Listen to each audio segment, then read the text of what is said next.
Yo. No, of course it's not. What's up, Ray? Hope all is well. Alright, I know you guys probably see the stream thinking, yo, what the fuck is up with the resolution? I play this on my ultra wide, but I forgot to set my normal monitor before the update, so when we go in, then I'll change it.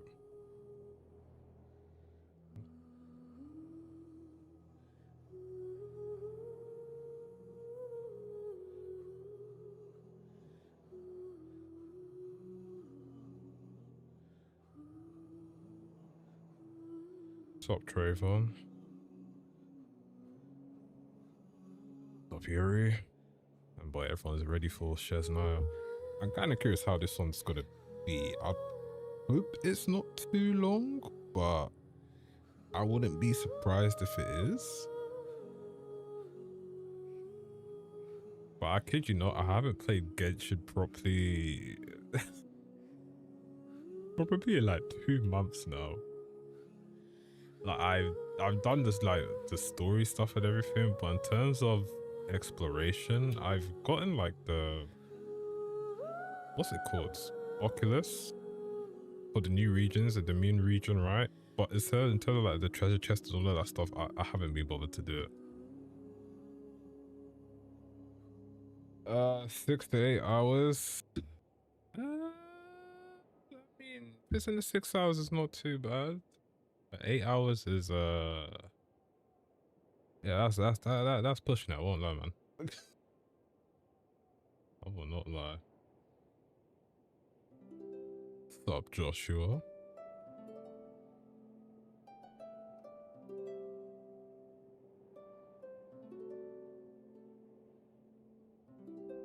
You just got up, bro. Oh, man, at least you can sleep, man. My sleeping is horrendous when it comes to these updates, man. Very rarely I actually sleep properly, and I'm good to go. Like, it's so bad for me, man.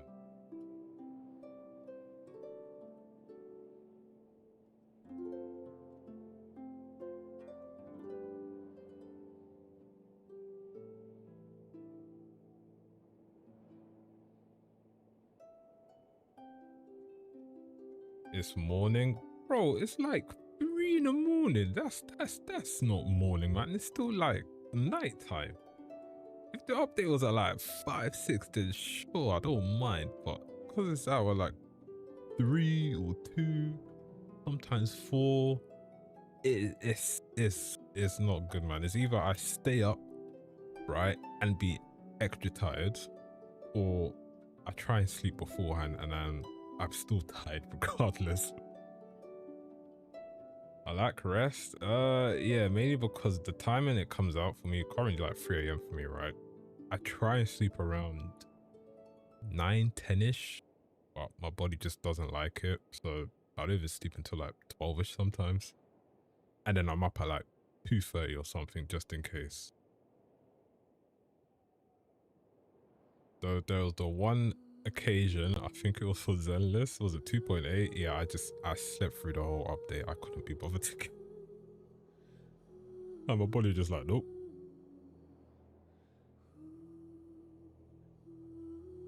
The Amphorius quest? Nah, Amphorius 3.0, that one was...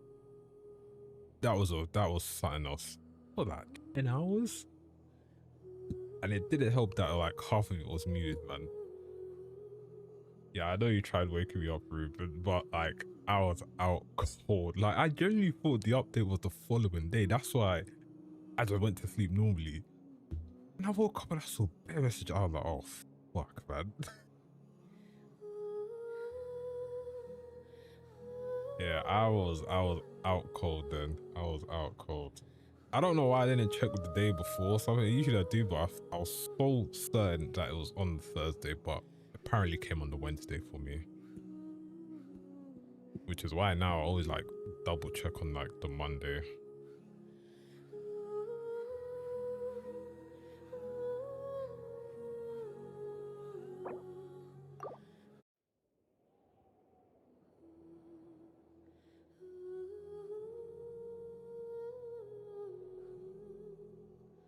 that's the thing, Ruben. My phone wasn't even on silent. My phone's on vibrate, but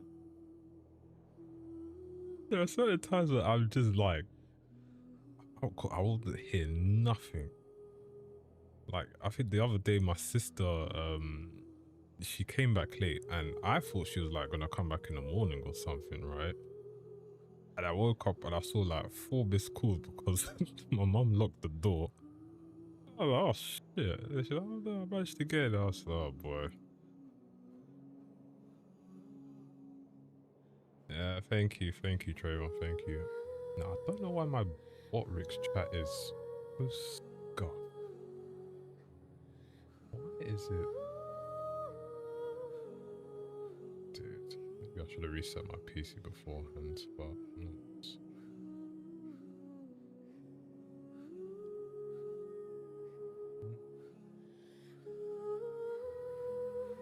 Okay, now it's fine. So I was not sleeping in Europe? Yeah, Europe don't sleep, man.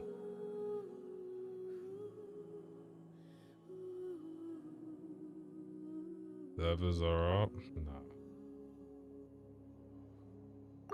I wish it was. No, actually, let me check the Genshin Discord because I know these guys, they'll be spamming the hell out of it. I ain't gone in this Discord in forever, man.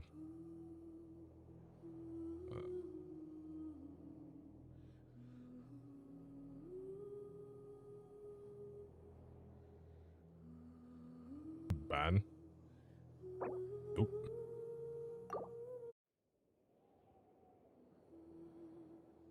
Major Paimon League? I kid you not, I don't think I've seen any leaks for this, and that's not because I've been avoiding it. I just haven't cared for it, you know. Now, if I see it, I see it. If I don't see it, I don't see it. It's not the end of the world for me.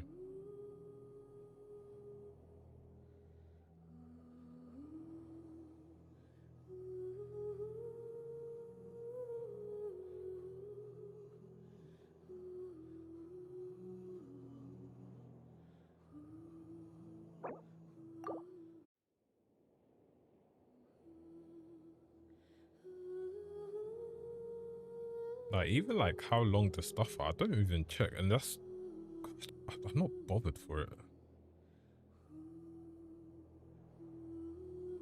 I know sometimes I see like YouTube videos about like, oh, the new voice lines and stuff, and I'm assuming like people somehow data mine it. But yeah, I generally don't go fishing for these. Like, the only things I really go for is like the character materials that they need, like, you know, the constellation's good, the rotations pretty much, and that's literally it. So for Genshin, I don't even do end game in Genshin anymore. Like, I genuinely don't care. Maybe I might start doing it again in this update, but yeah, I'm not fussed. I haven't done end game in Genshin in like God knows how many years now. I think since Natlan time.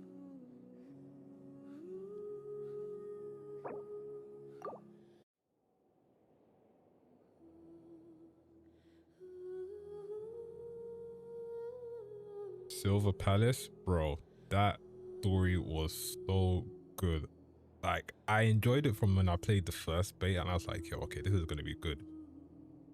The story for the second beta and where it ended, I was so pissed when it ended, but I said, you know what, I can't blame them, because I guess the next act is you know, the Cinderella boss fight and everything, which is going to be the 1.0 story. But my god, I enjoyed the hell out of it. Such a good story. That's probably like one of the best 1.0 stories I've played to date.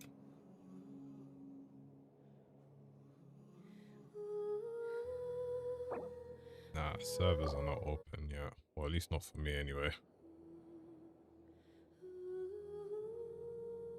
Not yet. I mean, most times it will come out early. The servers. Only the rare occasion where it will come like, I say on time or like close to on time.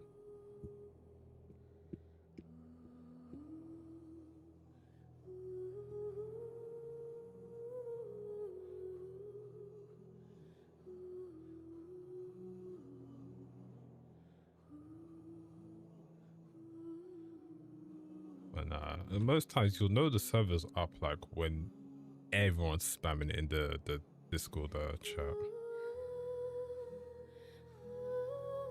I think the game that's like notorious for servers going up stupidly early is like Wuthering Waves. I think that one goes up like almost 2 hours early sometimes.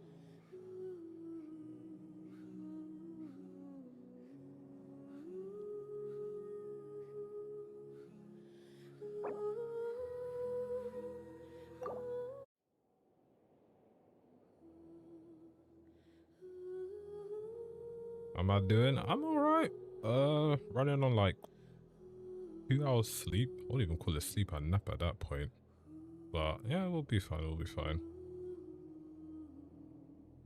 Bracing for a yeah, I'm not gonna spam it. I'm bracing for another heat wave here in the UK, which is kind of funny when you think about it, right? Because UK is usually known for its like shit weather and like always raining. What? Past what? 2 months, I would say at least, it's been like non-stop sun, like the odd occasion with a random rain, but even then that rain is like very small. And then yeah, it's man, it's sometimes it's so miserable here, man, but gotta enjoy the sun once in a while, I guess. Which character am I going to get? I kid you not, I don't know if I'm gonna get anyone. Like, I didn't get Sandrone, which I'm pretty sure you probably need for the Odette team to an extent, or like the future characters.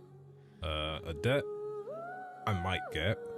Bearing in mind, I don't even have like many wishes. So I was thinking to get Inefa, which I really should have gotten her like way back in the day for my Flynn's team. Because currently my Flynn's team is like, what? Flynn's, Columbina, Ducros, and like Kuki, which I really shouldn't be using Kuki in the team, but it's just there for whatever reason. But yeah, it's because I don't even do like the end game stuff. I'm not even fussed with the characters. When it comes to like the other games, then sure, I don't mind because I do the end game there, right? But I mean, HSR, I literally just play on auto and it still gets the job done. But yeah, Genshin, I'm not even too fussed anymore, man.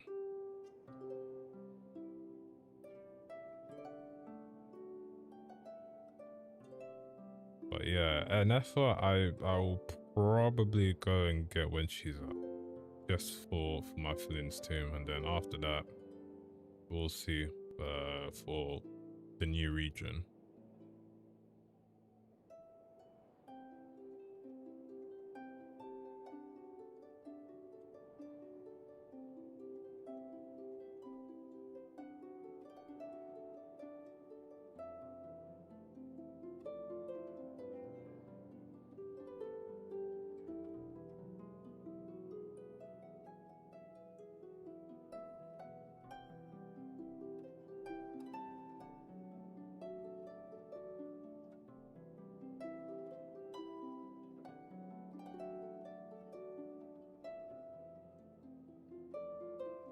Are the servers up? Not yet, unfortunately.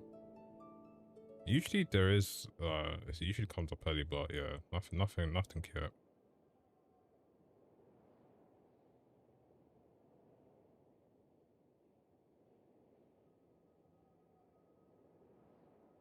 Did I eat? Yeah, I ate my dinner. Trying to be a bit more strict on my diet. But I kid you not, for like the past, what, since April? Like for the past three or 4 months, right? My diet has been shit.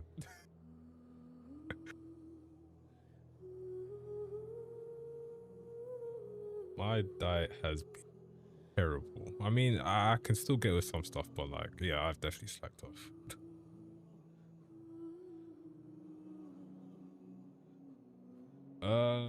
What team comp do you want to play with? Stellar Reaction? Honestly, I don't even know. Like, I haven't kept up with like the team comps in a very long time. I usually just go online and see what's about, but I'm assuming Cryo MC can be used. Obviously, Sandrone can be used. The new 4-star character, or the 4-star Electro guy, can probably be used as well. Odette. I mean, supposedly Odette's pretty strong, but apparently her weapon is shit.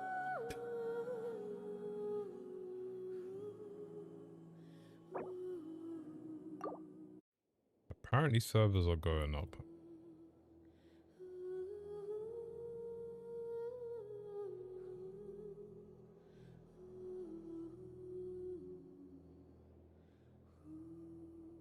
But yeah, Columbina's team is still good. That's what I'm literally using now, so I'll probably try and get an F at some point.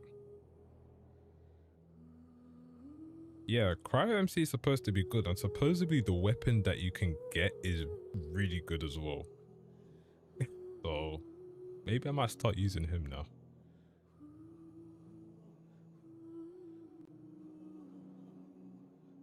Nah. This one, Ruben, I have faith. I have faith. I have faith.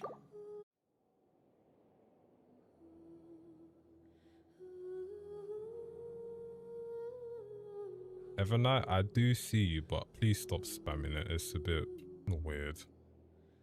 Oh shit, it's up now. Yeah. Come on. Let me in. Let me in. Oh, you gotta be fucking... What's this bait, man? Alright, okay. Alright, man.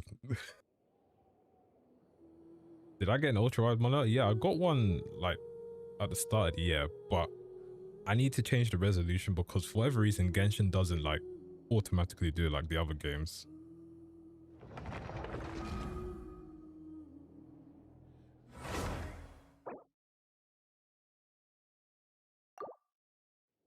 Oh man, this is I hate when they do this, but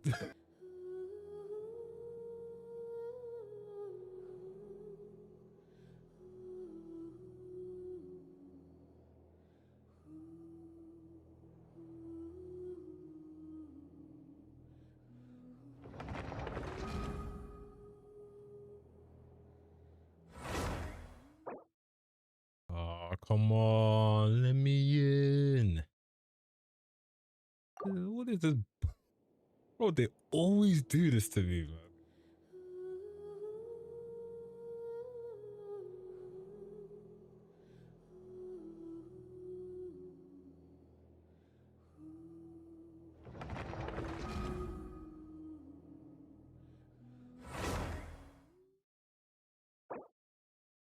Holy shit, they generally don't want me to get it. Oh, come on.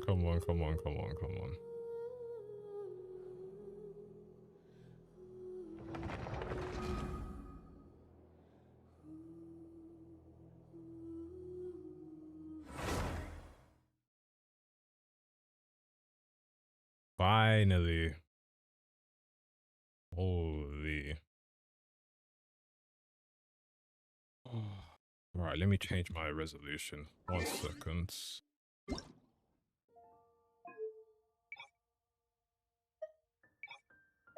There we go. Oh, there we go.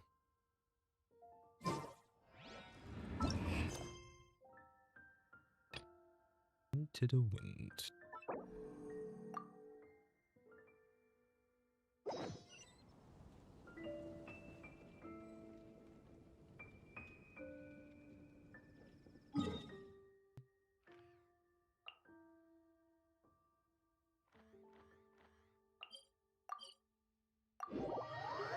Oh shit. I forgot about the text. The day's finally come. We're off to meet the Tsaritsa of Snezhnaya. What is she planning? And why does she need the gnoses? Soon, we'll have our answers. Guess this'll be the end of your journey that your sister mentioned. What is she expecting you to find there? End of your journey. Snezhnaya still feels like a long way away.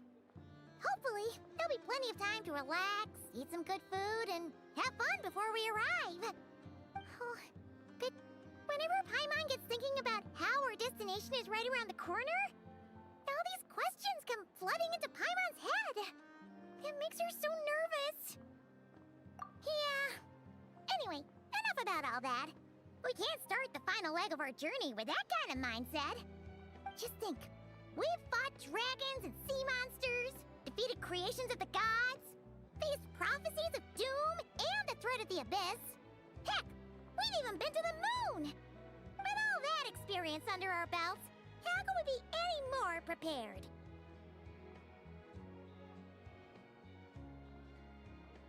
Sure thing! Now, stick close to Paimon, the best guide you could ever ask for, and let's charge straight for the finish line! Off we go! What about me? Do I get a call out? I like how she just always appears out of somewhere. Whoa! Columbina? Huh, you kind of snuck up on us there.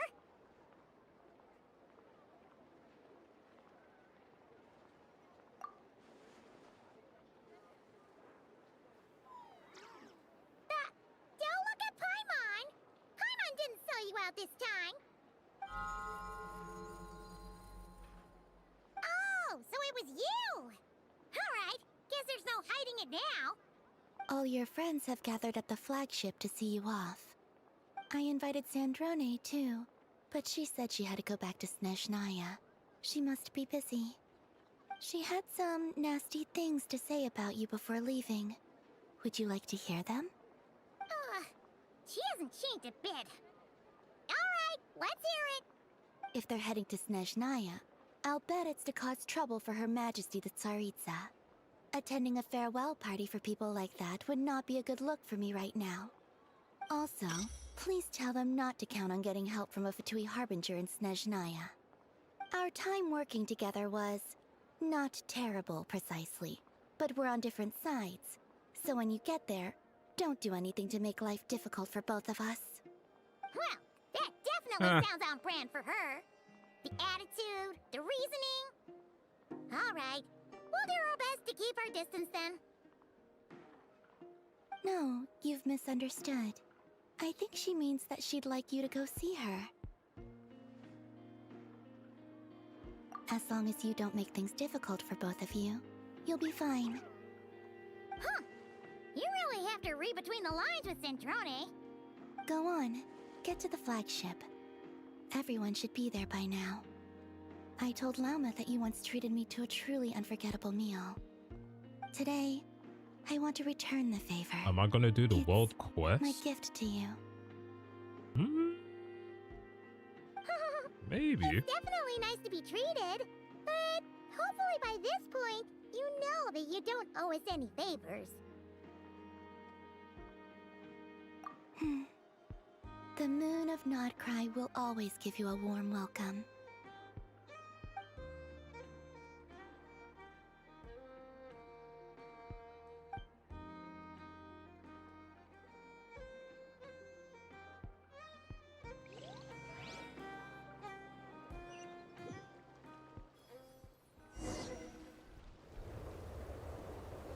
Just like that, we reached there. Wow! Pure white as far as the eye can see! It's so pretty! Come on, give up!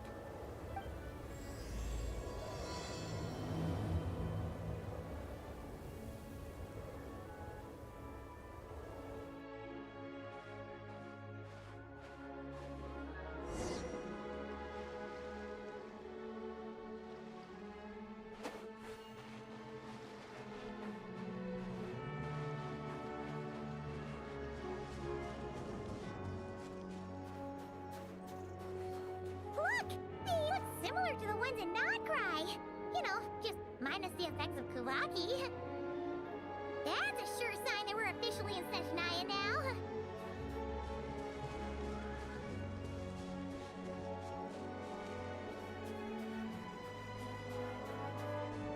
I won't lie, the music Treasure is chest pretty around good here still. somewhere. No adventure is complete without a chest or two.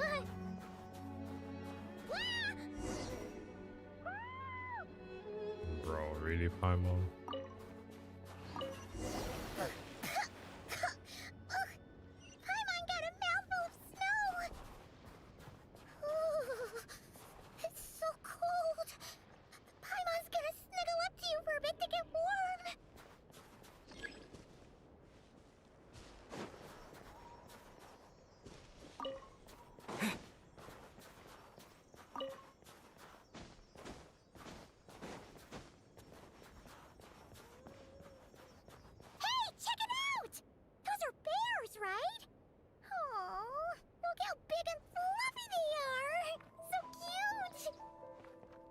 Quick! Take a picture before the moment passes! Right here. If we get any closer, we might scare them away.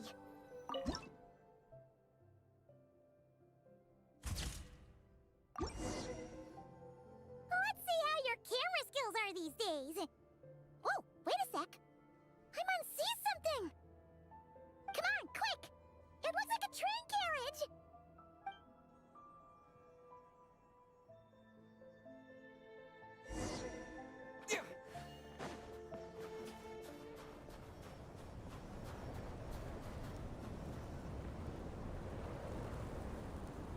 Paimon's heard that Snezhnaya has loads of railways and trains! This must be one of them! But why is it abandoned? Ooh, it's still so cold. Ooh, I don't know. Maybe. Ooh. Also, is it just Paimon or is the snow getting heavier? Yeah. So it can't just be because of the cold. It's hard to describe, but Paimon feels so weird. She's never felt like this before. Everything feels heavy. Getting kind of dizzy, too. Oh, no need. Paimon's just feeling a little low on energy. That's all. It's nothing serious. Not worth ruining our travel plans over. Yep, sure thing. Snezhnaya, here we come!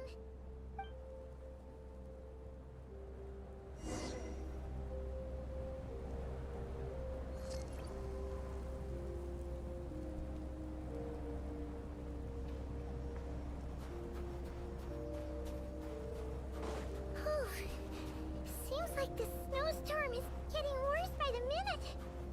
Paimon can barely fly.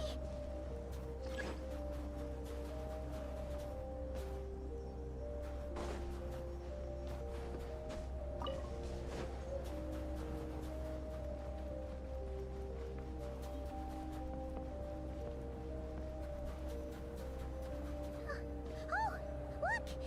There's a cabin over there. Phew. Let's get out of this storm.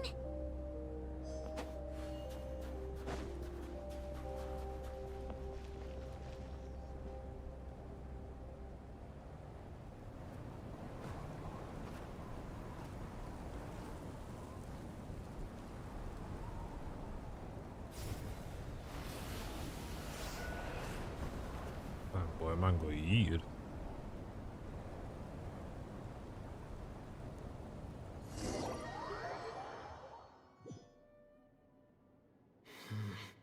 What is this place?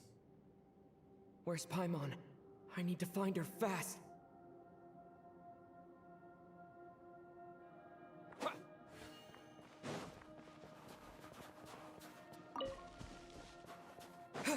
Paimon! Paimon!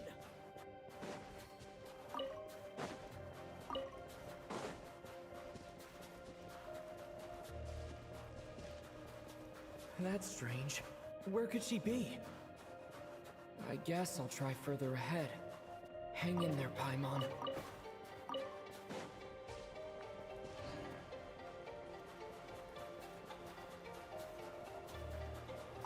Is that a train carriage? Maybe I can get up from the inside.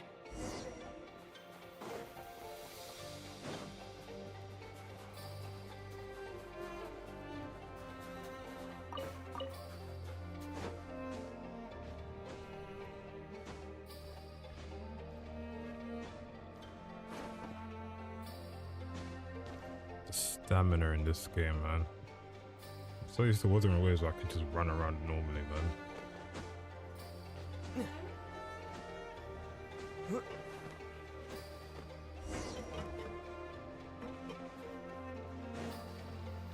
It says here, Kresnik's torch, civilian model.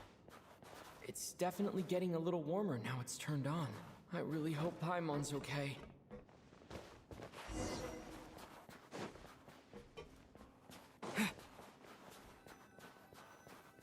What was that strange sound?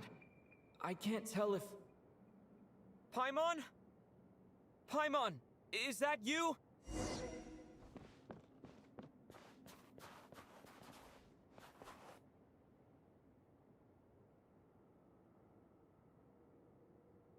Incoming entity detected.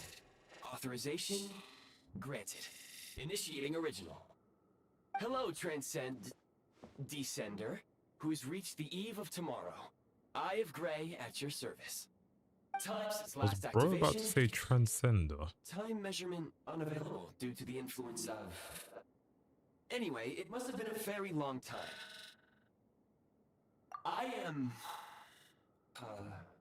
I was born to fulfill a mission. To reach tomorrow. To this end, I must... Strange. What was it? Wait, my body?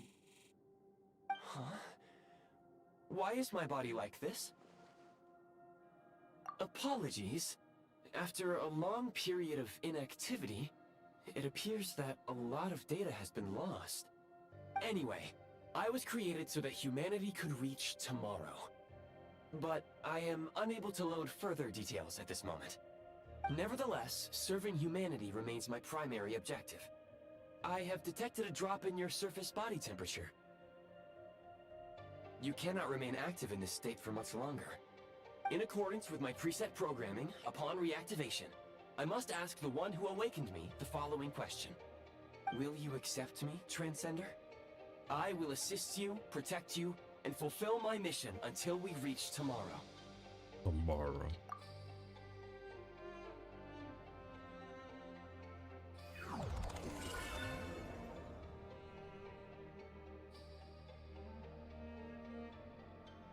Yo, is it gun time now? Oh, yeah. You have made a very wise decision. Now, I detected that you called out a name earlier. Presumably that of your missing companion? The name was Paimon. After helping you get out of here, I will search for a match in the nearby area and pinpoint their location. Merely the tip of the iceberg. Now that we have reached an accord, you will be my new user. May I ask your name? Very well. I will remember this name until the mission is complete. I need to recover my body, retrieve the power to unlock tomorrow, and help the suffering masses to reach the far shores where the empty Ark floats. I can sense my power scattered across this ice-covered land. I even have a vague sense of where it might be found. But right now, that is not essential. The key right now is you. You must survive and reunite with your companion. Sus.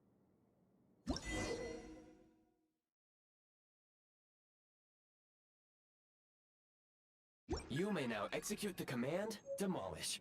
Use it to remove the prime ice blocking the path and obtain prime ice units. I guess they forgot to change the text there. Prime ice unit count has been updated.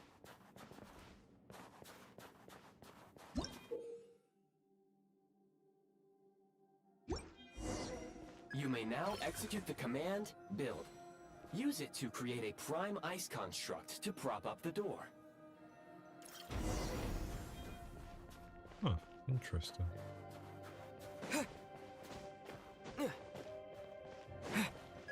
Scanning local environment. Exit has been sealed off with ice. That would not be an efficient approach. One moment. Usable construct blueprint detected nearby. You can use this to clear the solid ice ahead of you more quickly.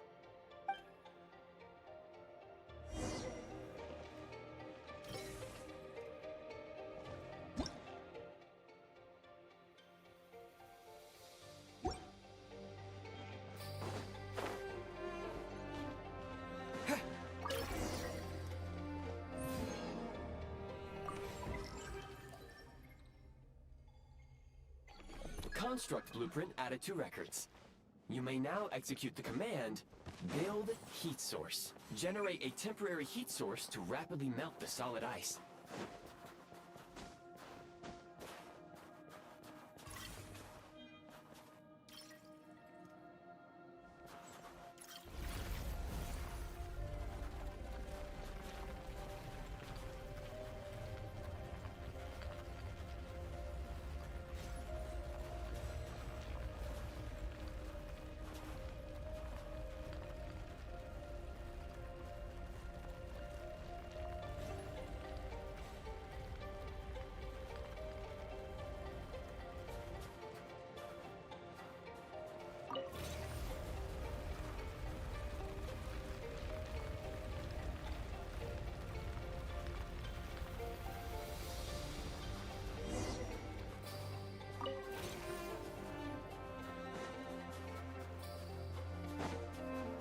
scan indicates the path is straight ahead. I recommend we proceed.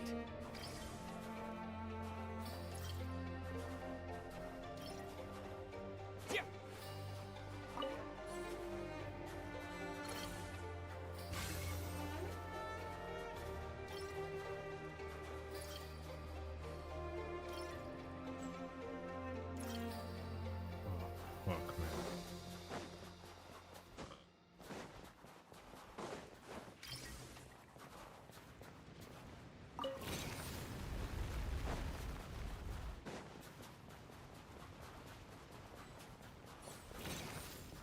God damn it. Oh, hold on.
Kresnik Crystal located. Please collect at your earliest convenience. The recent construct you built provides highly efficient heating by utilizing the unique properties of Kresnik Crystal. Unfortunately, prime ice constructs have a very short lifespan and cannot be stabilized during the development period. Hence, the authorization to use Kresnik Crystal was granted. That said, I have already forgotten what warmth feels like. Yes, perhaps then we can warm ourselves by the fireside together. But for now, all you need to remember is this. If you collect Kresnik Crystal, I can extract the energy within and use it to maintain your body's surface temperature.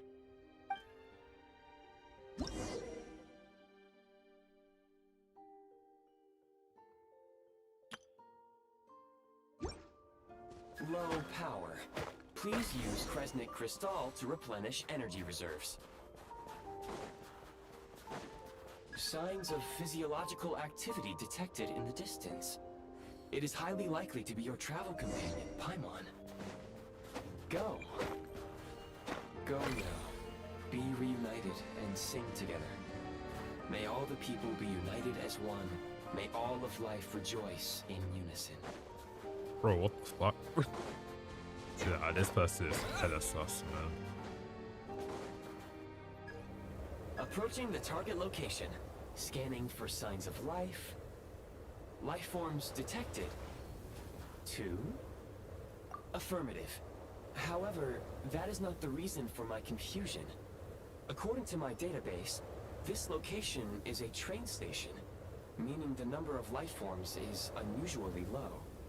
Real-time environmental data suggests that the train station may no longer be in use. But whatever the situation, please exercise caution.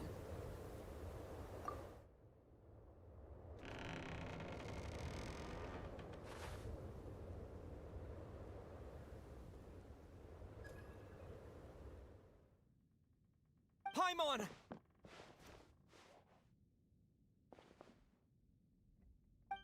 There she is.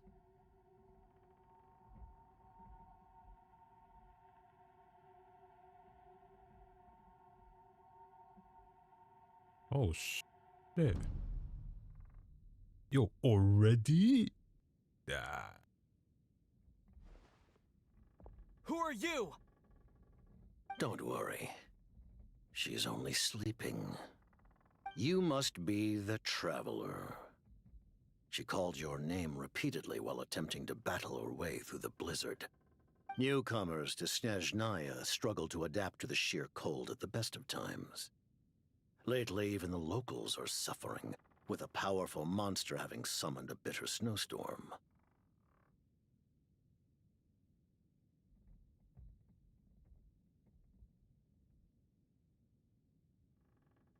You two must be very important to one another. You should take more care not to get separated. Your eyes. Are you Conrian? There are indeed some Conrians left in this world who survived the cataclysm. But I doubt that is news to you. It would be unwise to interrogate my identity here. Focus your attention on your travel companion instead. We will meet again very soon. I was not expecting to meet him here, boy. The unidentified subject has now left the area. He appears to be an individual of great significance, but my search has yielded no relevant data. I will try searching the database again. Against the odds, your companion is safe and sound. The other person even left a blanket for her.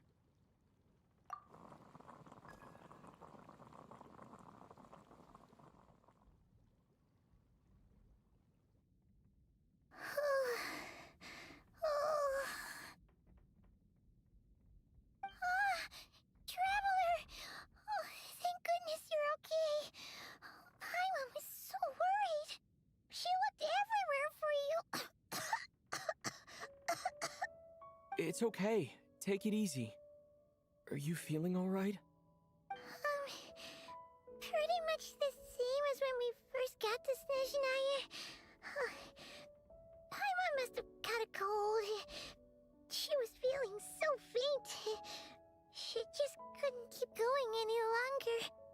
So she had to lie down and sleep it off. Wait, where did the jester go?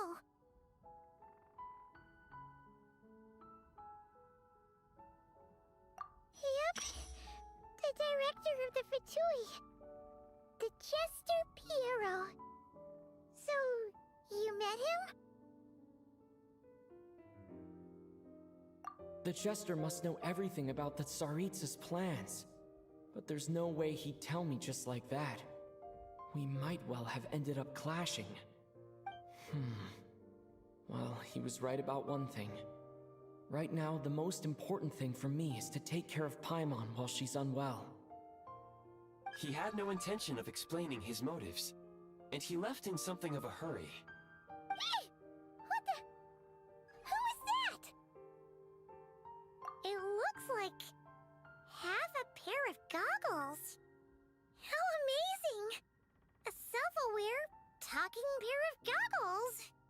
Snezhnaya was once the land of the Fae. There are many ancient creations here that I'm sure would broaden your mind further still.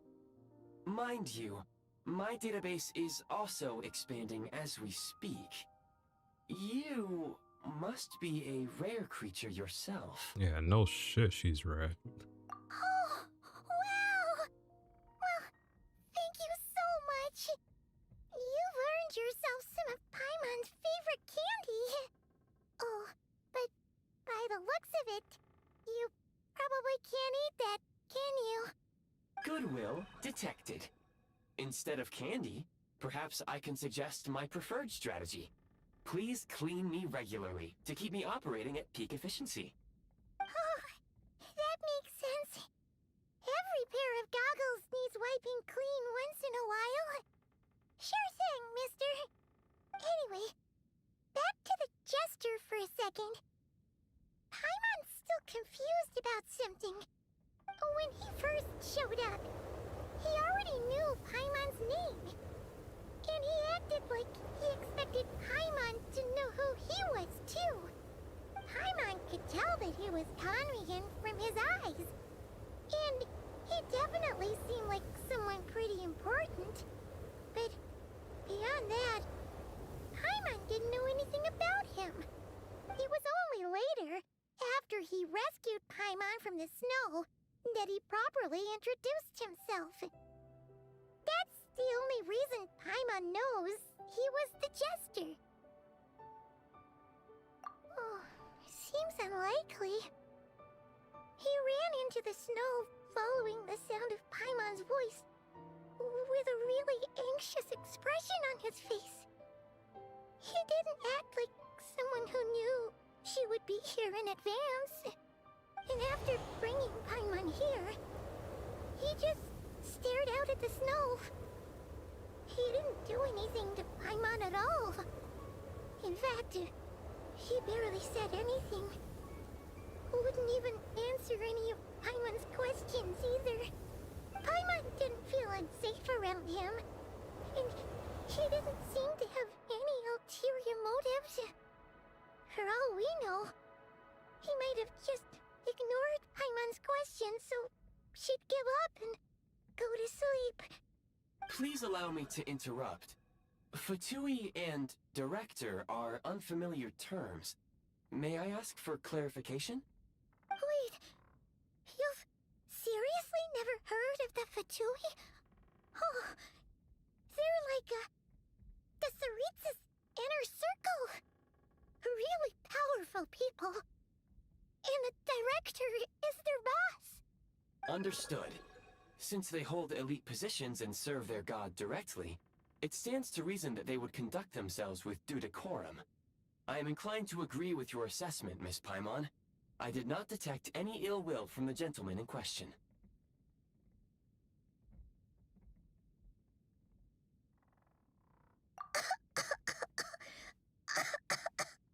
Sorry, I shouldn't have encouraged you to talk so much. Paimon, new plan. Let's get out of Snezhnaya for now. We can come back after the weather clears up and you're all better. The Jester mentioned that this snowstorm, being the work of a monster, is worse than most.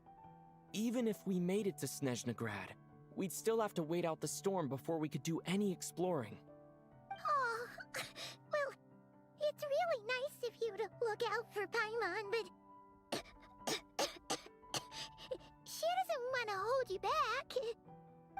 We were really psyched up for this journey when we first set off. Just think of all the burning questions we have. If we turn back now, who knows how long it'll take before we finally get answers. Further information is required regarding the monster situation. But objectively speaking, there is another, more pressing issue at hand. At this point, we have traveled a significant distance into the blizzard. Were we to turn back now, the road would be extremely treacherous, especially since we would need to travel on foot. If, however, we continue onward, there may be a better solution. Do you remember what I said as we neared this location? I told you that this is a train station. While it has evidently fallen into disuse for unknown reasons, the tracks remain intact. We can break through the blizzard and forge ahead by driving a train. That is the Snezhnayan way. There is a small town up ahead, which would be the perfect place for Miss Paimon to rest and recover.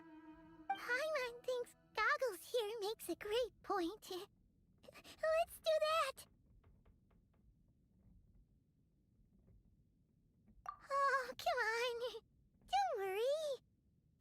Think of all the traveling we've done so far. When has Paimon ever gotten sick before? Practically never. 'Cause she's in great shape. Sure, she's a little tired right now, but it's sure to clear up on its own. Affirmative. Should you ever need my assistance during your future adventures, please call for the Eye of Grey whenever you wish. Otherwise, I will remain silent to avoid causing any unnecessary distraction. Now, please follow me to the train tracks.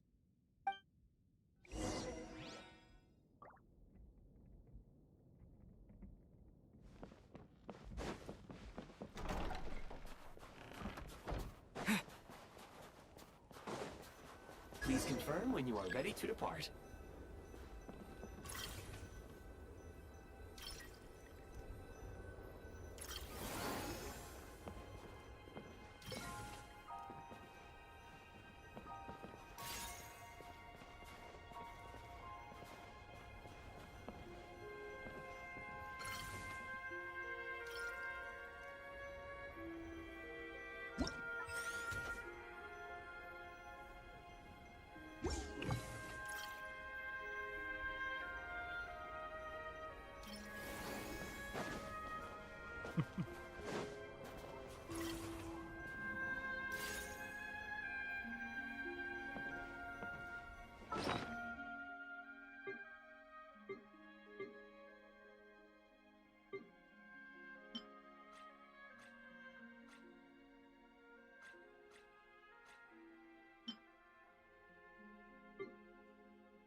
Alright, chat, give me 1 second, sorry.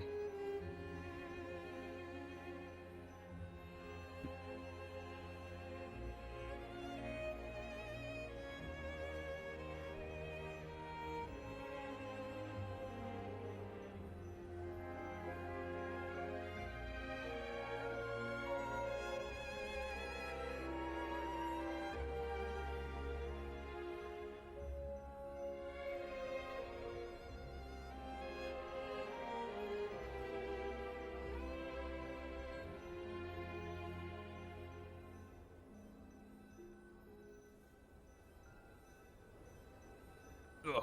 Alright, I'm back. Inventory. There we go.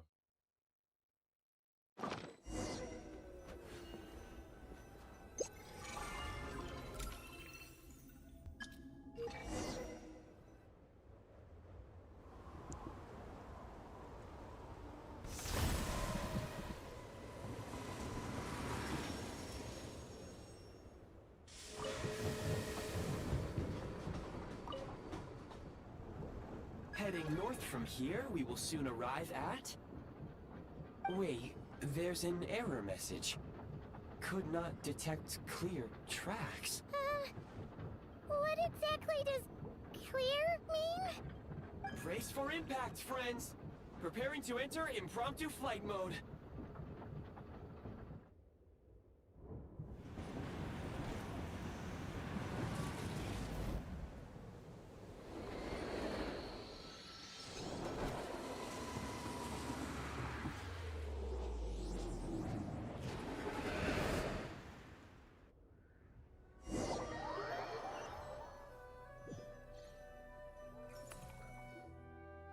How strange. Not only was the station's status different from my records, but even the railroads and the terrain itself have changed substantially. Yeah. Thanks to your quick reflexes. My sincere apologies for putting you in danger. I'm afraid I'm as confused by all this as you are. Agreed. This is likely a consequence of outdated railroad data. The discrepancies between the old data and present reality are far greater than I anticipated. Fortunately, our crash landing has at least brought us much closer to the town. According to the data, anyway. Your data had better be right this time. I can assure you, it certainly is. Please look this way, and you will see a Kresnik's torch. It seems our ill-fated train ride was a blessing in disguise. We have taken the shortest possible route. Nah, I doubt we can just summon it randomly. Rest assured that I will take user preferences into account next time I plan a route. Next time, I will get it right.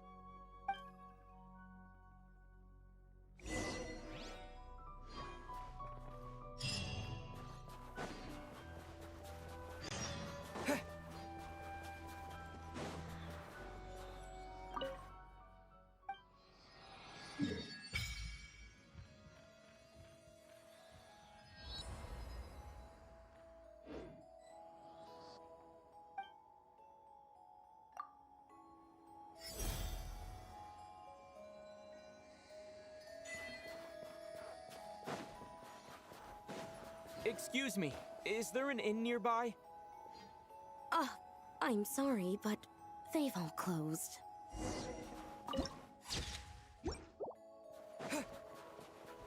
Sorry to interrupt. We're looking for a place to stay.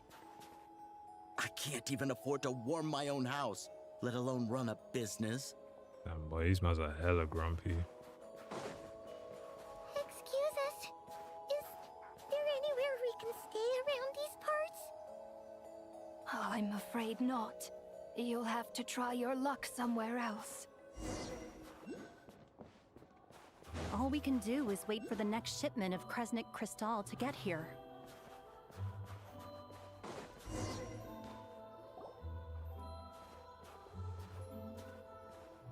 Hi there. Do you know if there are any inns still taking guests in this town? Doubt it. They're probably all closed. No one has enough Kresnik Crystal to heat their own homes, let alone a business. Oh, what a bummer. I clocked you a while back. You adventurers or something? We don't get many tourists in inland Snezhnaya these days. Why is that? Because of the snowstorm? In part. But the bigger reason's Project Stuja. Since it's Her Majesty's will, we have to put up with it whether we like it or not. Oh, sorry. I assumed it was common knowledge by now. Basically, the Tsaritsa is planning something big. Something that requires an enormous amount of energy. Even if they used all the surplus Kresnik Crystal in Snezhnaya, it still wouldn't be enough to meet demand. So, the Vetja passed a resolution requiring all factories and households to reduce their energy consumption. The policy has thus been charmingly named Project Stuja, meaning bitter cold. Bitter cold? So, like, it's gonna be a cold winter, folks? You're all gonna have to find a way to get through it? That kind of idea? Pretty much. When you're broke, you scrimp and save. When it's cold, you huddle together for warmth. There's always a way to stretch things out to make ends meet. Trouble is, if you stretch someone out like an elastic band for too long, who knows if they can ever bounce back. You know what? Come with me and see for yourself.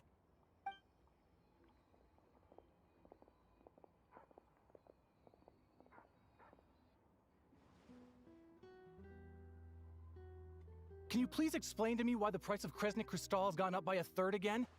Even as our purchase quota has gone down. You only come here twice a month. This won't even last us a week. The supply and pricing of Kresnik Crystal are based on current production volumes and price data. We Fatui are only responsible for delivery and security. I'm not in a position to explain to you how the figures are calculated, but I assure you, they are as fair and reasonable as possible. Oh, so our lives mean nothing to you? How can you expect anyone to survive a single night in this weather without heating?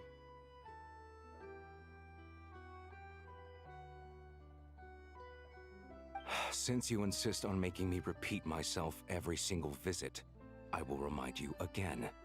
There is no monopoly on the trade of Kresnik Crystal. You are free to purchase the shortfall from elsewhere on the market. What market? Nobody else is selling! And when they do, they charge 8 times the normal rate! It's robbery is what it is!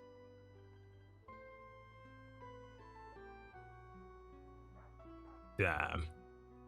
Which is why the Snezhnegrad Veche passed a resolution to support border communities, without which you wouldn't even be able to buy crystal from us to begin with. So if you're here just to argue, move aside and let the next person in line come forward. Everyone's feeling the cold here. You... All right, everyone, let's calm down for a second. A few words, if I may. We're all subjects of Her Majesty the Tsaritsa, and I'm sure every one of us is dedicated to her great cause. We all know how cold it is, and the more it snows, the harder life gets. Everyone's struggling already. Let's not make things even more difficult for each other. But Liaison Shishkin, there's clearly something wrong with this quota. I have a family in Marepasak who tell me they can buy at least double our crystal allotment. Oh, believe you me, I had the same reaction when I first saw the numbers. Couldn't believe what I was reading. I even wrote a letter to confirm the true figures, but... I'm afraid the quota really is as low as you've been advised. Still, you must understand that calculating these energy quotas is a complicated balancing act. They have to factor in population, town size, industrial application. Our top priority must be to keep the largest Kresnik's torch burning continuously. Only then can we sell the remaining crystal for household use, and in doing so, we must make sure that everyone is treated fairly. As our Fatui comrades said, they are only responsible for delivering the goods. They need to keep accurate records, and they do not have any authority to modify the rates or quotas. That's right. Our duty is to do things by the book. Tell you what, listen. I know how anxious and upset everyone is. As a matter of fact, I was just discussing it with the mayor. What we can do is open the lower combustion chamber of the Kresnik's torch to the public. You can come to me directly to register, and I will allocate time slots accordingly. I can't guarantee there will be ample energy for household use, but we can at least make sure you'll be able to boil water and cook food each day. Let's hang in there and make this work together, all right? Fine. I don't see any alternative. So, this is Project Stuja in action, huh? Oh, no wonder nothing's open for business. People are barely getting by. You were looking for an inn, right? For your, Fae friend? Oh, Paimon's not a fae. Just Paimon. She must have caught a cold or something. We only just got to Snezhnaya, and we're still getting used to the climate. I have a small place in Stratomoros. I don't stay there very often, though, so it's pretty basic. But if you're not picky, you're welcome to rest there for now. It's not much, but I've got blankets and a warm fire. Are you sure? Oh, that's really kind of you. All right, then. This way. Hello, I'm Alosha. Alosha. I'm a hunter. Though, if you've talked to any highwaymen, you might have heard a different side to my story. But anyway, let's keep that between us for now.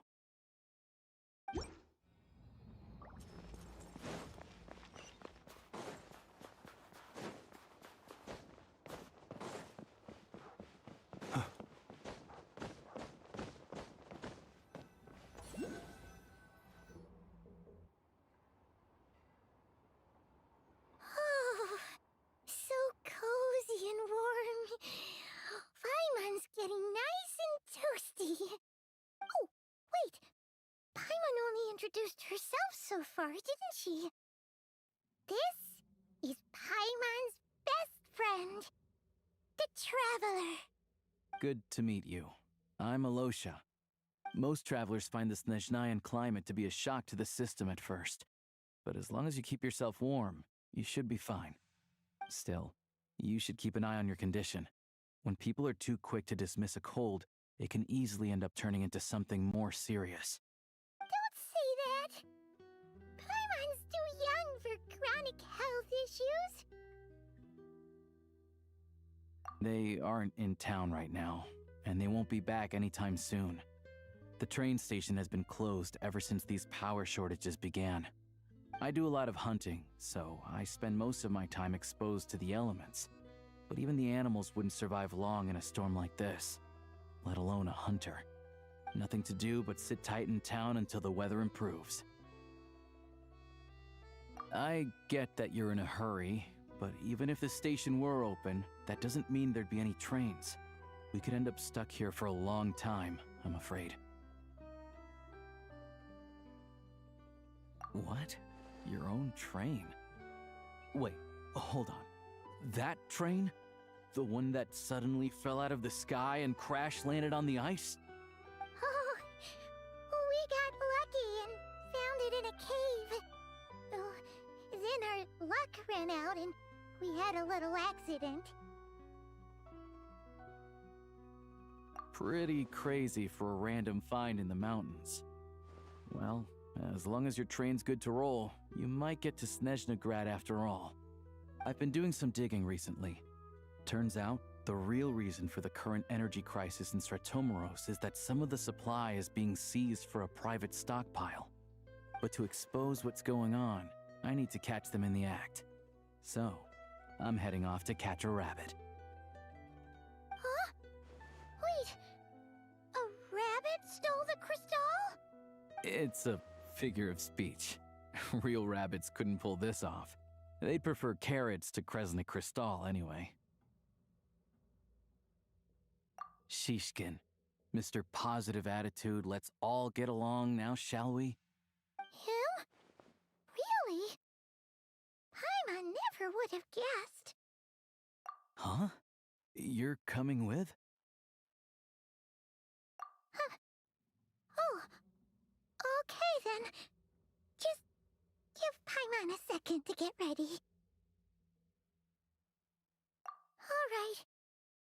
Guess there's no point pushing myself. Paimon will stay here and hold the fort then. Be careful, you two. Oh yeah, there's one more introduction to do. Tagarin, get in here. Oh, a doggy. Oh, angry doggy. Oh, Tagarin doesn't like being petted then. He likes to think he's above that kind of thing. He's my hunting partner, so he'll be joining us when we head out. Carrots aside, we'll need to stay completely undetected. We can't risk spooking our rabbit, or there's no telling which burrow he'll scurry back into. First, we need to find a way into the train station and see if we can find any real freight data. Shishkin's figures can't be trusted. Then, we get to Garin to catch a scent and find out which way the crystal went. What are you eating? Oh, check it out! When you're all out of carrots, try jerky!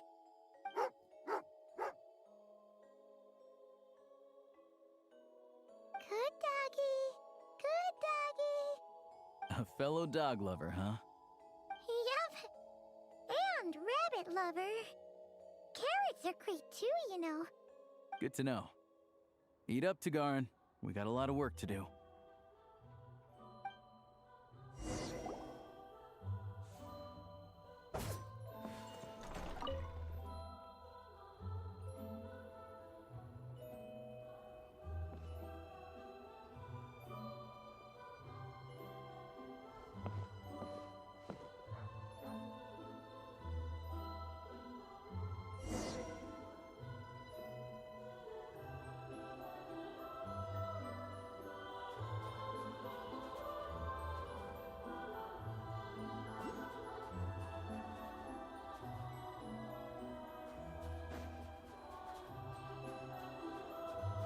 Wait.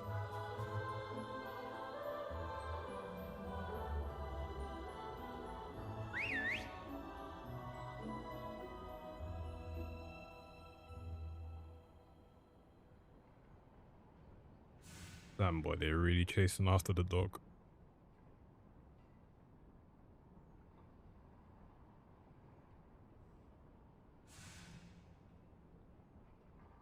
Nice work, Tagarin. Come on, we'll go around.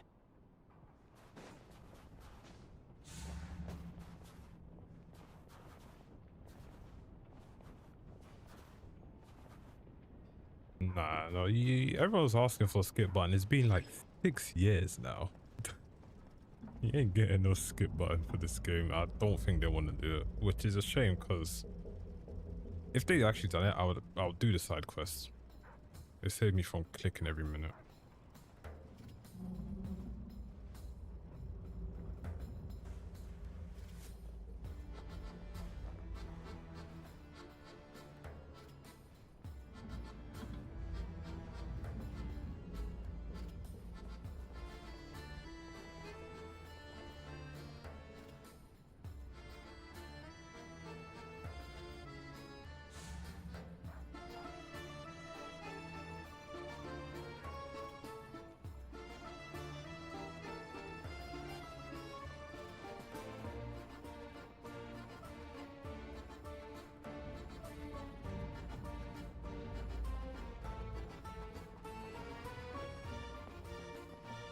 This way. We'll enter from the upper floor.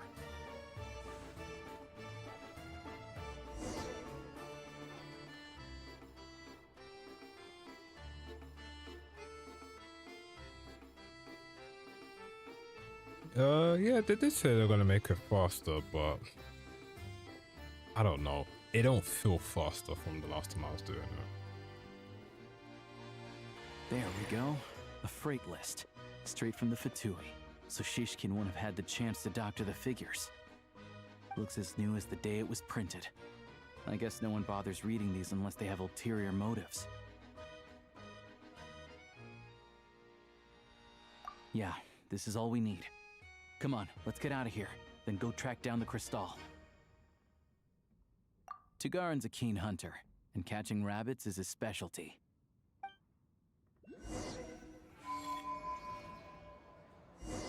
Oh, now we have to actually play as a dog.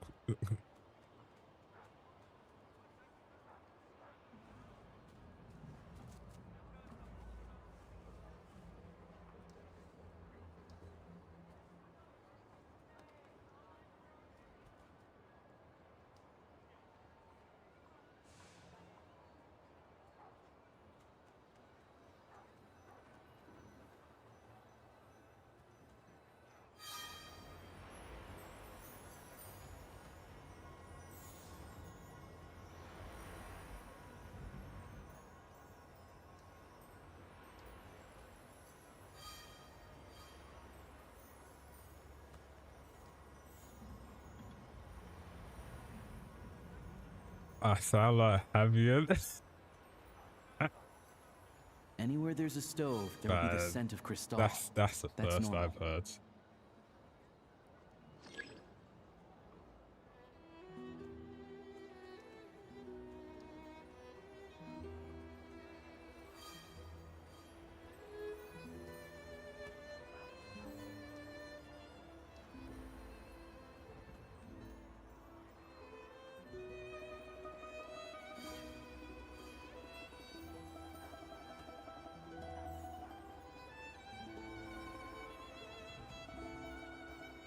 But if he picks up the scent of crystal somewhere and there's no stove around, that's how we know something's up.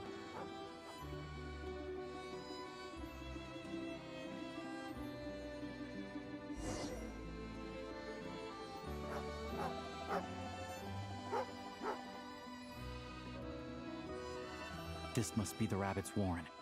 Good job, boy. Sure enough, there's a tunnel.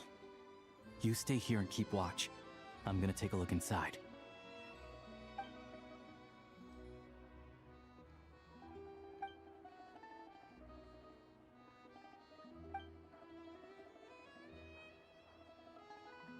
Thanks for looking out for us. Things are getting tougher by the day. No need to thank me, it's my pleasure. Sure as Her Majesty the Tsaritsa watching over us, every sacrifice will be worthwhile. Let's grit our teeth until the blizzard passes. These days of hardship will be over soon. Maybe for everyone else, Liaison Shishkin, but for you, the hard times have only just begun.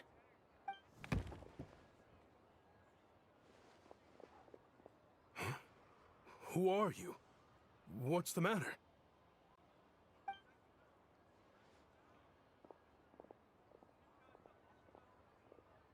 I just had a question for you. Why, when times are as tough as this, would someone hoard more Kresnik Crystal than they could ever use? All the crates here are from the most recent shipment, but they weren't brought here for sale. Instead, they were What have you secretly missed? stashed away. We meet the Jester already. Would you be able to shed who any saved light on the Paimon. situation, Mr. Shishkin? And now we're Me? investigating Why, like I the have shipment no of these crystals. Look at how much there is. I haven't missed too much yet. It's quite a godsend. Now there will be plenty to go around. Yeah. This godsend was found in a cellar adjacent to your residence following a tip from Mr. Alosha. And this is only a fraction of what we found down there. We're still taking a full inventory. Damn, The my guy official got figures will be busted finalized already. shortly. I've always been grateful for your efforts to mediate between us and the townspeople of Sretomaros. But now, Mr. Shishkin, it appears you were the source of the conflict all along. How could you do this to us? We trusted you to have our backs. You've been lying to us this whole time? Hey, The jig is up. I owe you all an apology. I'm sorry. I'm so very sorry. This isn't who I am. Please believe me, this was a one-time mistake that I will never repeat.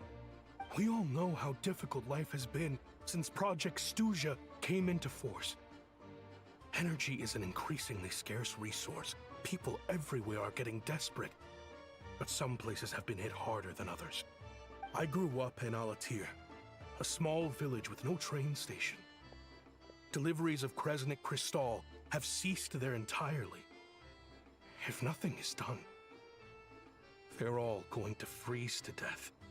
You know as well as I do how downright impossible it is to buy Cristal these days. The thought of my poor mother and father, with no one to help them.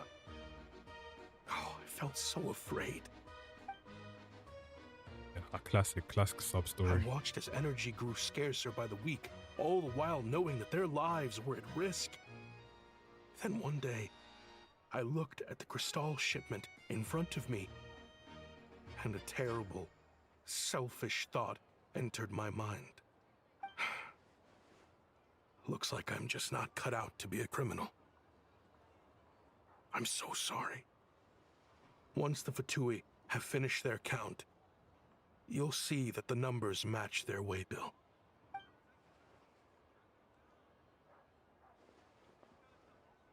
Gaslighting. I have the official Snezhnayan quotas here. Anyone who has already purchased energy, please make your way over here to correct your transactions. I'll make a batch purchase of Cristal worth 3 months' salary for you all to use free of charge. As for Alatir, I'll think of something else. You don't have to go that far. Yeah, owning up to your mistake is enough for me. What? You've done plenty of good for the community in the past. Bro, I'm not stealing looking from for a you, just handout. like one story, Drop like, yeah, the it's good, act. man. You claim this was a one-time mistake, but the real reason there's only one shipment's worth of Exactly. stolen Cristal in your basement is that you have an accomplice. Reporting in, sir. We've conducted a full search of the mayor's house. As expected, we found many crates full of Cristal, half of which were still in their original shipping containers. This wasn't your first time at all.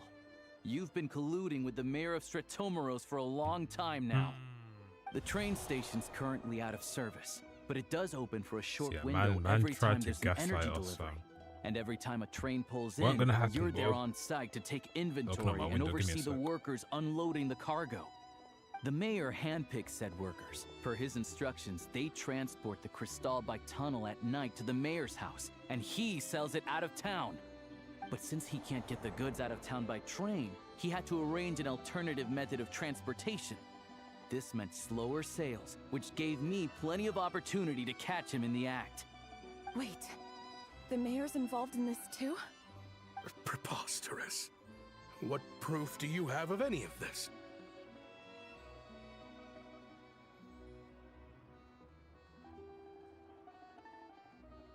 Basic math. I've spent a lot of time lately counting carriages as the snowstorm rages. Counting carriages? What? The energy consumed by a train depends on its total weight. And since energy is a limited resource right now, it's fair to assume that every carriage is packed full. So, if we take the energy required for the Kresnik's torch, add the sales figures you provided, then compare that figure to the train's theoretical cargo capacity, guess what? The numbers never match. It's always off by 1 or 2 carriages worth. This time, you set a new record. 3 carriages missing. Ooh. You mean to tell me that you sat around outside, counting carriages, in this weather? I'm a hunter. I have 2 options. Hunt or starve. Well, I've heard enough. The evidence speaks for itself. Take Shishkin and the mayor into custody and escort them back to Snezhnograd.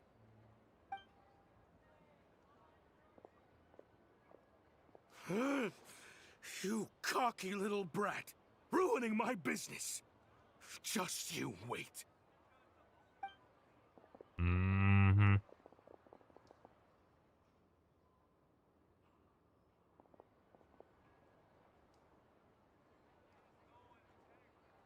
Yeah, something felt off. So I just followed my gut. Math isn't my strong suit, though. I'm lucky my dad made me learn enough to get by, but all this number crunching was a million times harder than the aim and fire work I'm used to. Thank you for your assistance. You're a brave lad. Shishkin was quite the cunning criminal, as I'm sure you can tell.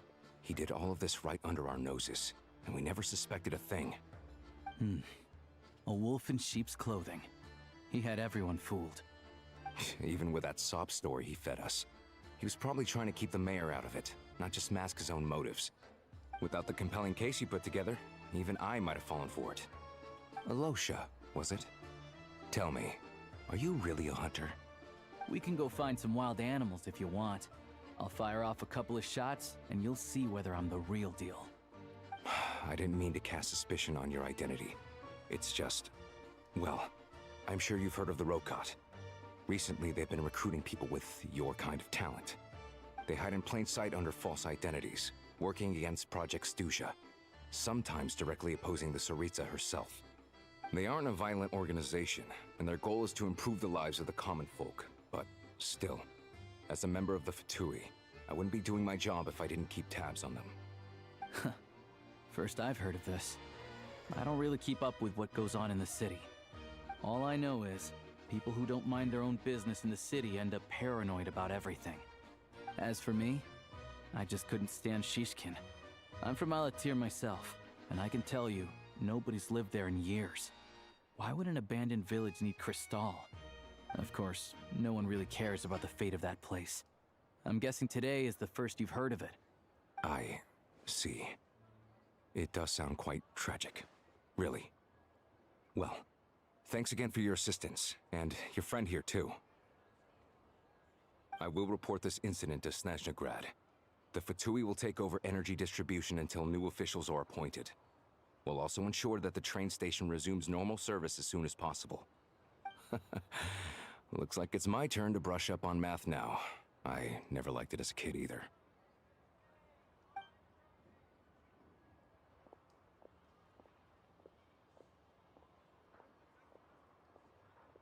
Don't mention it.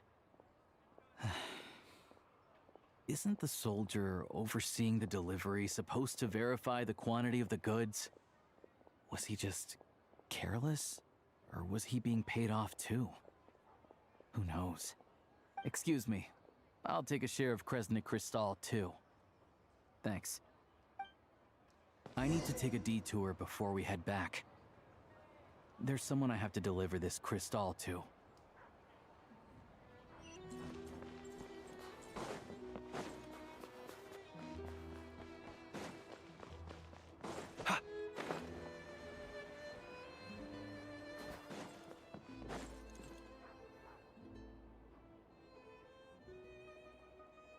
Hang tight for a moment. This old lady, she doesn't really know who's who anymore. Damn boy, dementia.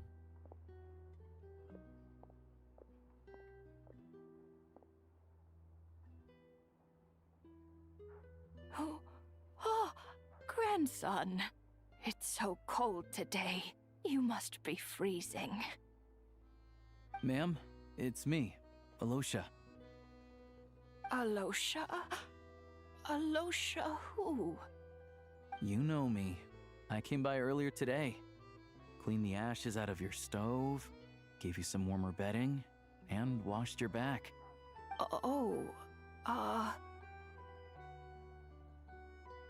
I'm sorry, I don't remember.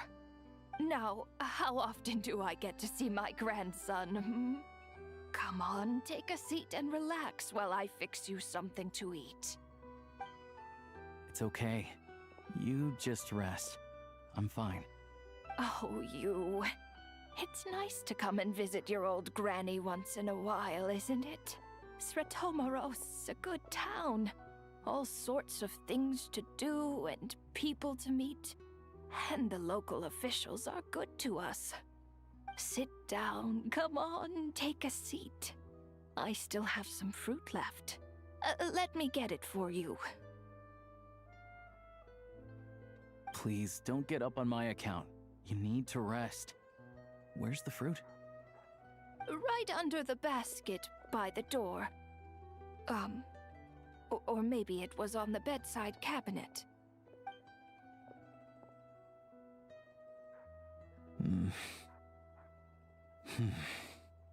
Well, grandson dear, do you like it?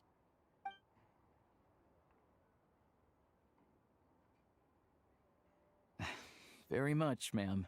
It's delicious. Good, good. Wonderful. You don't need to save any more for me next time, alright? Fresh fruit is hard to come by at the moment.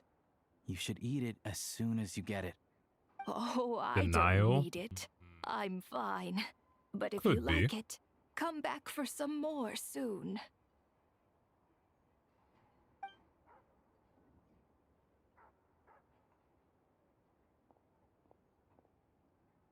Some kind soul must have given these to her. But she always saves the nicer things for special occasions.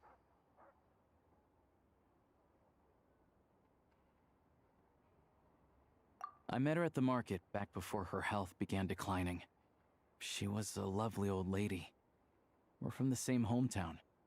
Not many people have heard of Aether. And if they have, it's usually for all the wrong reasons. There's a gang of highwaymen that came from there.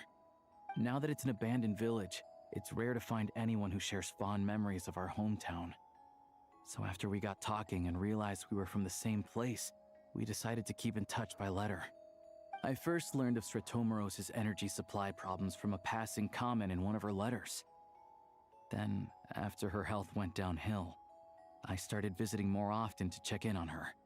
The town's been in decline for a while now, but because of her memory problems, she thinks of it as the bustling, prosperous Stratomoros still in its heyday. That said, I kinda appreciate her optimism. There's not much of it it's going definitely around in this dementia at world that of point. ice and snow. It's fine. Everyone grows old. In Snezhnaya, some people believe that in your final moments, you'll sense a familiar presence by your side. You turn to look at them, but their face is blurry. So you focus hard, trying to make out who it is. And when you finally see their face, the Grim Reaper reaches out and takes your life. She still calls me grandson, though. So at least I'm not a blurry face in her world just yet. Come on, let's get back and see how Paimon's doing.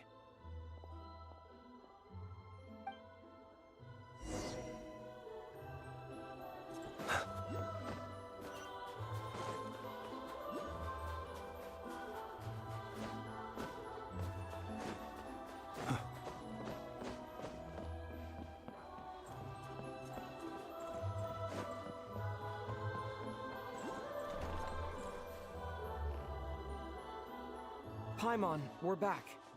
Are you feeling any better? Yep. Paimon's not cold anymore. But she's still a little dizzy. Flying probably isn't a good idea right now.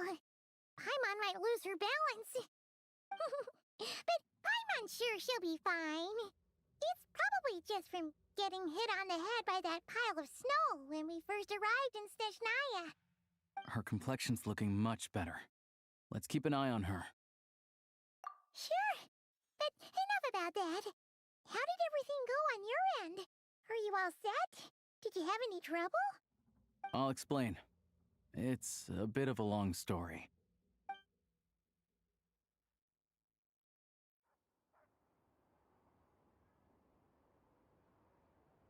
Jeez.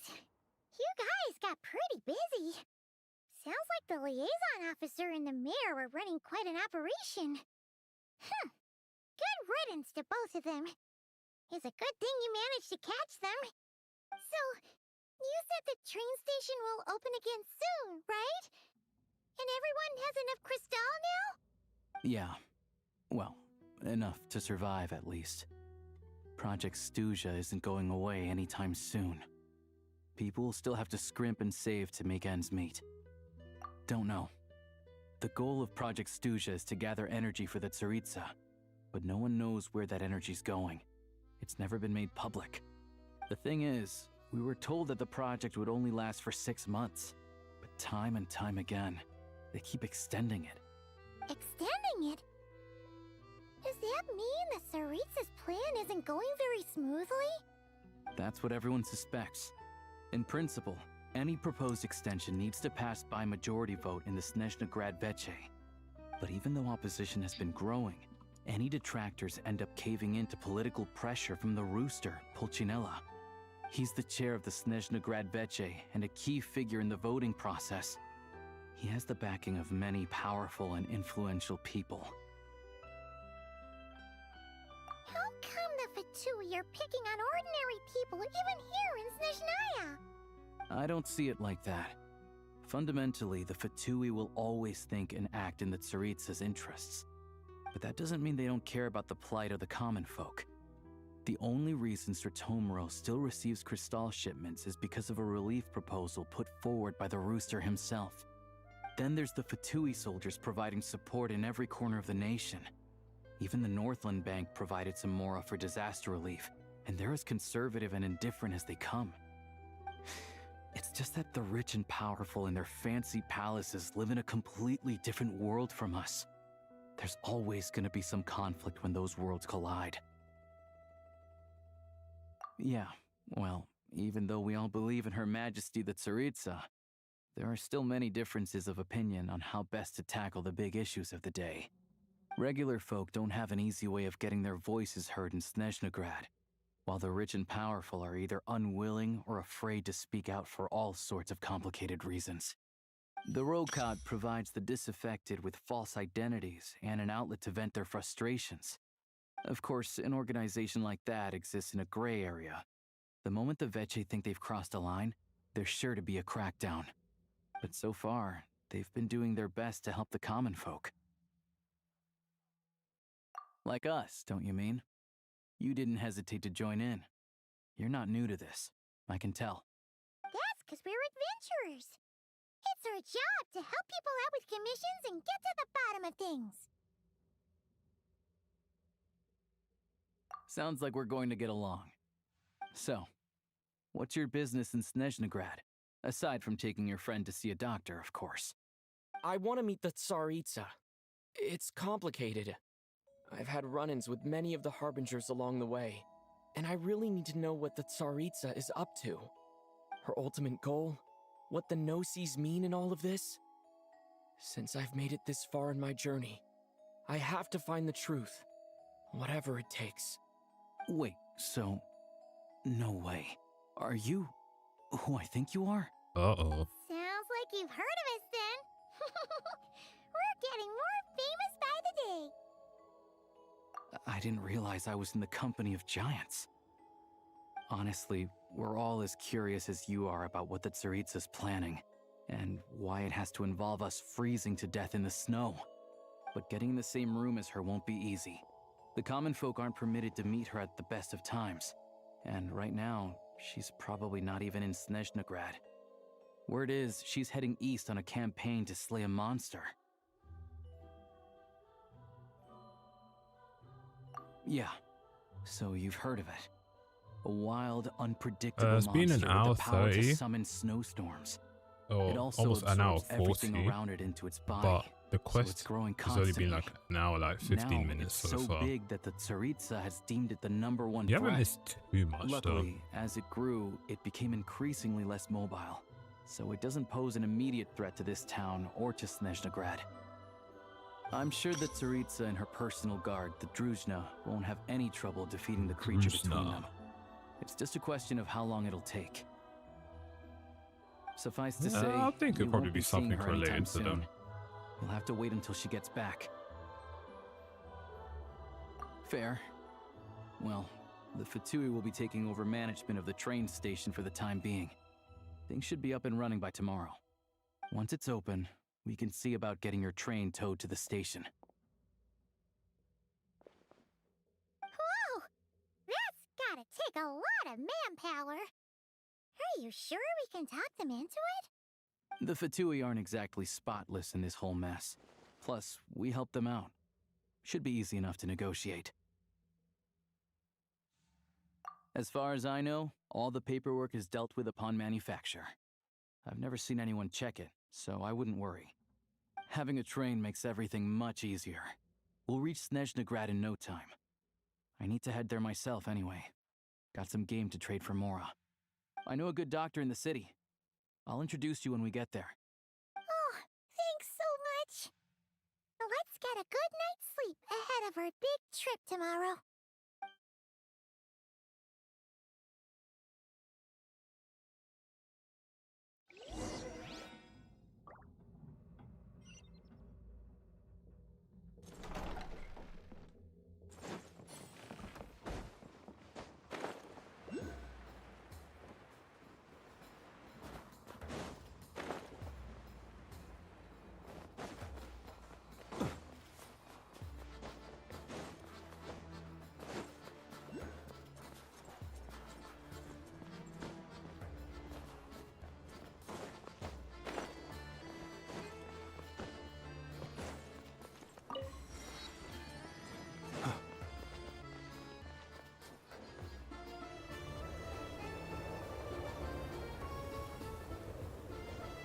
Put the gods to sleep. Drive Maybe. carefully, all right? You don't want to end up in this situation again. Also, I don't think I've seen a train like this before. Is it a new model or something? Not a fan of small talk, are you? Anyway, take this. It's an up-to-date map of the Snezhnayan rail network. All the track switching is automated, so as long as the train's moving, you don't need to worry about collisions or anything. We'll leave you to examine the train's conditions yourselves. Fingers crossed nothing's broken. I doubt Sir Tomoros has any engineers with experience working on this model. Shouldn't be a problem. Thanks for everything. All right then. Have a safe journey. And make sure to check everything's working before you set off.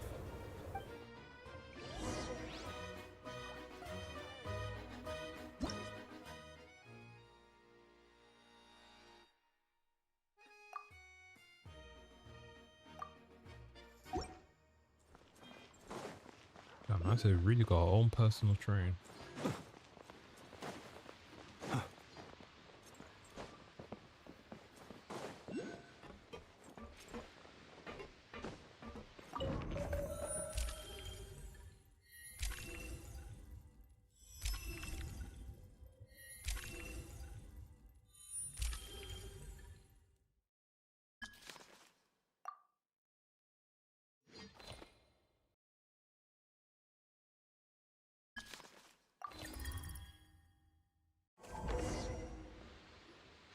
Alright.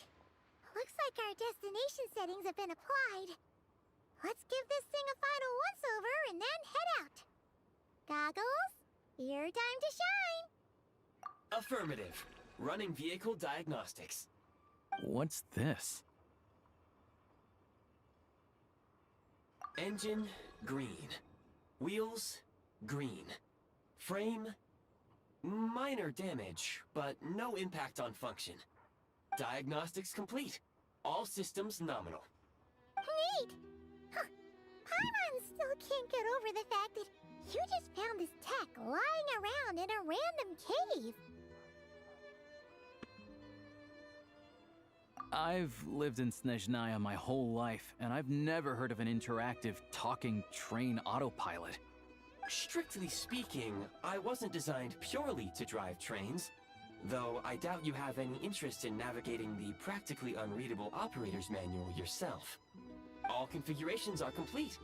Should you require any further assistance, please call for the Eye of Grey. Oh, nope. Paimon's gonna find a warmer seat.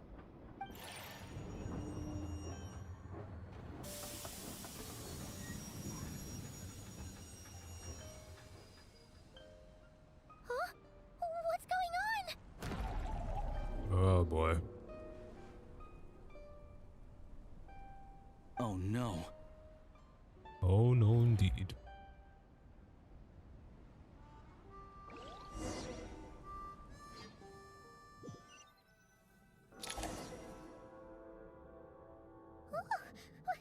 What is this place? Traveler, are you okay?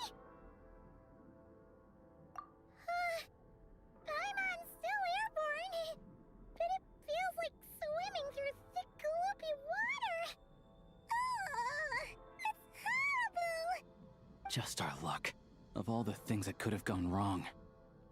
Halosha, you're Snezhnayan, right? Any idea what the heck this place is? It's called the Shadow Realm. A place where no wind Shadow blows, Realm? no light shines, and no elemental energy flows. I'm like, where's my card Even deck time at? itself doesn't exist here. It's a world where everything seems to come to a standstill. I've only seen it a few times before, and this is my first time inside. It's a dangerous place. Most people who get sucked into the Shadow Realm are never seen again. And the few who do make it back, they're never quite the same. Huh? Then, what the heck do we do now? Oh, maybe Goggles knows something. Goggles? Great! Now we're done for! Hold it together. Let's not get ahead of ourselves. I heard a story once about the world of shadows. If it's true, there's a way to escape. We just need to find the exit. Come on, let's explore. Give me my gun, man. I want to shoot. Look at these Fatui. It's like they've lost their minds. Their shadows have been devoured. They're no longer amongst the living.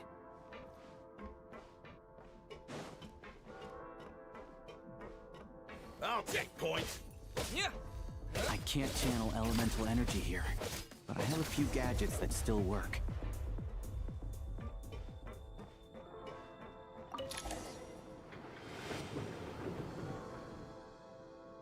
Can I aim? I'd say I can still aim. Not as good as I used to be back in the day, but I'm not terrible. If I'm doing on controller, yeah, it's a different case now, which is kind of weird because I used to play shooters on controllers back in the day. Guess we'd better find a way over.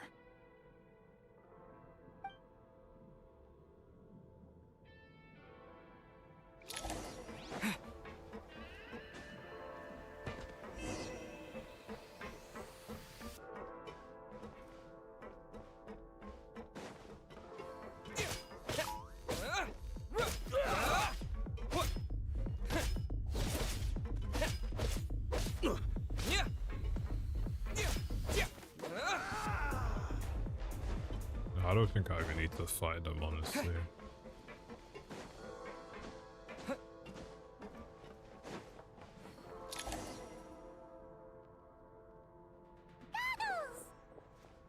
Hello. I am glad to see the three of you safe and sound. For now, at least. But things aren't looking too good. Correct. We are now inside what is known as the Shadow Realm, the darkest space in the shell, where even the Most High is loath to cast its gaze. Time and space hold no meaning here. It intersects with the world of the Light Realm only rarely, like an air bubble that rises to the water's surface. We must leave this place before it sinks back down into the depths once more. Sounds like you have a plan. Yes. In fact, the very purpose of my creation was likely to... Yeah, I don't need to From fight the Shadow them. Realm. It appears that key data is currently inaccessible, but now is not the time to resolve that problem. I have marked the exit to the Shadow Realm for your convenience. In addition, I have prepared some equipment to aid you as you traverse the Shadow Realm, traveler. It may well be one of my core functions. Scan complete. Construction in progress. Activation code? We once peered into the past from the ruins of the shadows. This is what remains of the Golden City, Hyperborea.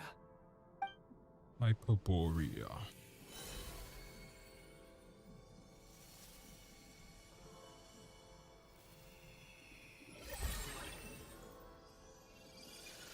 Hell yeah.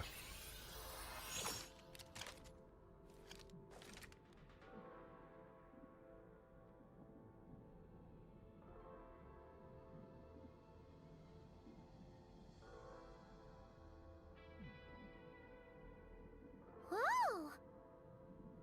Now go. Arm yourselves with weapons of the spirit. Bring down the walls of the stronghold and extinguish the flaming arrows of the wicked. Is this a gun? In the Shadow Realm, where humans cannot channel the elements, there once was one who, after much research and many attempts, found this to be the most effective means of attack. Let's go. We don't have much time.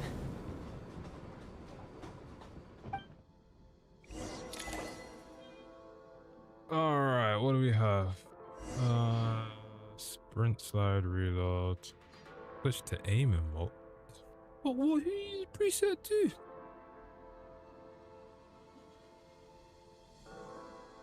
Yeah, I'm not using that one, boy.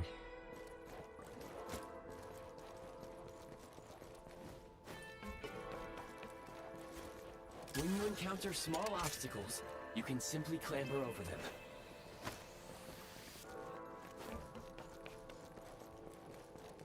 You can slide to navigate through low, narrow tunnels. Obstruction ahead. You may be able to use the Since elemental energy is unavailable in the Shadow Realm, ammunition is an important resource. You can replenish for long-range targets. Try using the scope to line I feel up your so shot. bad for cutting them off all the time.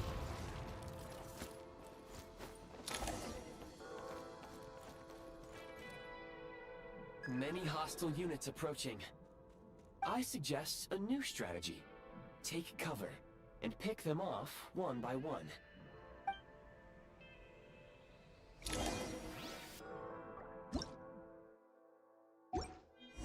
Defenses have been breached.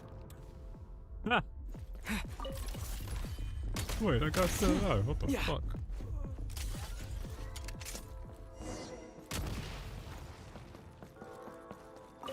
More enemies detected. Try attacking with the newly unlocked assault function. Assault function.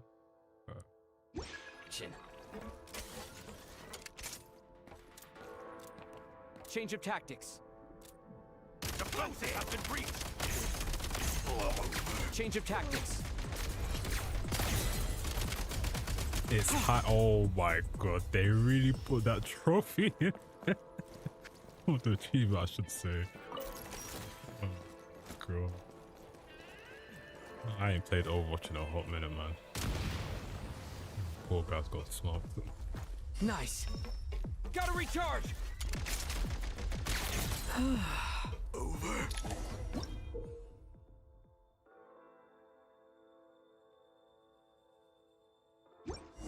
Aim at the freeze mark and pull the trigger to move using the rope.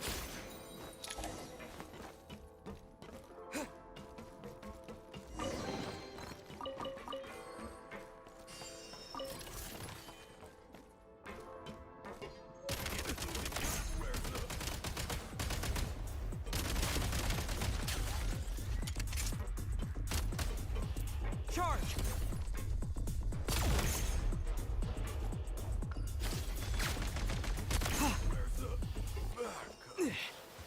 Defenses have been breached. Fall back.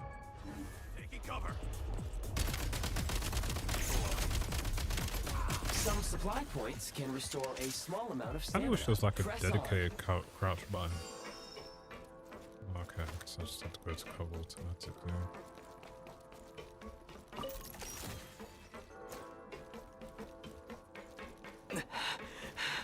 You should be able to use the prime ice construct left here to cover long distances.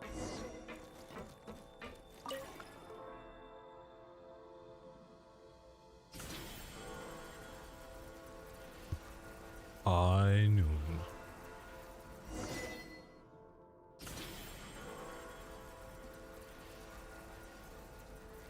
Yeah, I wonder how Overwatch are these days. I haven't played that in, I don't know, man. Probably since Overwatch 1 days.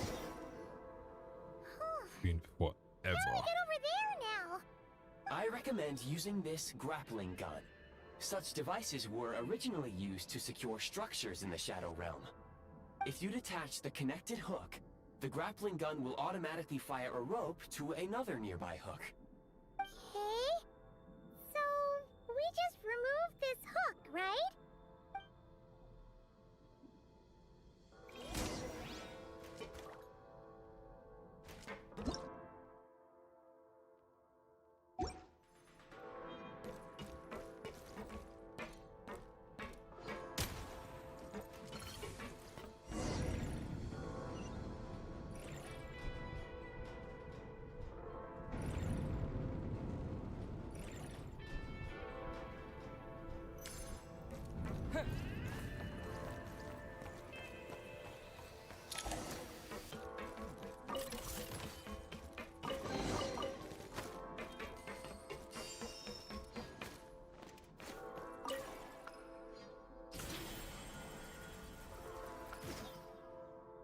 Would it be usable outside the region?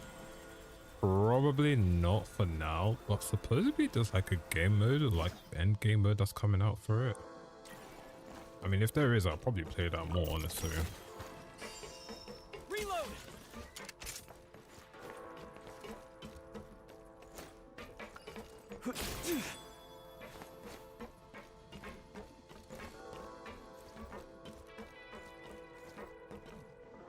Back in business.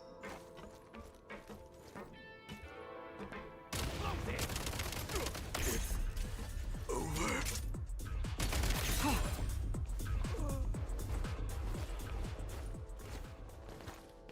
Need a refill. Sprint at the prime ice launcher to reach high places with ease.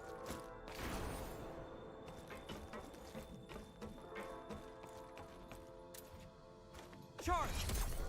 Where's the back? Yeah. Usable munitions detected. Frag crystal. Frag grenade? No shit.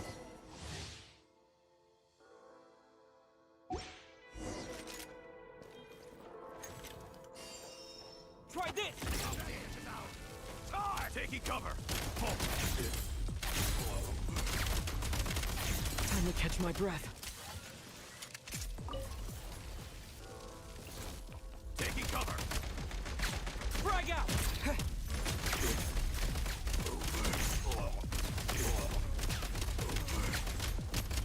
Where's the back?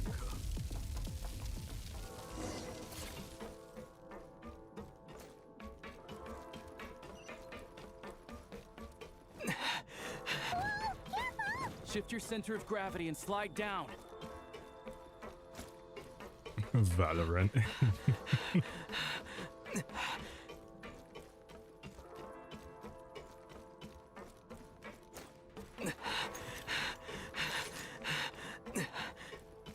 Bro has no stamina, man. Fuck me.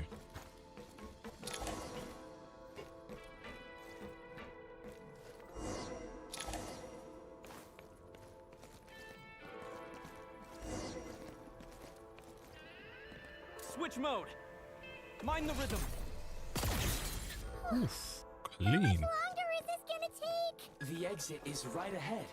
We are very close now. However... It's like they're trying to keep us trapped here. That platform and the carriages are swarming with undead Fatui. Guess we gotta storm through. Time to catch my breath.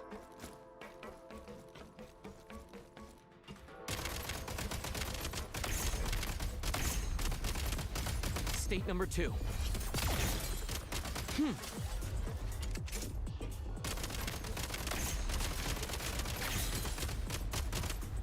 Mind the rhythm.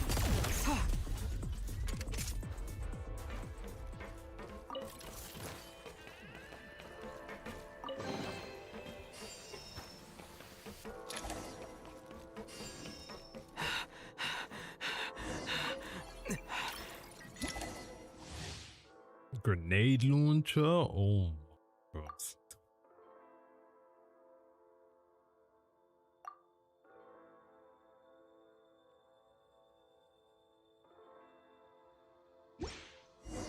You may find switching to assault mode makes your attacks more effective.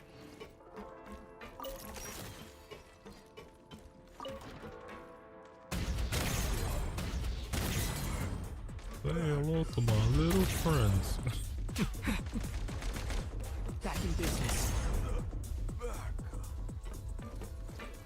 Nah, this is actually some good fun right now, man.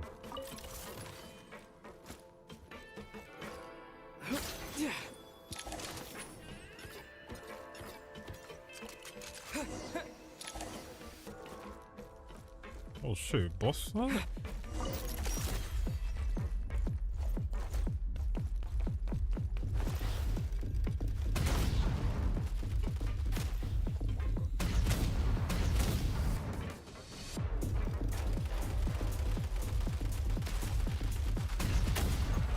Try this!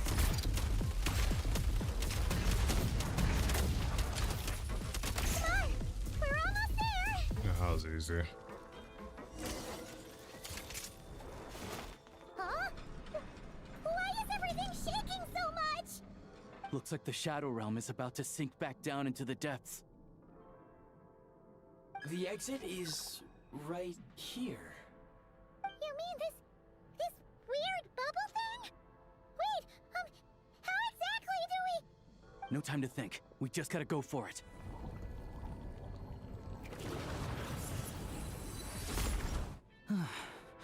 Looks like I was right.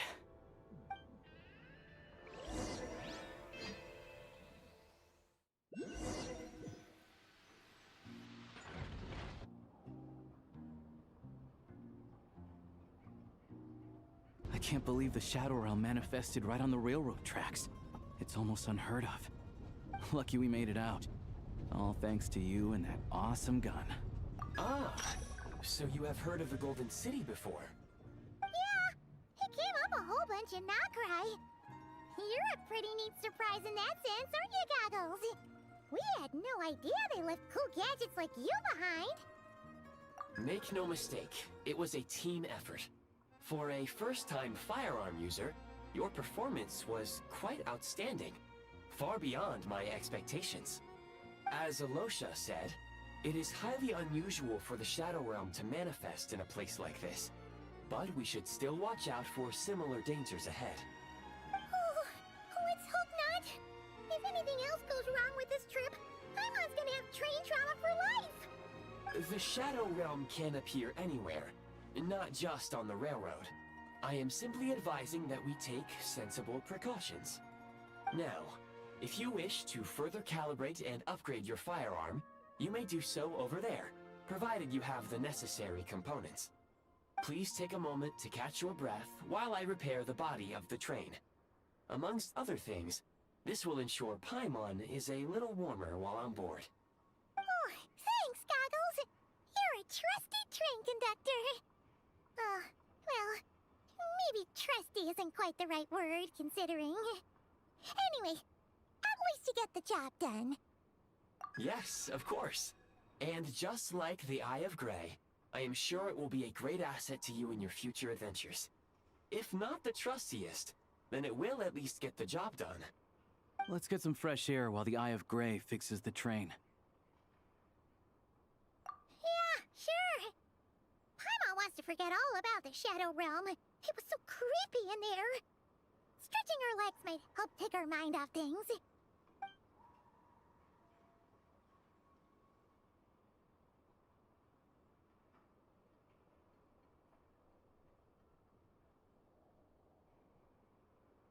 It's so quiet here for a train station. Not a person in sight. Just abandoned houses.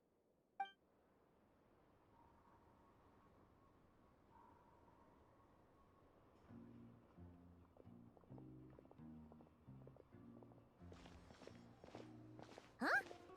So much for repair? You've swapped our train out for a whole new model! My plan was to restore the train to its original appearance per my records as quickly as possible. God damn. Now that the repairs are complete, the train offers optimized performance and a significantly improved trendiness level. Huh. Didn't know trendiness was a parameter. According to my calculations, parameterization is the most effective way for the Eye of Grey to understand trendiness. Hyperborea, huh? I'm sure I've heard of that in a story somewhere. What an incredible little gadget you are.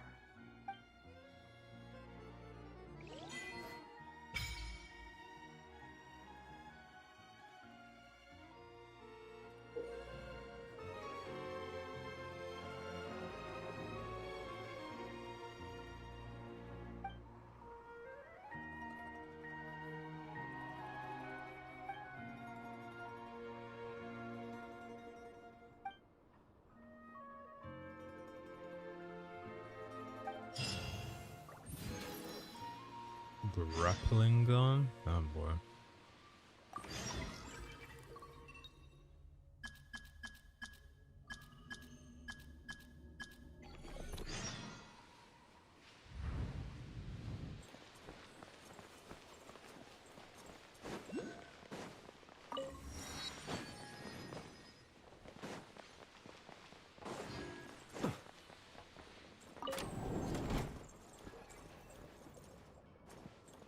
So we've got a crafting bench here. Oh, pretty nice. Let's see. Okay, an arc used to be a sword. Nice.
might want to avoid looking down if you're afraid of heights. No, it's not that.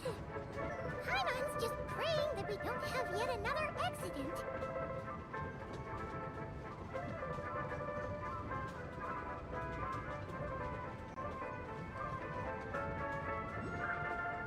That mountain is breathtaking. Reminds Paimon of Dragonspine. They say this mountain's the domain of a Snegovic lord.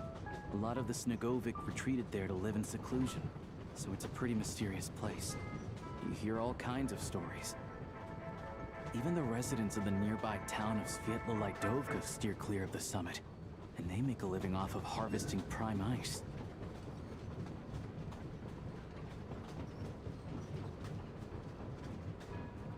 Look, Snezhnograd's just up ahead. What the fuck?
Here we are. Welcome to Snezhnograd train station, the biggest transport hub in the nation. Wow! It's so majestic! Just flying from one side to the other would probably leave Paimon out of breath! It's built for maximum efficiency, but yes, transferring trains here can be a little tiring. In the future, you can use this train station to travel anywhere you want in Snezhnaya. For now, though, come with me. You Let's did get indeed Paimon see checked that out. room, God. This way. There's a lift car that goes straight to Sapoliarni.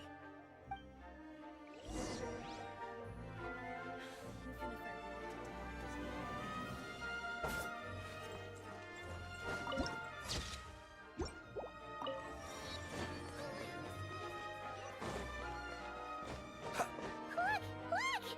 They have really funny-looking hats!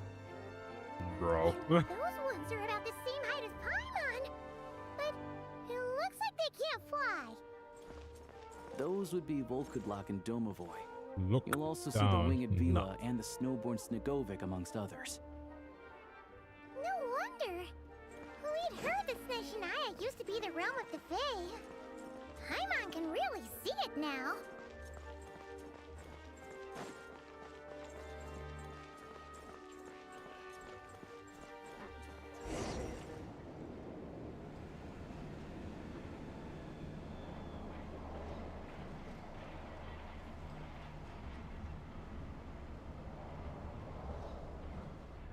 To the left is the Market of Zolny.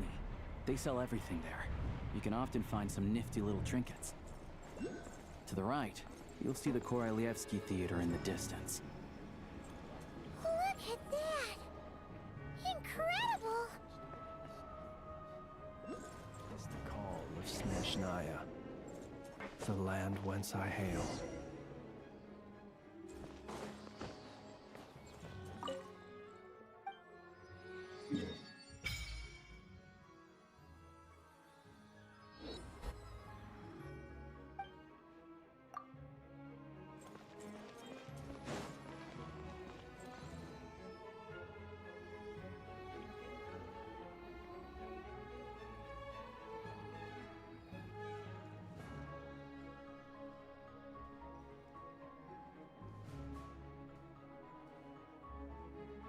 Wow!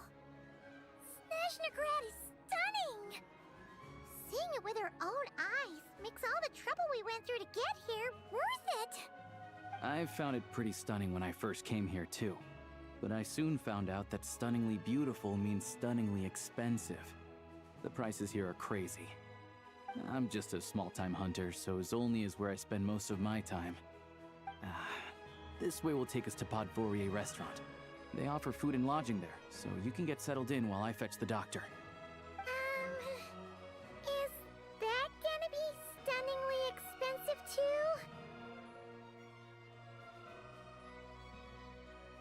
too? Yeah, I mean, there are places to stay in Zolny, but I highly doubt they'd meet your standards. Most of the stoves are out of crystal, the windows are drafty, and at night, four-legged roommates come out to play, sharpening their claws on the roof beams and floorboards. Yep, no way. Not a chance Paimon's staying anywhere like that. Maybe we can split the cost of the room between us? Paimon still has some savings left. Fine then. It's your treat. Paimon will save her money for buying a nice little cake. Don't worry, you'll get some too. I'm glad to see you've perked up. If you find yourselves in the mood for some sightseeing later, there's a few places around here worth seeing. This way leads to Zapoliarny Palace, which serves as the Tsaritsa's audience chamber and also her personal quarters. The adjacent block is kind of a city in its own right. That's Glupov, the headquarters of the Fatui. Inside, there's a munitions factory known as the Armory Palace, producing a constant supply of all kinds of equipment for the Fatui. A lot of important research happens there too. And over there is the Snezhnegrad Vecha, where all the big shots meet regularly to make policy decisions. These places are best admired from a distance. I'm sure I don't need to explain why. Yeah, they probably have super strict security. We're not looking for trouble right now. The downtown area is near the center of Zapoliarny. That's where you'll find the restaurants, bookstores, and gift shops.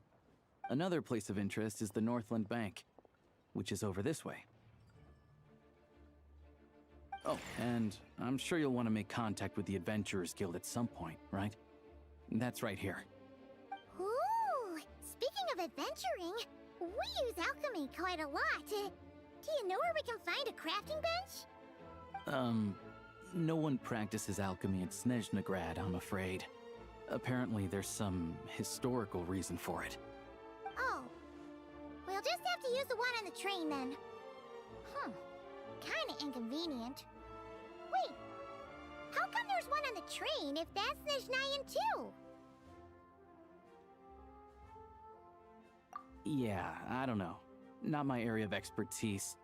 Still, I wouldn't say the absence of alchemy makes life here any less convenient. Anyway... Finally, there's Zolny in that direction. It's mostly residential buildings and factories, but there's a few shops too. Worth a look around if you're interested. That's about it. You guys go ahead and get checked in while I track down my doctor friend. Sounds good. Thanks for all the recommendations. It'll be good to get out of the cold wind. Paimon's starting to feel another headache coming on. Podvorier Restaurant is right this way.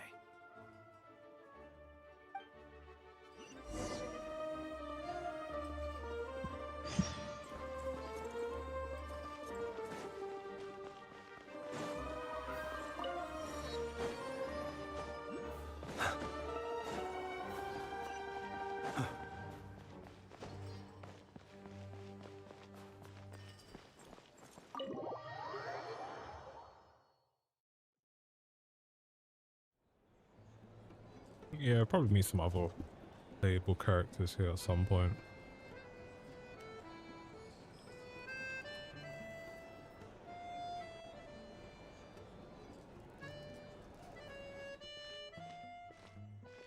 Looks like you get what you pay for, huh? Paimon likes this room a lot. Yeah, much better now that we're out of the cold. Oh, thanks for taking such good care of Paimon. Honestly, she feels kind of bad for throwing a wrench in the works. If this were anywhere else, we'd be out investigating and adventuring by now. But instead, we're stuck here waiting for a doctor. You're right. No need to put push ourselves too hard for no reason. A lot happened on our way into the city. Let's review what we've learned so far and try to figure out what to do next. Obviously, the million more question is, what is this Aritza planning? Everything else leads back to that. Sure was. And so far, we've learned that in addition to the 7 Gnosis, her plan also requires a ton of energy. But we won't get to see her anytime soon. Alosha said that she went east to fight that big monster. It must be a pretty powerful one if it can blanket the whole of Snezhnaya in a snowstorm this awful. To be honest, what we're really lacking right now is information. The kind of information that only the higher-ups in the government would know, not word-on-the-street type of info. Paimon can think of a few people who might be able to help us, but... Right! And when we left Nokrai, Sandrone specifically left a message reminding us which side we're on. So, it's unlikely they'd tell us anything confidential about the Tsaritsa's grand plan. Yeah, fair point. Besides, that Glupov place is right nearby. We've got nothing to lose, so it'll be a waste not to go. There's gotta be someone there willing to talk to us, right? Maybe Arlecchino or Sandrone? Or possibly Tartaglia. But it's unlikely we could sweet-talk Arlecchino, let alone Sandrone. She basically told us to stay in our lane already. Yeah, the last time was all the way back in Fontaine, right? Too bad we missed him in Nokrai. Apparently, he came to help out. Hello. Is there a traveler in Paimon in there? That's Alosha! Come in!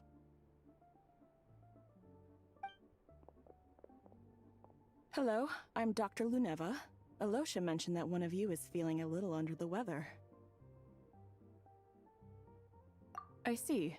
So you're my patient today, yes? And you're, Faye, I presume? Good question. Paimon's not too sure either, but she's definitely not the same kind of Fae as the ones we saw at the train station. Is that gonna be an issue? Not exactly. It's just, I'm used to treating human patients.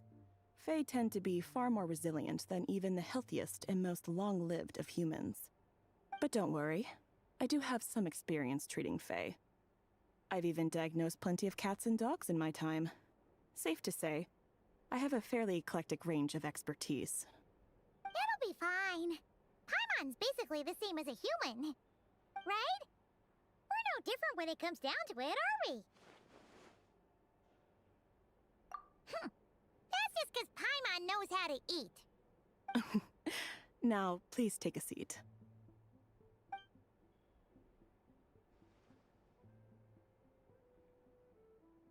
Okay, vital signs are good. Test results are all within normal ranges. I don't think it's anything serious.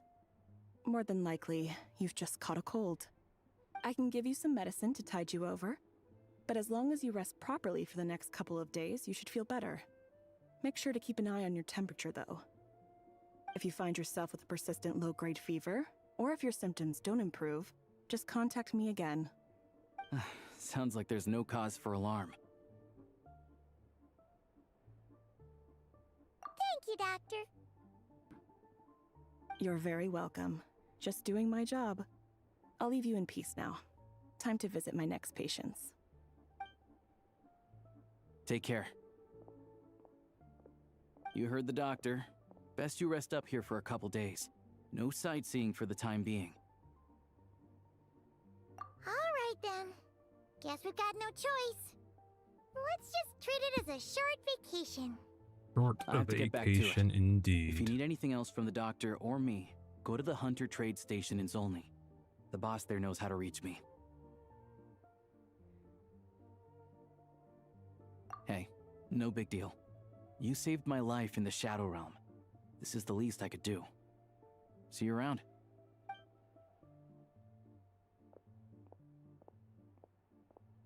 All right, time to find Child and see what he can tell me. Hey, child. Let's see.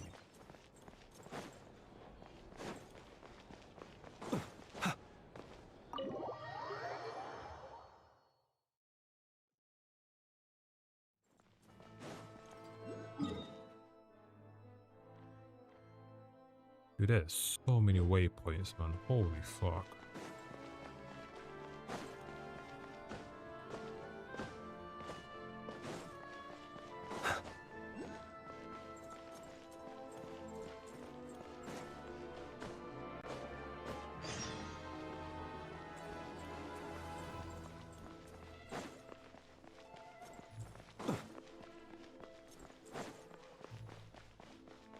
No food required ahead.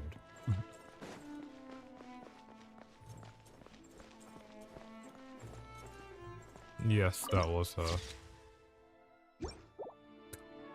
Right, do you really want me to go and talk to her? Fine, fine.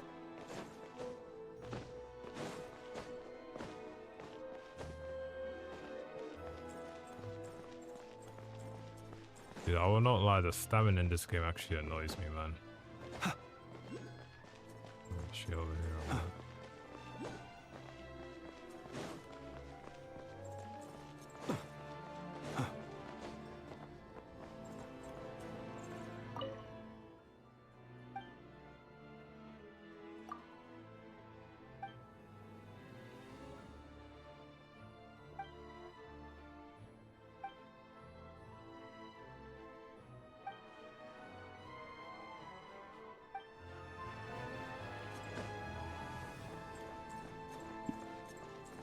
Yeah, it does still. Like when you compare to like playing other games, like this is so redundant now. Like I can understand during battles, but when you're not in battles, it should just be unlimited at this point, man.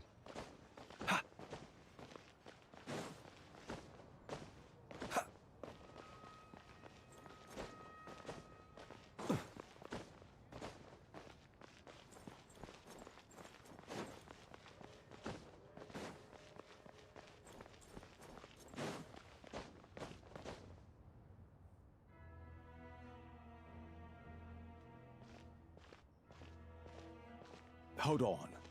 Please display your invitation letter or permit. Glupov does not accept meeting requests without a prior appointment. You'll have to apply per the advertised booking process and wait until your invitation letter is issued.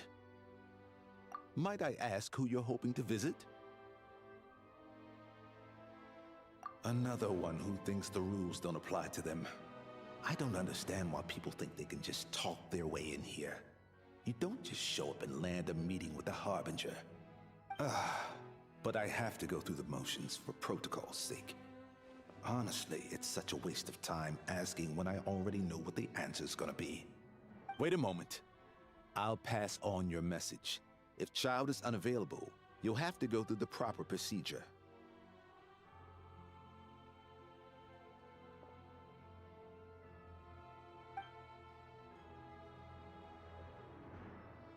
Lord Child is a busy man. He's probably not in Glupov at the present. If I were you, I'd cut your losses. No point waiting any longer. Even if you two are old friends as you claim, please understand that the Fatui Harbingers are often busy with their official duties. They tend not to stay in Glupov for extended periods. Next time, stick to the rules. You'll make life easier for both of us, Greetings, Lady Marionette. I'll take care of our guest here. It's his first time in Snezhnaya, so it's no surprise that he doesn't know the rules yet. I trust no choice words have been exchanged. No misunderstandings I should be aware of. No, Lady Marionette. No incidents to report. Whew, that was a close call. Good thing I played it cool. Is that right? Good to know. Wait, where's Paimon? Under the weather? That's hard to imagine. She's always buzzing with energy. I take it she's still adapting to the climate. Happens to a lot of people. It's even colder here than in Nodcry. Has she seen a doctor? I can get you one if you need. All right then. Well, let me know if you run into any other problems. Why else? I was just about to sit down for some much-needed tea time when I heard that an old friend of Tartaglia's had shown up outside. No appointment, nothing. And, as obnoxious as it may be to show up uninvited at Glupov, I couldn't help but take pity on the poor soul who was waiting outside in vain. So I had no choice but to abandon my freshly brewed piping hot tea and come to see this mystery guest for myself. Well, I felt our time working together in Nodcry warranted some courtesy. I couldn't exactly let you freeze to death out here in the wind. Unfortunately, I can't invite you inside either. The rules of Glupov wouldn't allow it, and as a harbinger, I have to lead by example. On the plus side, Snezhnograd actually has some class, unlike Nasha Town. Torchlight Books has a very nice selection of teas and cakes, so we can catch up there. Your treat, of course. Because I already wasted one perfectly good cup of tea today. That's why. God damn.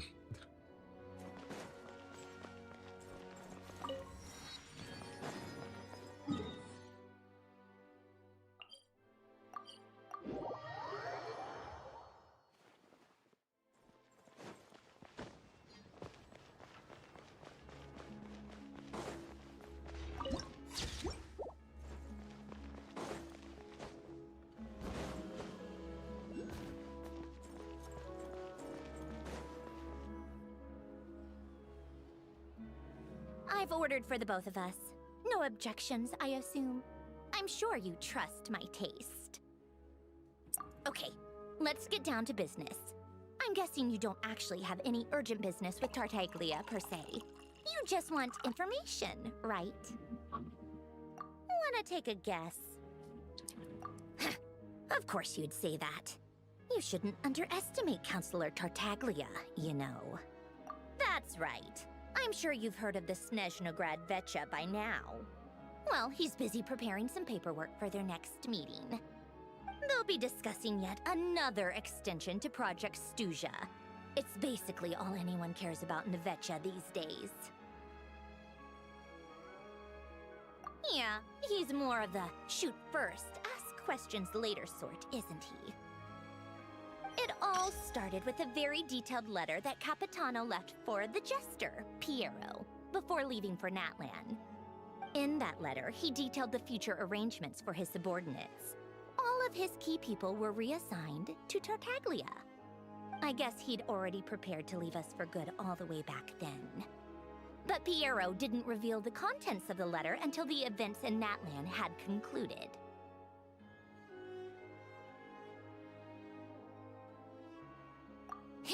That was his reaction, too. Why me? With a bewildered look on his face. He'd always assumed Capitano looked down on him. He was a man who kept his thoughts to himself and barely spoke to him the whole time they'd known each other. But he occasionally brought Tartaglia along to my tea parties back in the day. So to the rest of us, it was clear that Capitano had quite a lot of respect for his young comrade. By the rest of us, I mean my tea party regulars. Arlecchino, Rosaline, and... actually, not Columbina. She was probably oblivious to it. Anyway, then the Liu-S situation happened.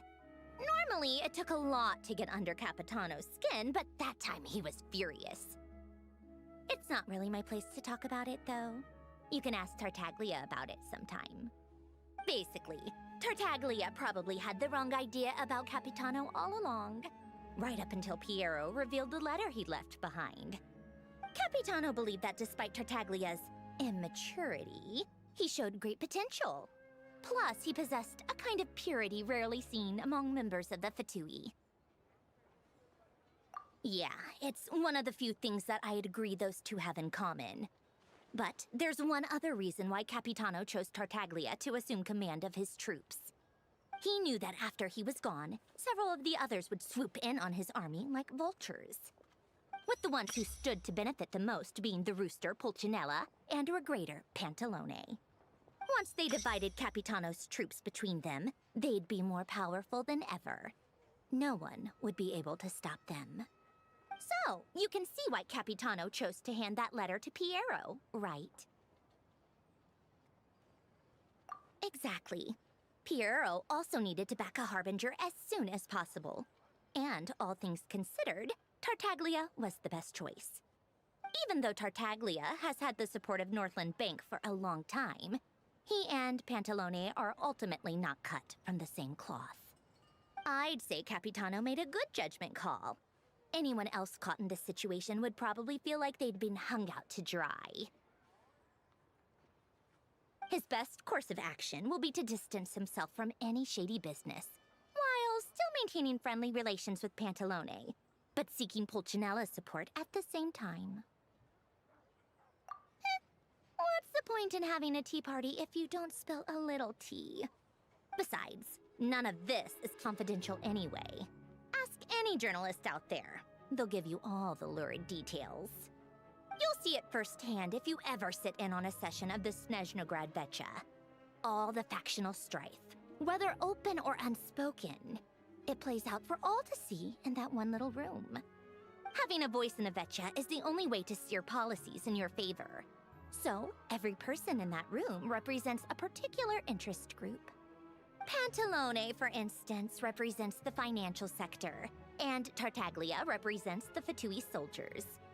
Personally, I have no interest in political jousting, but since I have a number of engineers and researchers under my command, I have to make their voices heard.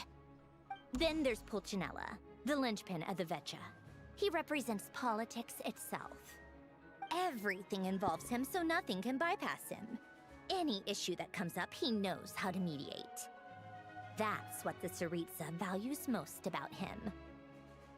I'm starting to see why everyone is so frustrated with the way things are, but also powerless to change it. A complex web of interests connects all parties involved, and the Tsaritsa sitting at the top adds another layer of complexity. It must be nearly impossible to come up with a perfect solution. All right, I'm done carrying this conversation.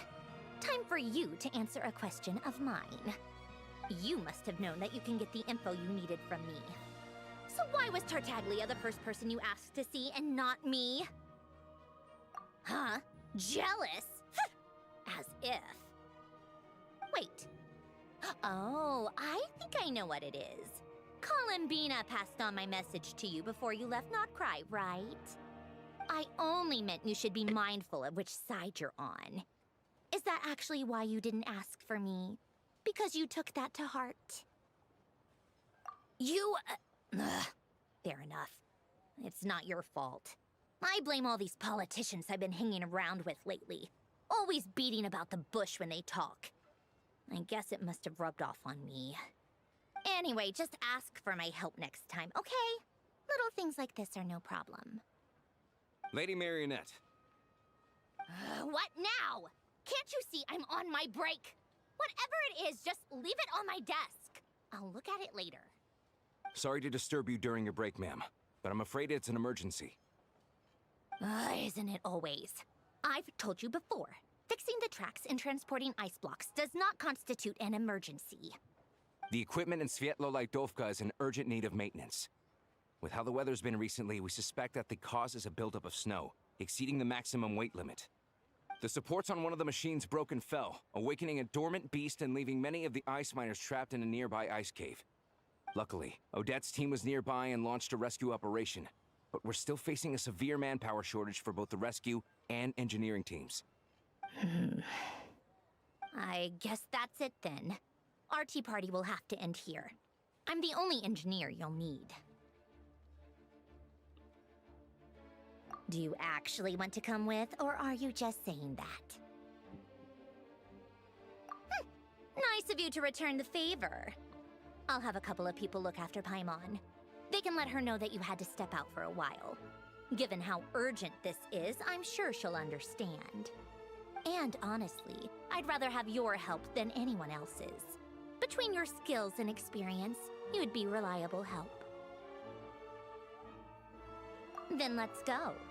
You, take 2 people to Pavoyer restaurant. Find his room and watch it like a hawk until we get back. If anything happens to Paimon, you'll be answering to me. Oh boy. Yes, Lady Marionette.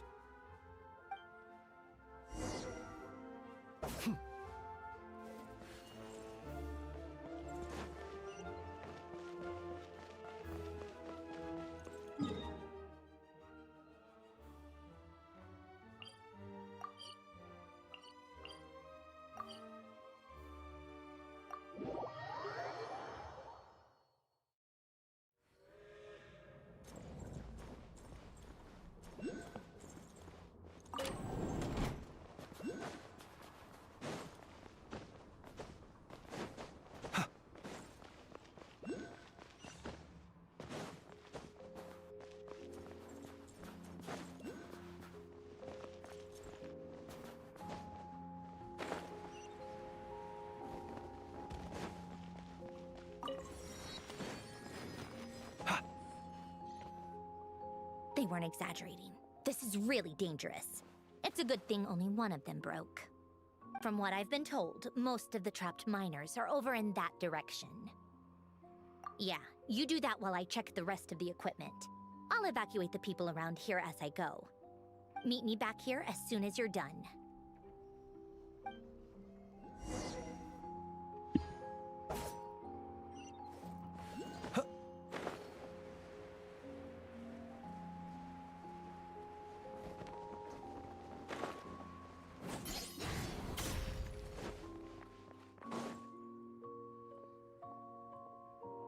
I have to be getting close.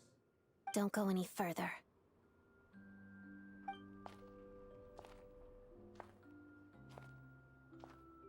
It's too dangerous here.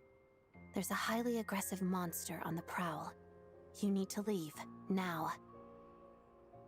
Ah, I see. You're the backup from Snezhnegrad. Well, I'm Odette. Good to meet you. Ah, so this is Odette. She was the first member of the Fatui on the scene.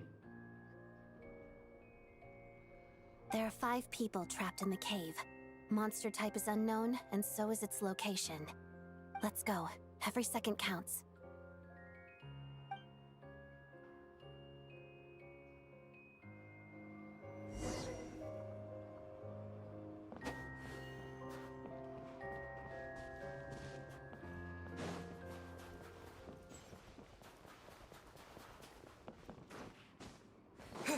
Careful. Something's moving.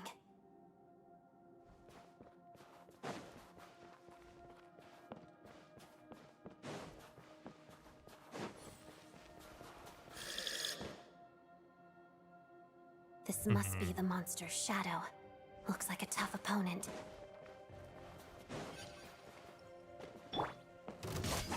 Together. It's pirouette.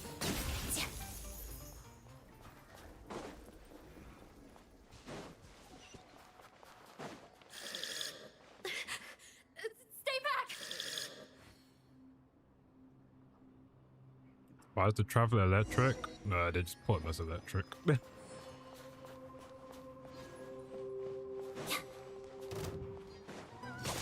begin. Waltz of the snowflakes. Pas de deux.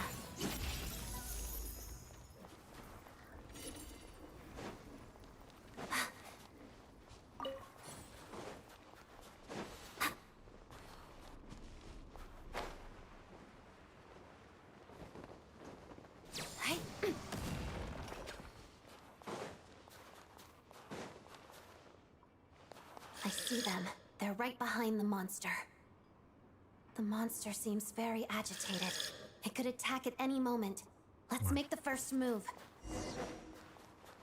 Monster's hella tiny, man. Lightning flash! Thunderclap! Together.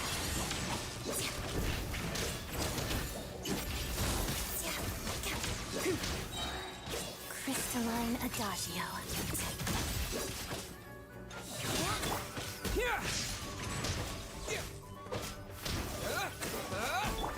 Let's begin.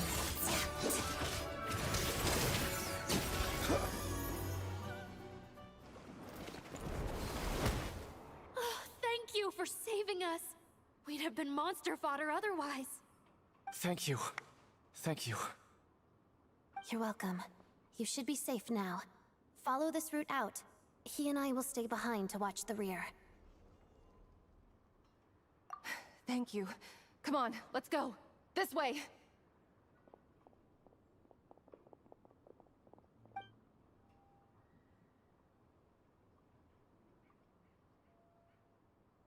I've searched the area. Pretty sure the monster made a tactical retreat. Yeah, but with us here, it won't be coming back anytime soon. It may be small, but don't be fooled. It's a ferocious beast. People are just food in its eyes. It's lucky we got here when we did. The trapped miners have been successfully evacuated. Time for us to leave. Wait, this place. There's something unusual about it.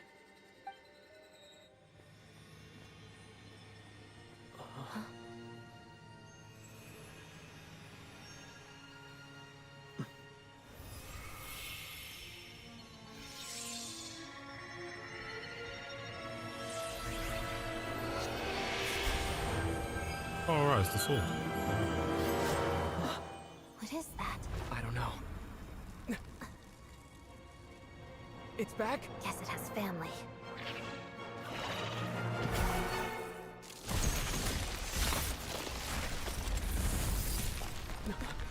This way.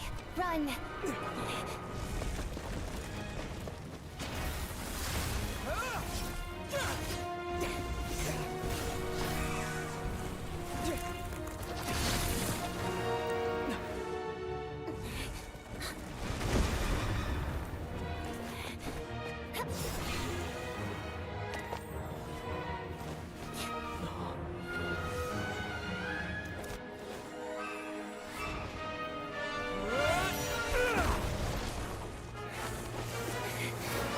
Thanks.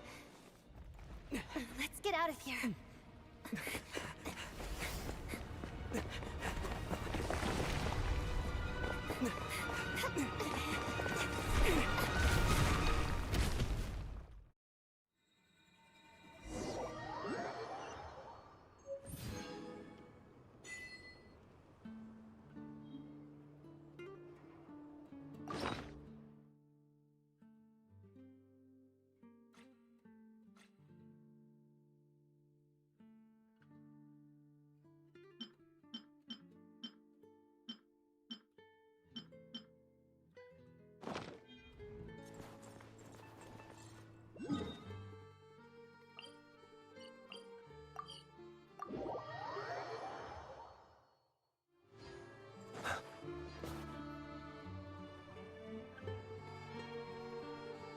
Everyone's accounted for.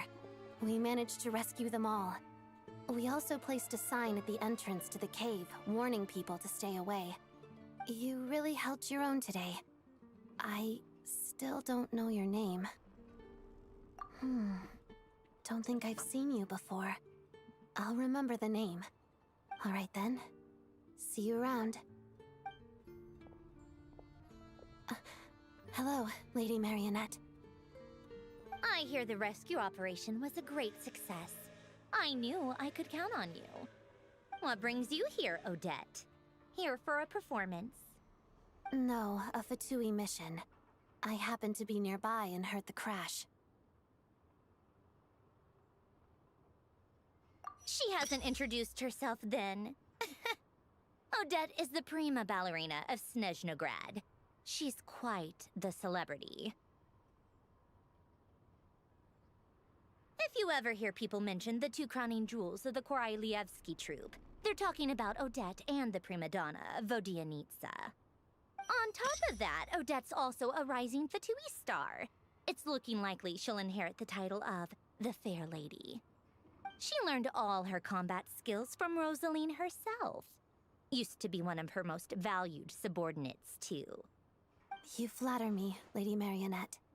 If she's Rosaline's protege, that makes me... Never mind. There's no need to bring it up. No point making things awkward. How's progress on your end, Lady Marionette? Equally successful. I finished reinforcing all the equipment. Took me a little longer without Polonia's help. But the outcome is the same, of course. Even if the heavy snowfall summoned by that monster lasts for another 3 months straight, this equipment won't give way. All right, now that we're done here, it's time to get out of this blizzard. Sure, but Snezhnograd will send someone to investigate and draw up a relief plan. And I guess I'll have to write the incident report myself this time, since it involves a mechanical malfunction. First, Pantalone needs to approve the budget, then Pulcinella has to sign off on the plan. Once they've argued it out and reached a compromise, we can move forward. That's the rough process anyway. Could take anywhere from a couple of weeks to a couple of months, depending on how smoothly it goes. Yup, nothing we can do about it. There's a whole stack of incident reports like this back at the office. The snow has eased a little for now, but there's no telling when that will change with that monster still at large. Fuel for heating is in short supply, and relief is weeks away. There's no immediate threat to life, but still, it just feels like there should be a better way. Hey, quit daydreaming. Let's get back to Snezhnograd. When did you get a new sword? Apollonia returns? Yeah. I found it in a cave. Probably sooner or later. It handles pretty nicely. You have a strange affinity for secondhand swords. Wow, shots fired.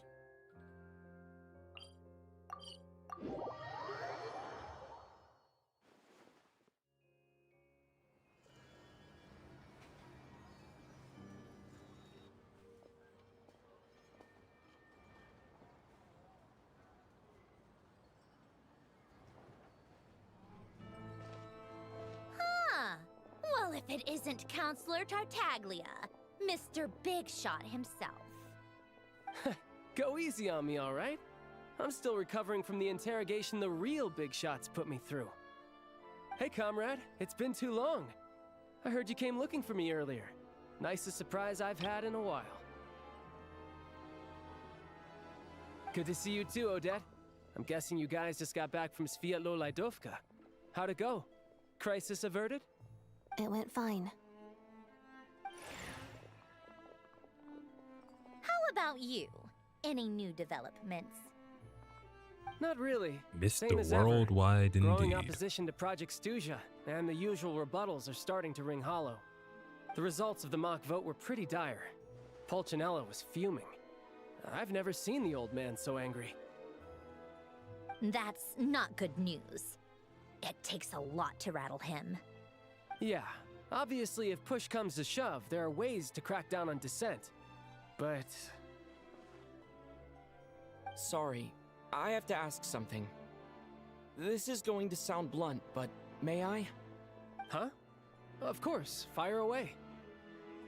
It sounds to me like everyone's tearing their hair out trying to figure out how to deal with opposition to Project Stuja. But what exactly is this project's purpose? And how can it be so important that even people like you two refuse to stand up for the ordinary people of Snezhnaya? Interesting. I gotta hand it to you, comrade. You sure don't mince your words. Excuse him? What does he mean, refuse to stand up for ordinary people? Oh my gosh. How does he dare speak to the Harbingers like that? Are you interrogating us now? It's okay, Sandrone. Let me explain. I think I understand where he's coming from. If I could, I'd take your side right now. In fact, my position's very similar to yours. I've only held back on casting a dissenting vote in the Vecha because the Tsaritsa would never let me get away with it. Still, I have a responsibility to the Fatui armed forces, so I do what I can to make their voices heard. Most of them are just regular folks from small towns far from the capital. I'm sure you've seen how much those kinds of places are struggling right now. Oh, and for what it's worth, I'm from Arepasak myself. Things aren't going so swell there either. The Tsaritsa wants to create a better, safer future for the people of Snezhnaya, but she's thinking long term.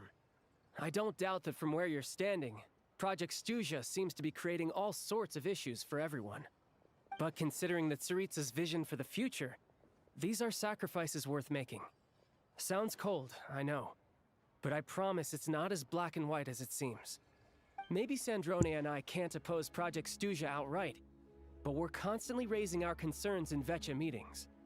And even though we can't put an end to it, there are plenty of other ways to make a difference. We're trying everything we can think of, and so is Pulcinella. I respect Her Majesty, the Tsaritsa, and trust her decisions. But at the end of the day, I'm still just a normal guy who cares deeply about my homeland. And my family, who all live here. There's no way I would ever abandon them. As contentious as things can get within the Vetcha, there's no selfishness or malice behind it. Everyone wants to get through this period as smoothly as possible. The issue is that there's no way of pleasing everyone under the present circumstances. Most of the time, we're trying to decide on the lesser of two evils, which obviously isn't a great look. But that is not the same thing as being blindly loyal to the Tsaritsa. No one's got their head in the sand here. We're all well aware of the way things are. We're just doing our best to make it work. In fairness to Sandrone, she rushed to Svietlo Lidovka's aid the moment she heard that people were in danger. And even Tartaglia, who used to only care about the thrill of the fight, is clearly doing his best to rise to the demands of his new role as counselor. Hey, come on. There's only so much we can say, so don't press us too hard. Look, I know how untenable the Tsaritsa's position looks if you don't understand her motives. Maybe you've heard already, but she's currently leading her army on a campaign to the east to defeat the monster that's been causing these brutal blizzards. Striking that monster down will be a significant step in dealing with the present energy crisis. As laser-focused as she is on realizing her lifelong ambitions, she's still putting time and energy into taking down this powerful monster. To me, that says a lot. If she thought Snezhnaya and its people didn't matter in the grand scheme of things, why would she waste her time on something like this? Thanks. I meant every word I said, though. I wasn't just trying to placate you. I've already done more than enough diplomacy for one day. I still think this adventurer raises a very important point. Our two harbingers have made their positions very clear. But there are many others in the Vetcha who must feel trapped and forced to vote against their conscience. I think it's a very valuable quality to be willing to speak one's mind, despite the risk of offending powerful figures. You can say that again. I highly doubt we'd feel the need to explain ourselves so much if we didn't know you so well. Forgive me, adventurer, but might I be so bold as to ask about your background? How is it that you can converse so openly with two harbingers? Oh, haven't you been properly introduced? Easier said than done. I like to think I'm not the kind of person who goes around busting open people's old wounds. I've only learned his name so far, and no details of his experiences. Is something wrong? Uh-oh. Is there no avoiding the subject of Rosaline? No, it's just... all right. I guess there's no getting around it. This is the world-renowned traveler, who helped resolve the storm terror threat in Mondstadt, cleaned up after the mess I made in Liyue, and then went to Inazuma, where there was a duel before the throne, in which the traveler defeated Rosaline. Oh. Ugh. I'm sorry. I didn't think you two would be seeing much of each other, so I figured it wasn't worth bringing up. It's fine. It was a long time ago. It's fine. Nah, it's not fine. Sorry, I just remembered that we have a rehearsal coming up. Please excuse me. I should get going. They killed my master.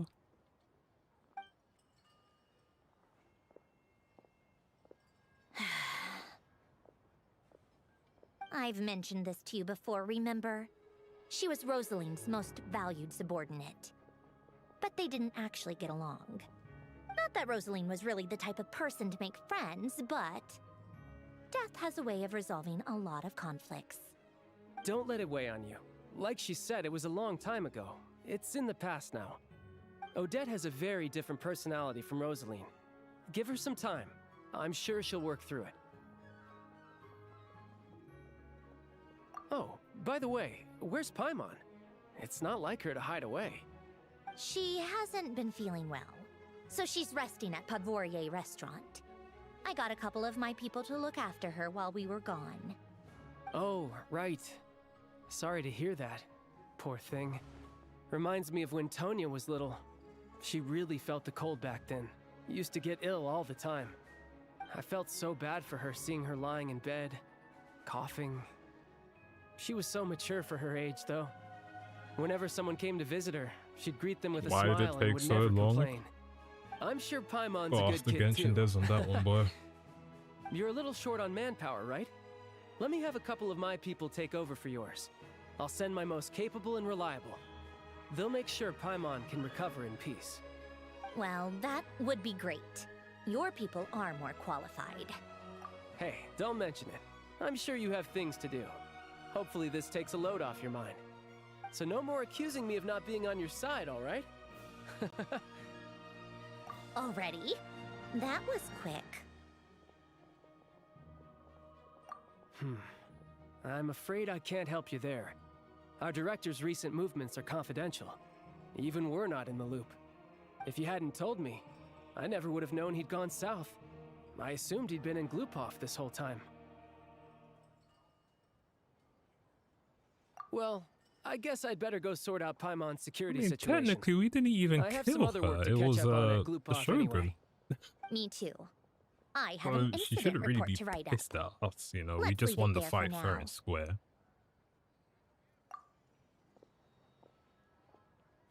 I guess everyone's in a difficult position. But Tartaglia's right. I have things to do. Things I want to do. And things I ought to do. To start with, I should ask Alosha if he knows any way to help Svietlo Lydovka.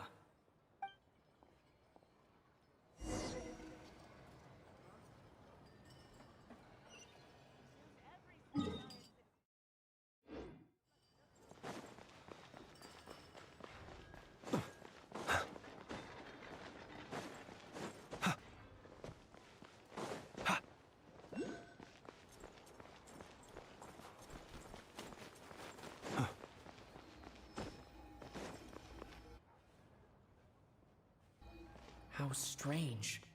This sword seems to be vibrating of its own accord. It's a very faint vibration, but it's getting stronger as I get closer to the statue of the Seven. Does this sword have some connection to the statue? But all it does is vibrate, even when I touch it. That place I got this sword from was definitely out of the ordinary. Maybe I should try channeling the power of cryo.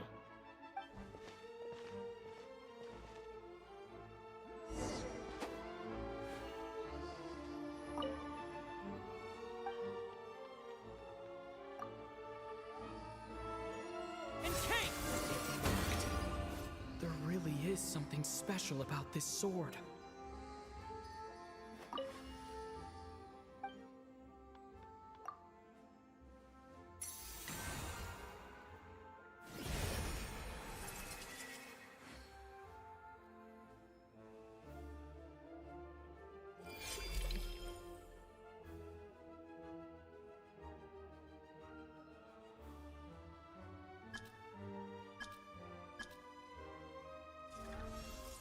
I don't really understand what just happened, but I'm pretty sure this sword just got a little more powerful. I'll have to try the same thing again when I come across another statue of the Seven. In the meantime, I'd better go find Alosha.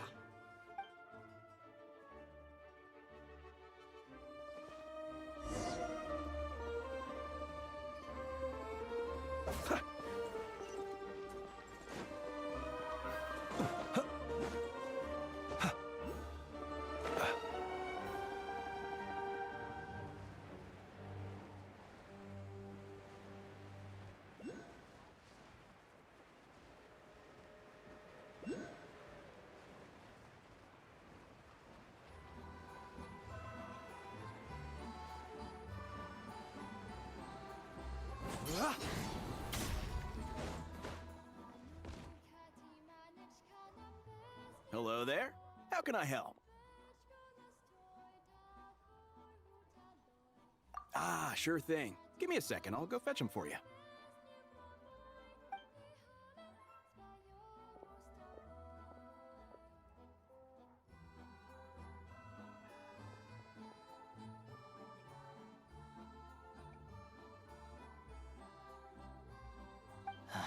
It's a familiar story. I've had similar experiences. Although Snezhnegrad doesn't deliberately delay or withhold relief, those first few days of waiting for help are always the hardest. It's a fundamental contradiction. If emergency relief can't be delivered in time, what's the point in even calling it emergency relief?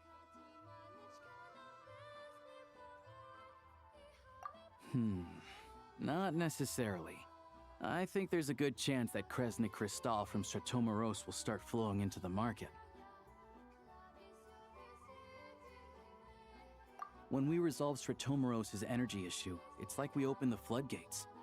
A huge backlog of Crystal is now available to the townspeople. There's no way they can use it up at once. A lot of them will probably stockpile it and slowly work their way through. Probably a good idea, since energy prices are only going to keep rising. But there will always be people who urgently need Mora. Exactly. At the current prices, selling Crystal is an easy way for an ordinary person to make a fortune. Hey boss, how much do I have left in my account? 1 second, let me check. So, you're planning on buying the Crystal out of your own pocket? Yeah. I don't know if I have enough, so I'll chip in a little extra and buy as much as I can afford.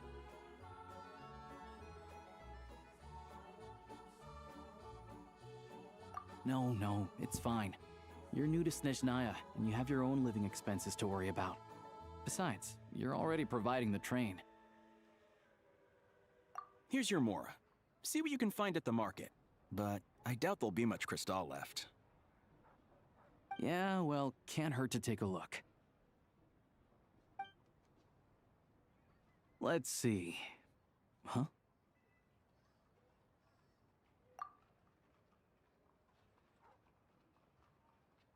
Oh, Alosha, and... Oh, we meet again already. hello. I didn't realize you two knew each other. Yeah, I take on some odd jobs in the city to supplement my hunting income. Sometimes I work as a cleaner or prop hand at the theater where Odette is one of the big stars, so I've met her a few times. When the weather's as bad as this, it's better for a hunter to adapt than to keep looking for game. Yes, and we sometimes need extra help.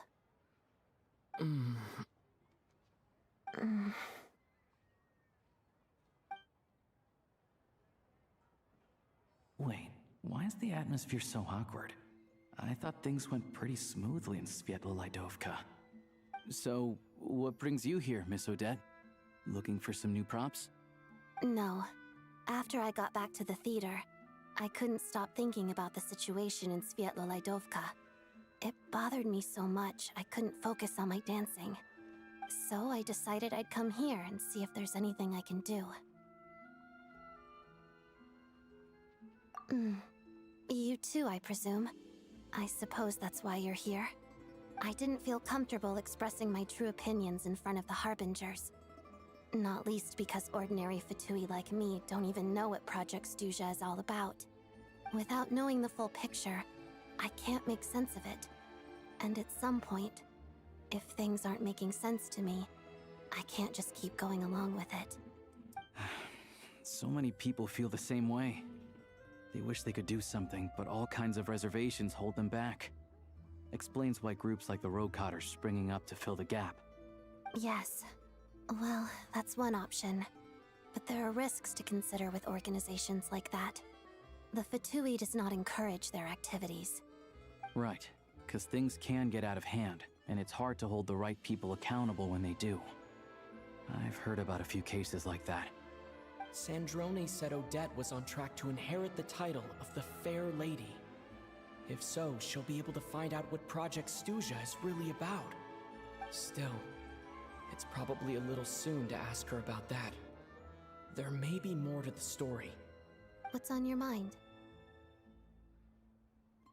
I think we can both agree that no matter which side you're on, it can't stop you from doing the right thing. Where there's a will, there's a way. I know what Rosaline did while she was abroad. You made the right decision, so no hard feelings. So, what's your plan? Oh, we were gonna buy some crystal. I heard there's some on the market right now. Funny. I had the same idea. In that case, let me pay. I can claim it back as mission expenses. The real issue here is that government relief is behind schedule. Surely it makes more sense for the state to cover these costs than for us to pay out of our own pockets. True. It's a huge expense after all.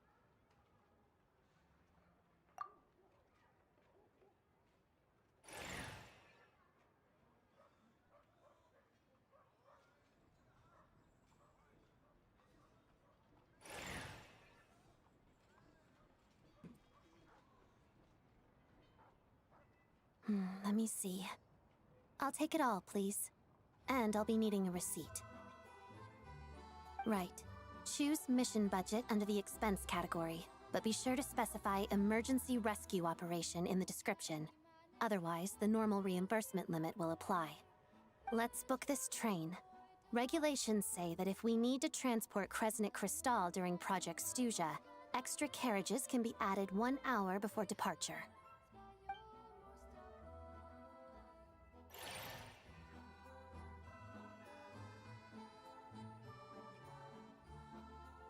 That should do it. The train will be escorted to its destination by Fatui guards. This is my first time seeing you handle Fatui affairs, Miss Odette. It seems you're as skilled an officer as you are a dancer. You flatter me.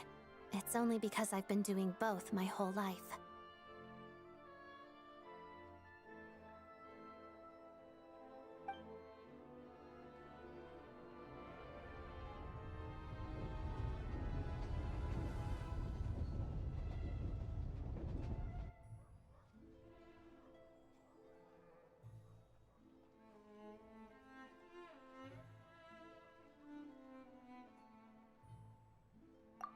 Anyway, I bet you've been non-stop today, am I right? Any idea how Paimon's doing? What's wrong? Who's Paimon? His travel buddy. Hasn't been feeling well. She caught a cold right after they got to Snezhnaya. Sounds like she's important to you. I can't believe you've been dealing with this on top of everything you've been doing to help the people of Snezhnaya.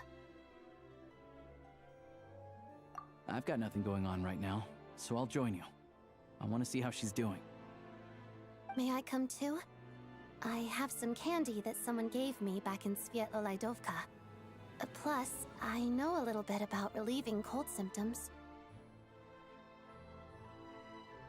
All right then, let's go. Oh, there's rewritten. Look, I mean, people on Twitter are just stupid, man. I still don't know what the deal is between these two, but at least the tension seems to have vanished. A good sign, hopefully.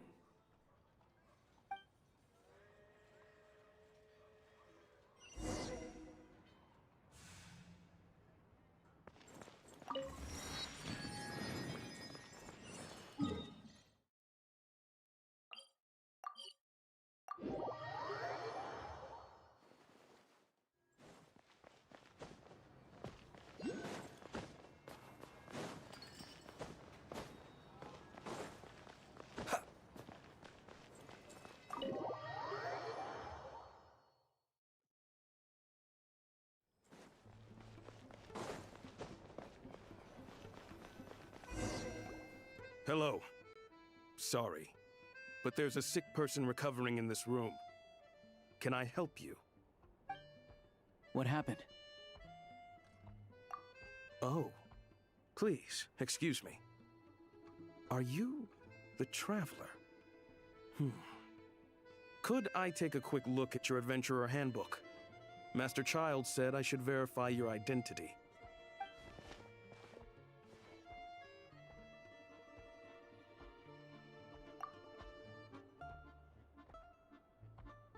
Ah, it's really you. Sorry for the inconvenience. We're under strict orders from Master Child to keep this room well guarded. At the same time, we can't interfere with Podvoye Restaurant's business. That would only seem all the more suspicious and draw unwanted attention to this room. Besides myself, a few of my colleagues are stationed in and around the restaurant, in plain clothes, of course. Rest assured, you're in safe hands. I didn't expect such a high standard of protection. Well, Master Child handpicked us for this special assignment. We're not about to let anything go wrong. Anyway, I won't keep you any longer. Please, head inside.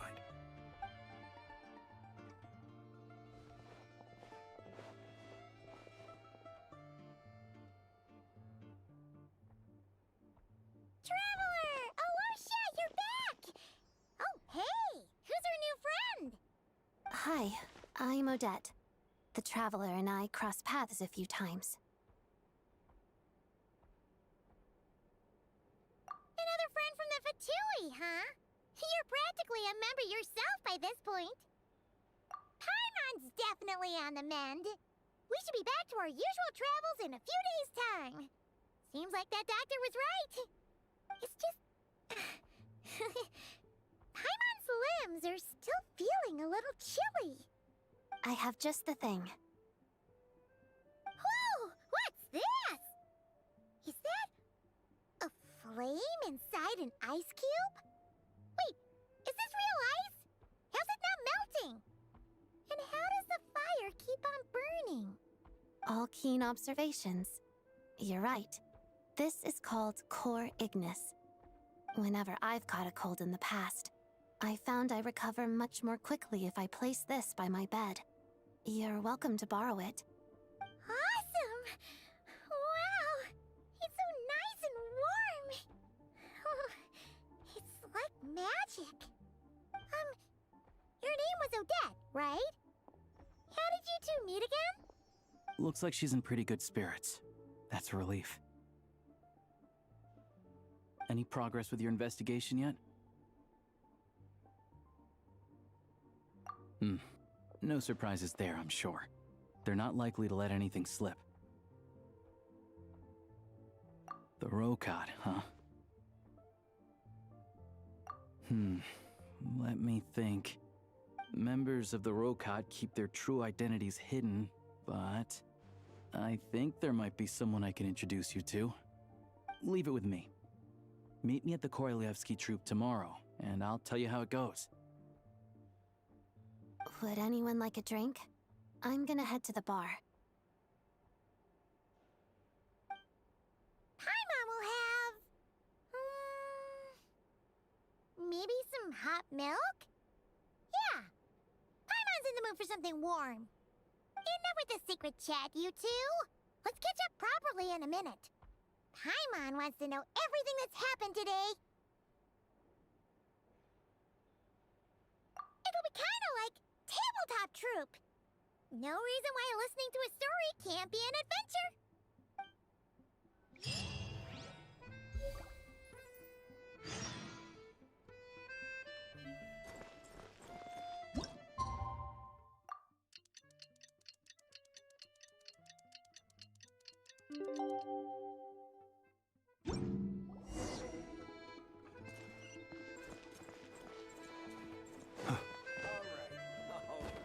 Enough. Please let me know.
You made it.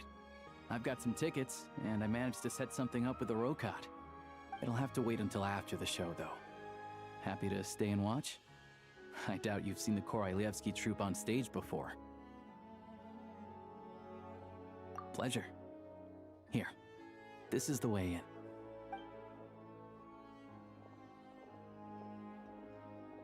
Please present yourself for a routine inspection in accordance with theater regulations. Thank you.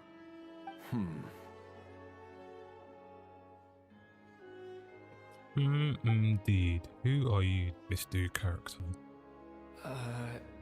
Is that guy with the Fatui? Looks like he's waiting for something. Okay, all done. Thank you for your cooperation. Please proceed through to the theater.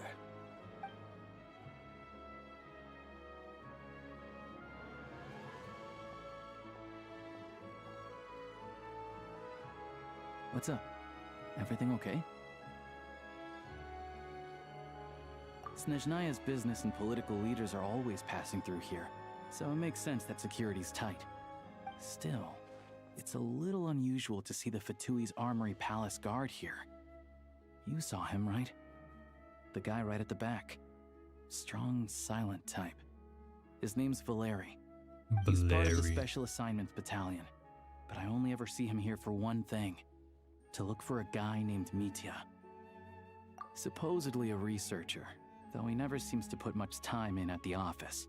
The theater is one of his favorite places to hang out when he's playing hooky from work.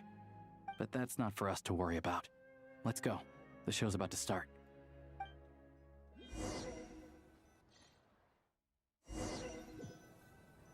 Please be a 5-star. What do you think? Pretty impressive, huh? Knowing the Genshin team, they'll probably put him as a 4-star.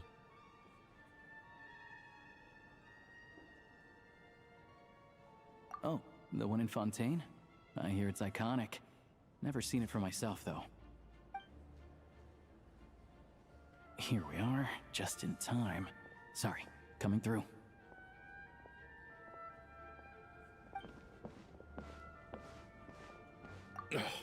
If you're gonna show up late, keep your mouth shut. Whoa. What's his problem? Whatever. No point arguing with people like that. Look, there she is. That's who I'm introducing you to later. She's the lead singer of the troupe, Vodyanitsa.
This leads directly to the green room.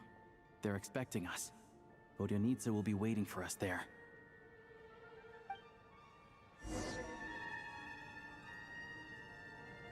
Is it normal? I mean, it's not too low, I think. Well, maybe because I don't want it to overpower my voice. I could turn up a bit though.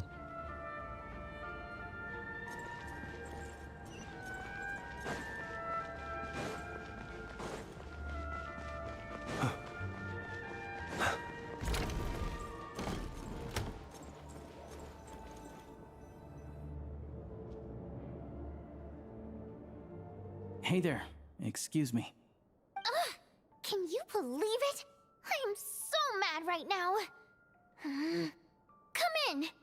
Oh, it's you two. Bro, what the fuck? Huh? You know each other? Oh, wait. Is this who you were telling me about? The one you met yesterday and couldn't stop thinking about? Oh boy. I never said that. Yes, you did. Why are you denying it? It was right before I went on that rant about the moody factory owner. Oh, I remember it so clearly. Might I ask what brings you two here? Oh, I just brought him here to see the show. And when it finished, he was full of praise for Vodionitsa's performance. So I thought I'd try my luck, see if we could get the chance to chat for a bit. Maybe get an autograph? You work here. You of all people ought to know that's against the rules. It's not what the green room is there for. Oh, what's the big deal? Come on, don't be shy. I can give you an autograph. You can take a picture too if you want. Do as you please. I finished all my shows for the day. I'll leave you to chat.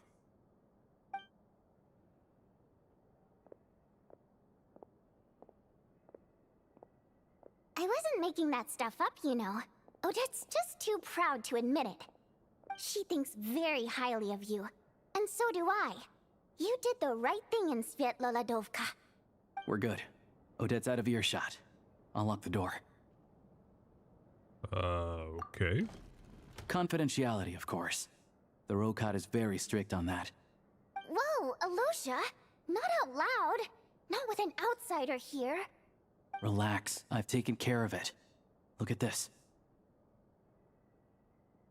The President's reply sent this morning.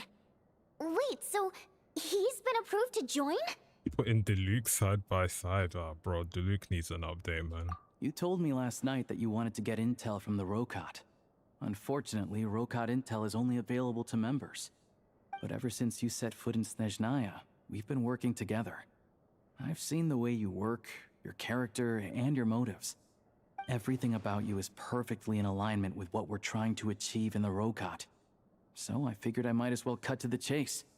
I wrote a letter to the President explaining your situation, including just the right amount of detail. His approval came very quickly. Of course, it's still your decision whether you want to join or not. We'll respect your choice. Well, assuming Odette was telling the truth and she didn't misjudge you, I guess we don't need to worry about you blowing our cover. Still, you gave me a real fright. I didn't know that's why you came looking for me. So, that stuff you said about admiring my performance, was that just because Odette was here? Did you actually mean it? Now you're talking. That's what I like to hear. Anyway, let me give you a quick rundown of how things work.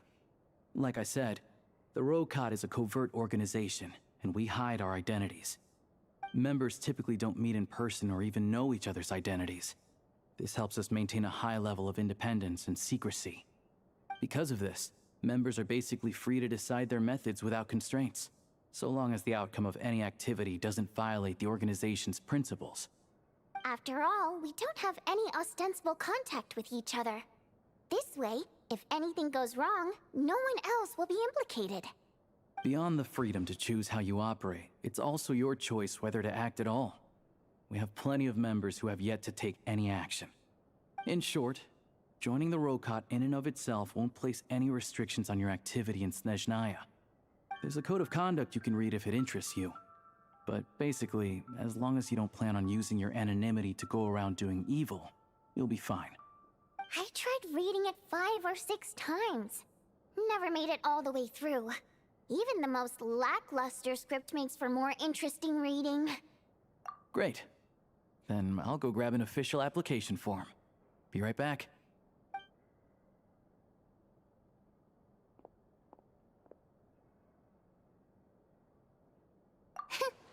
Well, Alosha has this pet dog, you see. His name's Tagarin, and this one time, Alosha brought him backstage. Tagarin took quite a liking to me, so I played with him for a little bit and fed him some treats. Then, the Rokat was out on a mission one day, and even though we were all in disguise, Tagarin recognized me right away.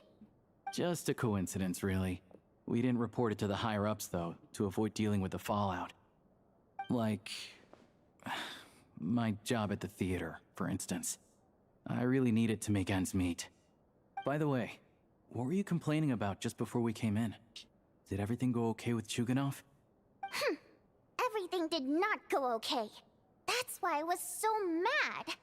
I tried to make some small talk with him before I went on stage to fish for intel about the Iskra manufacturing plant. But he wouldn't take the bait. No matter what I said, he kept dodging the question. And then he started complaining. He said he didn't appreciate his second-rate seat in the stalls because he usually gets a private box. I mean, what did he expect? Everyone knows that if you want a box seat, you buy a ticket well in advance. But instead, he sends me a letter the day before the show when we're practically sold out. I had to juggle things around just to get him a half-decent seat, hoping he would appreciate the gesture enough to share some information. But nope, he didn't give me anything.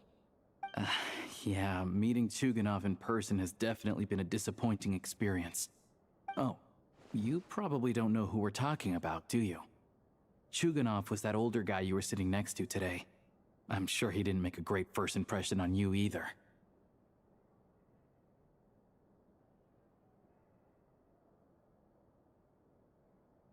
To the citizenry, he's a family man and a kind boss. But our interactions with him tell a very different story. It's one thing to ask for a favor, but he acts like it's his right. He always expects special treatment. Take the ticket situation, for instance. I've actually gotten him a private box in the past. But not only was he not even grateful, now he's acting like I've sold him short this time. Not to mention that he's never paid for a single one of his tickets. And another thing, if he's such a big family man, why doesn't he bring his wife and daughter to see the show once in a while? I've never seen them here, not even once. Calm down, Vodyanitsa.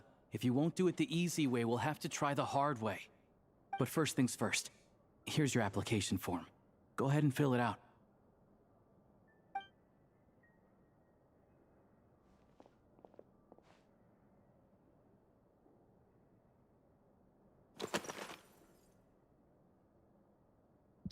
Oh, we actually have to fill this out?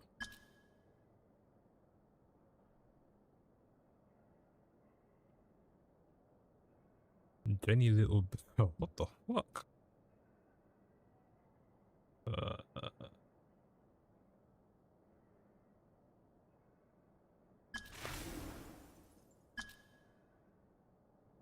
Dodoko? Oh my god. Pretty much.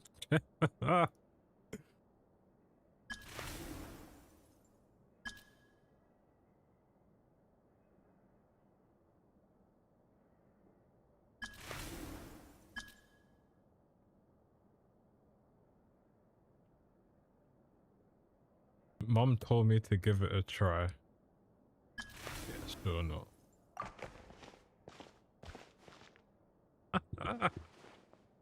Oh my god.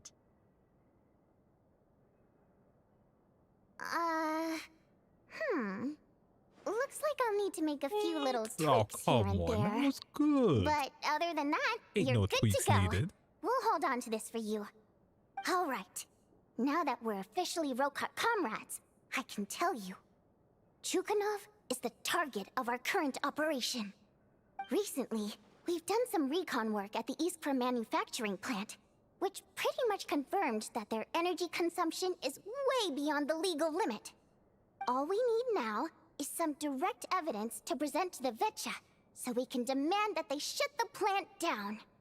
That way, the Kresnik Crystal can be allocated to where it's needed most.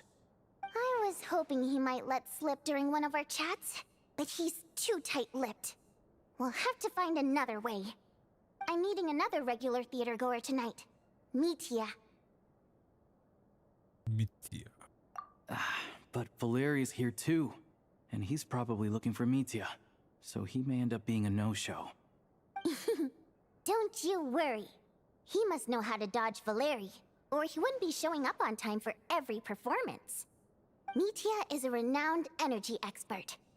Although we can't get any direct evidence of the excessive energy consumption at the plant, we can accidentally let the information slip to him.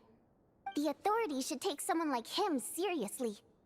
So if he starts raising questions about energy use at the Iskra manufacturing plant, there will be a proper investigation. Also, we're not allowed on site, but he has clearance. So all we need is his cooperation. Yeah, so that's the other thing we're trying to figure out. Though I think we're far less likely to make any progress on that front. Still, I hear that Metia is a bit of a chatterbox. So, who knows? Maybe if we catch him in the right mood, he'll let something slip. What do you think? Sound like something worth your time? Okay, in that case, you guys find a seat somewhere nearby. Pretend you're a couple of buddies there to eat, and keep your ears peeled for useful information. He's a huge fan, so I doubt he'll have his guard up around me. But you two need to be convincing. If he suspects anything at all, he might stop talking. Sure. Don't worry. We'll make a believable pair of buddies. Perfect! You've sold me already. Now, help me tidy this room up a bit before we head out. Okay. What needs tidying? Everything!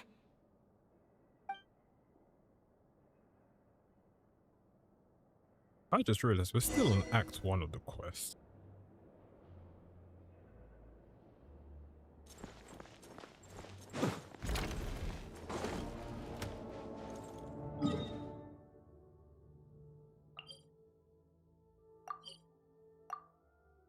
You mean not unlocked here? What the fuck?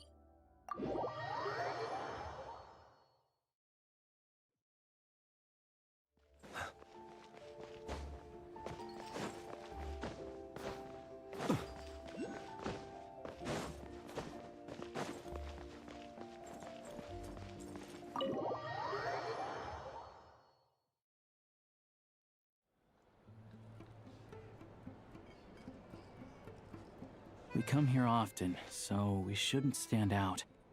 Let's sit here. Now, it's up to Vodyanitsa. Let's see how the conversation goes.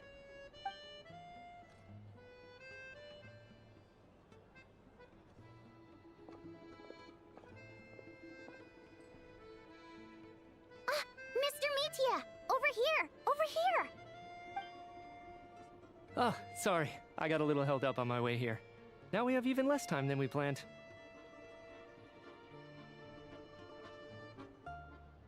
Go ahead and order some snacks and drinks. Whatever you like. Let me see. According to my schedule, we still have 25 minutes left. You're really pressed for time today, huh? I was imagining this would be a leisurely chat.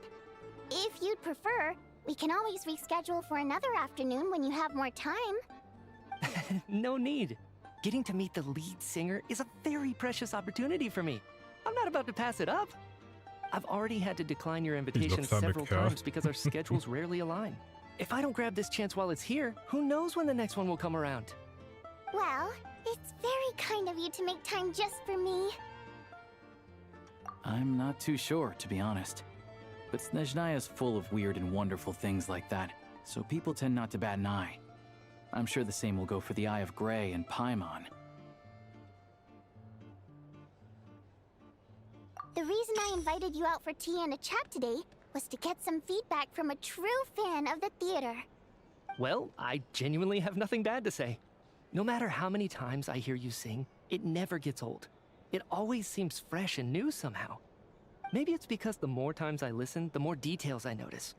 Or maybe you simply improve with every performance, delivering it better each time. Thank you! I'm delighted to hear that. Could you give me any specific examples? Oh, yeah. The piece you sang today, for example. Beneath the Frozen River? Hey, what's with you? I'm just praising a good performance. I always used to find that such a bleak and lonely song. But the more you listen, the more you realize that it's not as cold and nihilistic as it appears. When you really dig down into it, there's a certain level where you're surprised by the emergence of hope. Wow, I'm impressed. I didn't expect you to pick up on that. Actually, I only tried out that angle after talking with the composer. Still, Beneath the Frozen River wasn't on today's program. Oh, really? But it's a classic. You sing it every time. Almost every time. Oh, well then, let me say a few words about that other all-time classic, Flying in the Wind from the Mountain Sparrow. I didn't sing that one today either.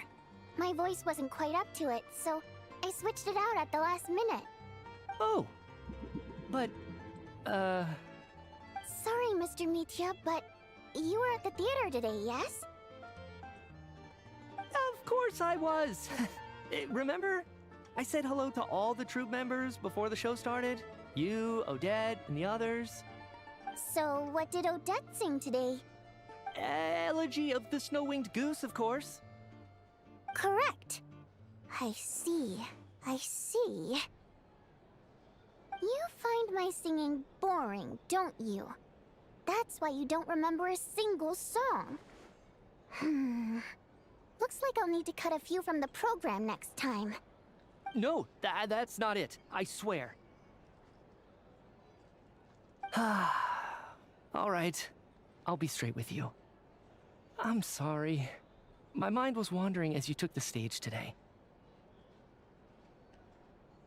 I enjoy watching your shows because the exquisite performances stimulate the mind. It always sparks some inspiration for my research. So, whenever I get stuck at work, I come to the theater for a change of pace. Odette's dance during the Elegy of the Snow-Winged Goose today was simply incredible. It got me wondering what she's been going through recently.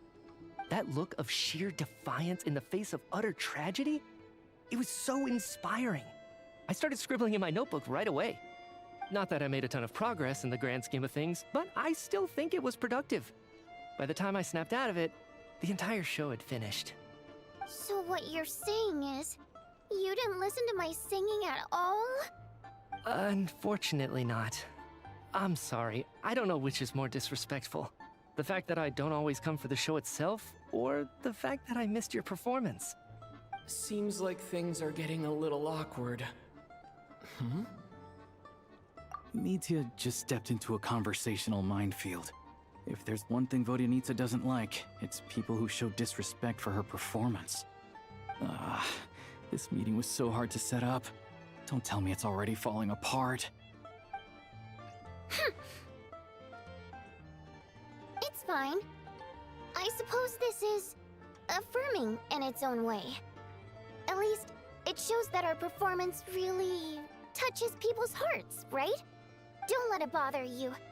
It certainly doesn't bother me. She's showing a lot of restraint.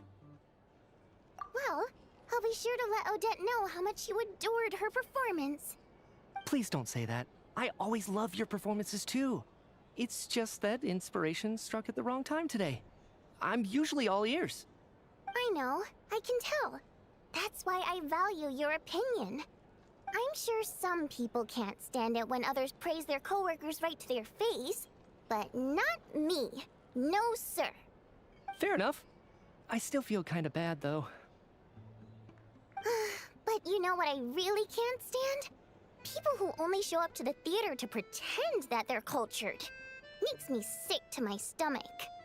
Oh, yeah, 100%. There are too many of those people around. By the time they're walking out the door, they've forgotten all about the show. What's wrong? You look furious. I don't know if you've heard about the boss of the Iskra manufacturing plant. He isn't even a theater investor, but he always demands the same privileges as actual investors. Box tickets only, premium drinks, even the right to request specific songs. Well played, Vodyanitsa. Seems like she's harnessing her rage to steer the conversation back on track. Now that you mention it, I've interacted with that guy before. I gotta say, everyone holds him up as an example of a benevolent businessman, but I don't know. I don't see it. Yeah, he couldn't care less about what's happening on stage. He's just there to flaunt his social status. I hate that I have to prepare programs for guys like that. What's the big deal with that factory he runs anyway? I asked around a bit and heard some pretty shocking stories. Sounds like he's just another greedy capitalist. Oh, really? Yep, the things people are saying are pretty damning. Low wages, insanely long working hours, equipment running around the clock. And as if that's not bad enough, he also strictly forbids his employees from giving any kind of interview. Project Stuja has now been extended so many times, we're at the point where crystal rations for the common folk are barely enough to survive on. Yet he even wants to get his greedy hands on them just to boost his own profits. If the rumors are true, he's in serious violation of the law. Interesting. So you've heard about it too? What? So it's really true? Who knows? I've only heard the same rumors you have. But there's no smoke without fire. The Rooster's been coming down on us hard lately, demanding that we track and trace every single batch of Crystal. My coworkers in the Department of Energy have been tearing their hair out over it. The Rooster? I didn't realize he cared that much. Yeah. Even though there are no restrictions on Crystal trading, the poor will wind up freezing to death if we let the rich buy as much as they want. That's clearly unfair. Looks like we'll need to arrange an investigation into the Iskra manufacturing plant as soon as possible. I never knew you kept up with current affairs beyond the theater, Miss Vodyanica. You really have a heart for the common person. Most Fae in your position have long been indifferent to the plight of humans. Well, those of us who choose to live in human cities are naturally going to pay attention to any significant upheaval. Isn't the Rooster a Fae himself? I'm just surprised to learn that even someone with as much experience as him is getting so stressed out over Project Stuja. What is the end goal of this project anyway? This is it. We're finally going there. I'm sure Mitya can sense on some level that she's fishing for information. But since their conversation is so relaxed, he might just let something slip. It's stressing me out too. If I'd only made better progress with my research, things wouldn't have dragged on this long. Oh, so your work is related to Project Stuja? That's right. The Armory Palace needs a brand new energy source. Not the power of the Light Realm, and not elemental energy. Right now, the only thing that meets the requirements is the power contained within stellar linchpins. But harnessing that power is costly. Each step of the process requires enormous amounts of Kresnik crystal, from extraction to quantification to attempts at conversion. Progress has been painfully slow, and the team is getting burned out as time goes by. Sometimes, I see people staring into space as if in a trance. Could it be that this new energy source has side effects? No, it doesn't affect us, because the energy is used for... Okay, I got it. Stop choking me. Sorry, I can't talk about that. I think we're all just exhausted. We've been working ourselves to the bone for so long with so little progress to show for it. It's no wonder people are struggling to stay motivated. Seems like I owe you an apology. I shouldn't have gotten so mad at you for not paying attention during the show. Don't worry about it. I count myself lucky, to be honest. I don't envy the people who work closely with the Tsaritsa herself. I'd much rather be in my current position.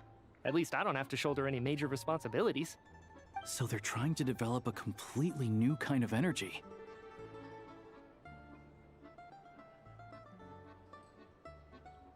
Yeah, censored by a scarf. Who would have thought? Oh, dear. It looks like my time is up. I'm afraid I have to leave. I'm so sorry. We ended up barely talking about the theater. That's okay. It was a pleasure chatting with you, really. Let's make up for it next time. Yeah, hopefully once the work pressure eases up a little, I'll be able to focus more on the performance, and then we'll have more to discuss. We touched on some confidential issues today. I'd be grateful if you could keep it between us. That could have gone worse. Nice job. Why was Mitya in such a hurry to leave, though? Sorry, routine inspection.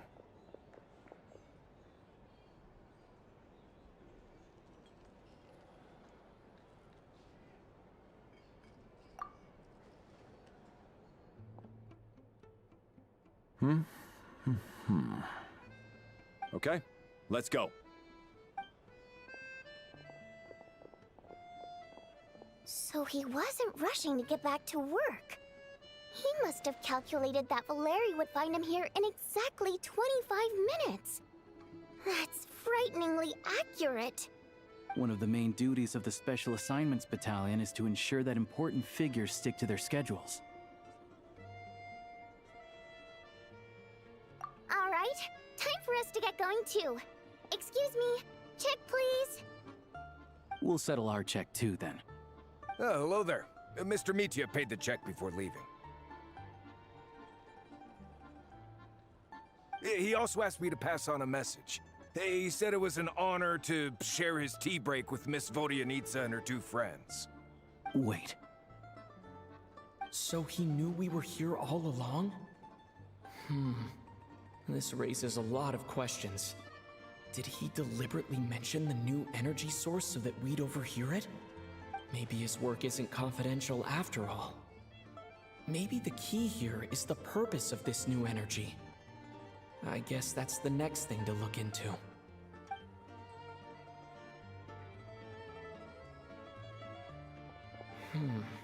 Vodyanitsa and Alosha have left. Time to head back and call it a day. Oh. Wait.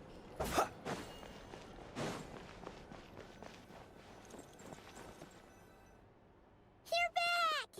Here pretty early today. Paimon was just gonna mention that. After she woke up today, Paimon felt like her temperature was completely back to normal. But her strength still hasn't returned. Still, there's some good news. Paimon thinks she might have figured out the source of the problem. It's like there's some kind of mysterious power affecting Paimon. Paimon's never felt this way before during any of her travels. She only started feeling this way since we arrived in Snezhnaya. That's right. The Armory Palace needs a brand new energy source. Could that have something to do with this? What is it? You're making that face again. You know, the one you get whenever you have a light bulb moment?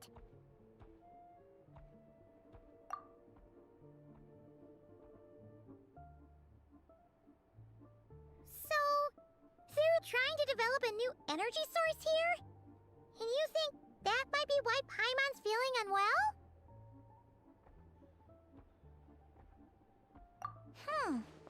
Well, Mitya denied that the energy they're researching has any side effects. Although, he did say that people working on the project have been having issues with their concentration and short-term memory.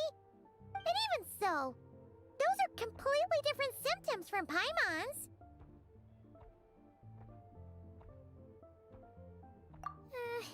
It's pretty faint, so it's kind of hard to tell. But, if anything, it seems like it's coming from roughly the same direction as the Armory Palace. Sure, Paimon's with you there. But how, though? The Rokat only has a limited amount of intel. Oh, great point! They argue about Project Stusha every day. If we could sit in on one of their sessions, we might pick up some new leads. Good idea! Oh yeah, while you were out, Paimon tried all the yummiest looking desserts in the Potforia restaurant. This one seemed right up your alley. So, Paimon saved some for you. Come try it once you finish writing your letter.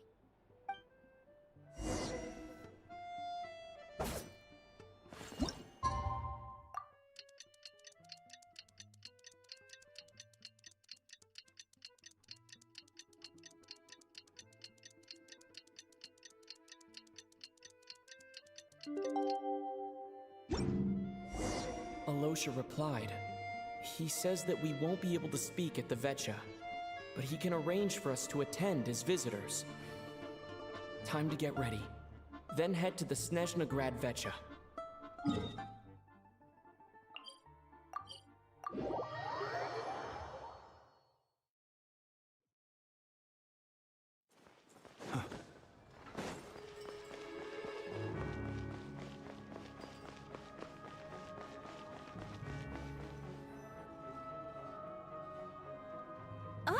Miss Vodyanitsa, prima donna of the Korolievsky troupe. What a surprise meeting you here. Will you be sitting in on a session of the Vetcha? Sorry, I'm not taking interviews today. Oh good, you're here. The session's about to begin. Let's get inside. Please wait, Miss Vodyanitsa. Could you introduce me to your new friend? But just ignored like that. That's so messed up.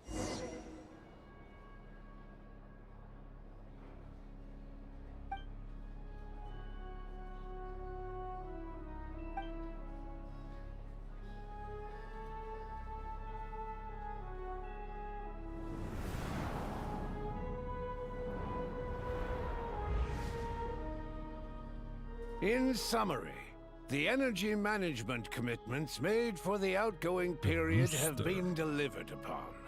Furthermore, both the production and consumption of Kresnik Crystal show clear signs of stabilizing.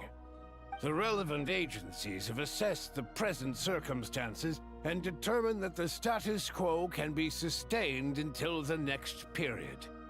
For detailed statistics, I would refer you to the industry reports that have been distributed to all persons present.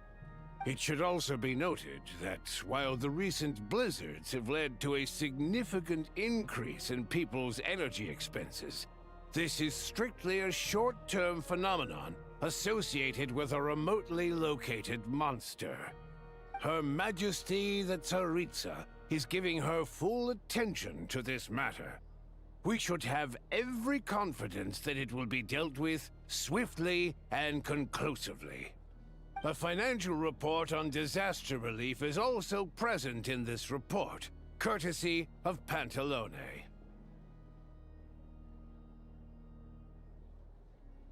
They cover the same old ground every single time. The rooster never seems to mind, but everyone else is getting tired of it. There's a general lack of trust. People aren't seeing any tangible benefits that affect them directly. Of course, none of that will be reflected in any of the reports on the table.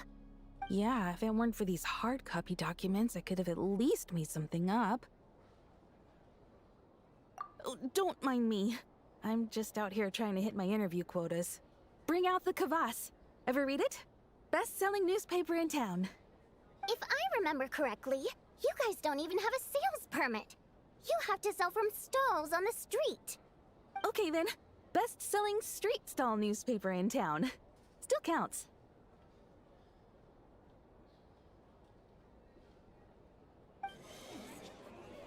Order!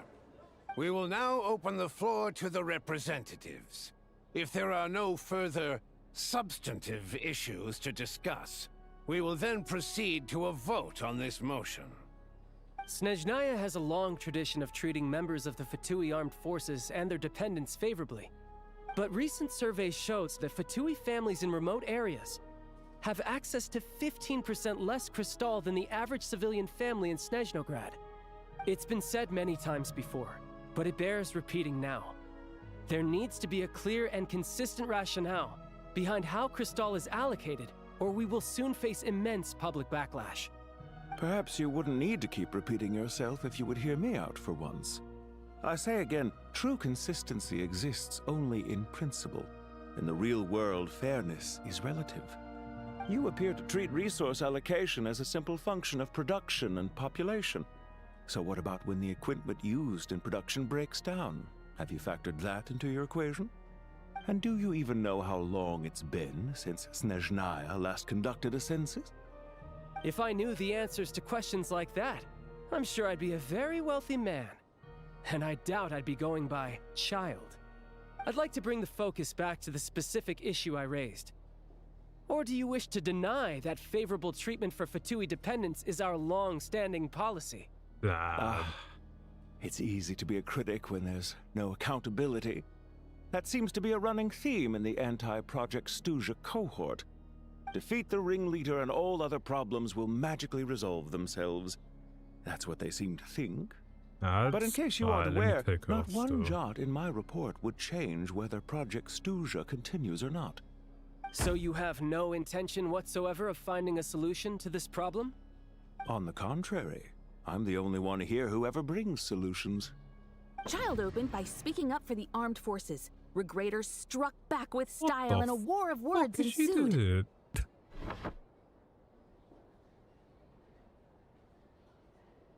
Our reporter was live on the scene to get the audience's reaction as it all unfolded. Who do you support? The people have spoken! Child received raucous applause from the crowd as he pushed Regrator onto his back foot with a relentless barrage of questions. It had to be seen to be believed. Now you see why they don't have a sales permit. However this reporter wants to spin things, I haven't forgotten that Tartaglia was representing the Northland Bank when we first met in Liyue. So surely, their relationship can't always have been this strained. You two are getting off topic. Let's focus on what the data is saying. Mr. Pantalone, may I speak on your behalf? Oh, please do. I'm more than happy to save my breath. Crystal distribution policy undergoes modifications with each new period. The ultimate goal being to find the most reasonable method of allocation, which I believe is what Mr. Tartaglia also seeks. But I fear many may have been misled on this topic by extremist activists. To clarify, Project Stuja is not the root cause of the problem. It is merely a framework for resource distribution. The most recent reports all point to Snezhnaya's resilience and adaptability during this period of fine-tuning, and give clear indications that a distribution framework is improving with each iteration. To make drastic adjustments without first considering the risks would likely do more harm than good. It would be a waste of the hard-won experience we've gained to date. Renowned scholar of finance, Arapov spoke up to clarify the fiscal logic, clearly alluding to social organizations like the Rokot in his words. With the notorious Lelek still active to this day, should the Rokot be held responsible? No, there is someone else to blame. Bro, this lady is something else, man. She's just rephrasing what Mr. Pantalone said. The Rokot are the critics he accuses of taking no responsibility for their actions. As for Lelek, you won't have heard of him yet. He's currently the most famous member of the Rokot. Well, more like infamous. Ending Project Stuja has become an obsession for him. Unlike the more decent ones among us, he believes that votes in the Vetcha are all that matter. So whether it's threats, coercion, or bribery, he'll use whatever means necessary to get people to change their vote.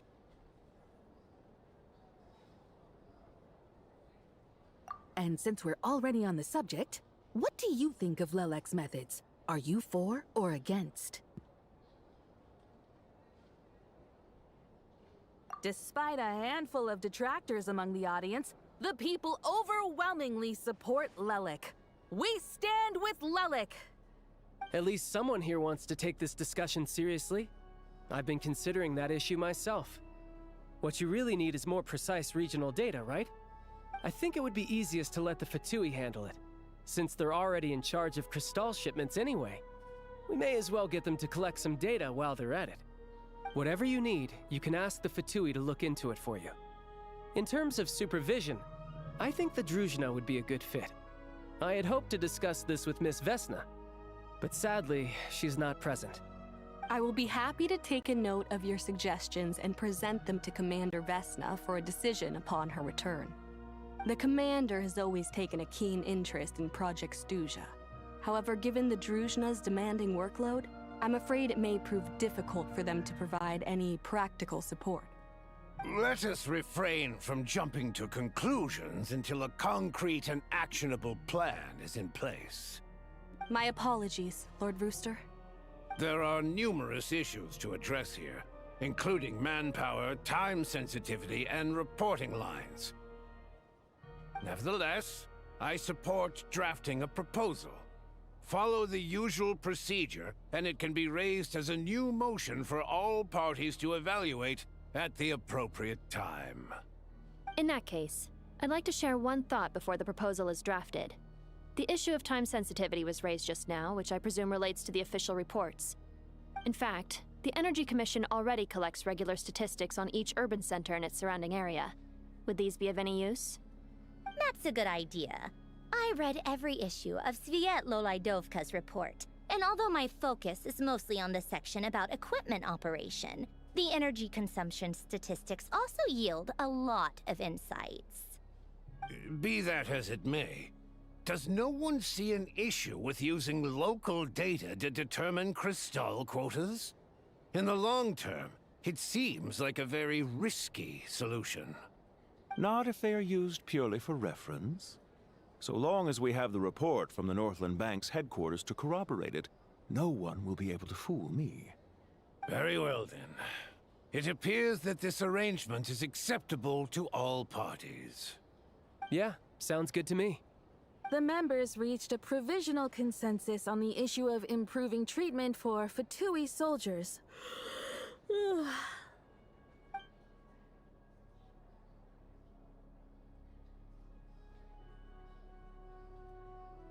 Today, the prima donna of the Korailievsky troupe attended a session of the Snezhnograd Vecha in the company of a dashing young man. The question on all our minds is, what is the true nature of their relationship? Write anything like that again, and I'm revoking your permission to interview the troupe. Got it?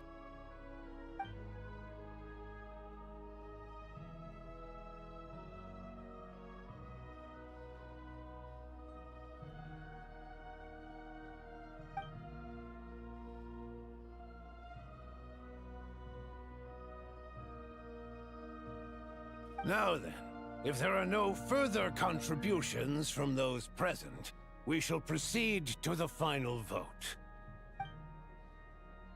Hey, check it out! What made him vote against? Why now?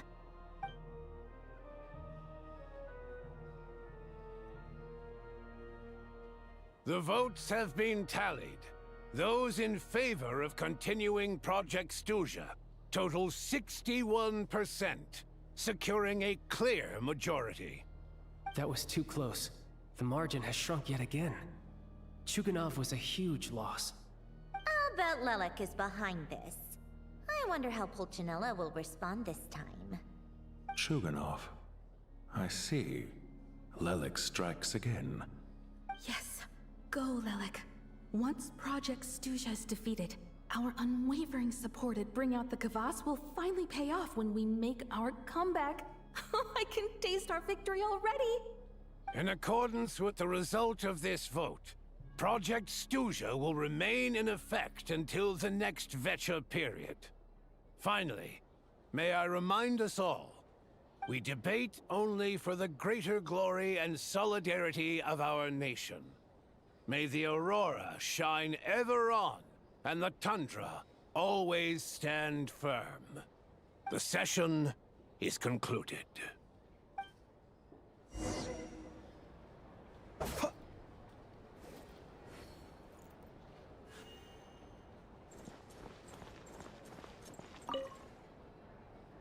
I have to say, I really wasn't expecting Chuganov to vote against Project Stuja. Well, in principle, Snezhnaya's business and political elites ought to be the ones least likely to oppose it.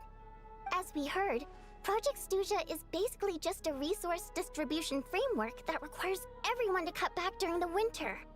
But even if the policy got cancelled, the Tsaritsa's energy needs wouldn't suddenly go down. The extra demand from the public would have to be filled from somewhere. So logically, the factories would have to take the hit. I got a letter from Mr. Mitya just before today's session. He said he's confirmed that there are issues around overtime and excessive energy consumption at the Iskra manufacturing plant.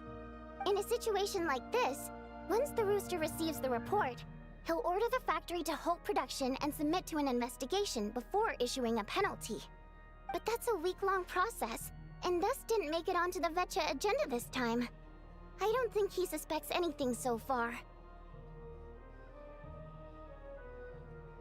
Exactly. And as you know, he's a very selfish person. I was originally gonna try and flip him after he received notice of the official sanctions. My plan was to convince him that the whole thing was completely unfair. Rather than just sit back and take the hit while his factory stopped production, he'd be better off voting to end Project Stuja. At least that way, no one else would be able to make any money either, because all the factories would suddenly have more limited energy to work with. But now, he's already voted against it, which means someone must have used more forceful means to change his vote, just like with everyone else who flipped. Yeah, no one knows why Lilac is so obsessed with ending Project Stuja, but by the looks of it, he's inching closer and closer to success. Lilac must have strong motivations, given how he'll stop at nothing to achieve his goal. Maybe he knows the full truth of Project Stuja. Maybe my next step should be to focus on him. Oh, right. What are your plans for the rest of the day? Shall we head out? Hey, comrade. I noticed you were here during the debate. I didn't take you for a political enthusiast. Greetings, Harbingers. I just happened to have some free time today, and my new friend here thought it might be fun to check out the Vetcha. Ah, Odette must have introduced you. Looks like you two are getting along pretty well. I'll leave you to catch up. I should head back to the troop. Sure. Break a leg and all that.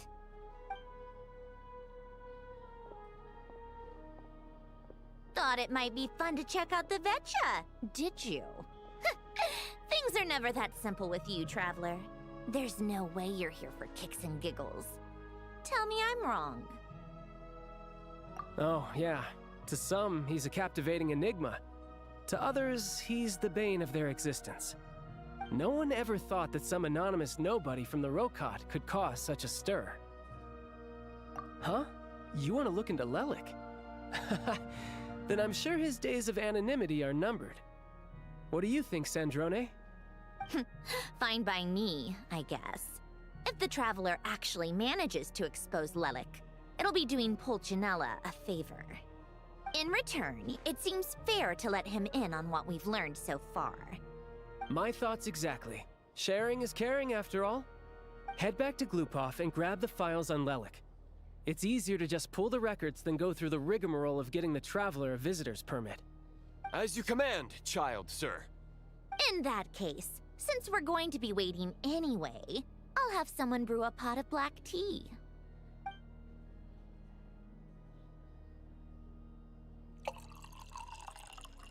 One common thread among the many incidents Lelik has been involved in is that the victims are all too scared to share any real information about him.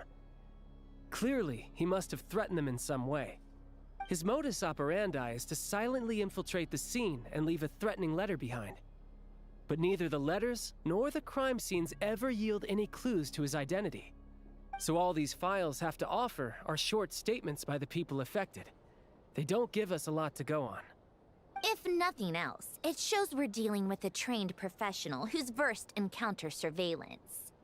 Yes, and to that point, he often strikes in highly secure locations. The victims are high-ranking and influential people who take their personal security very seriously. Somehow, Lelik slips right into their rooms without making a sound. There's never any eyewitnesses, nor the slightest trace of a break-in. If he can get in and out undetected, it means he can strike without warning. Not that that's ever happened so far, but the thought is enough to scare these people sleepless. It's hard to believe that a human being could pull this off flawlessly every time, so they switched the focus of the investigation to Faye. Unfortunately, no one's found anything yet. Careful. Don't underestimate me. Although, truth be told, I'd probably find it hard not to blow my cover. Direct confrontation is more my style. We haven't ruled out the possibility of Lelik being human. It's just, there can only be a handful of people in all of Teyvat who'd fit the profile. They, on the other hand, plenty would have the ability, but few would have the motive. No, not as strong as me. You'll never find the culprit with criteria like that. Let's go with a little weaker than me. There's no denying that Master is strong, but meticulous. We can only hope. He's just trying to find a reference point. Stop getting fixated on who's stronger than who. But that's the most important thing.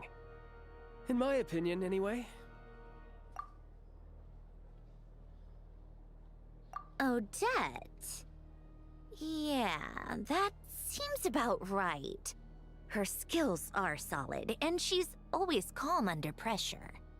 Except she's Fatui, so the likelihood of her working against us is pretty low. But yeah, much more accurate than your previous example, at least. No, wait a moment. Maybe we should interrogate that assumption. What do you mean? Which assumption? Her Fatui identity doesn't necessarily exonerate her. And when you think about it, the Rokot would be precisely what she needs to conceal her identity. Plus, she wouldn't need to be such a pro at covering her tracks.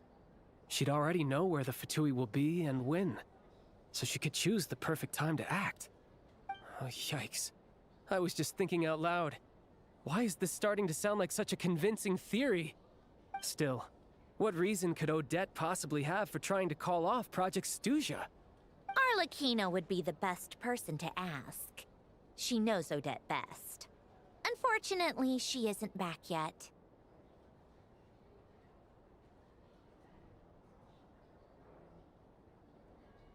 Rosaline used to open up to her in private about her struggles with Odette. As I'm sure you can imagine, Arlecchino is quite a lot better with children than Rosaline was.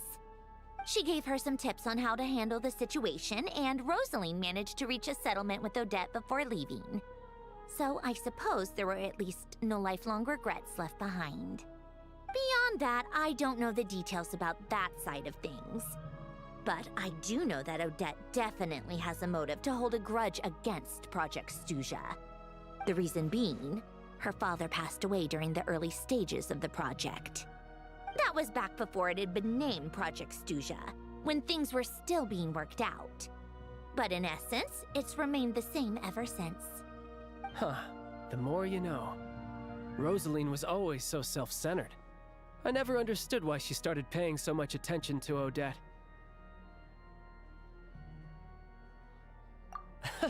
Is that such a surprise? If you cast your mind back, you may remember that Rosaline and I weren't exactly close.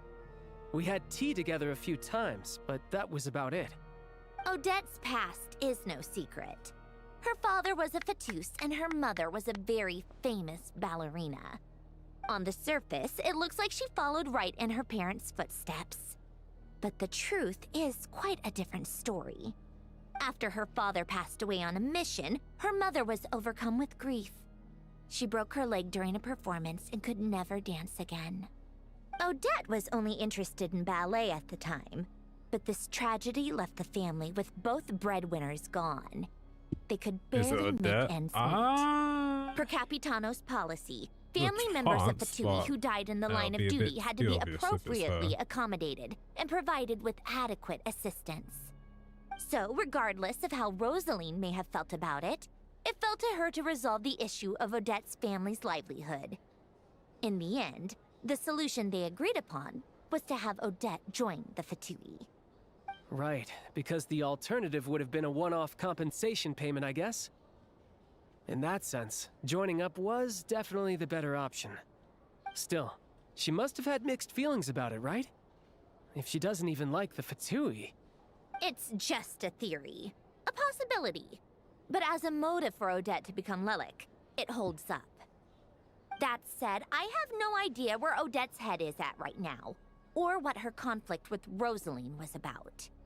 Plenty of people were on bad terms with Rosaline. I have no intention of trying to figure it all out. Yes, but there's not much point in discussing that now. Yeah, back to Lelik. Since our investigations so far have turned up next to nothing, we've got nothing to lose by trying a new angle. Funnily enough, Tonya and I had actually made plans to go to the theater tomorrow to watch Odette's rehearsal. Unfortunately, thanks to this Lelik situation, I'll be stuck working overtime again. Which means you can go in my place. No point wasting the ticket. Plus, you'll get to meet Tonya. Spirit Seeker. Quite the classic ballet. It was passed down through Odette's mother's family for generations, though it hasn't been performed in years. But Odette's been practicing it diligently, and it's finally ready for a return to the stage. Excitement is through the roof. Tickets for the official performance sold out long ago. Tonya's excited for it too. She's desperate to see it no matter what. Personally, it's not really my kind of thing, but since she's my little sister, I had to figure something out. I've actually seen it several times before. The story's pretty straightforward. The lead character follows a trail of clues left behind by a spirit, gradually recovering her memories along the way. It's a tale of love and regret. So not exactly reinventing the wheel, at least by today's standards. But when that classic melody kicks in and the lead character begins to dance, it always gets me. It really is beautiful. Not an easy dance to do justice to, though. I know it's always been Odette's dream to perform this piece, but I'm not sure she's really ready. In that case, I think that even if she is Lelik, we should wait until her performance is over before we respond. I'll let you take it from here, comrade.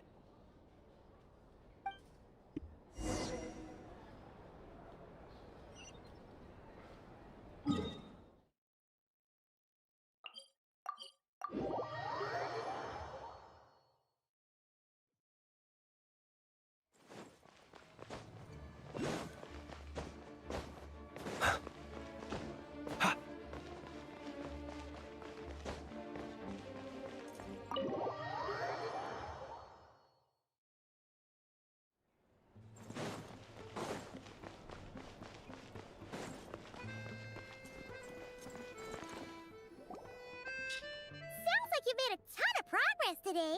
It's good that everything's going so smoothly. Next step is to head back to the theater and get a clear answer from Odette. Either way, Paimon doesn't get the sense that she's a bad person. Sure, she might have done some pretty extreme things, but Paimon bet she has her reasons. Maybe this is going too far, but like, with everything she's managed to do so far, wouldn't it make more sense in theory to be even more, you know, heavy-handed? Why leave a letter when she could, well, we know there are plenty of other ways to keep people in line, right? The point is, she could have gone further, but she didn't. So, if it is her, she's got some principles at least. Yeah! Well, all you can do is follow the facts wherever they lead. No change, really. But that thing Paimon told you about yesterday? Paimon feels like she can sense it more clearly now. Hearing you talk about your day makes Paimon itch for an adventure. If only she could be there with you so we could experience it all together. Yeah, I wish you could be there too. I'm not used to adventuring alone. But don't worry, we'll get to the bottom of this. Guess it's just one of those things. Never mind. Paimon will behave herself and keep resting.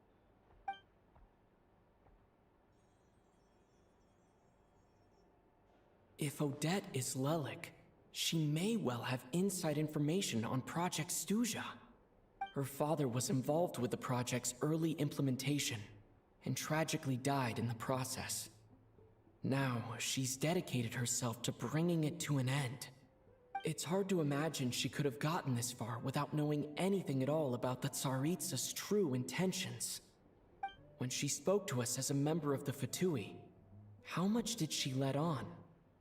And how much was she hiding? Only time will tell. Maybe tomorrow, everything will be answered. Hey look! It's snowing! Could be a tough day ahead. Make sure you wrap up warm tomorrow.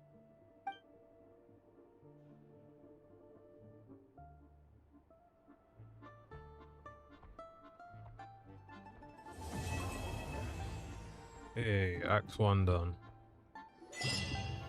After like almost 4 hours.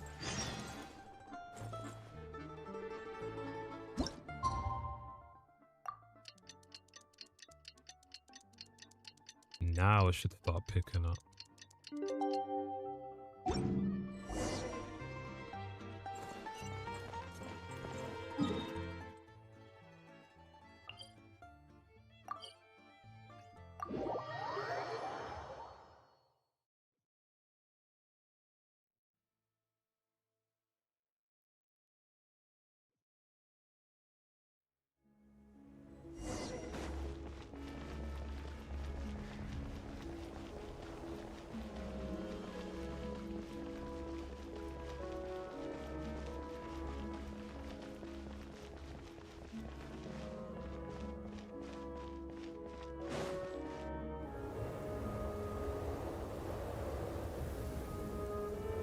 Ooh, it sure is cold today. I wonder how much heavier the snow's gonna get. Here to see Odette? I just need to see your tickets for the preview. Perfect. Thank you. I'll hold on to your tickets. Come on in. It's freezing outside.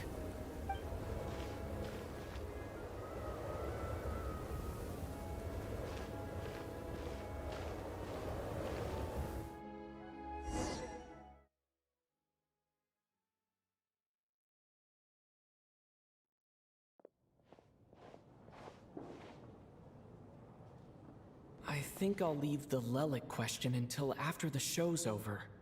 Then I'll go find Odette.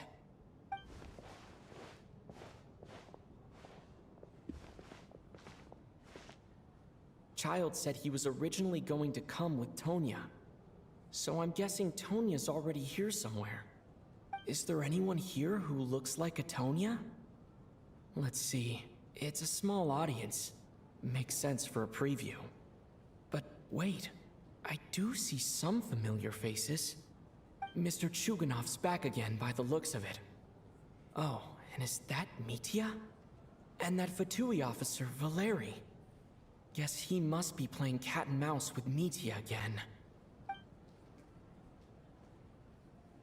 Oh no, it looks like the show's starting and I still haven't found Tonya. Never mind.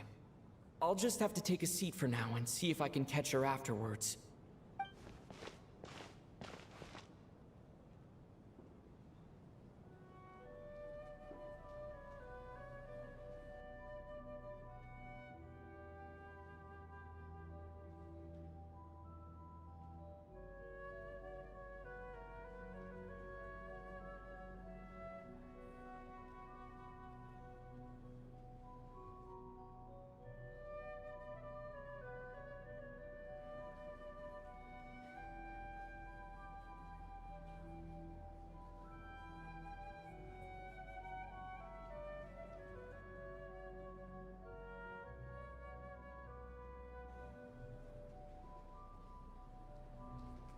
For a second there, I thought that was my monitor.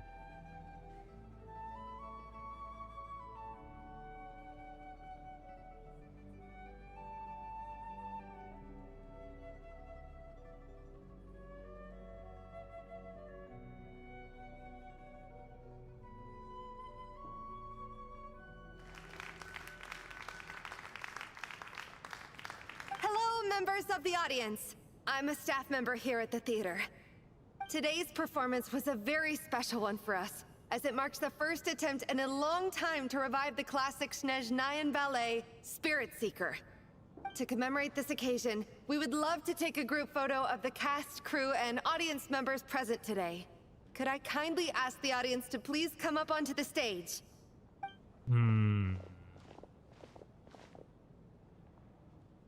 All right, everyone, huddle in a little more.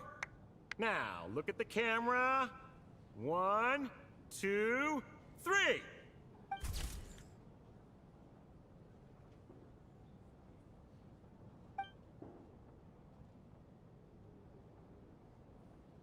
Are you quite satisfied, Mr. Energy Scientist? I rather hope you don't have any other escape plans to add to my workload today. What are you talking about, Sarge? This was simply my way of inviting you to watch Miss Odette's new show with me. And wasn't the performance spectacular? In the future, I heartily encourage you to take a leaf out of my book. Find some soul-nourishing pastimes to enrich your time outside of work. It was indeed a fine performance, but I must correct you on one point. This is not time outside of work. These are working hours. Working hours and non-working hours are just a social construct. Human technology can never advance if we're too rigid in our thinking, Sarge. May we leave now? Already? I mean, I was kinda hoping to soak up the atmosphere for a little longer, but... No? Okay, guess I'm pushing my luck. Didn't seem like too much to ask, but fair enough. Off we go then, Sarge. Back to the land of working hours. Lead the way. That has to be her. She's the only person in the audience around Tonia's age. Excuse me, are you Tonia? Huh? Busted. Your brother's busy today, so I took his ticket. Don't worry about him, he's fine. Oh, okay. Sorry for the trouble. What's wrong? Are you sick? No, I'm fine. It's nothing. Maybe she caught a cold on the way here because of the weather.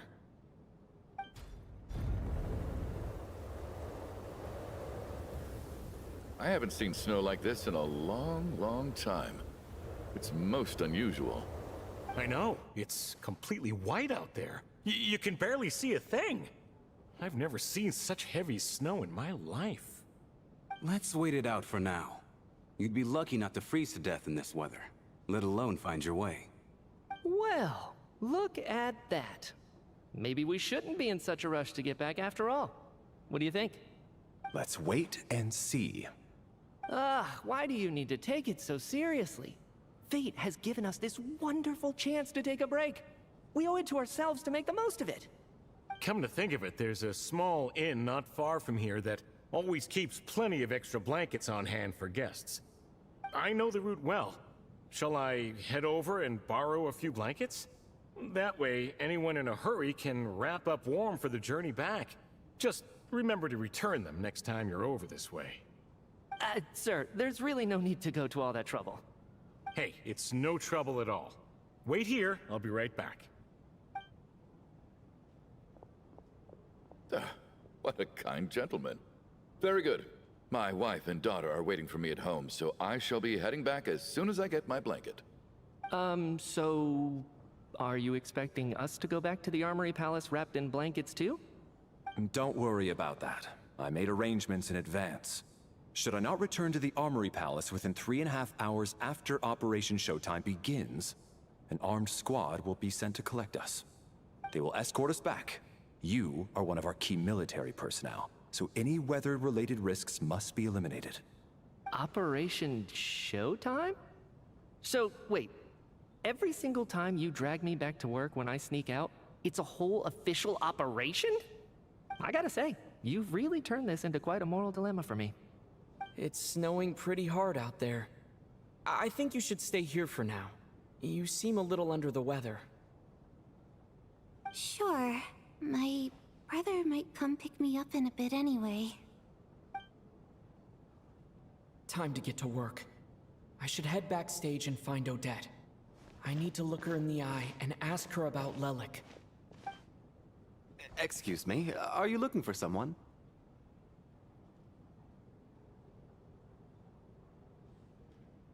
Ah, a fan, I'm guessing? Today is just a dress rehearsal, so Miss Odette won't be meeting with fans. She's taking a well-earned rest right now. Sorry, but that area is currently off limits to everyone except the cast and crew. Bad timing, I guess. Well, I might as well stick around. I doubt Odette will be leaving before the snow lets up in any case.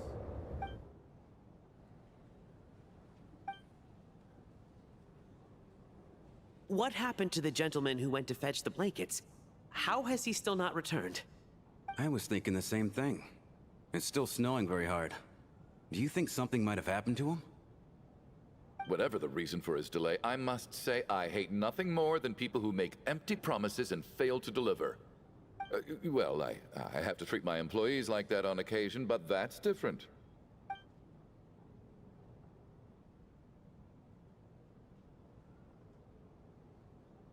You seem anxious, Mr. Valeri. It's been nearly 4 hours since I left the armory. The army should have arrived to extract us by now. They know how much I despise tardiness and disrupted plans. There's simply no reason that they shouldn't have shown up by now, barring exceptional circumstances.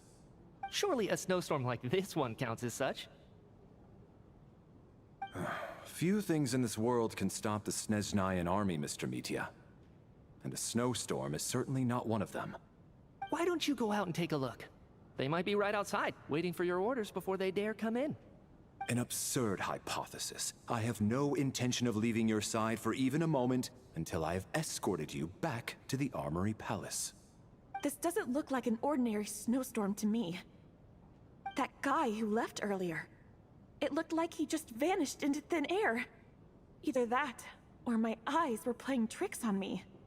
A man-eating snowstorm? Come on. Night hasn't even fallen yet. Spare us the ghost stories.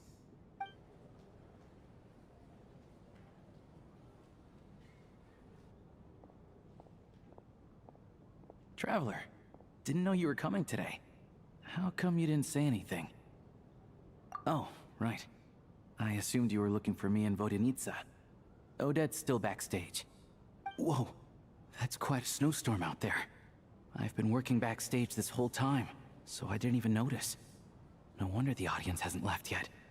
Is weather like this rare, even in Snezhnaya? Yeah, snow like this. I'm sure I've seen it out in the wild before, but never in the city. Actually, I take that back. I don't think I've seen snow this bad even in the wild. This is something else. It's not normal. If even Alosha thinks snow like this isn't normal, could it have anything to do with that monster people have been talking about? We can't stay cooped up here forever. Someone needs to go out and take a look. No need. I have plenty of experience with snowstorms. Besides, I work here while you're an audience member. I should be the one to do it.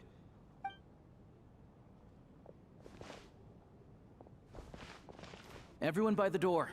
Careful not to let the snow soak into your shoes. In a snowstorm, you gotta look after your toes above all else. Heading out, my man? Be careful. I've been told the snowstorm eats people alive. Thanks for the advice. I am planning to be careful. I just want to take a quick look at the situation out there.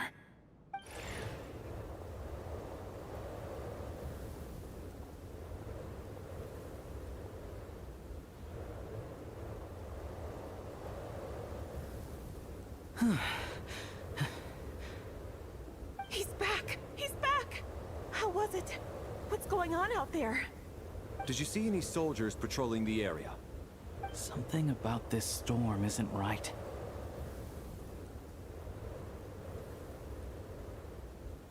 There's no one out there. I didn't see a single soul. And something in the air gives me the creeps. This isn't your average snowstorm. I suspect it might be related to recent events in our nation. I strongly advise everyone to stay here until the snow dies down. Are you serious? So all of us are trapped here now? That sounds a little far-fetched to me. You want to go outside and see? I, for one, am not risking my neck in that weather. This just turned from a minor delay into a major hassle. We can only hope that our friend who went to fetch the blankets just ditched us and went home. Is it really that bad?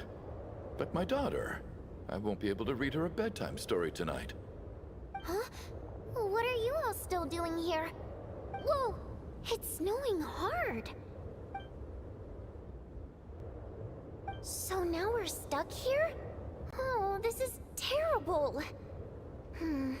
Luckily, it was just a dress rehearsal today, so there aren't too many people here. On the bright side, the theater's always well stocked with supplies. If the snow still doesn't let up as we get into the evening, you can spend the night here, everyone. At least, I assume that's alright? Odette? Fine by me. This seems like a sensible backup plan under the circumstances. My thanks to the theater for being so accommodating. What are you staring outside and praying for, my man? You anxious to get home too? Oh, Your Majesty the Tsaritsa, I beg you, please do not let tonight's snowstorm stop. This is a golden opportunity to spend the night under the same roof as the 2 top stars in all of Snezhnaya. It's a once-in-a-lifetime experience. I think I've changed my mind. Sir, if you so much as look at us funny, you'll be seeing stars in a whole other way. Behave yourself, or you'll be begging for that blizzard. It's getting colder. We need to keep the indoor temperature up. Close the door and lock it tight. Let's head somewhere warmer.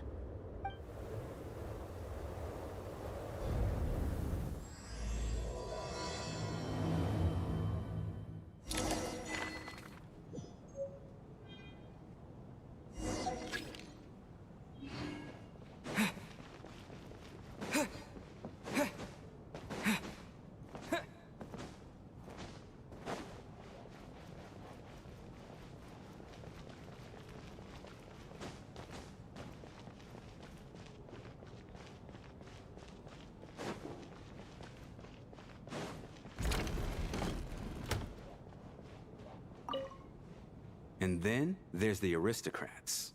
Easiest of all to deal with. You don't need to use any force whatsoever. All you have to do is show them the rope you plan to tie them up with. Do you know why? I don't. Do tell. Because nothing horrifies them more than the thought of a cheap, coarse rope leaving creases on their precious million Mora coat. They'll do whatever you ask to avoid that fate. Unexpected, but funny nonetheless. Tell me another one. Oh, look at that. I got myself a new listener. Hey there. Let me introduce myself. The name's Shram, and I'm a mercenary. The kind that gets paid to do odd jobs for rich folks. Great Act And 1. I am Chuganov, an entrepreneur. If my name is unfamiliar to you, you will no doubt have heard of my factory, the renowned Iskra manufacturing plant. Pretty decent, but are you really that famous, Mr. Chuganov? talking and going back and How forth. come I've never pretty heard your much. name before? Then again, it's like Act 1, Excuse so me? I introduced Is in that a like joke? the Are you being serious? characters, the setting, and all Oh, that stuff. I'll have to ask my rope later. It's probably tied up more entrepreneurs than I've ever heard of.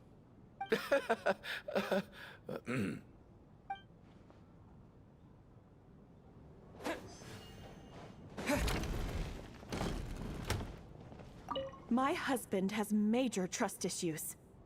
To him, I doubt even this snowstorm is a good enough excuse for me to stay out all night. That's the price of marrying into wealth. You'll get used to it. I'm not about to stop you if you want to leave, but don't drag me along. Hello? Can I help you?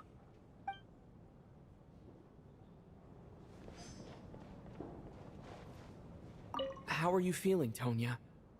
I'm fine. That is so messed up. Sorry to worry you. I'm used to it by this point. I take medicine for it. My brother usually helps to get it ready for me.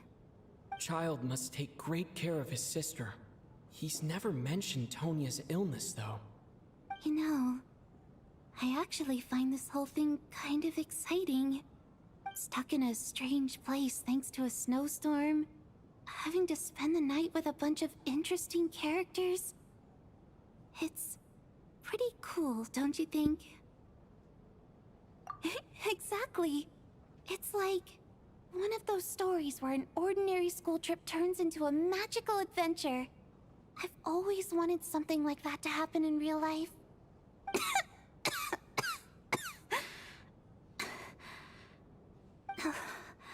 I'm fine, really.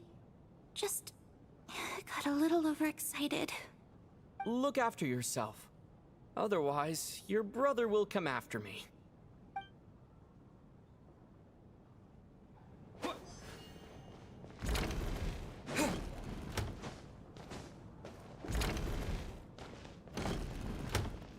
This is highly irregular.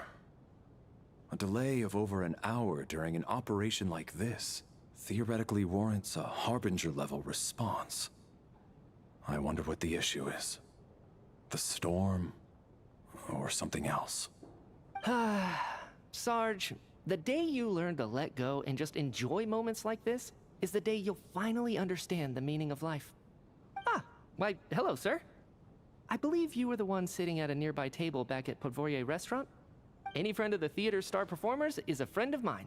It's a pleasure to meet you. I'm Mitya, from the Energy Commission. Greetings. Major Valeri, head of the Special Assignments Battalion. Armory Palace Royal Grenadier Guards, 1st Regiment. I am here to ensure Mr. Mitya's personal safety. Please let me know if I can be of any assistance. Mr. Traveler, I cannot help but notice that Miss Odette is stealing glances at me. Any idea what that could be about? I've racked my brains, but I can't think of anything I might have done to offend her. Perhaps she noticed me spacing out during her performance? So, Mr. Mitya, is your work related to Project Stuja? Yes, that's right. The higher-ups in the Fatui transferred me from the Energy Commission to the Armory Palace because they wanted me to... Really? I can't even talk about that? Pretty sure it counts as part of my private life. All right, I won't say anything. Sorry, Traveler. As you can see, I'm afraid this pleasant chat will have to end here.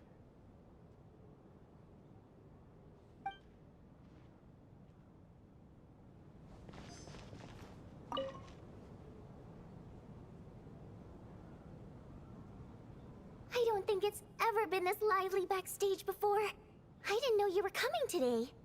Hey, have you seen Chuganov? I heard he was coming today. Have you spoken to him at all? I'm with you. This could be just the chance we need.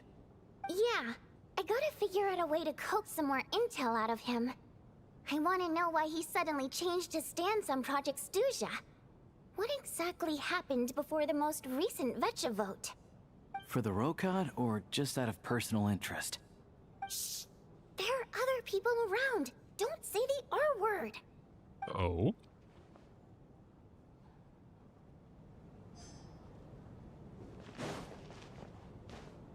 I have to say, even though today was a rehearsal and there were some hiccups along the way, Miss Odette's performance was one of the best I've ever seen, even compared to an actual show. I couldn't agree more, especially considering the weight of the subject matter. It takes a truly seasoned professional to do justice to a theme like love and regret. Do you think we were coming on too strong? Odette's ignoring us again. What about you? What did you think of today's performance?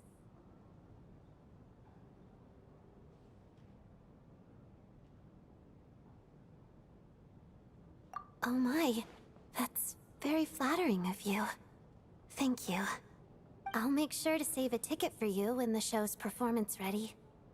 This doesn't seem like the time or place to bring up the subject of Lelik. I need a chance to speak with her in private. So unfair. Talk about double standards. And now it looks like I've been spotted.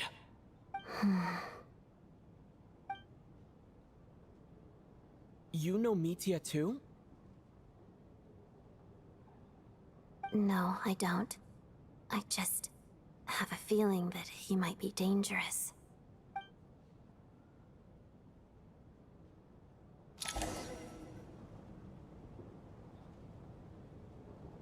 How's it looking, Alosha? No change from this afternoon. Heavy snow with no sign of slowing down. May I have your attention, please? The storm is unlikely to stop tonight, and it'll be even more dangerous outside at night than it was during the day. We at the theater owe everyone here a duty of care. Therefore, we strongly suggest that you stay on site overnight and avoid going outside unless absolutely necessary. In a few short moments, we'll give you a tour of the theater's various quarters. You can choose to sleep in the VIP room, the office, or backstage. Or on the stage if you'd prefer. We won't mind. I'll pass on sleeping on the stage. What if the snow is stopped by tomorrow morning? The early birds in the audience might think we're part of some experimental new show. A drama about sleeping? That could be fun. Maybe we could come up with a title for the production. Not bad. Clear selling point at least. Could be a big hit. Anyone who doesn't wish to sleep on the stage, please follow me. I'll show you to the rooms.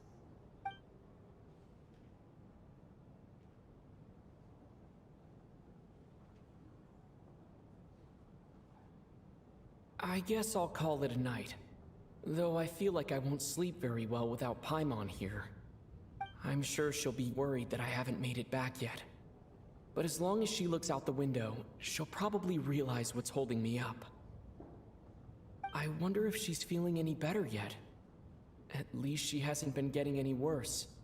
Still, I should try and get back first thing tomorrow morning.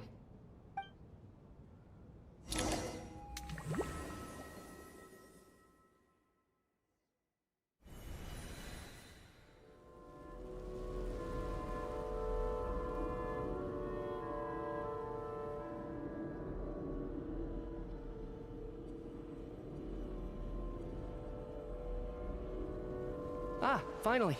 Welcome back to the world of the living, lazy bones. I was about to wake you. The black mist is almost on us. Still waking up, huh? You know, the black mist. It's been chasing us from below ever since we were born. You're just dozy. There's no way you've forgotten. Come on, let's keep heading up. Onwards and upwards is the only way to survive. Don't listen to a word those black mist cultists say. What the fuck? Here we go again. The endless march towards survival. What's going on? That black mist down there is creeping me out. And it's rising. Guess I should head upwards and get away from it. The black mist cultists believe that being swallowed by the black mist leads to everlasting peace. But if you ask me, they're just lying to themselves. We're the only heretics left. The only ones who refuse to give in. We have to keep going. But how do you actually know that they're wrong? Dangerous question there, Torgov. The moment your faith wavers, you start a chain reaction that ends in the collapse of your will. Put the question out of your mind. Stay strong and believe that the black mist means certain death. Okay, but it's not my mind that's the problem. My body's about to give up on me. It's already starting to falter.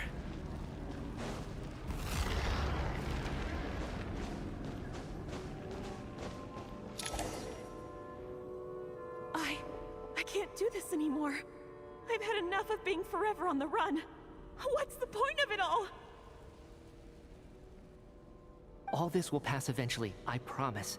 Keep fighting. It will be worth it. You accuse the Black Mist cultists of being liars. But you're lying I too. think you're just having a bad dream There right is now. no end to this path. It keeps going up forever. There was never any hope to begin with. The cult of the Black Mist has poisoned your mind, Sobolova. Are you thinking of giving up as well? I am. I think I'll take my chances with the Black Mist over this perpetual torture. As much as I detest the Black Mist cultists, I'm just too weary. Then I bid you both farewell. Let me put my personal opinions aside for a moment and say, I hope that you both find peace within the Black Mist. Fate always appears so impossibly complicated. But at moments like this, its raw simplicity is laid bare. Their fate was sealed from the instant they entertained doubt. From then on, The outcome was both inevitable and irreversible. Let's go.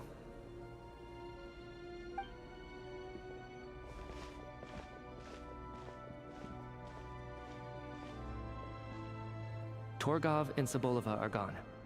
I never thought the day would come when even they would be swallowed by the black mist. It's just you and me now. Yes, it looks like it's satisfied. For now. This happens from time to time, but it won't be long before the black mist starts chasing survivors once again. No one knows how to stop its advance for good.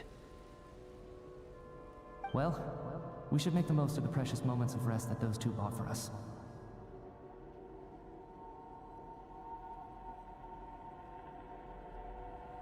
Huh? Are you really that sleepy, traveler?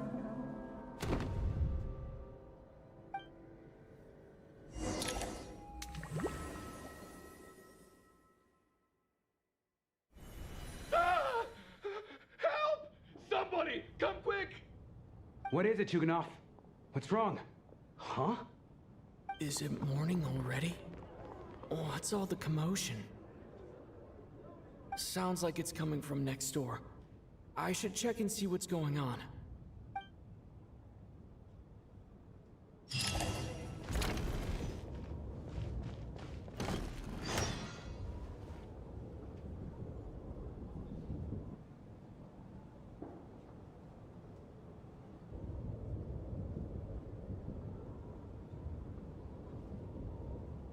Don't look, Miss Tonya.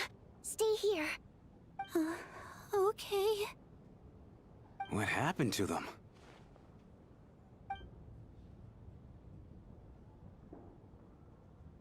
Oh shit.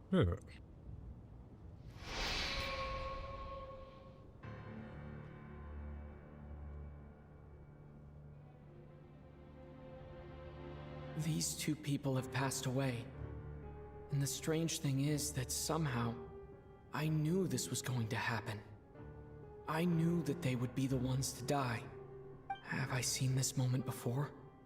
Or did I have some kind of premonition? I can't remember what it was. Let me take a look.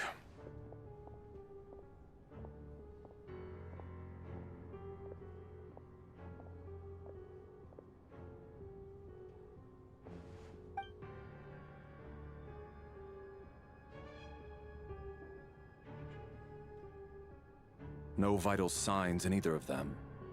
They're dead. The cause of death, however, remains unclear.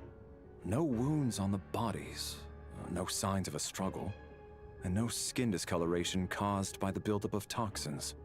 But just last night, they were chatting and joking away. This is so sudden. Could they have had pre-existing medical conditions? Even then, the odds of them both dying of sudden complications on the same night are extremely low. It's hard to believe that they died of natural causes, nor does this appear to be a suicide.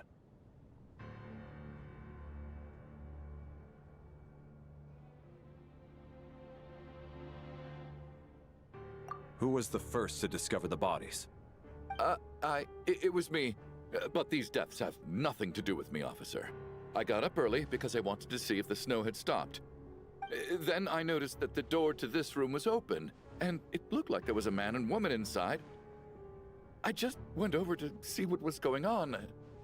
I had no idea they were... I can corroborate this. I was doing my morning exercises near the stage.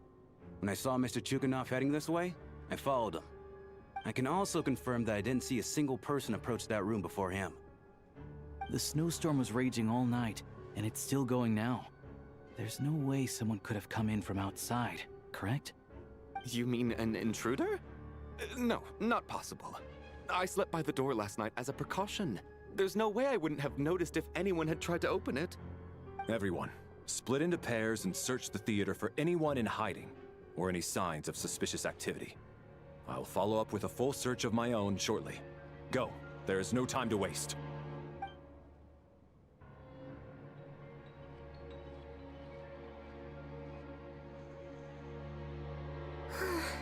Nothing on your end either? Backstage is clear. No signs of suspicious activity. We checked the basement. Also clear. I don't think there's anywhere here that a living person could hide.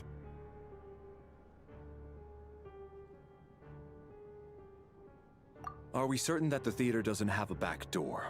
Or any tunnel or passageway wide enough for a person to fit through? No, there's nothing like that. If people were sneaking in through some secret tunnel to avoid buying a ticket, we'd have sealed it off ages ago. I also checked the windows. All of them are locked from the inside, and there's no sign of anyone entering or leaving. It sounds like we can safely rule out the intruder theory. If anyone came in during the night in this weather, there'd be no way for them to avoid leaving footprints or water stains. This can only mean one thing. It's like one of those murder mysteries you see in novels and plays, isn't it? The ones where the killer is one of us. We can't quite jump to that conclusion just yet. Could he be right? It's hard to imagine something like that happening in real life. Set in a theater during a snowstorm, a murder takes place, and the killer is among us. It's such a classic trope that it seems unbelievable. Looking at who the killer targeted and the clean entry and exit, it all adds up. I know what this is. It's obvious now that I think about it. What is? What have you figured out? Both victims were wealthy, well-known local merchants. And the door was deliberately left open so I would discover the bodies and witness the crime scene first thing in the morning. Such ruthless methods. This was your doing, wasn't it, Lelik? Lelik? You mean Lelik is among us? And he's the killer? Lelik. I know this code name. Member of the Rokot, anti-Project Stuja. Always works alone. I've read the case files at the Armory Palace. Walk me through your reasoning, Mr. Chuganov. What do you know about Lelik?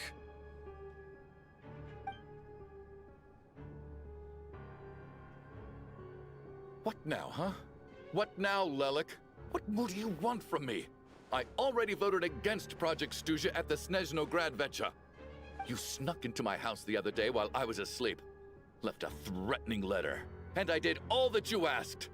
But Project Stuja cannot be so easily shaken. Not with the rooster in charge.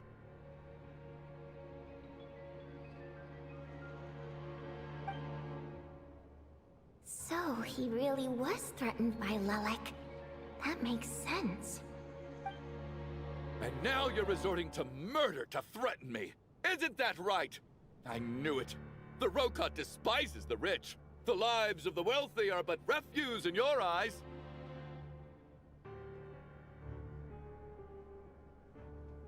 Show yourself! Which one of you is Lelik, Tell me! I'll do whatever you want! Just stop playing these mind games!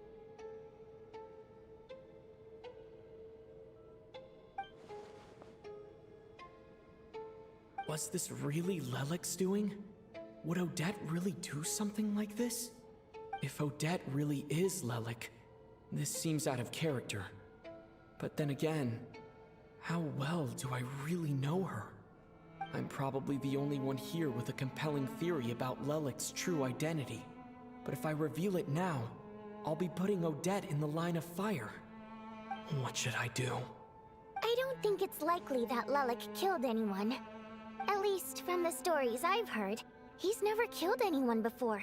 And his name has never come up in connection with any murder cases.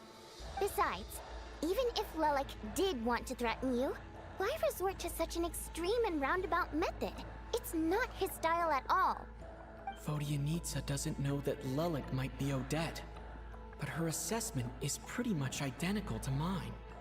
Miss Vodyanitsa, why do you suddenly feel the need to speak in Lelik's defense?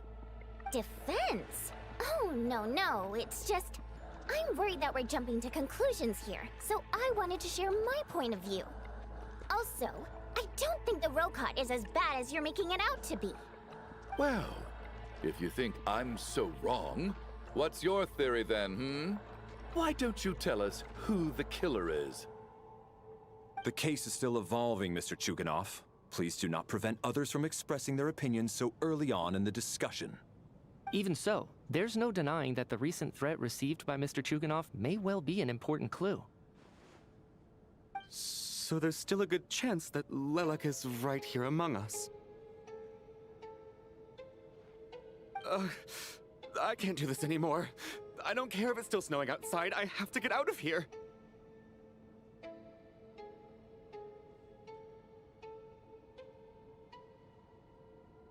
Whoa, take a beat. We all know it's far too dangerous out there. Even the soldiers couldn't get to us. Go out that door, and you might not live to tell the tale. And whoever this Lelek is, they're surely not going to murder anyone in broad daylight. Be sensible, my man. You're safer inside. As much as I regret having to say this, I'd like everyone to cooperate and refrain from exiting the premises until further notice. Because as things stand, every one of us is now a suspect. Unless anyone has further information to share, let's adjourn for now. Feel free to keep searching for clues, but make sure you don't go off alone.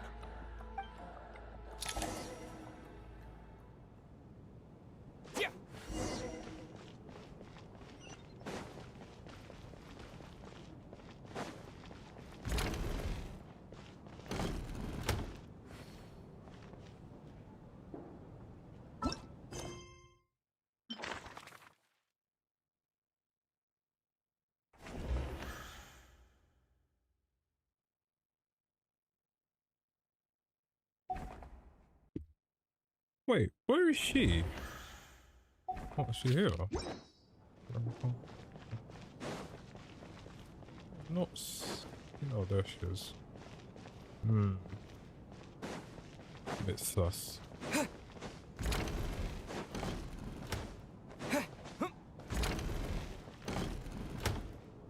You're right. That was my bad.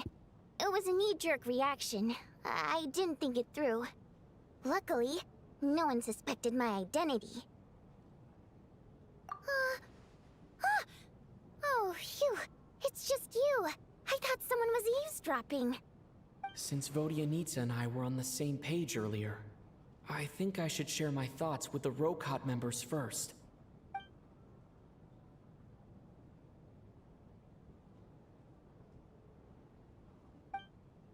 Whoa. Are you serious?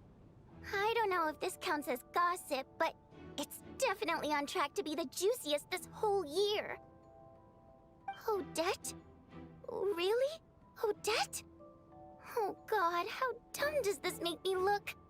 Lelek has been right under my nose this whole time, and I didn't notice a thing. Actually, it's exactly what you'd expect. Sometimes, hiding in plain sight is the best strategy. And now that you mention it, the more I think about it, the more sense it seems to make. It all adds up. What are we up to now? 1, 2, 3, 4...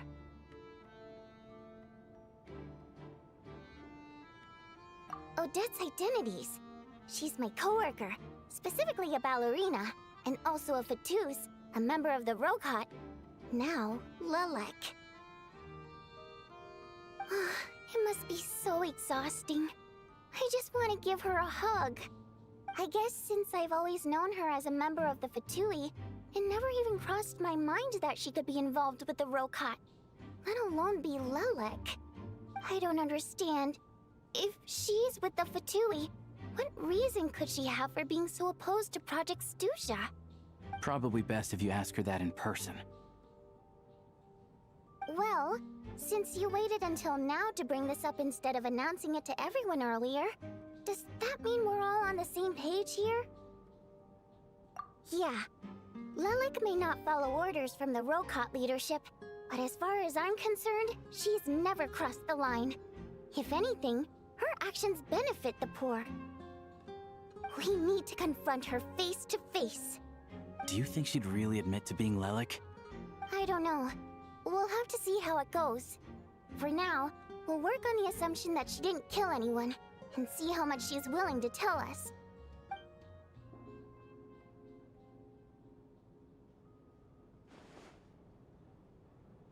Now's her chance. Odette's alone. Let's go. Hey, Odette. What is it, you guys? Shh. Keep your voice down. We need to talk. So, you're Lilac, aren't you?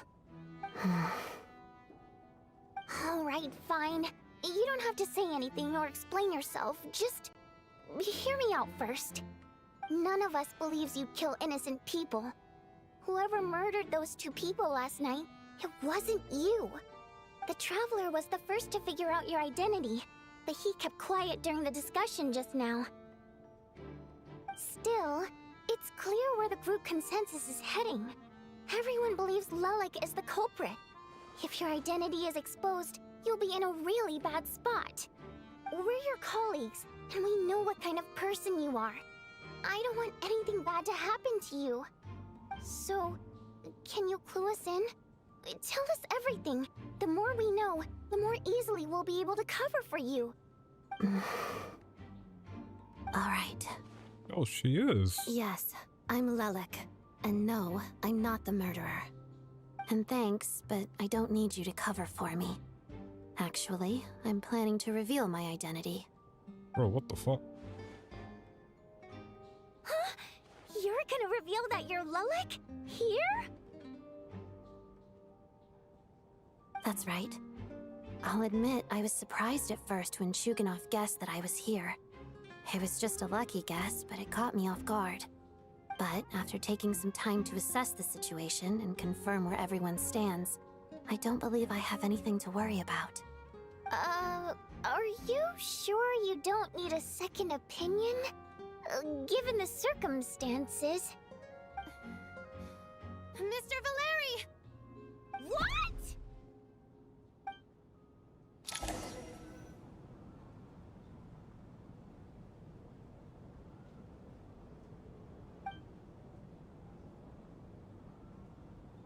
So... Odette is Lilac? I don't know what game you're playing, but you've got a lot of nerve. It's just one identity. So what if it's exposed? I can disappear and adopt a new identity anytime I please. I made my peace with this when I chose to become Lilac. But more importantly, I promise I am not the murderer, which means that someone else is. So, if anyone still insists that I did this, you'd best produce the evidence now. Otherwise, I suggest that you bite your tongue. Because if you really believe I killed 2 people without making a sound or leaving a trace, pointing fingers at me would surely only make you my next target. Is this really the truth, Miss Odette?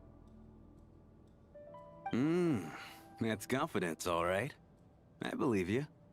A real no-nonsense attitude. I can see why Marionette said that she's on track to inherit the title of the Fair Lady. Are you seriously buying this? Hey, officer! She just admitted to being Lilac. Aren't you going to do something about this? I do have one question, Miss Odette. Why have you chosen this moment to come forward and reveal your identity? If I didn't say anything, everyone would be focusing all their efforts on finding Lilac. And that is exactly what the real culprit wants. I don't want to be the scapegoat who lets the murderer get away with this crime. Despite all the accusations, she made the smart choice. A remarkable display of rational thinking under pressure. Clearly, Odette's talent extends far beyond the art of dance. She thought so far ahead. Ugh, why do I always feel like I'm one step behind her in everything? You've convinced me. Dealing with the murder case remains the top priority right now. Let's put the name Lilac and all related incidents aside until further notice. Nevertheless, the group still considers you the prime suspect. I assume you have no quarrel with that, Miss Odette? I understand. You're welcome to keep an eye on me around the clock. I have no objections. Mr. Chuganov? For my wife and daughter's sake, I'll let you off the hook for now. But don't think you're forgiven for breaking into my house and threatening me. Just wait till we get out of here, Lilac.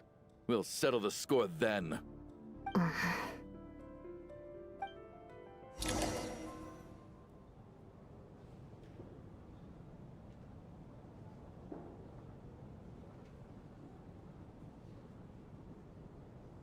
Good work, Lelek guard team.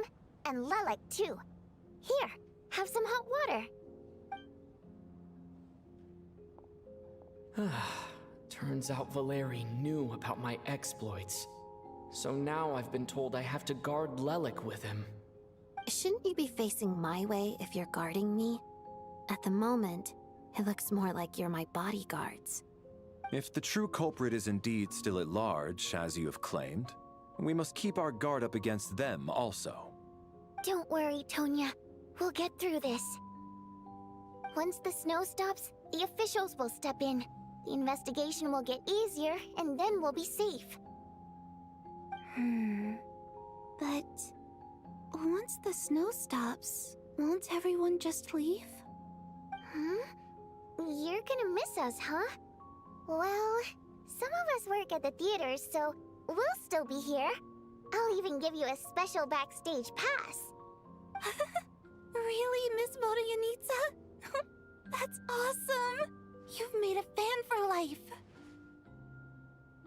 Aw, you're so cute, Tonya. All right, let's swear to it. I promise to give you the pass, and you promise to never change your mind about being my fan. Promise. Don't indulge her, Tonya. You don't have to swear an oath over things like that. You really do get carried away sometimes, don't you, Miss Vodyanitsa? Hey! Mind your own business!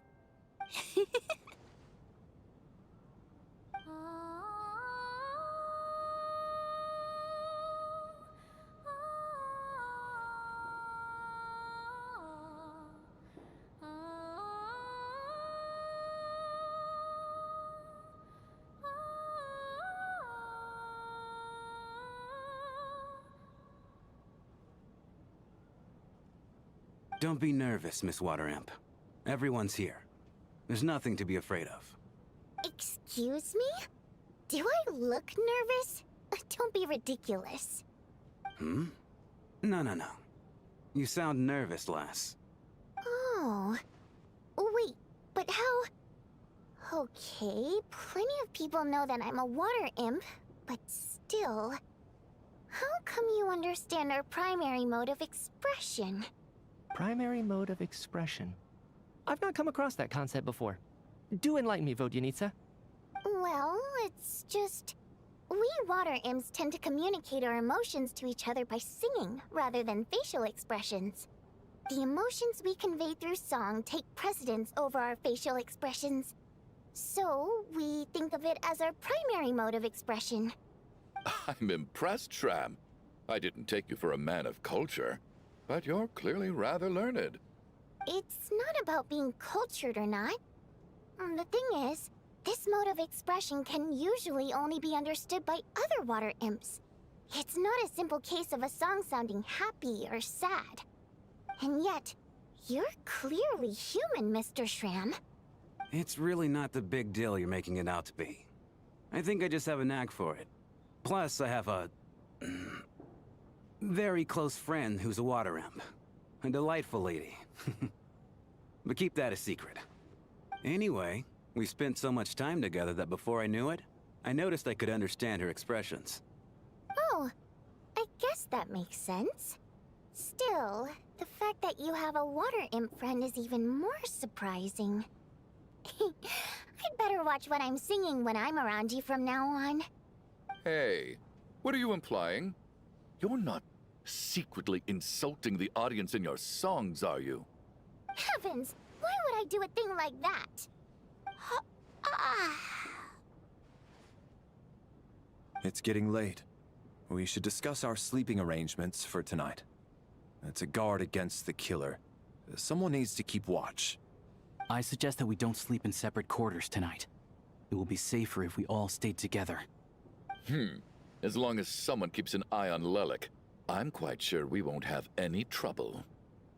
Are you saying that you wish to bet your life on Miss Odette being the killer? Nonsense. Of course not. Then I propose the following arrangement for tonight. The Traveler, Odette, and I will form the Night Watch. We'll sleep in shifts, but 2 of us must be awake at any given time. An excellent idea. This allows us to handle the Night Watch while also keeping an eye on Lelik. Meanwhile, the rule of taking shifts in pairs resolves the other issue. Namely that we can't necessarily trust the Traveler or Valeri either. I expect that plan took you quite some time to come up with, didn't it? Actually, our field combat manual outlines a similar approach.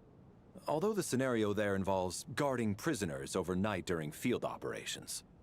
That being said, I must clarify that I harbor no disrespect towards you personally, Miss Odette.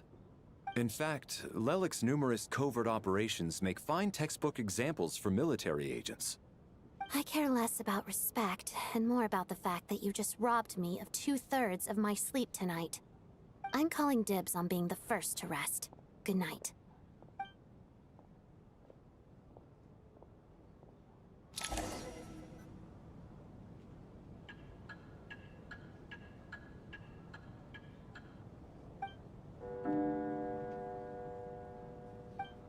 It's almost time. We should wake Odette. How are you faring? Oh, not going to argue with that. I'll take a quick nap. If you start to feel sleepy, wake me up anytime. It's finally time for Odette and I to share the Night Watch. I should wake her up.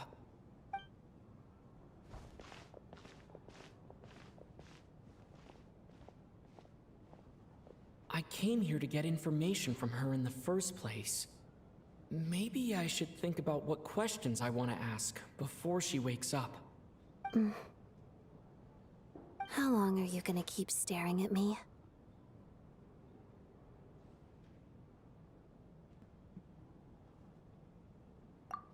Couldn't sleep.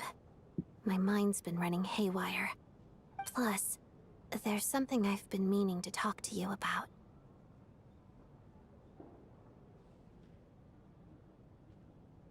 I had a hunch that you wanted a conversation, too. Let's take this chance to clear the air, shall we?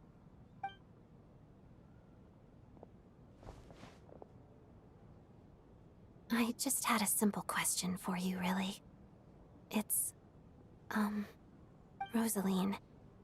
In her final moments, did she have any last words or anything?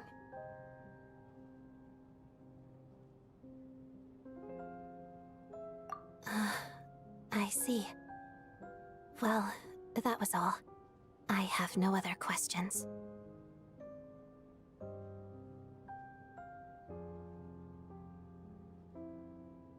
No. She was utterly ruthless in pursuing her goals.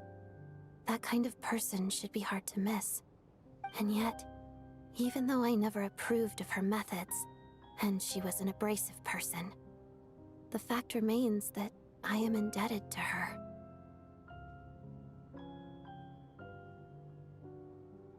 Oh, she told you. I guess that makes sense. I think she and Rosaline were on pretty good terms. Yes. Rosaline wasn't the kind to gossip about this sort of thing. Not that it's any huge secret to me, though. When I was a child, I had to join the Fatui for the sake of my mother and me. I trained under Rosaline. It was extremely grueling, and it didn't exactly come naturally to me. All I could do was try to ignore the biting cold and practice, practice, practice. I was a newcomer who'd managed to make a good first impression on a Harbinger. There was pressure to live up to her expectations, to be worthy of the fair lady's reputation. Every day was a struggle against the cold, pain, and fatigue. And most nights, I struggled to fall asleep. After enduring all that, I've become almost immune to the sensation of pain. I suppose that was the cost of survival. Surely, any child who had to experience that would grow to hate her lot in life, don't you think? So, I put an equal amount of effort into my ballet. Because in my young mind, that was the only way to defy my fate. It was my way of telling her, the Fatui's demands and your expectations of me are not what I wish for. One day, I will leave. I think she probably blamed my poor performance in training on my passion for ballet. She knew my heart wasn't in it. One time, when I was secretly practicing a dance at night, she suddenly showed up. I knew she was there to catch me red-handed. I told her, "You don't deserve to watch the dance I learned from my mother." She looked stunned. I guess she was surprised that I lashed out first, before she had the chance. But strangely enough, on that occasion, she wasn't fierce with me like she was during training. Instead, she fell silent for a moment, and then left. After that, she never interfered with my dancing or asked me how it was going. She never came to watch me dance again either. Not even once. She was. But even now, whenever I take out this core Ignis, I can't help but think of that night. Of the look on her face.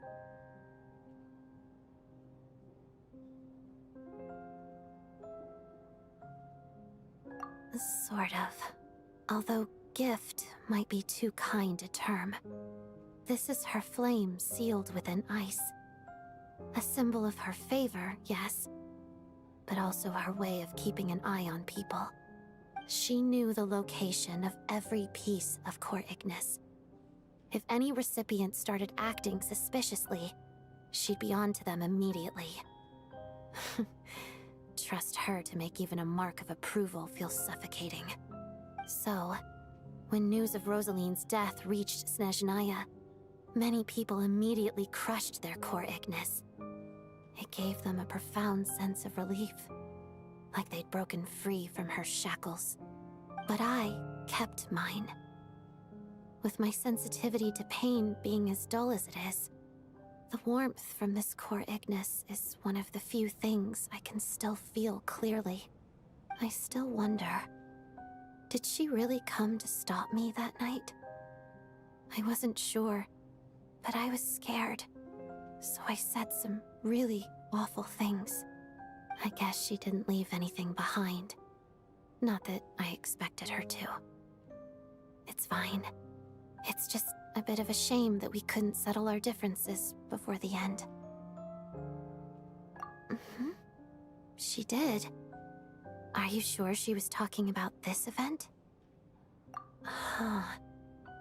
No, she didn't. I didn't even find out that she'd gone to Mondstadt until a while after she'd left. Wait, in that case... Okay, I will. Thanks for letting me know. There's something I'm trying to figure out.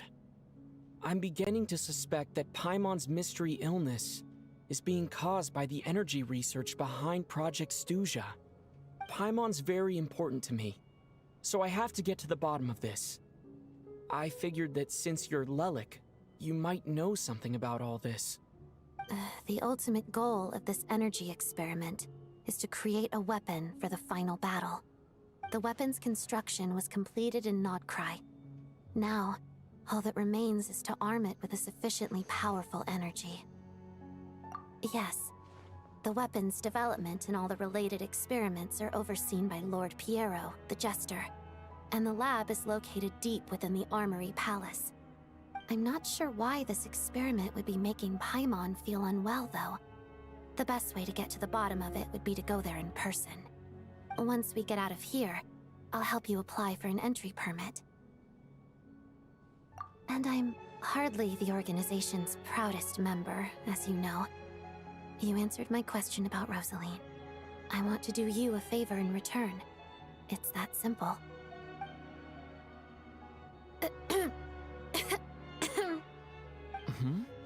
What's wrong? Are you not feeling well? You two seem to be hitting it off. I thought you were sleeping. Of course I was. In the military, one learns to fall asleep quickly, even in the most inhospitable environments. It's vital to staying alert and energized. Why? Is something wrong? Even if he was awake, He can't have overheard us, right? Well, thank you both for keeping watch. Traveler, I'll take over for now. It's your turn to get some sleep. Sure.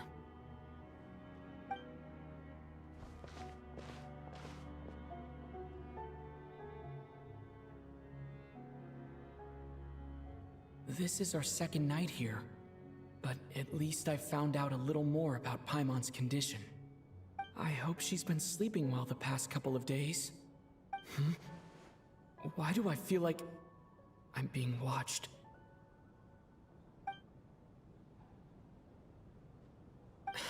Seriously?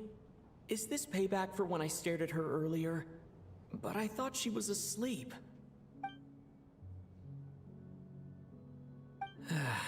Never mind. I'd better try and get some sleep myself.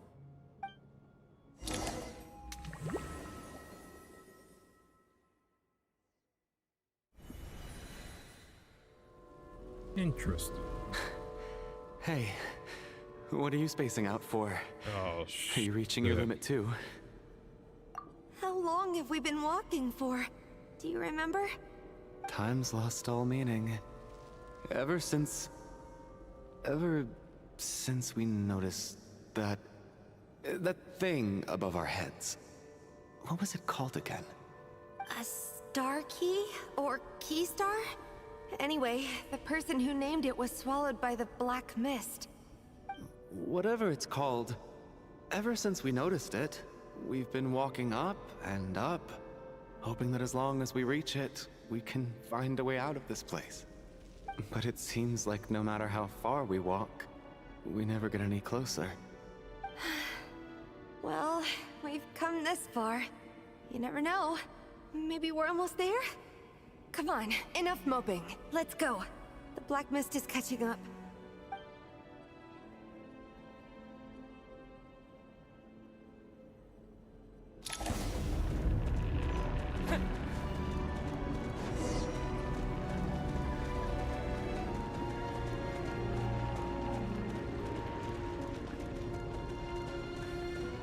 Oh, Yeti? Monsters! Watch out! Not again! I've lost count of how many times we run into them. Careful! What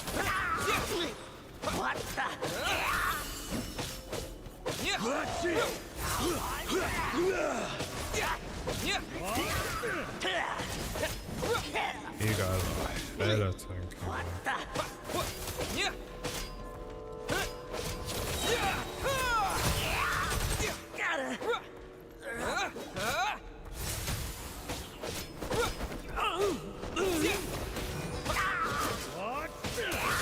Here.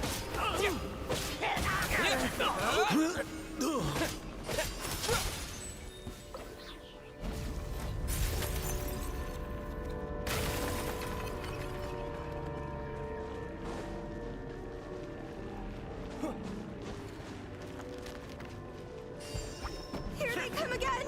Get ready! You wanna fight? Let's go!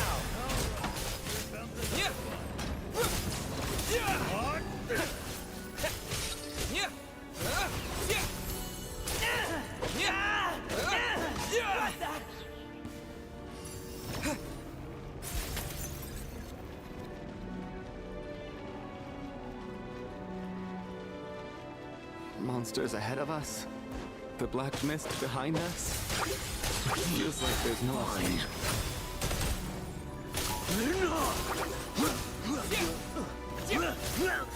Shut up! Run faster.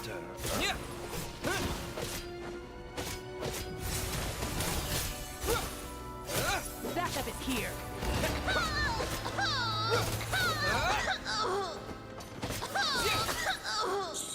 See ya. How much damage was that? Was that 20 million? Are you hurt, Coolish? No. I'm fine. It's just... Suddenly I don't want to walk any further. I get you. In fact, I reached my limit a long time ago. Sometimes it feels like there's hope where there shouldn't be. Yeah. The hope that the star gives us is the only thing keeping us going. But I'm not sure it's real at all. It may just be a collective illusion. Otherwise, why would it always be out of reach? We know you mean well, but you're only saying that to try and encourage us to keep going, aren't you? Thank you, friend. But enough is enough. Please don't give me any more false hope. Come on, don't Hope give is up. poison in this place. I was gonna You're going die. to continue, aren't you? I admire that. I've given up, but I wish you the best. May there come a day that you catch up to the star and leave this godforsaken place.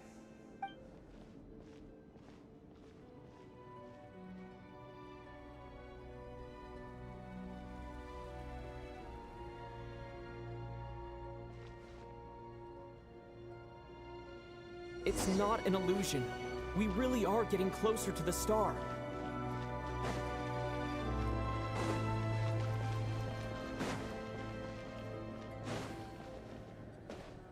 Congratulations. You are the first person to make it here. Hold up. I'm the star's envoy. The black mist has stopped rising. Its hunger is satisfied for now, having devoured your two companions. This is a good opportunity. I'll let you get some rest before we continue. Hmm? What do you mean, leave? The star represents the starting point. It's the waypoint for the beginning. Congratulations on reaching the starting point. Once you are ready, we will head out and walk upwards. I will be right by your That side the is whole so way. messed up. How can you do all that? It's like, oh yeah, reach the start now. Huh? What's wrong? Hey, don't give up before the journey's even begun.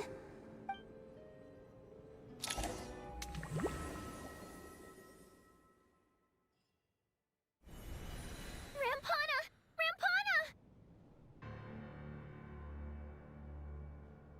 Is that Vodianitsa's voice? What happened? Coolish, wake up! Please wake up!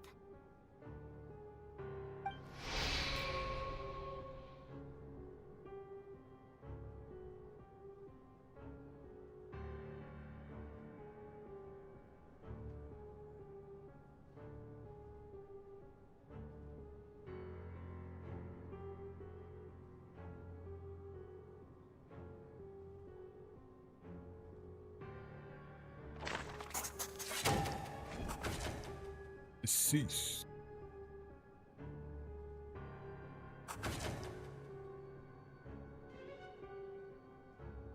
The situation is identical to that of the two casualties yesterday. We cannot ascertain the cause of death. At least there are some elements that we can rule out this time. They slept on the stage with everyone else. So I suppose the surrounding environment can't be a relevant variable. Rampana. Coolish. Weren't some of us keeping watch last night? 3 of us, in fact. How could you not notice something was wrong? I'm as confused as you are. Certainly nothing unusual happened on my watch. Likewise, and from what I've observed so far, both Miss Odette and the Traveler can be trusted. To be honest, I didn't get a wink of sleep last night. I couldn't help but think I was the target, so I just laid there with my eyes closed. I heard the Traveler and Lelik chatting, but otherwise I don't recall hearing any commotion during the night. Me too. I didn't want to wake everyone up, so I was concentrating hard, trying not to cough. I hardly slept at all. If anything had happened, I'm sure I would have noticed. Then, what could possibly be causing this? Once was bad enough. I can't believe it happened again. I worked closely with Rampana and Coolish for so long. I never imagined that one day they'd... And on the stage of all places... Vodianitsa... 4 victims in just 2 days, and we still don't have a single lead. I need to get to the bottom of this as soon as possible. And above all, keep Tonya safe. I'd never be able to look Child in the eye again otherwise. Still snowing? Yes, I just checked. Still no sign of anyone outside either. So we only have ourselves to rely on. If you ask me, this killer can clearly strike whenever they please. The Night Watch was a useless endeavor from the start. Lelik must be an expert in poisoning. Clearly she used some poison that can't be detected on the corpse. Here we go again. Listen, I was already thinking to myself last night, was Lelik's reason for revealing her identity the real story? Well, now I have my answer. It most certainly was not. She's been playing us for fools. You get off on this, don't you? Revealing your identity, only to carry on with your killing spree? That's a hideous thought. One that only a hideous mind like yours could dream up. How dare you? That's enough. Yesterday, you named Lelik as a suspect because the victims were both wealthy merchants. Lelik might have had a motive then, but today's victims were just ordinary people. Not to mention that they were colleagues of Odette and mine. What reason would she have to murder them? Let me guess. Just to scare you? Who knows? Maybe you don't know her as well as you think. I implore you all to ask yourselves, how many people are there really in this world that have what it takes to kill another person? Not many, I'd wager. Lelik is well known to be a ruthless operator, and now she has revealed her identity. How could it be any more obvious? Everything you've said so far is still just conjecture, which doesn't constitute a concrete lead. You need to back up your claims with some evidence. How can you defend her, officer? What did she say to you while you were on Night Watch? Maybe I shouldn't be so surprised. You military types are always colluding with criminals to target the rich.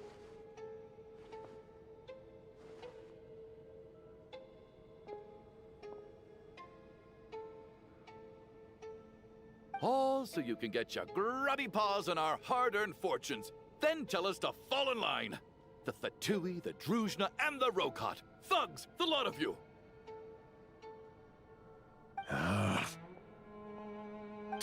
Don't you dare!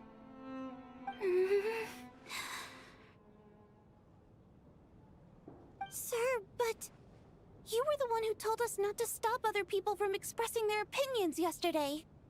4 people have already died. Only yesterday I was chatting with Mr. Coolish. Then we woke up in the morning and he's... Turning against one another is the last thing we should be doing right now.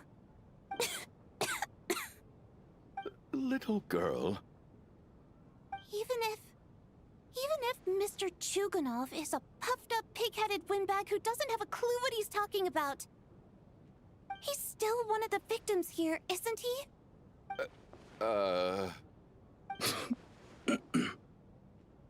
Quite.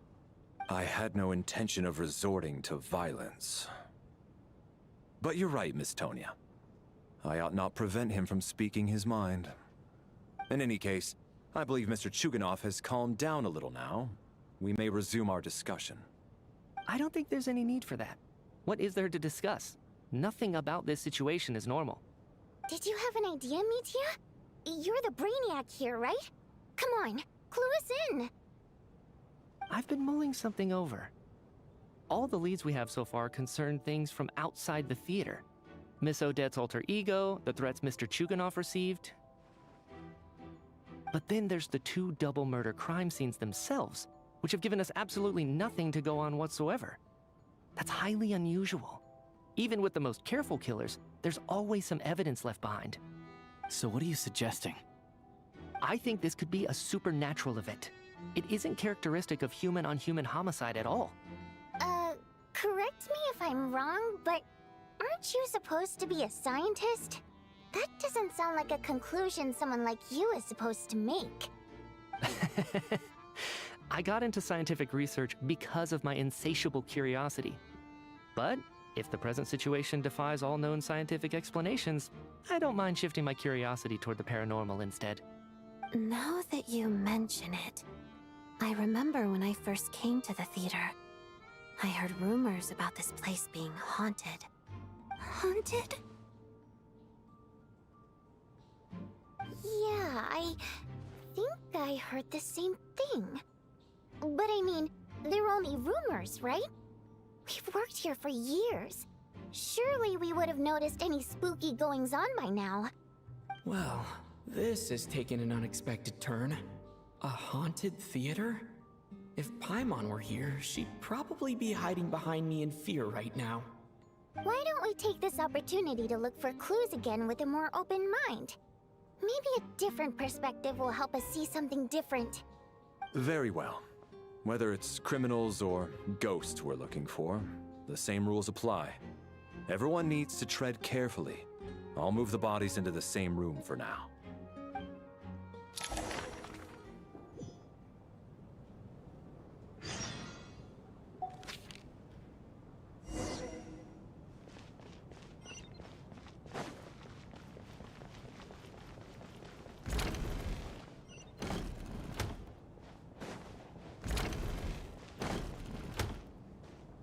Tonya, did you find anything? Not yet. Still looking. You miss Paimon? So... I think a fair amount of people would disagree with me. Are we supposed to be looking for something paranormal? I think I'd prefer teaming up with you than looking around on my own. This looks like somebody's notebook. Shall we read it together?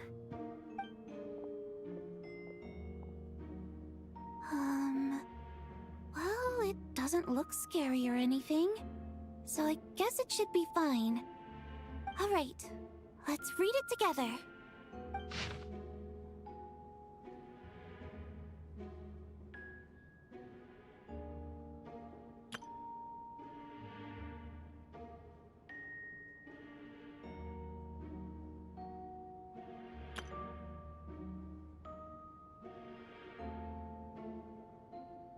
Huh.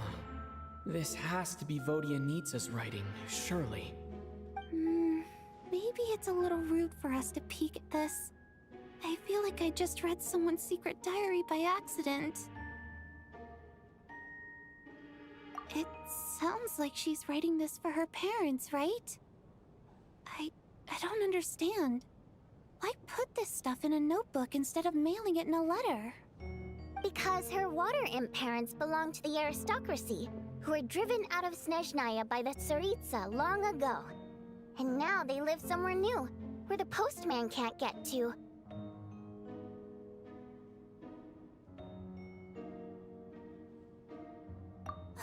We're sorry.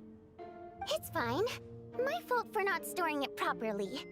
I can't leave things lying around and expect them to get ignored when everyone's scouring the place for clues. All right, give me my notebook back. I'll take over the investigation in this room.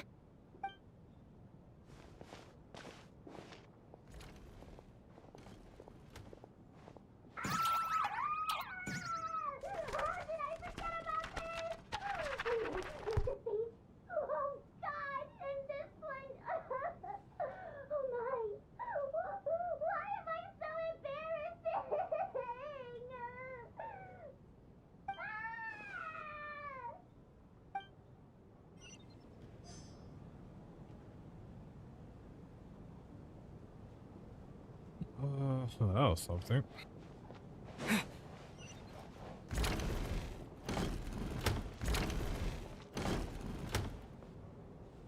Valeri, come take a look at this. You too, Traveler. Some sort of notebook. What is it for? It's the on-duty logbook for the theater. Kulish was the main person to use it. He mostly used it to record any unusual incidents during a show, audience numbers, exit times, and so on.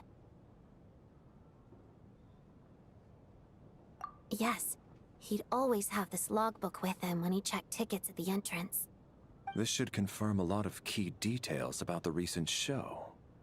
So, you find anything unusual? Yes. The number of people. I've checked and double-checked, but the numbers just don't match what's recorded in the logbook. Apparently, we have an extra person among us. Are we certain that Dun, logbook dun, is accurate? dun. Could someone have sneaked in without buying a ticket or something? Unlikely. Coolish took his duties very seriously.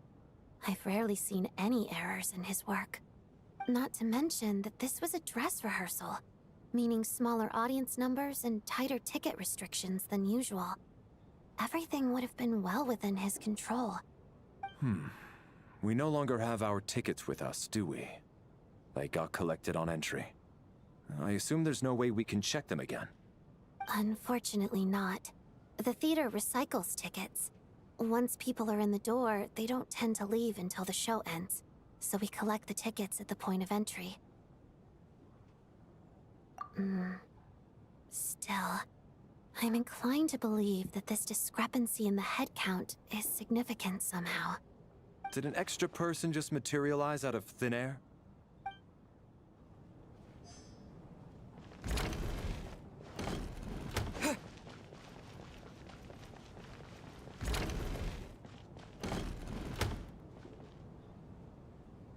Ah, Traveler. Since you're here, come take a look at this. Alosha found it. We're both curious to hear your perspective. It appears to be well, an investigation report. And the focus of the investigation was the rumors of haunting we heard about earlier.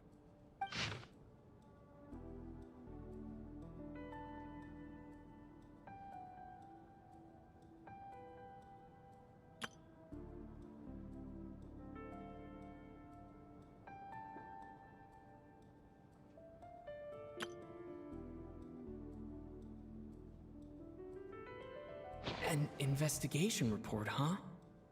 Looks quite old. This person's name looks to be of Sumeru origin to me. Was the investigator from Sumeru? The theater manager must have hired an investigator once specifically to look into this issue. But it doesn't look like anyone ever looked at the report. Presumably, the manager wanted to know if the supposed haunting was dangerous, while also being fearful of word getting out in case it affected the theater's business. Anyway, the bottom line is, the haunting is actually real after all. It's caused by an obstruction in the ley lines. Is there any chance this is the key to finally making some progress with the murder cases? Ley line problems are pretty unexceptional to me by this point. And while it certainly offers an explanation for the ghosts, it's hard to imagine what connection it could have to these two murder cases. Some of the language that appears at the very end of the report caught my eye. Angel civilization, ley line renovation? My area of research doesn't touch on any of that, so it's completely outside of my wheelhouse. Huh? A piece of paper just fell out from the report. It landed right by your feet.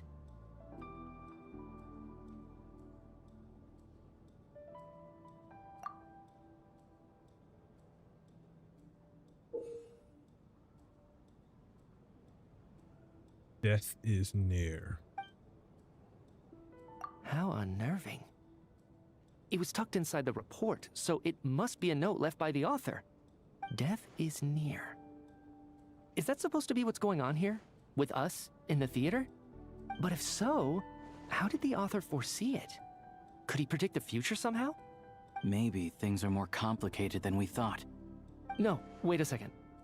If we take the report and the note at face value, they completely contradict one another. The report definitively concludes that the hauntings in the theater are harmless and cannot affect the real world. But the note seems to be warning of potential danger. The question is, what exactly does the note mean by death?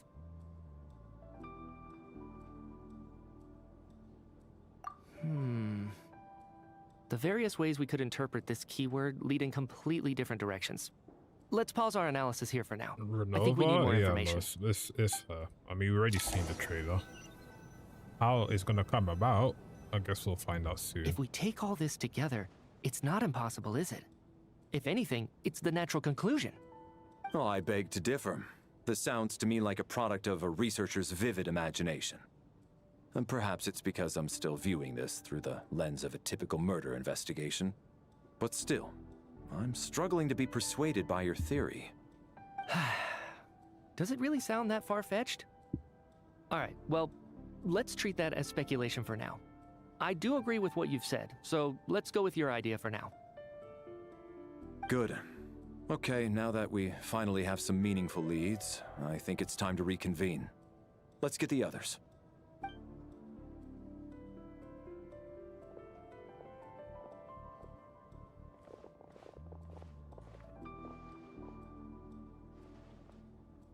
So, that's about everything we've discovered so far. I'll share my theory first. Based on what we've learned from the logbook, I believe the extra person among us is most likely the killer. If the killer had simply bought a ticket, it would have greatly increased the risk of their identity being exposed. I expect he or she either hid in the theater ahead of time, or found a way to slip past the ticket inspection. They then blended in with the group and waited for an opportunity to strike. What about the note found in the investigation report? Any thoughts on how that fits in? The killer may have simply planted it there as some sort of sick joke. I've seen my fair share of psychopathic killers. They love playing cryptic mind games. So, it has nothing to do with the haunting of the theater after all. This theory makes sense to me. If we have an audience member unaccounted for, chances are they didn't come here to watch the show. Could it really be that simple? So, in other words, all we have to do is find out who got in here without a ticket, and all our problems will be solved? Then let me make one thing clear. All the theater staff should be well aware that I came here for the rehearsal legitimately, yes? There's no way I'm the one who didn't have a ticket. It's true. I hear you used every trick in the book to get a hold of that ticket, too. Everything short of throwing a temper tantrum and rolling around on the floor at the entrance.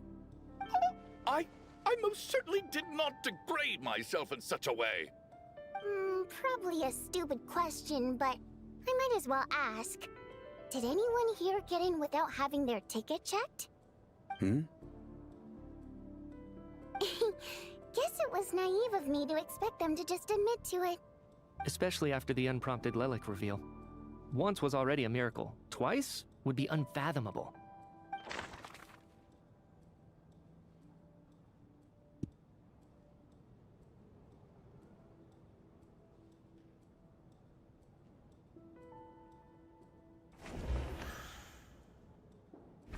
As things stand, the audience head count doesn't add up. I guess we can rule out the theater staff members.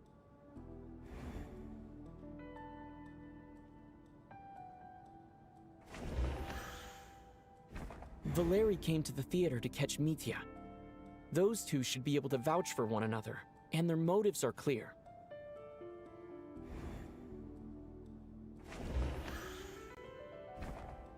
I don't believe any of us here knew Shram before all this. If no one can verify Shram's identity... Mr. Shram, did you really go through the ticket inspection to get in here? Huh? Me? Why am I being singled out, my friend? Do I seem that suspicious? It's not that you stand out as suspicious, more that everyone else has been ruled out as trustworthy. Okay. Well, we spent the best part of 2 days together now, so I'm sure you can all tell what kind of person I am. I'm a true gentleman. I never dream of doing something like sneaking to the theater without a ticket. Yeah, I have no doubt that you're a good person. But the problem is, none of us here actually know you, so no one can say for sure that you are who you claim to be. Although, actually, what was it you said last night? Yeah, you're friends with that water imp, which is why you understand our primary mode of expression. Last time I checked, there were barely any of us remaining in Snezhnaya, since most of the water imps left. Could you tell me a little bit more about your friend? There's a good chance I actually know her. And I suppose it's also kind of a way for everyone else to get to know you a little better.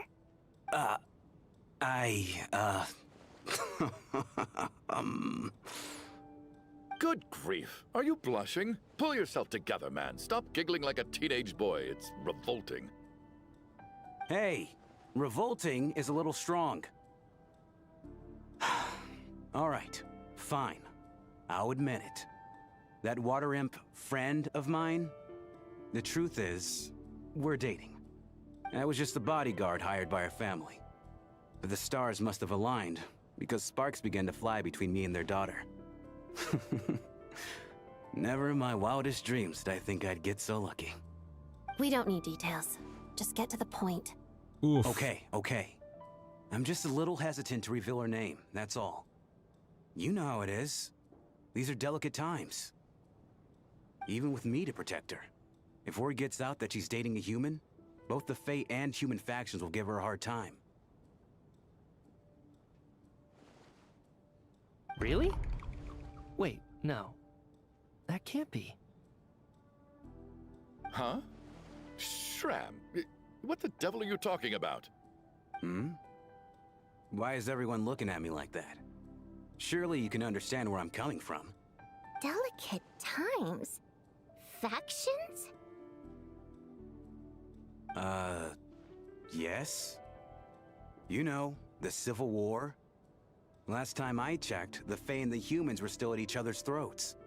If I'm not mistaken, the last significant civil war in Snezhnayan history was 400 over years ago? 400 years ago, when Her Majesty the Tsaritsa had just taken the throne and was consolidating her reign. What do you mean, 400 years ago? What's going on here? Is Shram from the past? Says from the All right, past, Mr. Mitya, you win this round. As far-fetched as it is, it appears that your theory may be correct. I'm just as amazed as you are. I didn't even believe it myself, to be honest. Is someone going to explain what's going on here? From the look on your face, you figured it out too, haven't you, Traveler?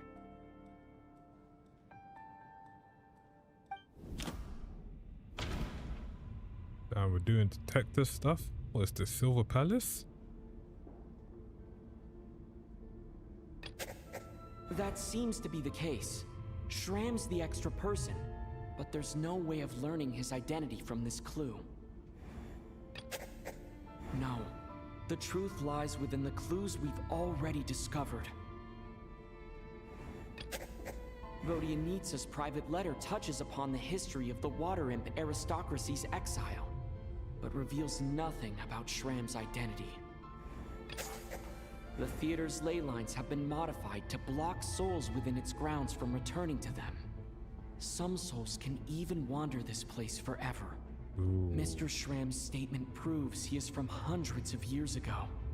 And according to the investigation report on the theater hauntings, Mr. Shram is very likely a lost soul wandering the theater. Ah, that's so messed up. This is Mr. Valeri's hypothesis. If there is no supernatural element to this incident, it's very likely to be true. For some unknown reason, the soul that has been wandering the theater due to the ley line issues has joined our group and blended in. Yeah, that must be the immediate reason why the ticket count doesn't match the number of people present. No, I know it's the soul one, so I want to hear what they say after. All of last night, Lelik, that is. Odette was under surveillance, which rules her out. We've basically proven Lelik's innocence. Since we discovered that Mr. Shram is from the past, I know it's going to be someone who died a long we time need to ago. broaden our assessment of this incident beyond the bounds of common sense. The death of those victims is an irrefutable fact. It is the outcome of whatever's going on here. What we need to do now is find the truth within this information. The contents of the investigation report have been verified. There are indeed ley line issues and wandering souls in the theater. Death likely symbolizes the deceased. Mr. Shram, for instance. Death is near. That must mean that there's a dead person in our midst. That's the truth, isn't it? Yeah, the logic is clear now.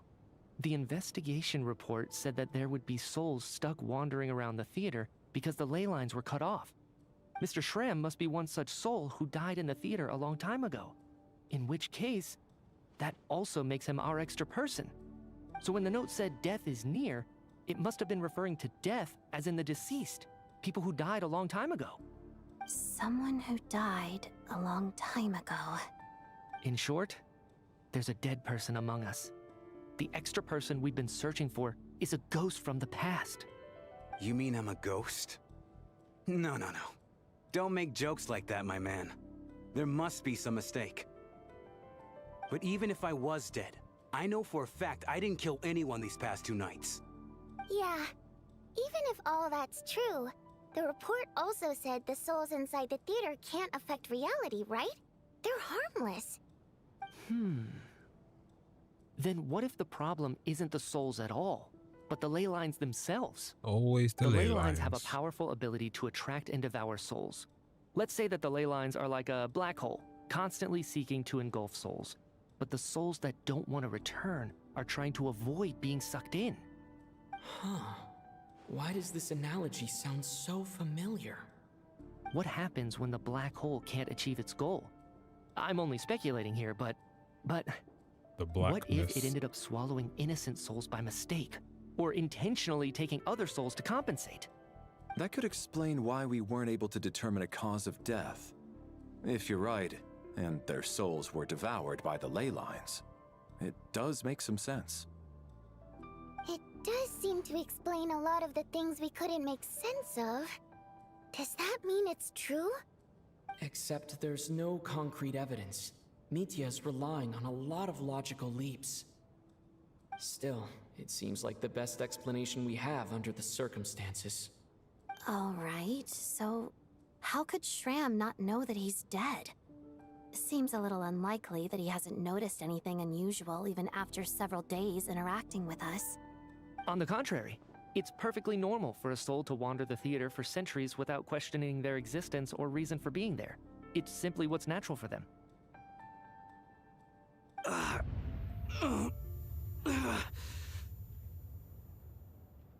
Oh boy. You know what, Mr. Brainiac? I think you might actually be right after all. I'm trying to remember and... even though my head feels like it's going to explode, I think...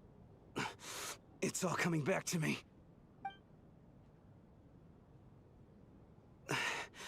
I was the one who didn't want to remember my own death, so I forced myself to forget. Well, I'm sure those are painful memories. My lady and I snuck out to go on a date one day. We bought tickets for the theater. It wasn't really my thing, but I was just happy to be together. All of a sudden, a group of people burst into the theater, shouting for all the water imps to get out, performers and audience members included. It was clear the conflict between humans and Fae had reached a boiling point. This time, the extremists were even coming after the water imps who had nothing to do with the war. I thought I could pull one over on them, so I took off my jacket, draped it over my lady, and tried to sneak out amid the chaos. But I got caught. They started shouting, calling me a traitor to humanity. But I was going to do whatever it took to buy our chance to escape, no matter how many people stood in my way. I had to, both as their bodyguard and out of love. It's all right, friend. You can stop there if you want. You don't need to dig all that up again. It's just... even now, I'm still struggling to accept the truth. How could I be dead? I'm sorry, everyone. If I'd known I was a dead man walking, I wouldn't have dragged you down with me. If I'm the cause of all this death, then punish me however you see fit. But, Mr. Shroom... No. I refuse to be a burden. I know what I have to do. You said I've been wandering the theater for centuries, right?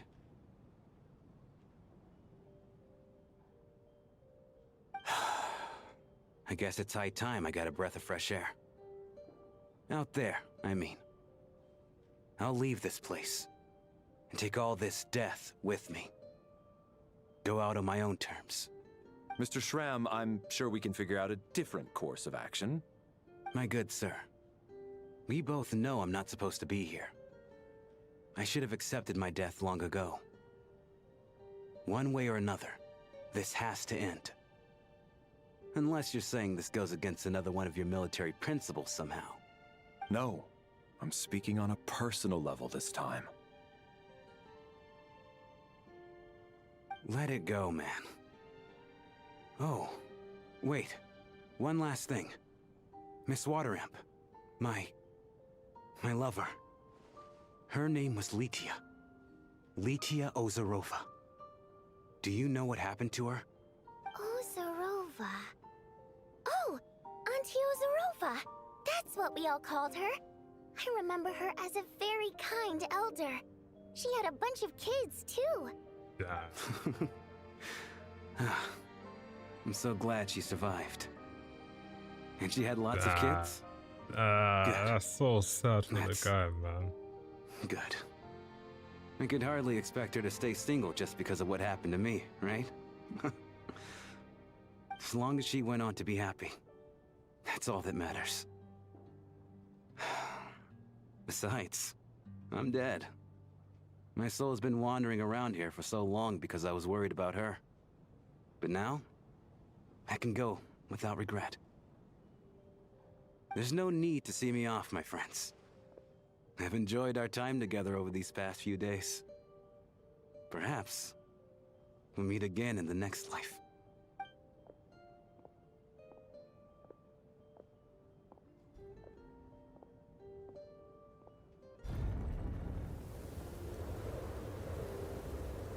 Take care, my man. I knew Mr. Schramm was already dead, but I still feel so sad. Death is cruel, no matter how we might try to make sense of it. So, was the conflict between Fae and humans really that bad back then? I was only little, so I don't remember much. It's terrible to think that so many innocent people had their lives turned upside down. Even the historical records about that time period don't say much about it. All people know is that the Tsaritsa founded the Fatui, drove out most of the Fae aristocracy without explanation, then used her terrifying power to suppress the humans. It seems to me like the Tsaritsa chose to make herself the enemy. She downplayed the conflict, directing whatever animosity both sides had for each other at herself instead. That's also why, despite how brutal the conflict was at the time, there hasn't been much lingering tension between humans and Fae since. Things have been fairly harmonious for the past few centuries. So, the Tsaritsa banished the Fae to protect the Fae living in the city? She offered herself up to be hated in exchange for peace. Maybe it's not quite as bad as it sounds. I don't think Her Majesty is too concerned if mortals hate her or not. And besides, there are very few who truly do. All this time, I had no idea. All right. If Mitia's theory is correct, then I think we can consider this matter settled. Let's all take a break. Nope.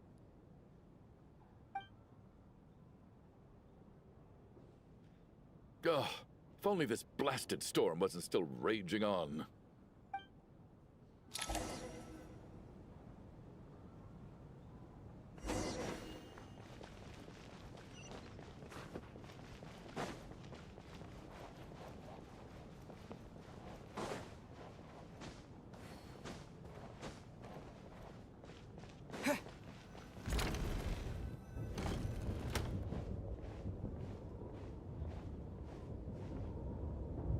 Looks like now we can just rest until the snowstorm stops. I still can't believe Schramm turned out to be a ghost who'd been in the theater for hundreds of years. To think he was dead this whole time. What a strange turn of events. Knock knock. Huh? Knock knock. You know the door isn't closed, right? You don't have to knock. Think of it as a signal then. When I'm entering someone else's room and I knock, I'm here as Odette. If I don't knock, it's Lelik. Thanks. So, why did you come to find me? Is there something I can help with? Vodyanitsa said you knew about my secret identity from the start. But when everyone was discussing who Lelik could be, you were worried that revealing what you knew would be unfair to me, so you kept it to yourself, right? Yes, I'm extremely grateful for that. It's nothing. I mean, you didn't hold what happened with Signora against me, so I should thank you for that as well. Actually, there's something else as well. I found myself in a situation similar to the one you were in when you helped conceal my identity. So I thought I'd come and ask you for advice. It's about Mitya. Before all of this, the last time I saw him, he was dead. Bro, what the fuck?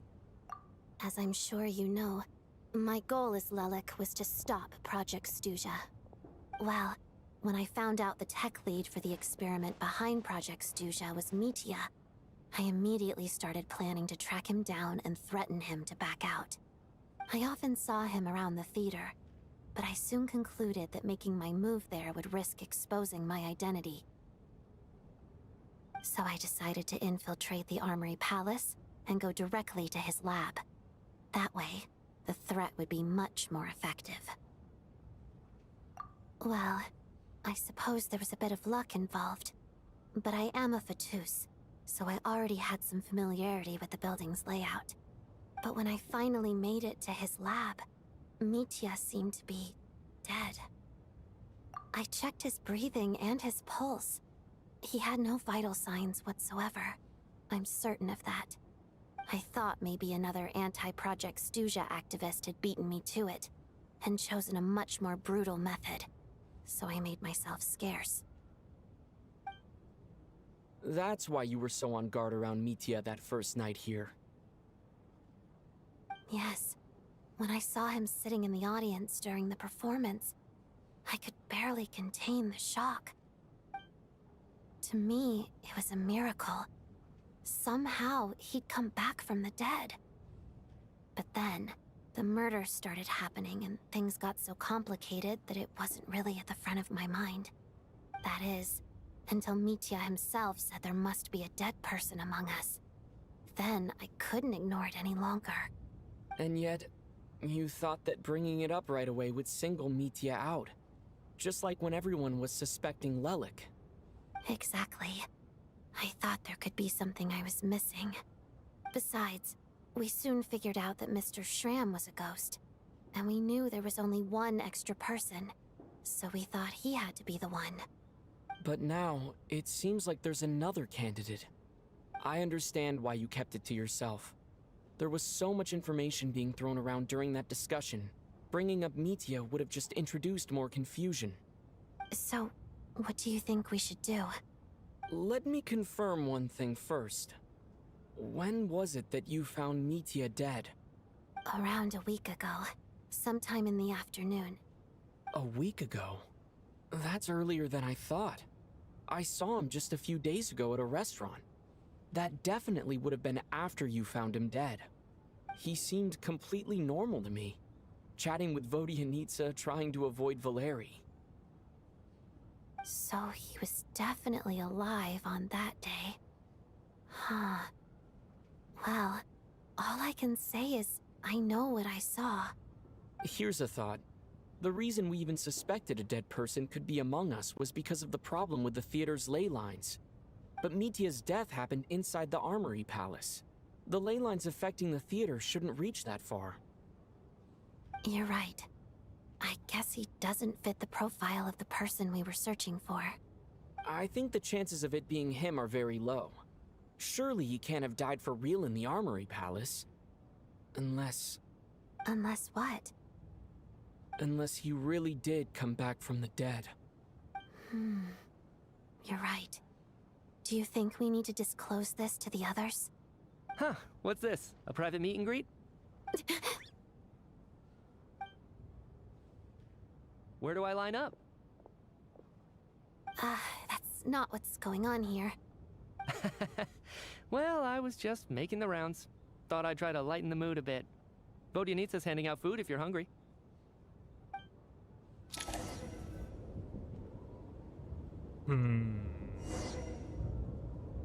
Assemble on stage.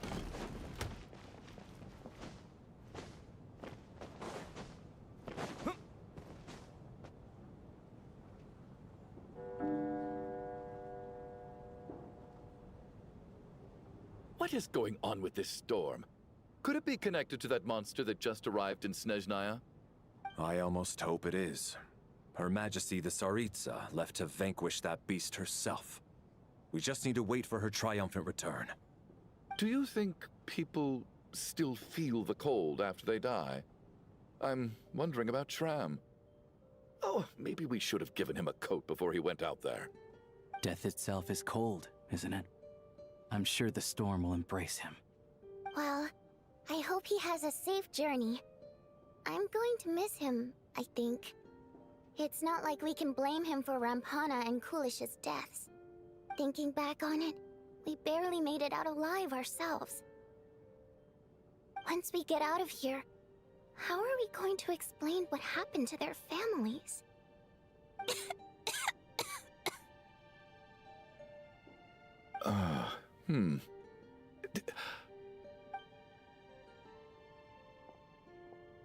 Are you okay? Here, take this. I've never used it.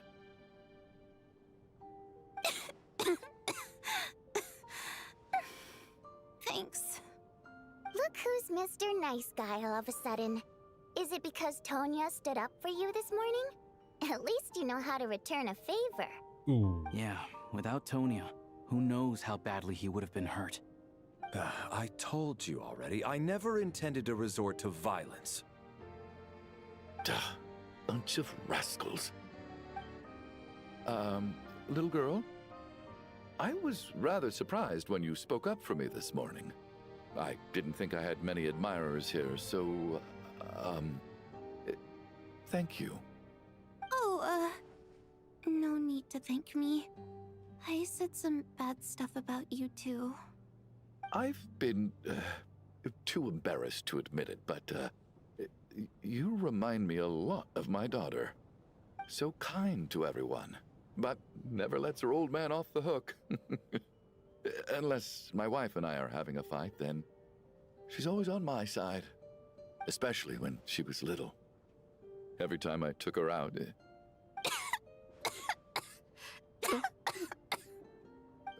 All right, easy now. How long have you had that cough, Tonya? You can simply finish if you skip. Bro, It's probably been a while. I don't know why everyone assumes I just want to skip. Are you There are taking genuine anything people for that it? want to watch and see the lore and everything. Like, if you don't care for it, then I'll fine. be fine once I But see my brother. He's I'm gonna not pick some skipping. frost fairy flower leaves and brew a tonic for me. I'm skipping. I'm gonna be thinking like, what the I'll feel fuck's much happening half better the once I time? drink that. I see. That's good to hear then. We should probably discuss arrangements for tonight. Now that the deceased has left our midst, there shouldn't be any more incidents. However, out of an abundance of caution, I'll keep watch. Shouldn't we take shifts? I can take one if needed. No need. I managed to get a nap in earlier, so I have plenty of energy right now. After all the tension of the past few days, everyone else should just focus on getting a good night's sleep.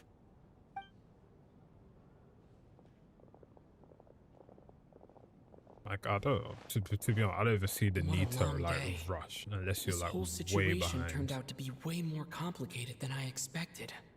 But Valeri's right. I should just try to calm down and get some rest. The last thing I want is to give myself nightmares.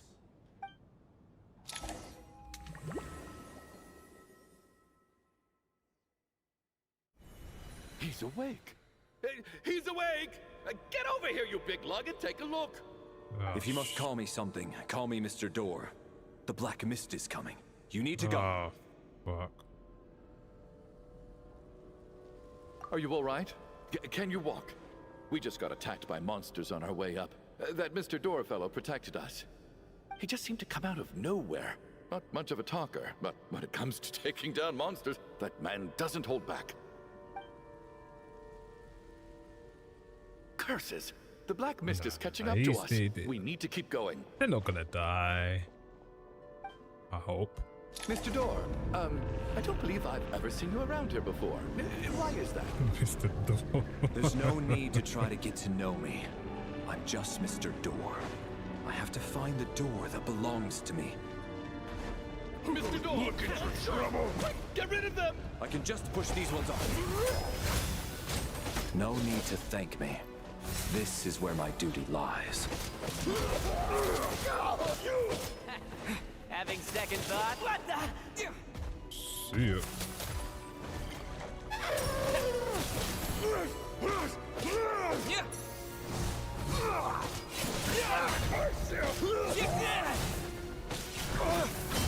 Maybe I wasn't.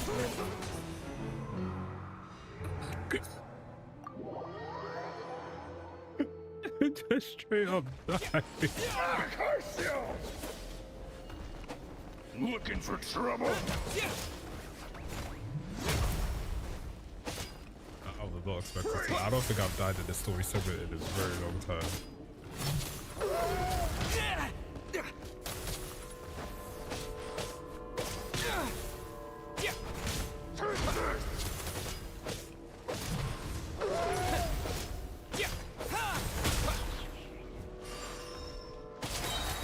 Oh shit, I didn't even see him there. I didn't see I had him there as a companion.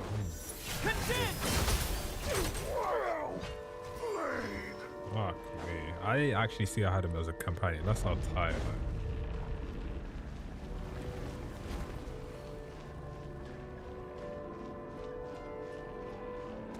I am. I was trying to knock the one person off, right? And then I just died. I was like, wait,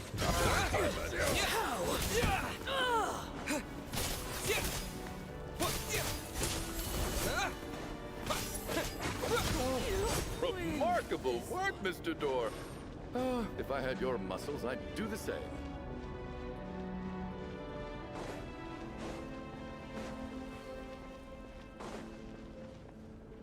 Are none of these doors the one you're looking for? No.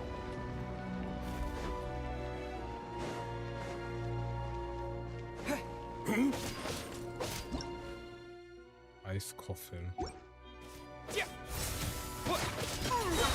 Fighting frog! Come no closer. What can be possible? Oh, goodness! Biostorm! I'm so exhausted. And the black mist is still rising. Oh. Wait, look! There's more monsters down there. Are they coming from within the black mist? No, no! They're gaining on us! Quick, keep going, or they'll be at our heels any second!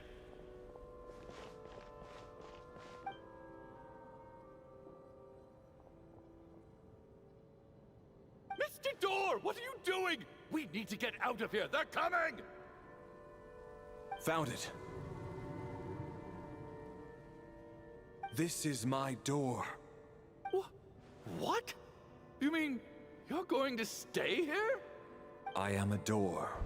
This is where my duty lies. Oh, no! You saved us. We can't leave you behind. You must keep going.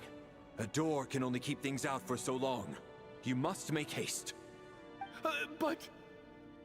Oh, you're right. Let's go. We can't let Mr. Door's sacrifice be in vain.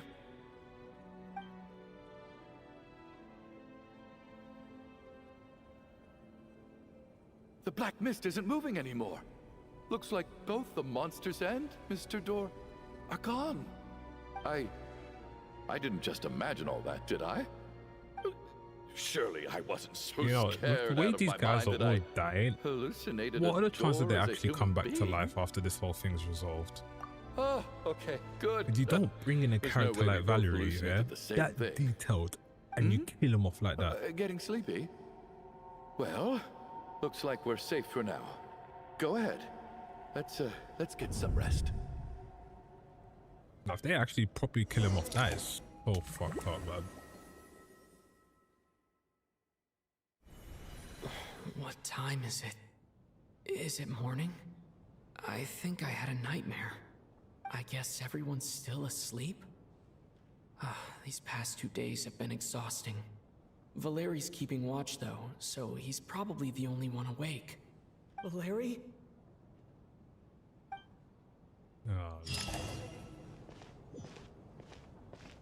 Oh, no, no, no, no, no.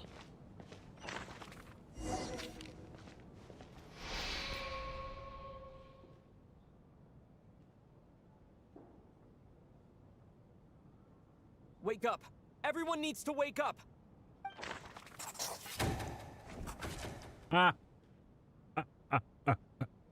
Bro, there's no fucking shot they killed him off, man. Just like the last 2 nights. No clear cause of death. Yeah, they're definitely coming back alive. I've been a real thorn in your side, haven't I, Mr. Valeri? Now you can rest in peace. But for me, life will be all the duller for not having to run away from you, my friend. How's Tonya? Is she okay? I just checked on her, and it doesn't seem like anything serious. She's just exhausted from the past couple of days, and she's still recovering from her illness. We should let her sleep a bit longer. That means Valeri was the only one who died last night. If Valeri was awake and keeping watch, it would have been impossible to kill him without waking everyone else up. That much is certain. This is so frustrating. Why has nothing changed since yesterday? I thought we already dealt with the dead person causing all this. Actually, one thing has changed.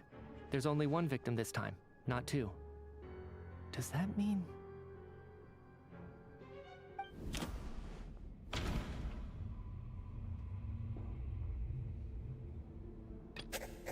Can a death at night even be defended against? This logic seems baseless to me. After the deceased Shram left, there was 1 less victim last night. That more or less tracks. It's a reasonable conclusion, considering the only variable that changed. The number of people who die each night is equivalent to the number of dead among us. That's your theory, right? Exactly. We identified Mr. Shram, and the night after he left, the death toll dropped from 2 to 1.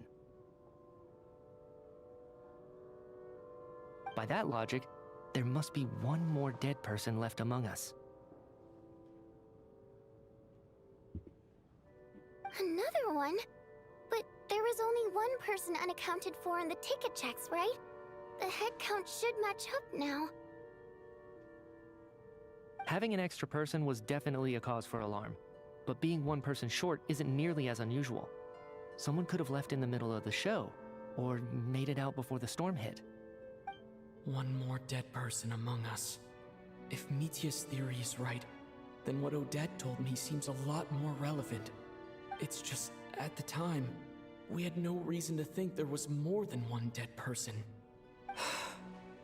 If only we'd taken it more seriously as a possibility, maybe this could have been avoided. I'm sorry. This is my fault. I had information that could have been helpful, but I held back. I should have brought it up right away. I'm partly to blame as well. I was too quick to dismiss Odette's concerns. What is this about? What have you two been getting up to behind my back? Sounds like there's some big news you've been keeping from the rest of us. Well, we're all ears.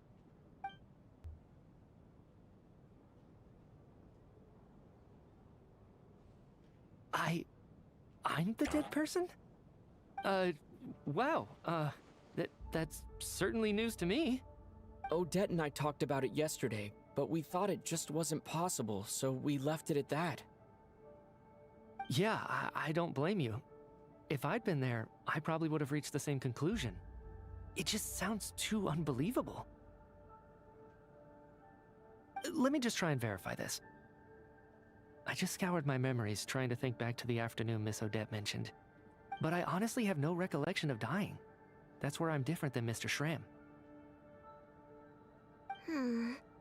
Having seen Mr. Mitya a few days ago myself, I also find it hard to believe he could be the other dead person among us. Well, if it isn't Mitya, then who? Do we vote on it? If you don't mind me asking, Traveler, I believe you mentioned that you know Tonya's brother. Had you ever met her before all this? No, never. Oh, Wait, are you saying... Now just 1 minute. I know where this is going. You can't just randomly point a finger at anyone you want. You're in the hot seat, and all of a sudden you want to divert our suspicions onto somebody else? Trying to pick a fight, Mr. Chuganov? Whenever you open your mouth, all you do is attack people, and I've had enough of it. If you don't want to engage in a civil discussion, you can shut up. You little brat! Damn. Did Mitya ask about Tonya because he suspects her? I suppose I only identified her by age, and nothing else. Could that mean... I'm just saying, you're going around casting suspicion on people for no reason. How could Tonya be dead? I can vouch for her, if nothing else. I've seen her before. She's the sister of that Harbinger, isn't she? The one called Child. Oh, really? You're telling the truth? Since being here, I don't think I ever mentioned she was Child's sister specifically. Does Chuganov actually know her? If Chuganov can vouch for her, then it can't be Tonya either. In which case, it seems unlikely that there's another dead person among us at all. Miss Odette, could you go over that afternoon with me one more time, when you found me dead? No problem.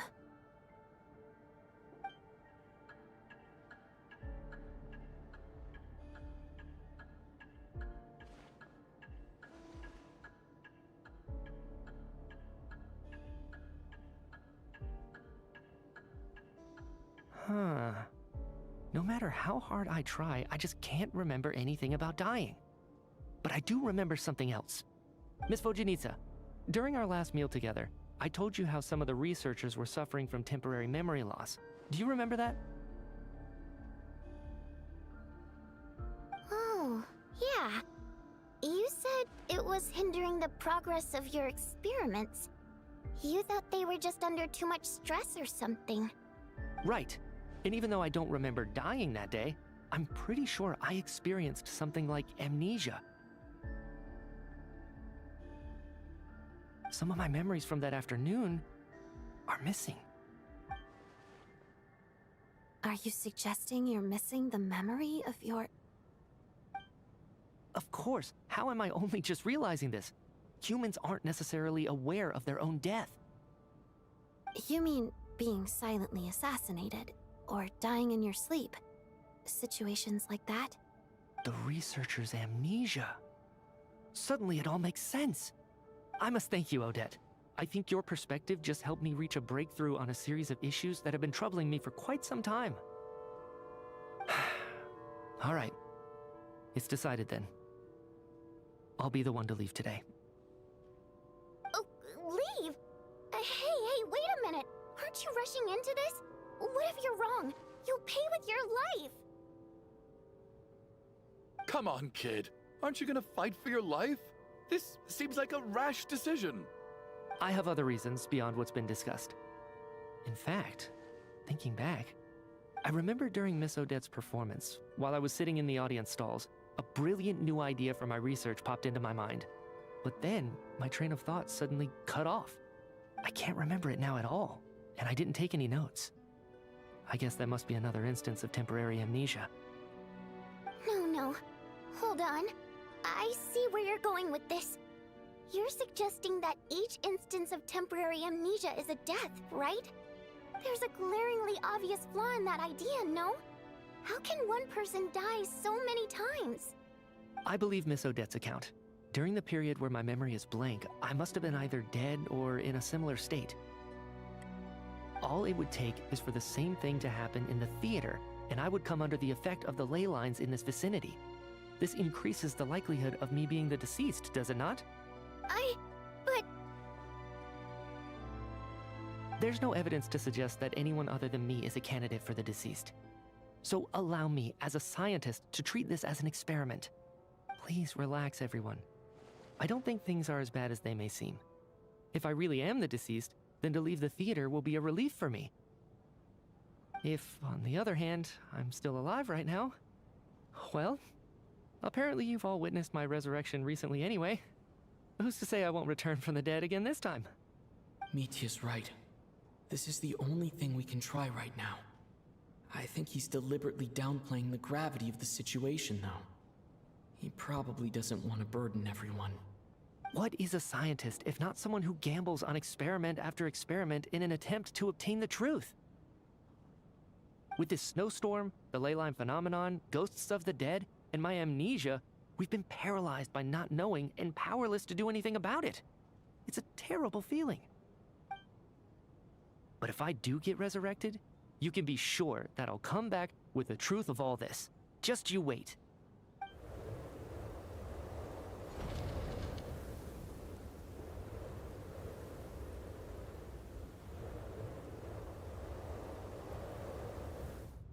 And off he goes.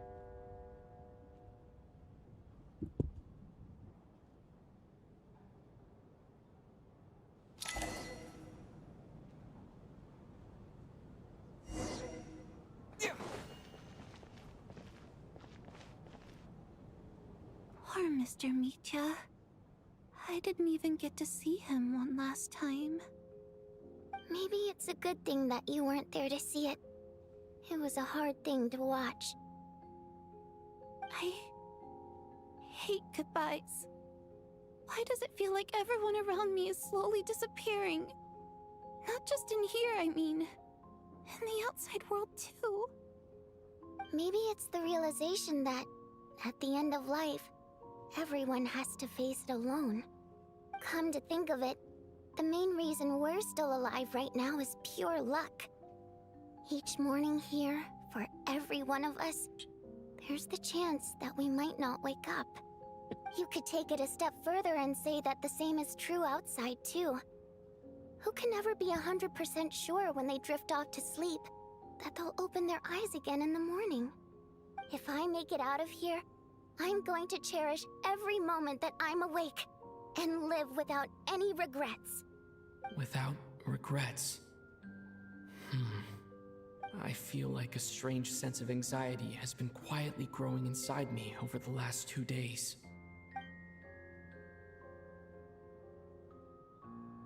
Are you okay? You look really glum. If something's bugging you, let's talk about it. There's only a few of us left here now. After everything we've been through, what's the point in keeping things bottled up? I have a travel companion named Paimon. Alosha and Odette have met her before. She's been feeling unwell recently. You're worried about her, aren't you? That makes sense. We've been trapped in here for days. To be honest, I used to feel like I was just a spectator in this world, watching everything that happens from the sidelines. Maybe it's because I'm a descender. A descender? But with Paimon by my side, over time, I slowly felt my connection to this world growing stronger. She loves eating, sleeping, and having fun, but she's also a great guide. It's her authenticity that makes this whole world feel more real for me. Over the last few days that we've been apart, I've often caught myself wondering, what would Paimon say if she were here right now? Get out of here, Paimon. But by the time I snap out of it, the conversation has already moved on, and I'm still in my own little world. I'm trying to overcome this sense of detachment, but I really miss Paimon. I guess, in a way, she means the whole world to me. I bet she misses you when you're not there as well. Maybe you're her entire world too. I don't know if this will make you feel any better, but back when the water imps left Snezhnegrad in droves, I also felt like the whole world was suddenly empty. I could be surrounded by people all smiling and having fun, and still feel completely separate from it. So, I totally understand how you feel. Later on, I started to think, maybe accepting the fact that our loved ones won't always be with us is something that takes a lifetime. All we can do is cherish their companionship from moment to moment. So, once we get out of here, you better hurry back to our side as fast as you can. You can't let your story end in regret. That's the trope I hate the most. Thank you. That's exactly what I needed to hear. But Vodyanitsa, if you hate goodbyes too, why didn't you leave with your people? That's just the choice I made. I used to regret it, but I don't anymore. Like I said before, singing is a water imp's primary mode of expression. It's how we convey our emotions. Our songs have echoed through this theater for hundreds of years, each one a story pieced together through moments of joy and sorrow. But does a story exist without someone to read it? To me, the answer is no. So I made the choice to stay. That way, there would still be someone left to sing these songs and listen to their stories. Otherwise, they could have been lost forever. Could you teach me how to understand your people's songs sometime? I want to be able to truly hear them, like Mr. Shram. A fan after my own heart. Thank you, Tonya. How about I sing something for you, and you tell me what you hear? Okay, I'll do my best.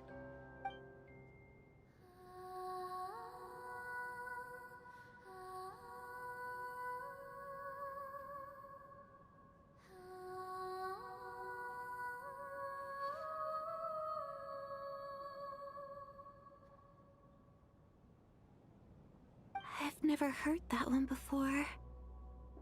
I feel like I can hear a sense of longing somehow. I wonder why that is. Color me impressed, Tonya. You're a keen listener. Most people can only tell if a song is happy or sad. I didn't think you'd be able to pick up on such specific details. So, what's the song about then? Come on, tell me! I've actually never performed this song in the theater before, because it has more of a ceremonial purpose for our people. It's not meant for the stage. It means something like, "May those we have lost watch over us, and follow this song back home in the night, so that we might be reunited once more."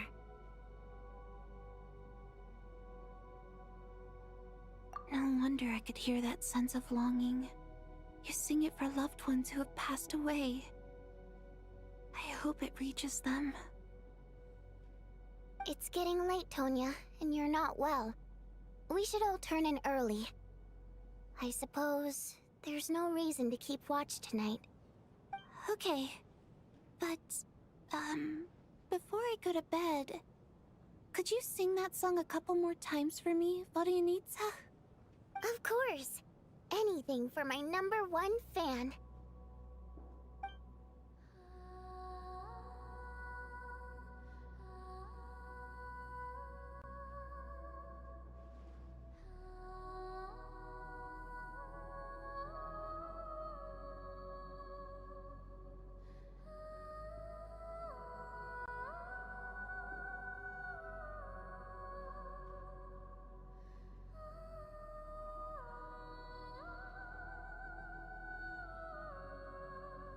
Once I get out of here, I definitely don't plan on ever coming back.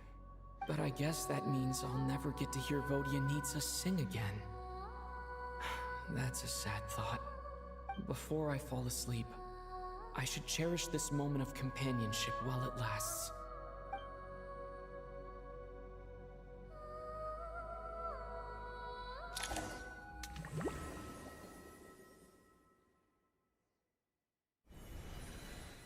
Where am I? Oh, it's shit. so dark in here, and I feel kind of dizzy. Am I alone? Tanya, oh my god. Huh? What was that noise?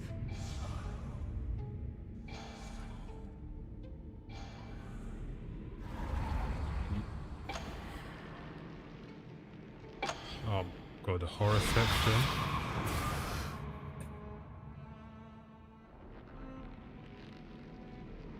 Return, O spirits. Fulfill your oath of protection.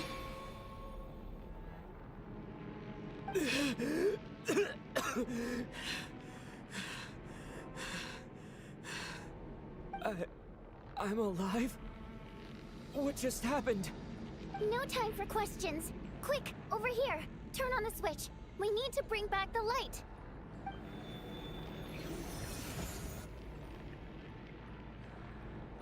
All right, we're safe. The spirit just now is called Night Prayer. The light subdues her, but she'll attack without a second thought in the dark. Sort of. I know it's hard, but you can't let this place go dark, or she'll kill you again. Yep. Luckily, I was here to resurrect you. Otherwise, that'd have been a real bummer. A bit more than a bummer, I'd say. Wait, so you have the ability to resurrect people? Sure I do. I'm your guardian spirit after all. I specialize in soul recall. Oh, it's nice to meet you, by the way. Thanks. It's nice to meet you too. All right, there's no time to waste. The black mist is already catching up. We need to avoid it at Night Prayer at all costs. Come on, let's go. We need to reach the next switch before the place gets too dark. If we bring the light back, Night Prayer won't be able to get to us. Sweet, sweet light! It's back! Now that's a sight for sore eye. Shh! It's Night Prayer. We need to move quick, but don't let her notice you. Look out!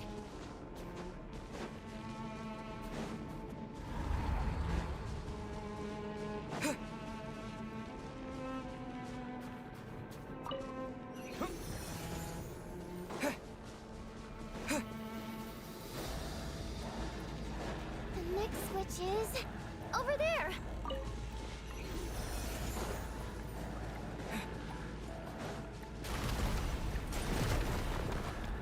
Oh, the fucker. Oh, wow.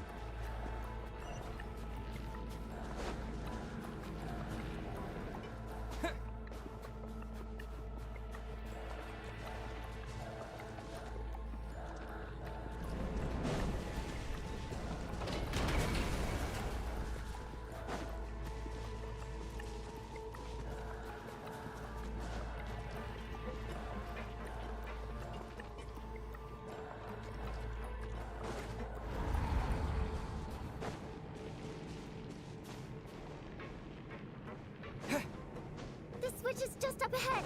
Hurry!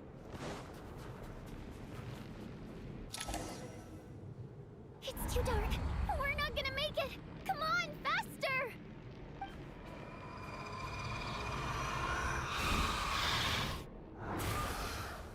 Traveler! I won't let you die like this. Not on my watch. Damn, dead again.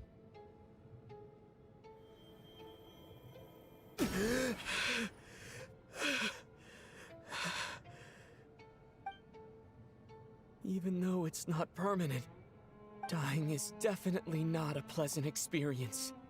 Great. You're back. Yeah, thanks to you. Time for you to get out of here. Quick, before the light runs out. What about you? You're not coming with me? I can't. I've already been used up. A guardian spirit's skills are finite. I can only resurrect someone so many times. I might not look any different, but my essence has been exhausted. Now, I will slowly start to fade away. I can go no further. The black mist is where I belong. Yeah, of course. It's okay.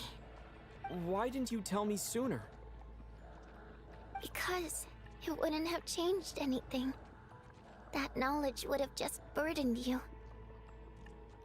The Guardian Spirit's role is to protect. But...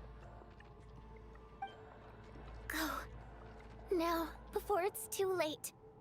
I already hear Night Prayer approaching.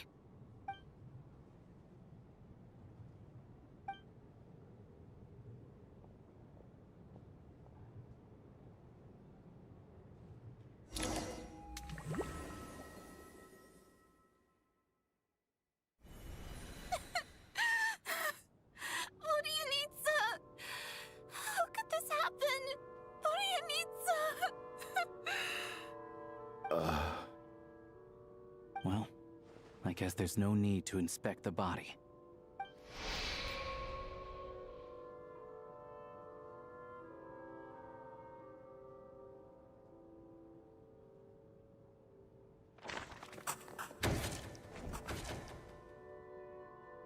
This wasn't supposed to happen. You lied to us, didn't you, Chuganov? You've been lying from the start. Take a long, hard look at yourself before you go around accusing other people. I suspected you on day one, Lelik, and now look where we are. By some strange coincidence, you've never been targeted. You just happen to have survived this long? No, you should be the prime suspect. And you, little hunter, ever so content with staying on the sidelines. Yet you were the one who stopped us from leaving from the start. Why are you trying to keep us here? Now you're just lashing out indiscriminately. That's either a sign of anxiety or a guilty conscience. Where was all this passion and bravado before? Decided to fight until the bitter end. Is that it?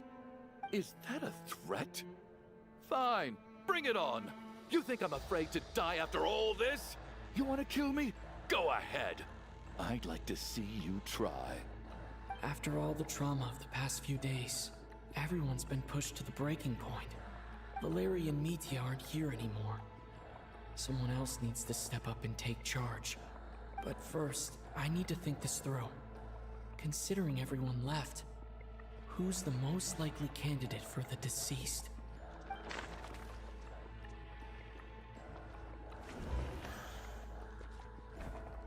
Of those who remain, the only person we've never met before is Tonya. There is room to doubt her true identity. People are easily misled by first impressions. Now that I think about it, Child Sister was in fact a label I imposed on her due to my own assumptions. But Mr. Chuganov vouched for Tonya's identity yesterday. With basically no other possibilities left. Could it be?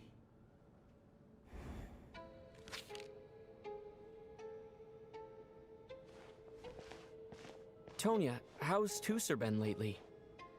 Tusser? Your brother Ajax must have mentioned me in his letters home, right? Did he say anything about a blonde traveler? No. And my brother's name is Razik, And there we not go. Ajax. Chuganov, looks like it's your turn to do some explaining. Yesterday, you said you could vouch for Tonya. Why did you give us a false testimony? I knew you were behind this, Chuganov. You've been lying through your teeth from the start. Everything about you is fake. Down to the wife and daughter you're always talking about. Your entire family man persona is a charade, isn't it? That night, when I infiltrated your place as Lelik, I noticed you were home alone. Didn't think much of it at the time. Just thought everyone else was out. But thinking back on it now, that doesn't seem very likely. My guess is, you live alone, don't you? Even that was a lie? But why would he lie about having a family? Oh! Curses! Oh, Why is there no end to this blasted snowstorm? If it would just stop! If it would just stop. I think I remember now. I know how I ended up here. It feels like a distant memory. But at the same time, it's just like it was yesterday. The reason I'm always coughing is because I got sick with frostbite. The locals usually call it the snow cough. It's not a very common illness. It's partly genetic and partly caused by the cold climate, but it can be fatal. They sent me to the hospital as soon as they found out I had it, and I spent so long lying there in that hospital bed. After a while, I felt myself growing weaker and weaker. Nothing seemed to be working anymore. Neither the treatment that the doctors were giving me, nor the medicine my brother was brewing from frost fairy flower leaves. So one day, I told my brother that I wanted him to take me outside for once, so things could be like they used to, just for one day. I wanted to meet loads of friends, experience new things. He agreed.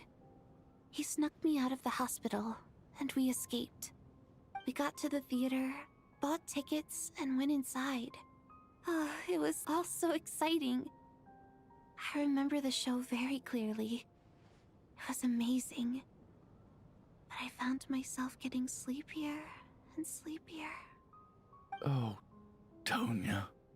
When I woke up, I couldn't find my brother anywhere, so I guessed he'd already left.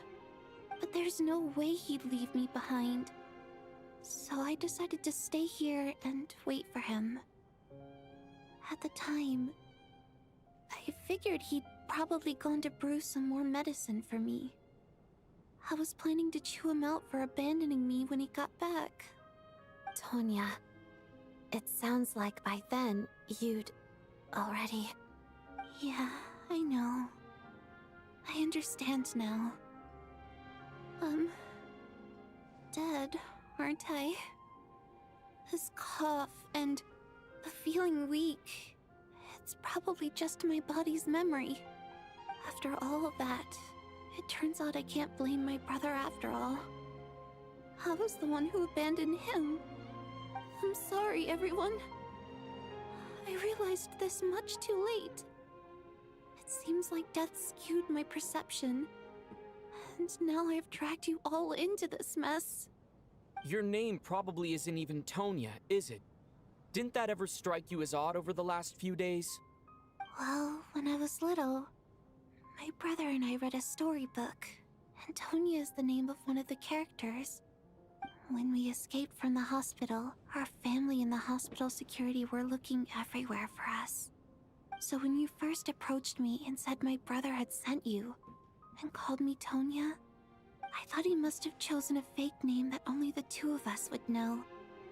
Because he was afraid of getting caught.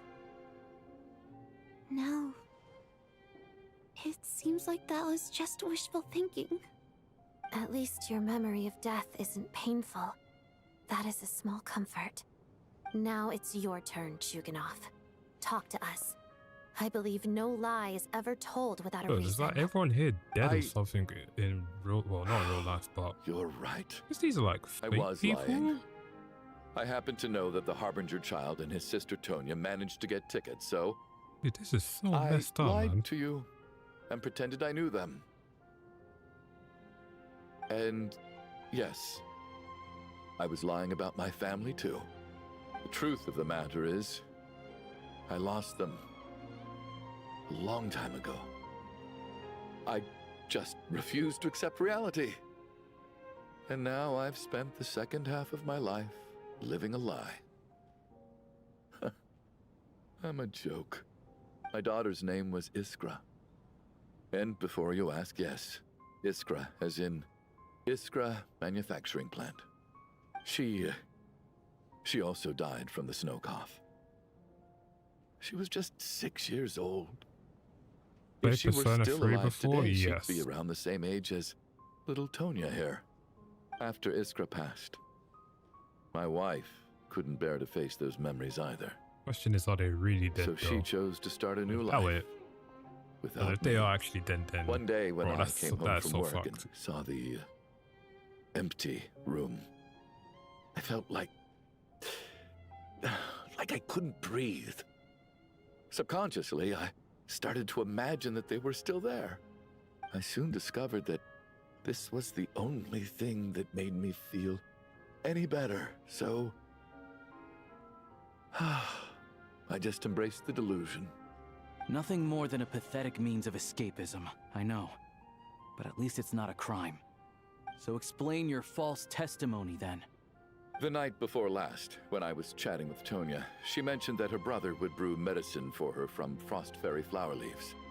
Combined with her various symptoms, I suddenly understood everything, including the fact that she was deceased. The snow cough used to be an incurable illness.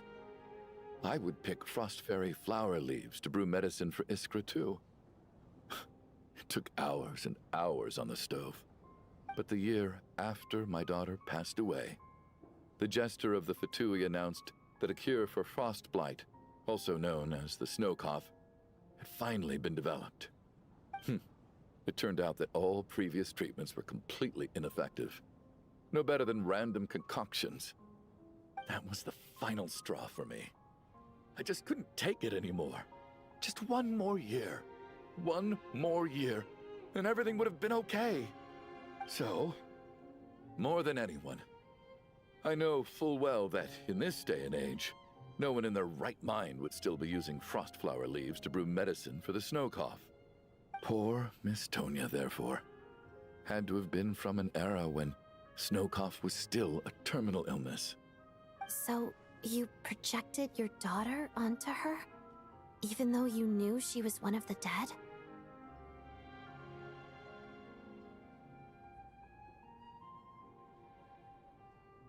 That doesn't make any sense. You knew she was already dead. What did you hope to achieve by protecting her? I just don't believe in your crackpot theories, nor do I approve of your actions. How can you just declare a living person dead and throw them out into that snowstorm? Nitia's gone. My good buddy Shram's gone. And now it's Tonya's turn, isn't it? The others I can make my peace with, but little Miss Tonya, here she is, standing right in front of us, alive and breathing, and fighting her own battles.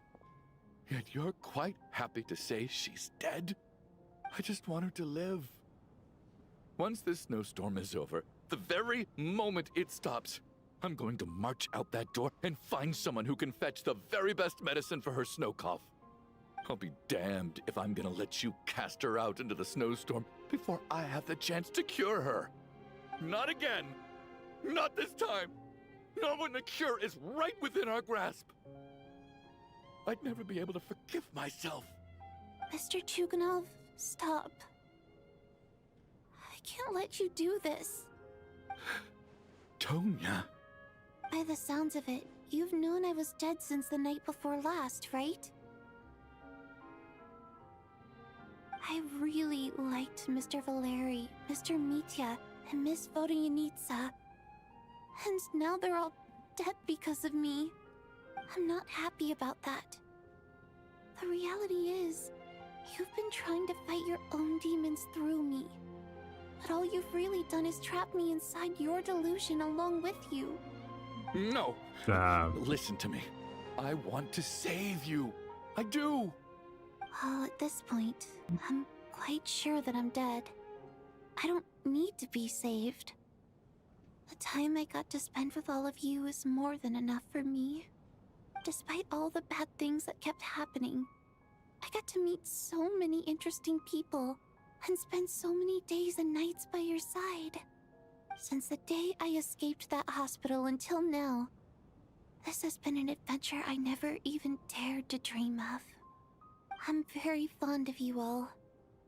If it were only possible, I'd trade my soul to bring back the ones who died. If it meant things didn't have to end like this. And that's why I'm not fond of you at all, Mr. Chuganov.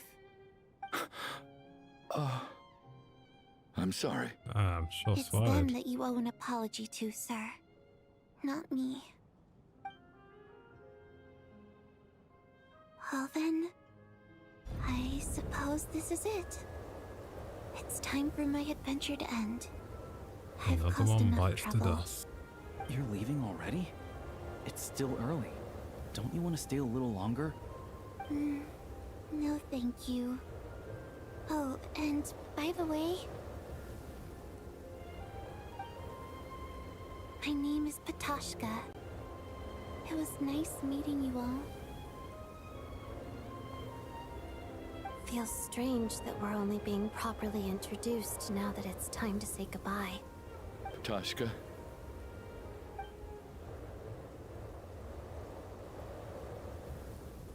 What are you doing, Tuganov? Are you crazy? Let me leave. I can't keep lying to myself anymore. In your dreams.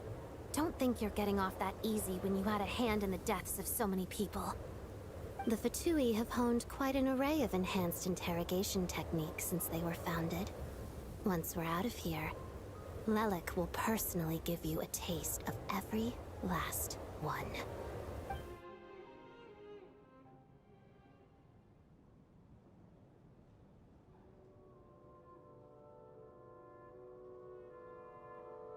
I think we should leave.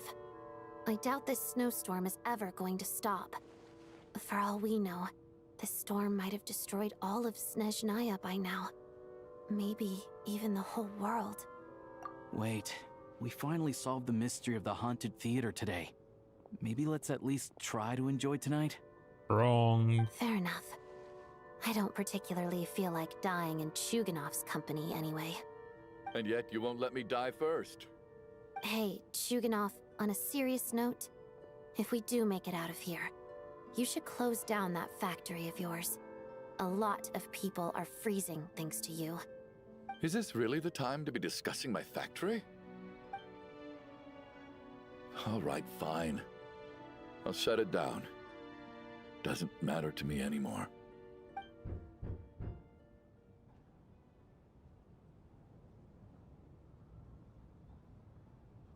Am I hearing things? Or was that a knock at the door?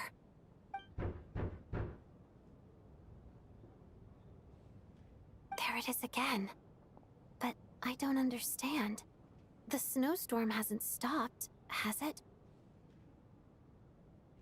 Should we open the door? Is this it? Is this nightmare finally over? If the last few days are anything to go by, I probably shouldn't be getting my hopes up. Whatever lies beyond that door at this moment. It could be something even more terrifying than everything we've been through so far.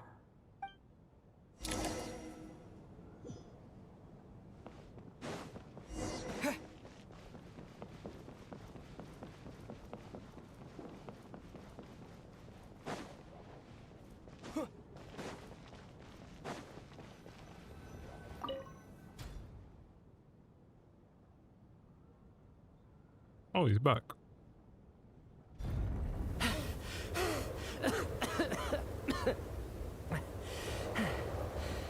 Hey everyone, I'm back. How are you doing? Feeling any better? Much better, thanks. Whew, it is so good to have you guys here. I was a little worried that the theater would be empty by the time I got back. Let me see. Tonya and Vodyanitsa are missing, which means Vodyanitsa died last night. And then you discovered that Tonya was the other dead person. Am I right? Not Tonya. Patoshka. First, tell us how you made it back here. Given the conditions outside, no one should be able to return alive. You're right. The thing that got me back safely was a song. I heard someone singing. After walking into the snowstorm, my mind grew hazy.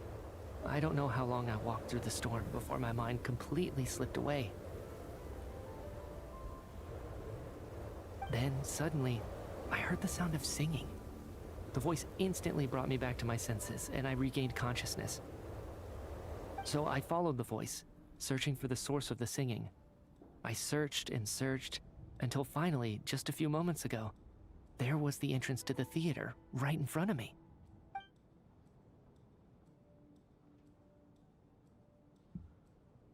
I've actually never performed this song in the theater before, because it has more of a ceremonial purpose for our people. It's not meant for the stage.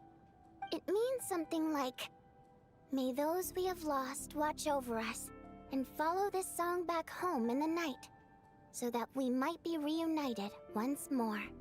That must have been Vodyanitsa's Requiem. Who knew it actually worked? That song is meant to guide the souls of the dead. Mitya, that must mean that you... Huh. No kidding. Huh, seemed like I guessed right then. This is what I've been so desperate to tell you about. When I first stepped out of the theater, I was still quite lucid. My memory of it is still pretty intact. I remember the outside world being completely different than what I'd expected. It was like this was a world where only the snowstorm existed. There wasn't a trace of any humans or buildings ever having been there. I don't know how else to describe it, except to say that it just didn't seem like the real world. And as for the Requiem, if I was guided here by Vodyanitsa's song, it can only mean that I must already be dead. And this is my soul, not my body. But I didn't experience a clear in the moment of shadow death realm? while I was out there. I don't Nor know. do I feel any different now Could than be. before I walked into the snowstorm. You don't seem any different to me either. In fact, this is something I've been wondering about for a while now. If souls aren't physical, shouldn't they lack tangible form? Both Shram and Patashka were clearly deceased, and yet their souls didn't look or feel like ghosts at all. They were visible, tangible, no different than you or me. This raises a truly terrible thought. Is that really what Mitya is suggesting?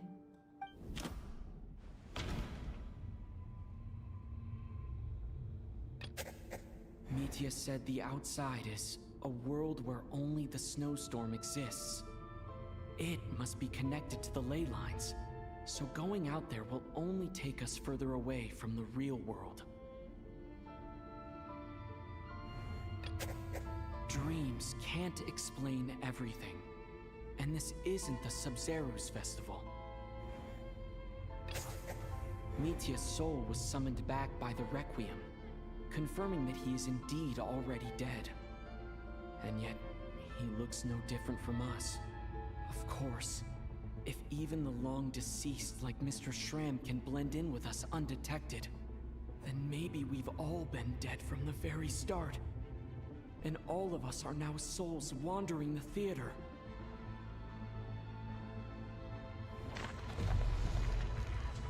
Damn. Yes. I think that this is probably the afterlife. What did you say?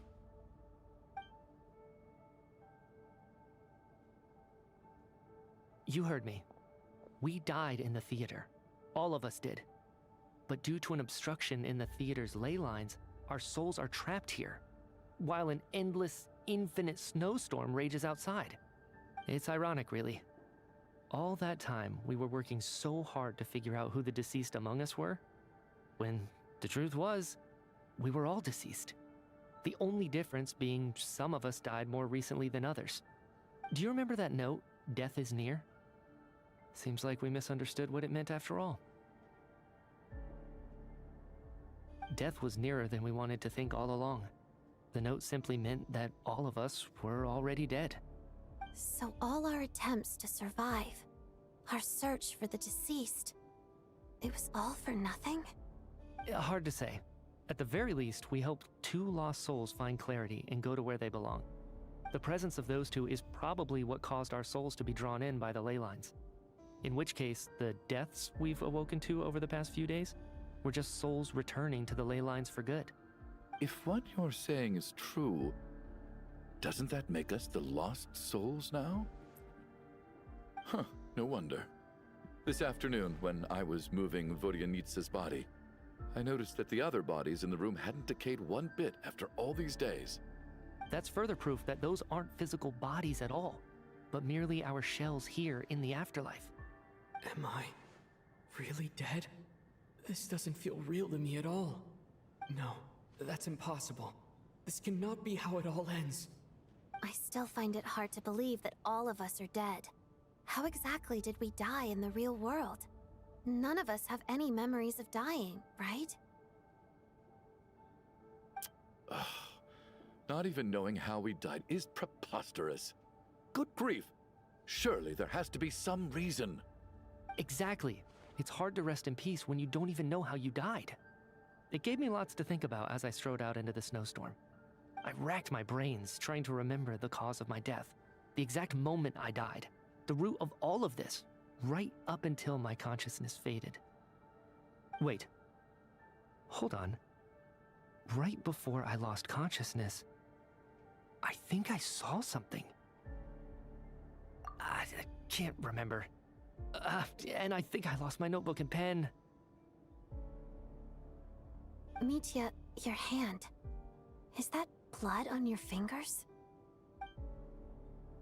Huh? You're right. There's blood on the fingertips of my right hand. Looks like it's already dried. When did that happen? Oh, boy. I guess this was what I saw. I must have desperately drawn it in my own blood right before losing consciousness. What's wrong? Do you recognize the symbol? It's Renova, the ruler of death. Huh?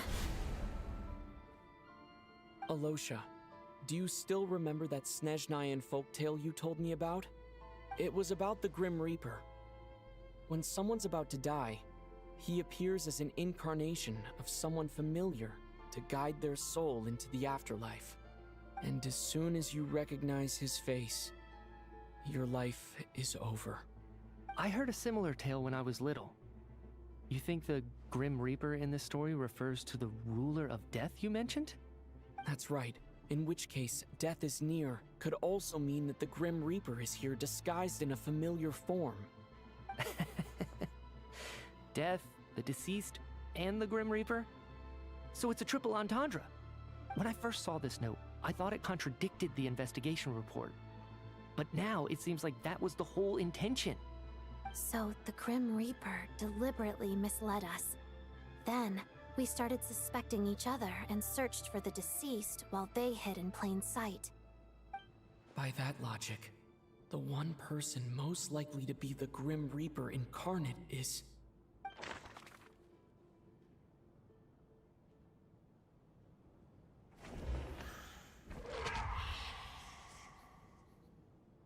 No doubt about it.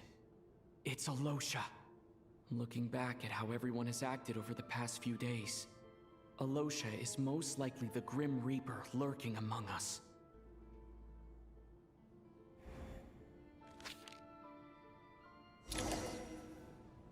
Is it you, Alosha? You were the first to discover the investigation report, and you had plenty of time to slip the note inside to mislead us. Among Us. Surely you can't suspect me based on that alone. What if someone else found the investigation report first, slipped the note inside, and then put it back without telling anyone? There's no denying it. The note could easily have been slipped in much earlier than it was discovered. That's not all. I've also noticed that although on the surface, Valeri, Mitya, and sometimes I were the ones taking charge of the situation, looking back now, even though you didn't say much, you were always subtly guiding everyone from the sidelines. What do you mean? You were the one who emphasized how dangerous it was outside and insisted we all stay here. It was also you who suggested that we all sleep in the same place. And earlier today, you tried to convince Patashka to stay. I don't understand why, but it was out of character. So, you didn't understand my intentions, and now you're assuming the worst. Seems pretty unreasonable if you ask me. He still won't admit it. Fine. Let's see how he responds to the most damning evidence of Can't all. play detective The games. biggest No, question you'll be I fine. have right now is, if the Grim Reaper is impersonating Alosha, then where's the real Alosha? When did they switch?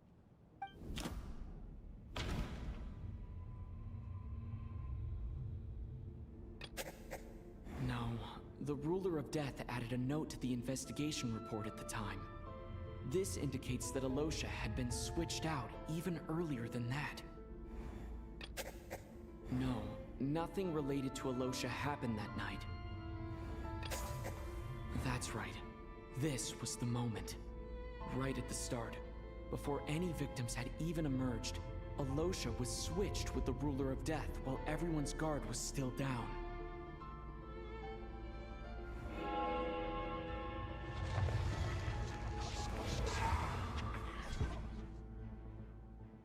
When all this began, right after the performance ended and the snowstorm began to pick up, no one suspected anything unusual.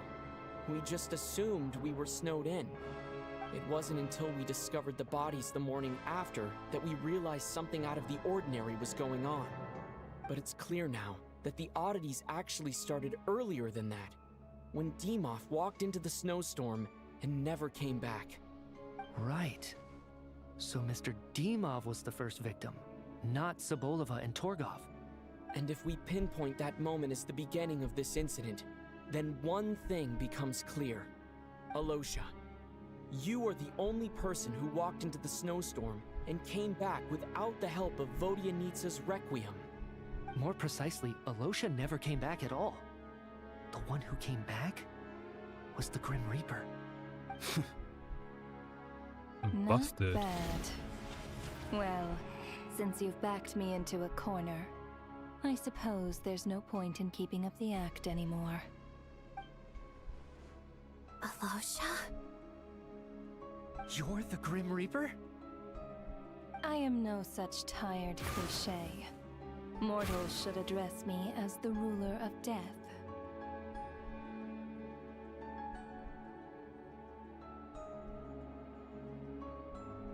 Before being wiped out for good, you identified the two deceased, and even sensed my presence. A commendable achievement. Far beyond what I expected. I heard you can ferry souls. Those deaths each night. Were they your doing? Your initial conclusion was correct.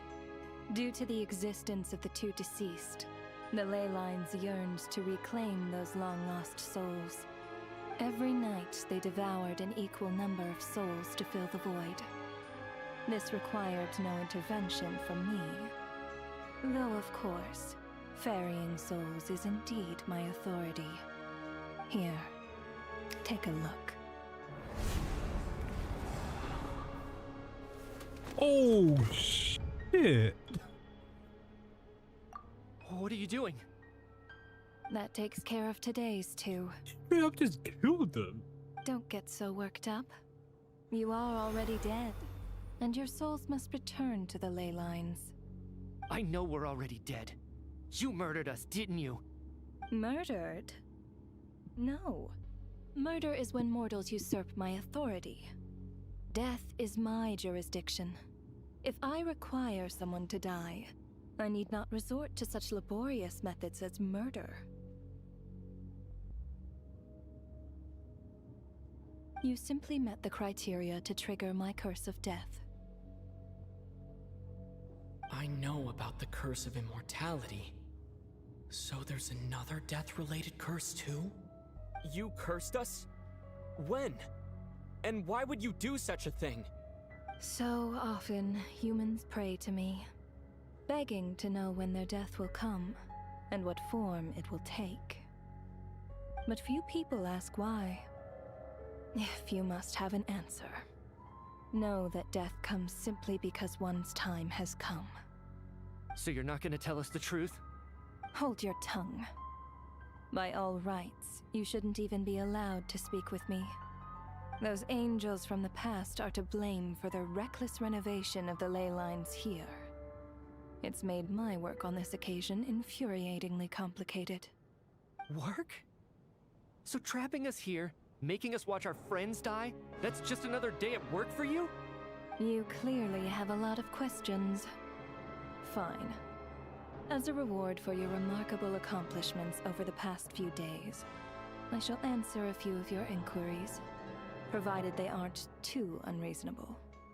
After the physical body dies, the soul must return to the ley lines for that person's death to be considered complete. My work encompasses the entire process of death, including, naturally, the guiding of souls into the ley lines, with which you are now so familiar. You must also be rather familiar with Natlan's Night Kingdom, I presume? It was I who supported the creation of the Night Kingdom.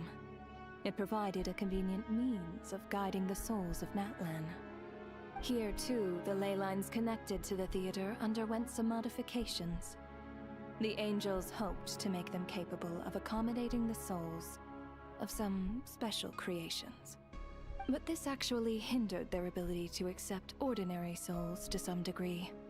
This effect manifested itself after you died from the curse in the theater, leaving you stranded in the afterlife, unable to achieve a complete death.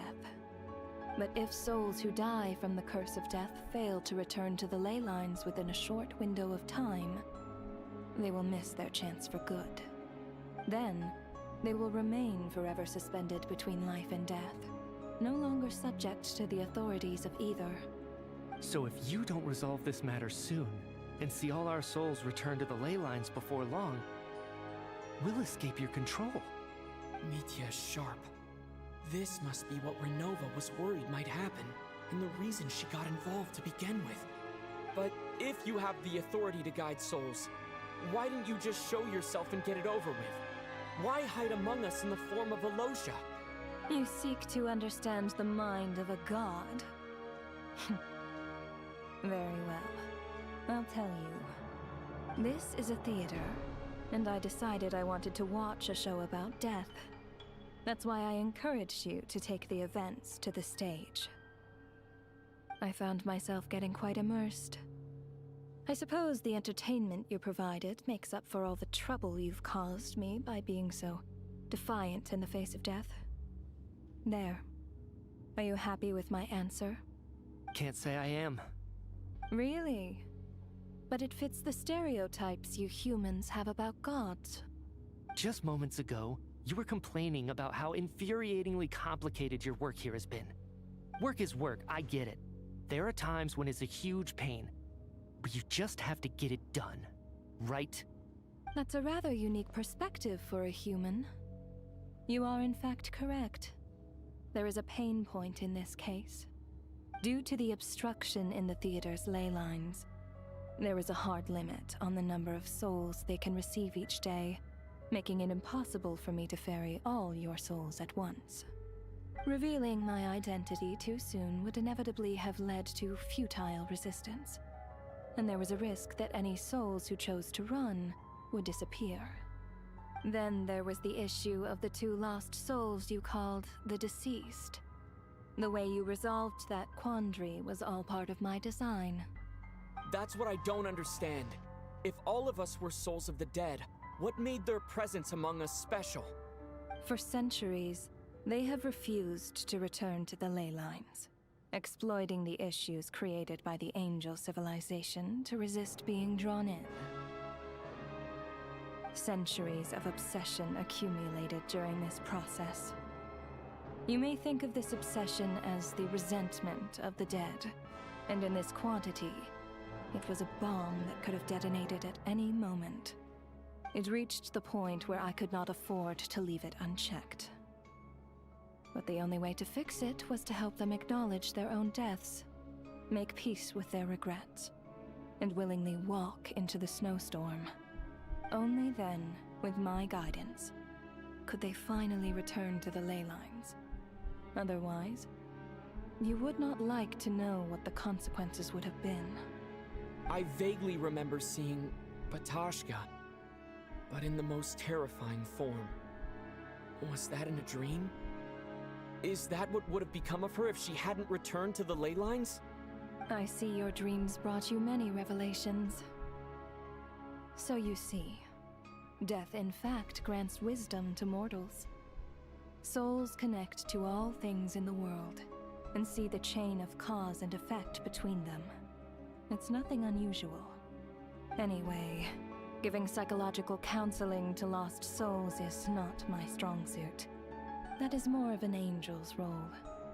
It was something I could not resolve directly using my authority, so I decided it was easier to leave the bomb defusal to you. Meanwhile, of course, their presence caused the souls of other members of your party to return to the ley lines each night. From where I stand, that was killing two birds with one stone. As both issues slowly resolved one another without me having to lift a finger, all I had to do was stay close by and keep the situation under control. Then use my authority to wrap things up at the end. And, of course, while I was at it, I thoroughly enjoyed watching this drama, dealing with death from a mortal perspective, play out on the stage. Sounds like you had it all figured out, Grim Reaper. I just did the math. You said there's a hard limit to the number of souls the ley lines here can receive each day. It's 2, isn't it? That much is obvious, even to a fool. It's time to review this whole affair. If the ley lines can only take in 2 people per day, I need to go over the deaths from these past few days again.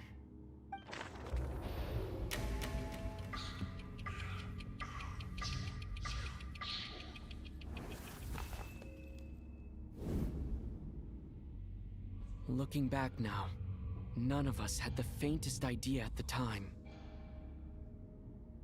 After 30 minutes, panel protection will happen. Fucking hell, MSI. From the moment that staff member named with OLED Demoff monitors. walked into the snowstorm, the incident had already begun.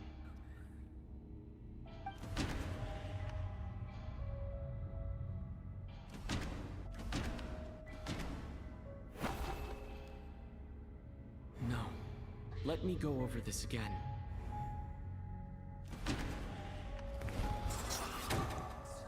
Alosha was the second to walk into the snowstorm after Demoff to investigate. During this process, the ruler of death assumed his identity, making him one of the victims.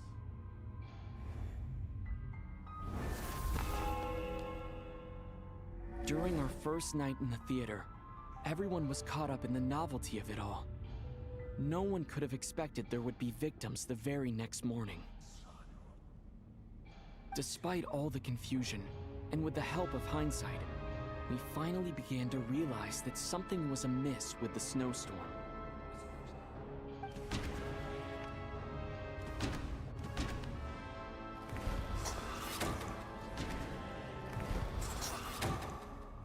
The ley lines devoured Torgov and Sobolova on the first night. At the time, we thought this might be a murder case connected to Lelik.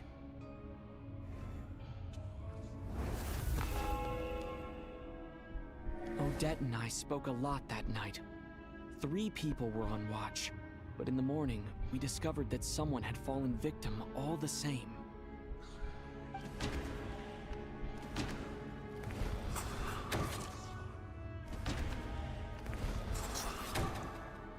The deaths of Kulish and Rampana caused everyone to stop suspecting Lelik. Unexplainable phenomena occurred one after another, leading Nitya to suspect that we were caught up in a supernatural event.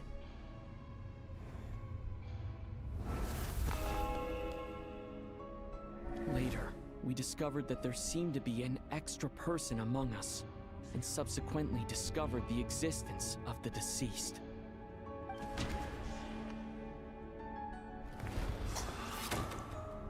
Mr. Schramm realized he was the deceased and walked into the snowstorm to return to the ley lines of his own accord. It turned.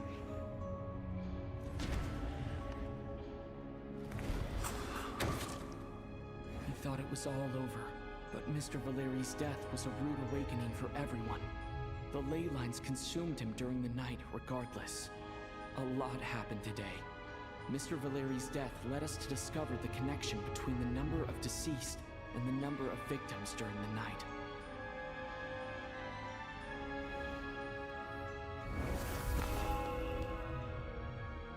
The fact that there was more than one deceased seemed to bring us back to square one. Odette revealed some information she had been keeping to herself.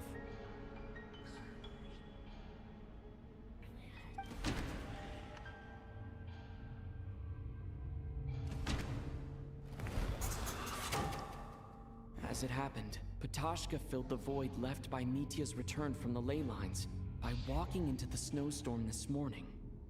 The girl I thought was Child's sister Tonya turned out to be another of the theater's deceased.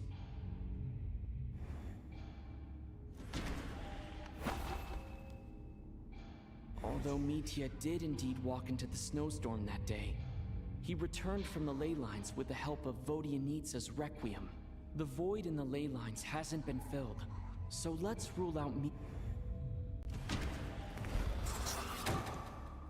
Vodyanitsa was swallowed by the ley lines in her sleep, but the Requiem she sang before falling asleep was quite a game changer.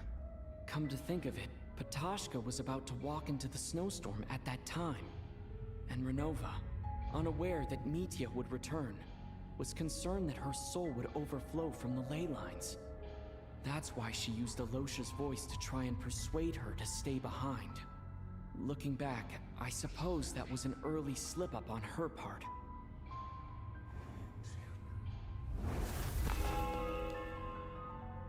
No one could have expected anyone who walked into the snowstorm to return. But just after nightfall, Mitya returned, bringing crucial information with him. Various truths began to surface, including that all of us were already dead, and that the ruler of death was here among us. Then, after revealing her true form, Renova callously claimed 2 souls.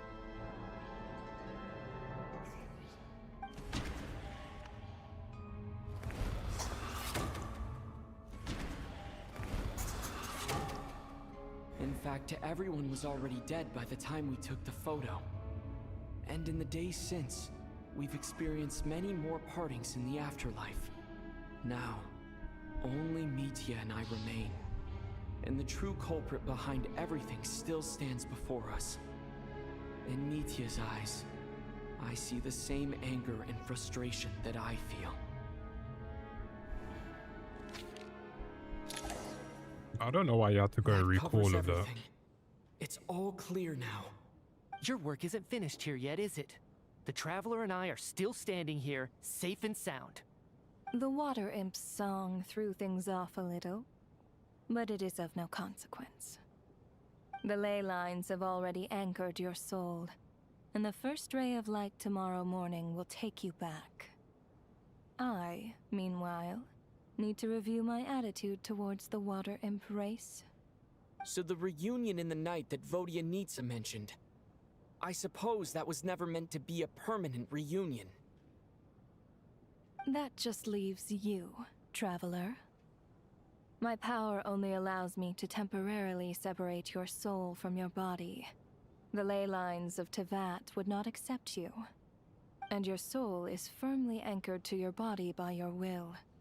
For a descender like you, who is not bound by Tevat's rules, your death can only be brought through the most violent of means, such as directly destroying either your body or soul. I have no interest in involving myself with Descenders, for now. Although, this may change if Asmodee remains missing, or you insist on interfering with our affairs. One last question then. All our struggles and sacrifices here, they were meaningless from the very beginning, weren't they? Death abides no reason. Besides, what you call sacrifice is merely a concept created by humanity. To me, it is nothing more than a self-indulgent charade in the face of death. Mere mortals fantasizing that their actions could reclaim something from my grasp. A truly laughable idea.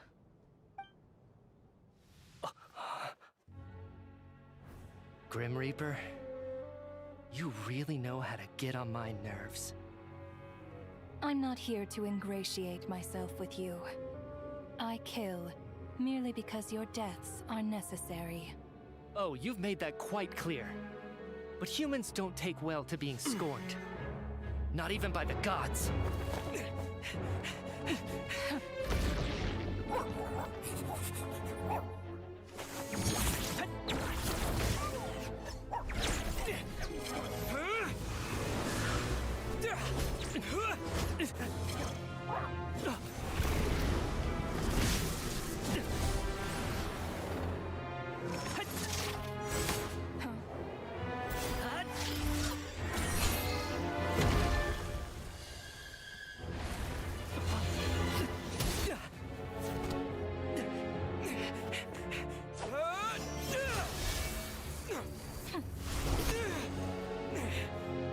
This is futile.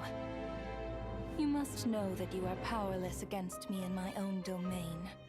I suggest that you save your strength. For what? Maybe we can't change it. But if nothing else, we can at least teach you to have some respect for the dead. Audacious.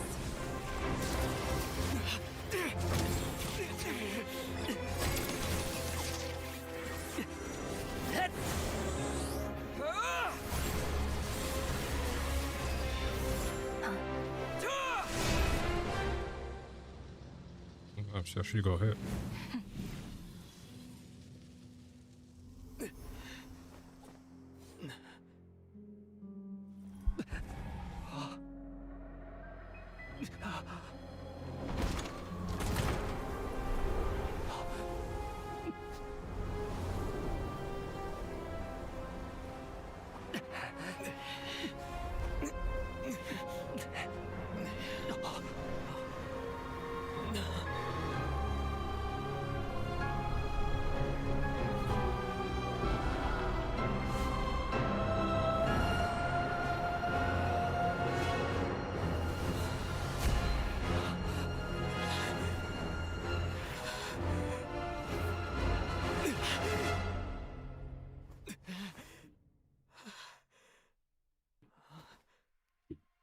Nice.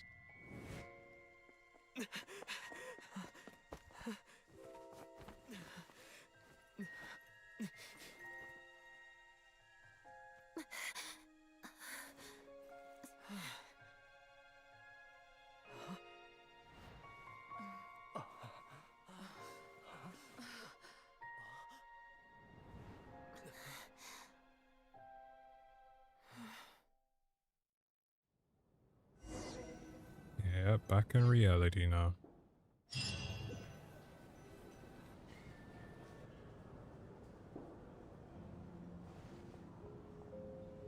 How are you holding up, Odette? What happened to me? How much do you remember?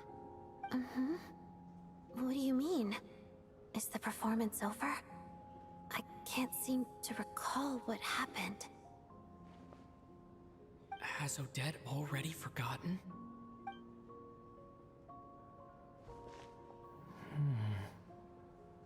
Mitya? Oh, I'm sorry. I guess I spaced out there for a second. Remind me who you are? Don't you remember anything?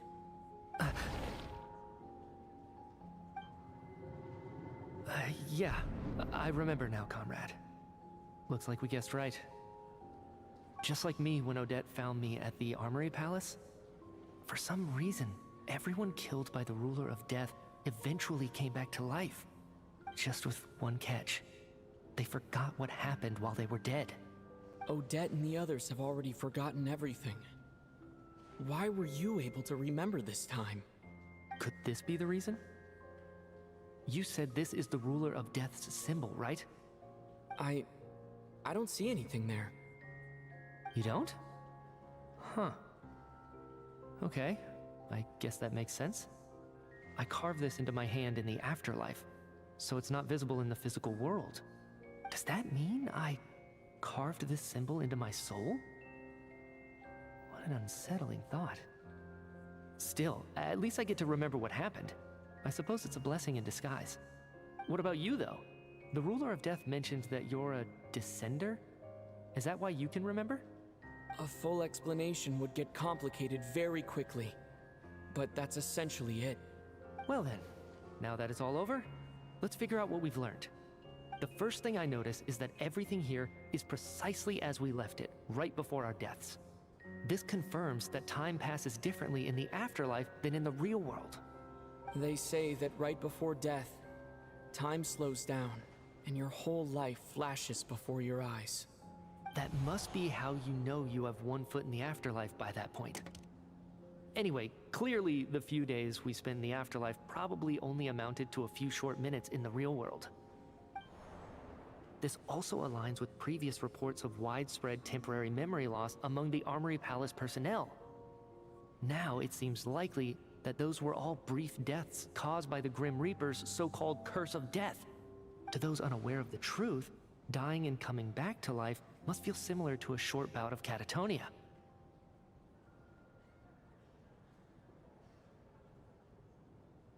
This leaves me with a couple big questions.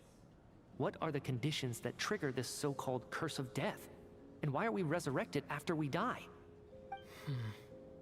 If nothing else, I think it shows that killing us wasn't her ultimate goal. We still don't know her true reasons for subjecting us to death. Right. This time only got complicated because of the situation with the theater's ley lines.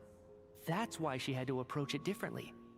If the previous incidents of amnesia among the researchers are anything to go by, killing us is usually a pretty routine matter.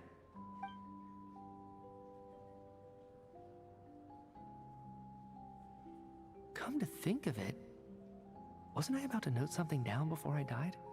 I can't remember what it was, but I think it was something related to my research project. Sorry, Traveler. I'll catch up with you again later. Right now, I have to make a trip back to the Armory Palace. Sir, if I may, no one of your description has ever shown up in my investigations into Mr. Mitia's friends. Yet, you two seem very familiar with each other. Could you perhaps tell me where he was in such a rush to get to? And, by the way, have we ever crossed paths?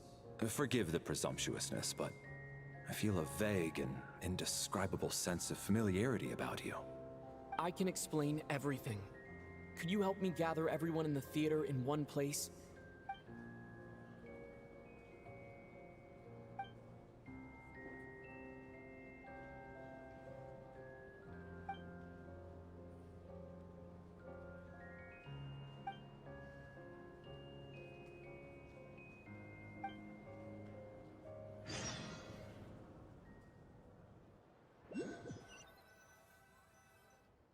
So, Chuganov really is going to shut down the factory.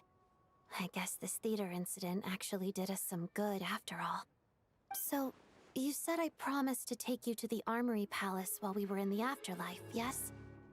I believe you. Do you have the I think picture? I even have a vague memory of it. Agreed. Let's check in on her first. The whole reason for our trip to the Armory Palace anyway is to figure out what's going on with her health.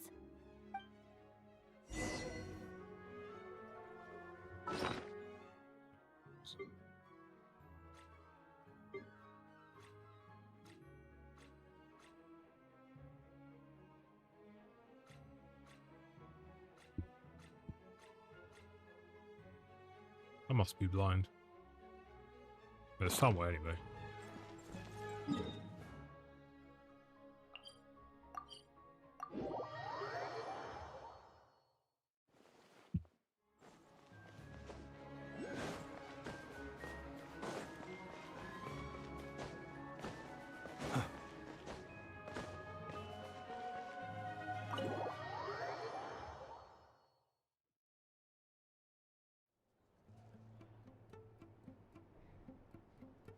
I'm finally back, even though a long time has passed from my perspective.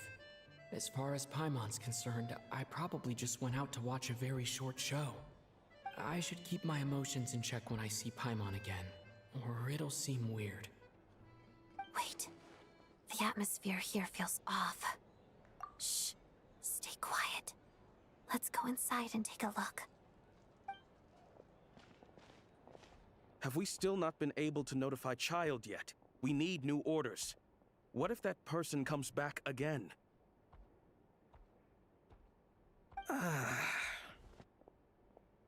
I'm so sorry. Under the circumstances, there was really nothing we could do. Tell me, what happened to Paimon? It was the Jester. He came here in person and escorted Miss Paimon away. He's the director of the Fatui. His authority supersedes all others and cannot be questioned. There was nothing we could do. How long ago did he leave? And what was Paimon's status? It was about an hour ago. Miss Paimon was fast asleep at the time. The Jester simply walked off with her as if it was only natural. I assure you, he absolutely did not use any force. Do you know where they went? The Armory Palace, most likely. Lord Piero, the Jester, has been overseeing the experiments there lately, keeping a close eye on their progress. Everyone in the Fatui has heard about it by now. I'm surprised he came in person. Whatever his reason for taking Paimon, he'll most likely return to the Armory Palace first, which is exactly where we were headed anyway. Then lead the way, Odette. Okay, let's go.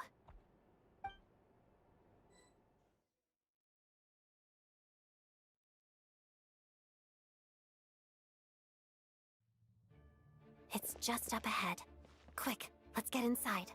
Guess we're coming to the end. I'll go alone. You know I'm planning to force my way in. You're with the Fatui, so you should stay outside. I was hardly planning on taking you through the official channels anyway. I'm here to force my way in, just like you. I may be a Fatus, but I'm also Lelek, enemy of Project Stuja. Paimon's safety is paramount right now. With me around, you'll have an extra pair of hands. There might be devices inside that are easier for an insider to deal with. If you say so. Let's go. There's no time to hesitate.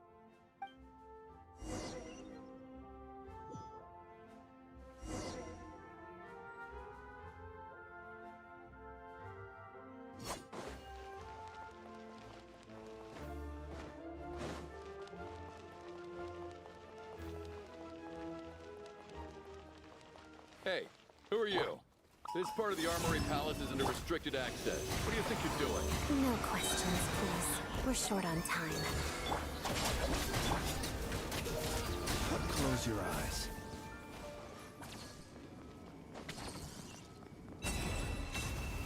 Be silent. I'll make short work of you.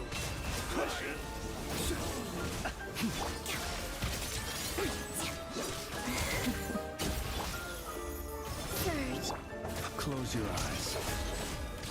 To dust.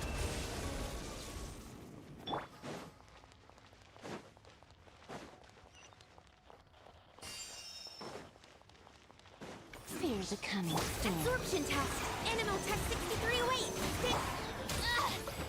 Lightning terrified. Witness the snow swan's grace. Where are you? A new moon rises. Wane. Beware the creatures of the night.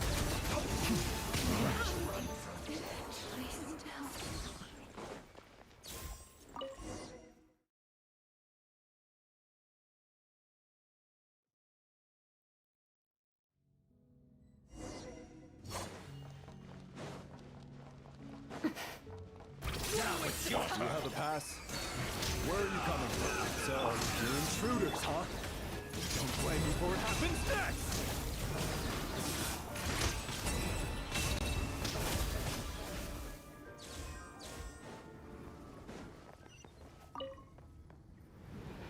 The Armory Palace is hidden this deep in? This place is much bigger than I imagined. They're conducting top-secret research after all. The deeper it's hidden, the better, is standard Fatui logic.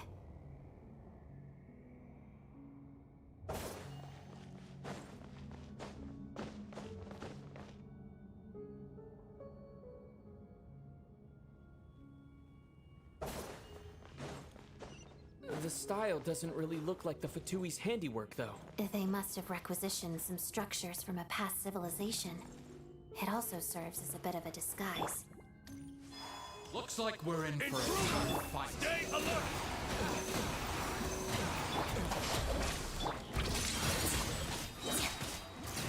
silhouette. Be silent.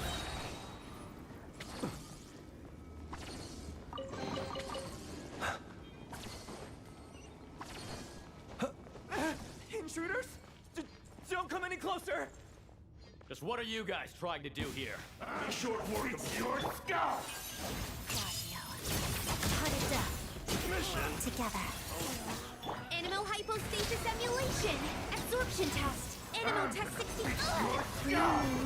Confirmed. The long sleep beckons. No one interferes with a jester's work! Close your eyes. Night falls. Let's begin. Waltz of the snowflakes. Our bond is strong. Stay clear. Animal test 6308. Be silent. Observe. Pretty sharp.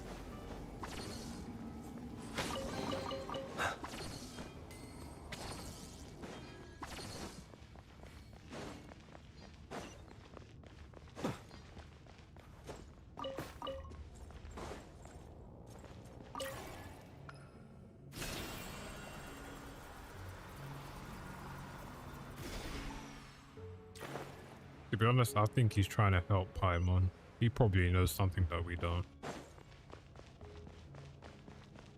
Looks like no one's guarding this place. There's something off about that decoration over there. Look out! Let's deal with these before we move on.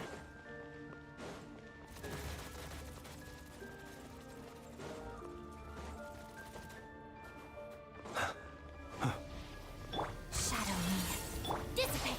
I'll settle this!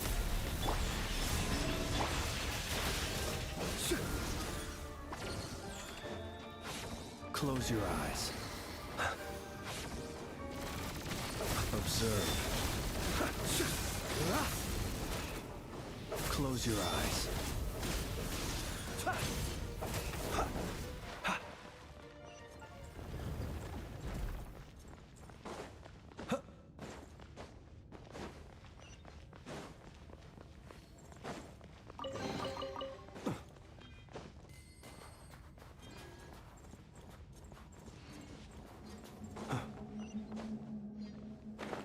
The researchers here probably don't know that we're uninvited guests. Let's try not to hurt them. What's the big star from the theater doing here? That's Miss Odette. She's a member of the Fatui. Don't tell me you didn't know that. Was the whole reason for Project Stuja to support the research here at the Armory Palace? Just what are the Fatui and the Tsaritsa planning?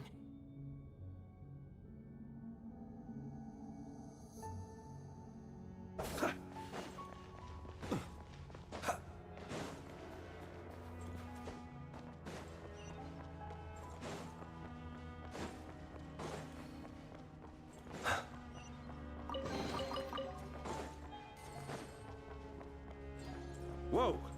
Who are you? Never seen you around here before.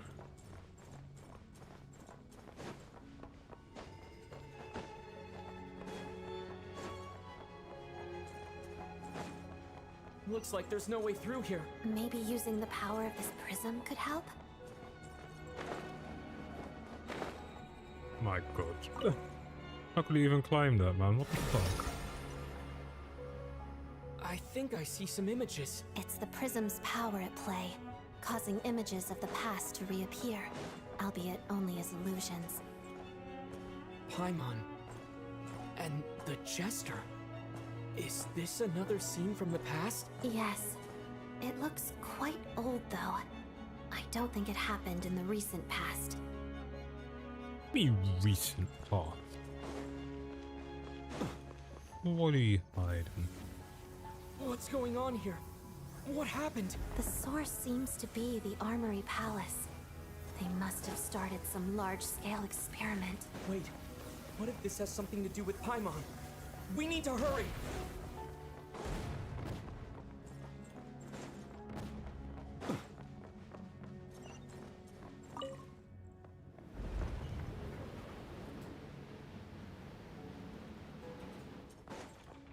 We're almost there.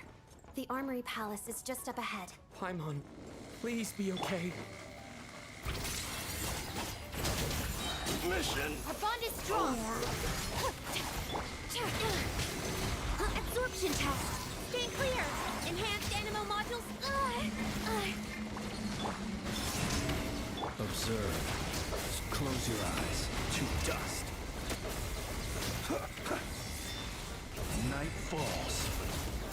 Witness the snow swan's race. Pot of death.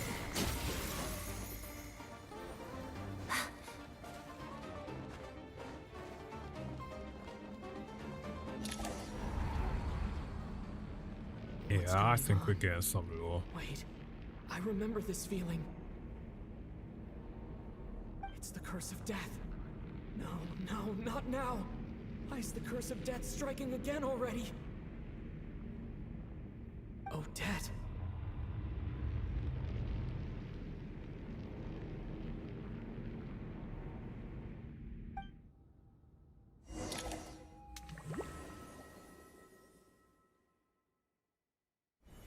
Is this the afterlife again?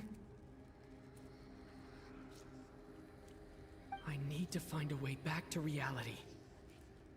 Is that Odette's core Ignis? Could that be what just woke me up?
Odette?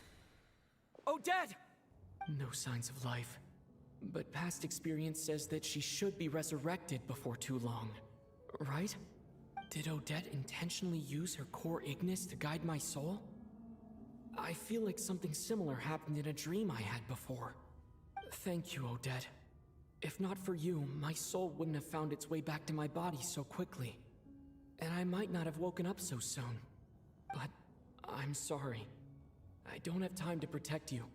I have to use the time you bought me to get Paimon back. Damn, that's kind of fucked up, man.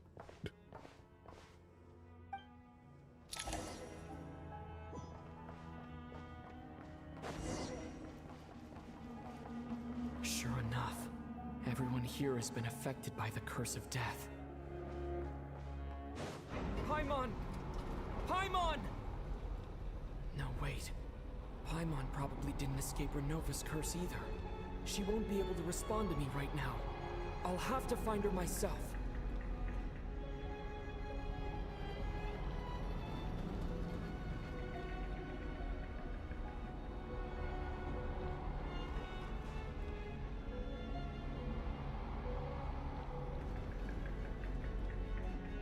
Nitya!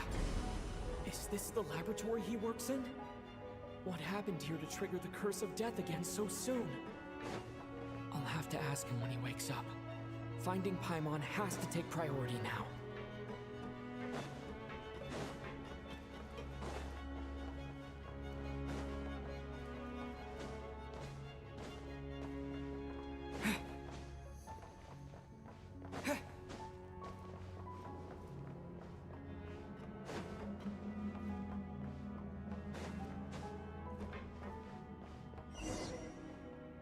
wonder.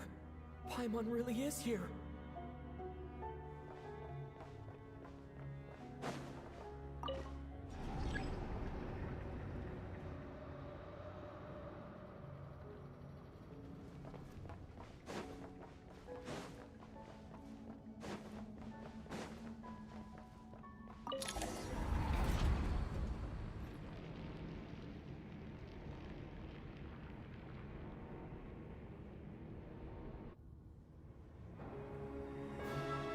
Here she is.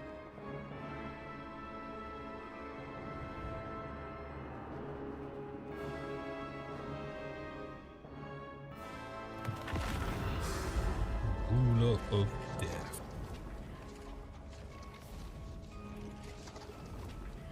You don't learn, do you?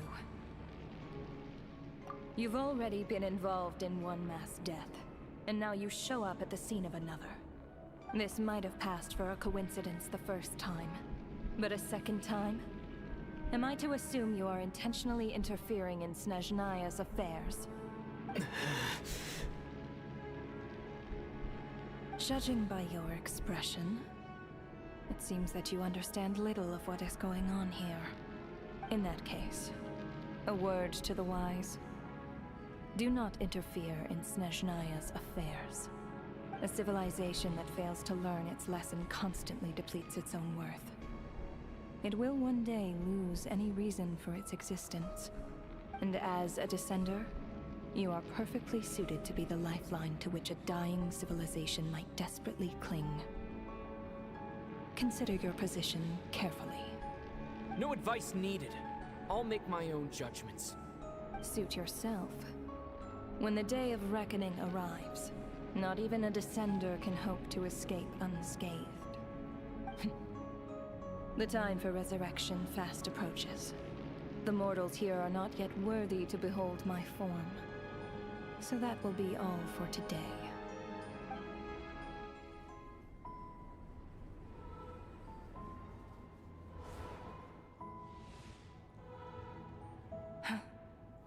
That thing is coming with me.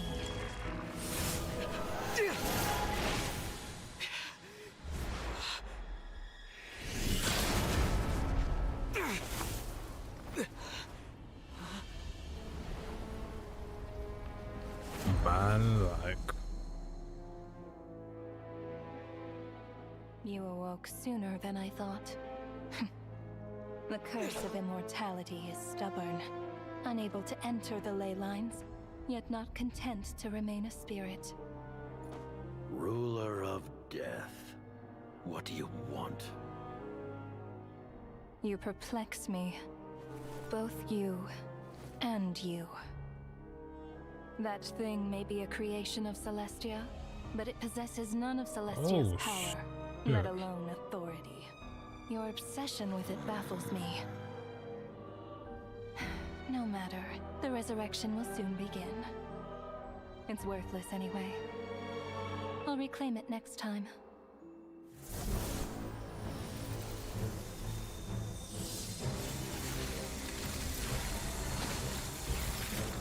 Hey, who says there'll be a next time?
You're a bitch, man. Why should you run away for?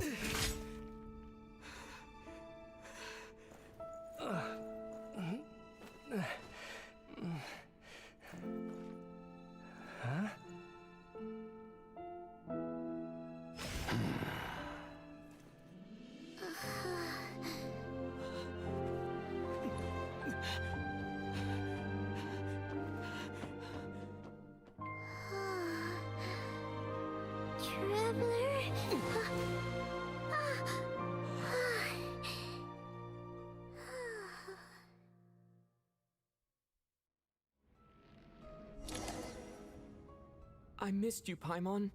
What are you talking about? We haven't even been apart for that long, have we? It was different this time. You seem to be in pretty good shape. Yeah, Paimon's back in tip-top condition. It's the weirdest thing. Paimon fell asleep earlier, and when she woke up, she found herself here.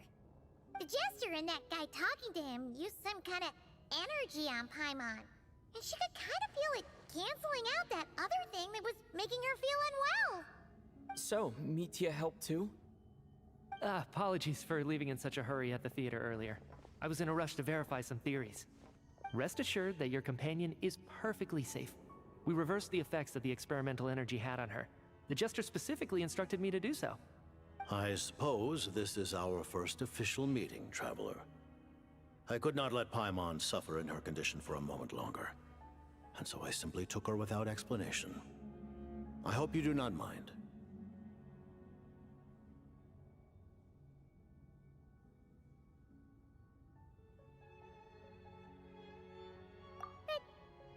But why would a big shot like you care about what happens to Paimon?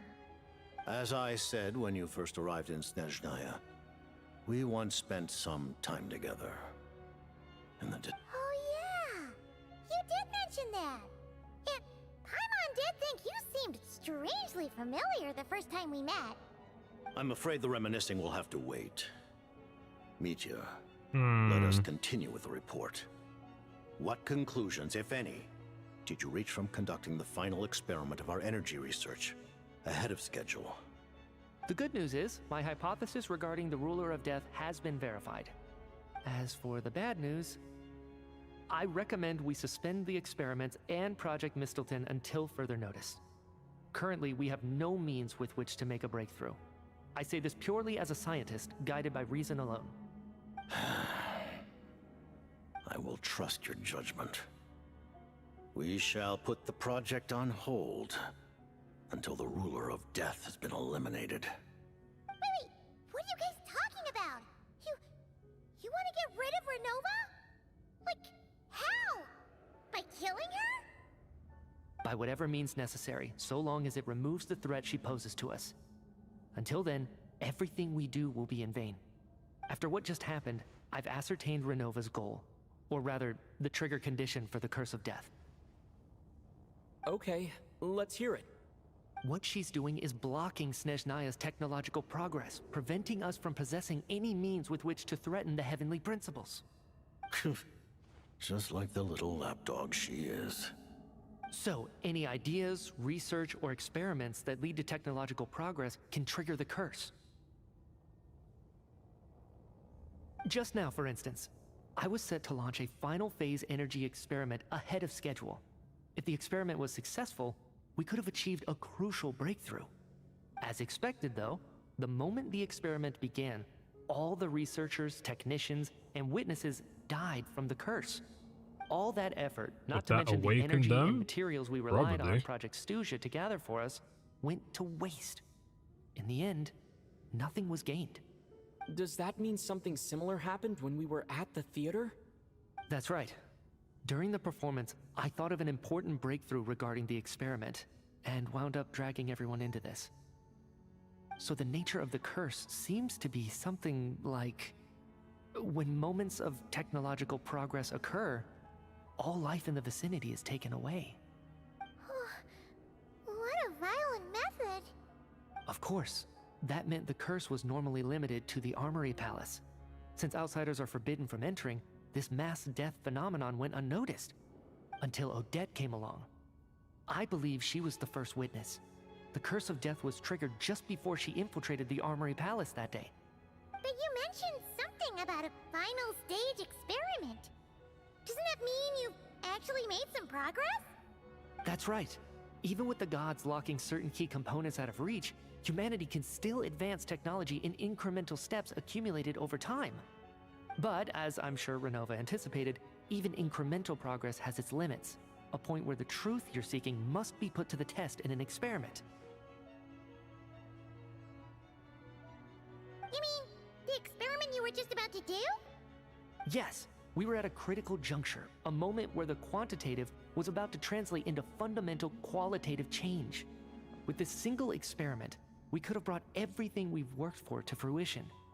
But now, after already being forced to fumble around in the dark all this time, it feels like we've truly hit an impenetrable wall. As long as Renova's curse of death persists, we won't be able to advance the experiment or obtain any results. And with Project Stuja having been in effect all this time, at our nation's current strength, repeated trial and error is simply unsustainable. Only by eliminating Renova first will it be possible to continue advancing our plans. But she's the ruler of death! She can just kill whoever she wants, right? That's gotta be the scariest power ever! Is it even possible to beat her? We'll see. But one thing's for sure. She definitely can't just do whatever she wants. The best proof of that is me, standing here, very much alive. You're saying... Wouldn't it be easier to just kill all of us researchers for good? Why resurrect us over and over again? Why let us advance our technology to this point? So, you're saying even the ruler of death has limitations we don't know about? Exactly. And I think that's where the key to our breakthrough lies. Regardless, the ruler of death has always been an obstacle we must overcome. Indeed, we must face life, death, time, and space. After all, our goal is the heavenly principles. The Fatui want to challenge the heavenly principles? For a long time, I've had a vague suspicion the Fatui and the Tsaritsa were targeting the heavenly principles. But hearing the Jester admit it is still a shock. No wonder the Tsaritsa's goal has always been kept a secret from the people. What kind of road will that lead Snezhnaya down? In that case... Lord Jester, I would like to request some leave. I'd like some time to organize my thoughts and go over the data. Granted. Get some rest, put the experiment out of your mind, and take care that the curse of death doesn't affect any civilians.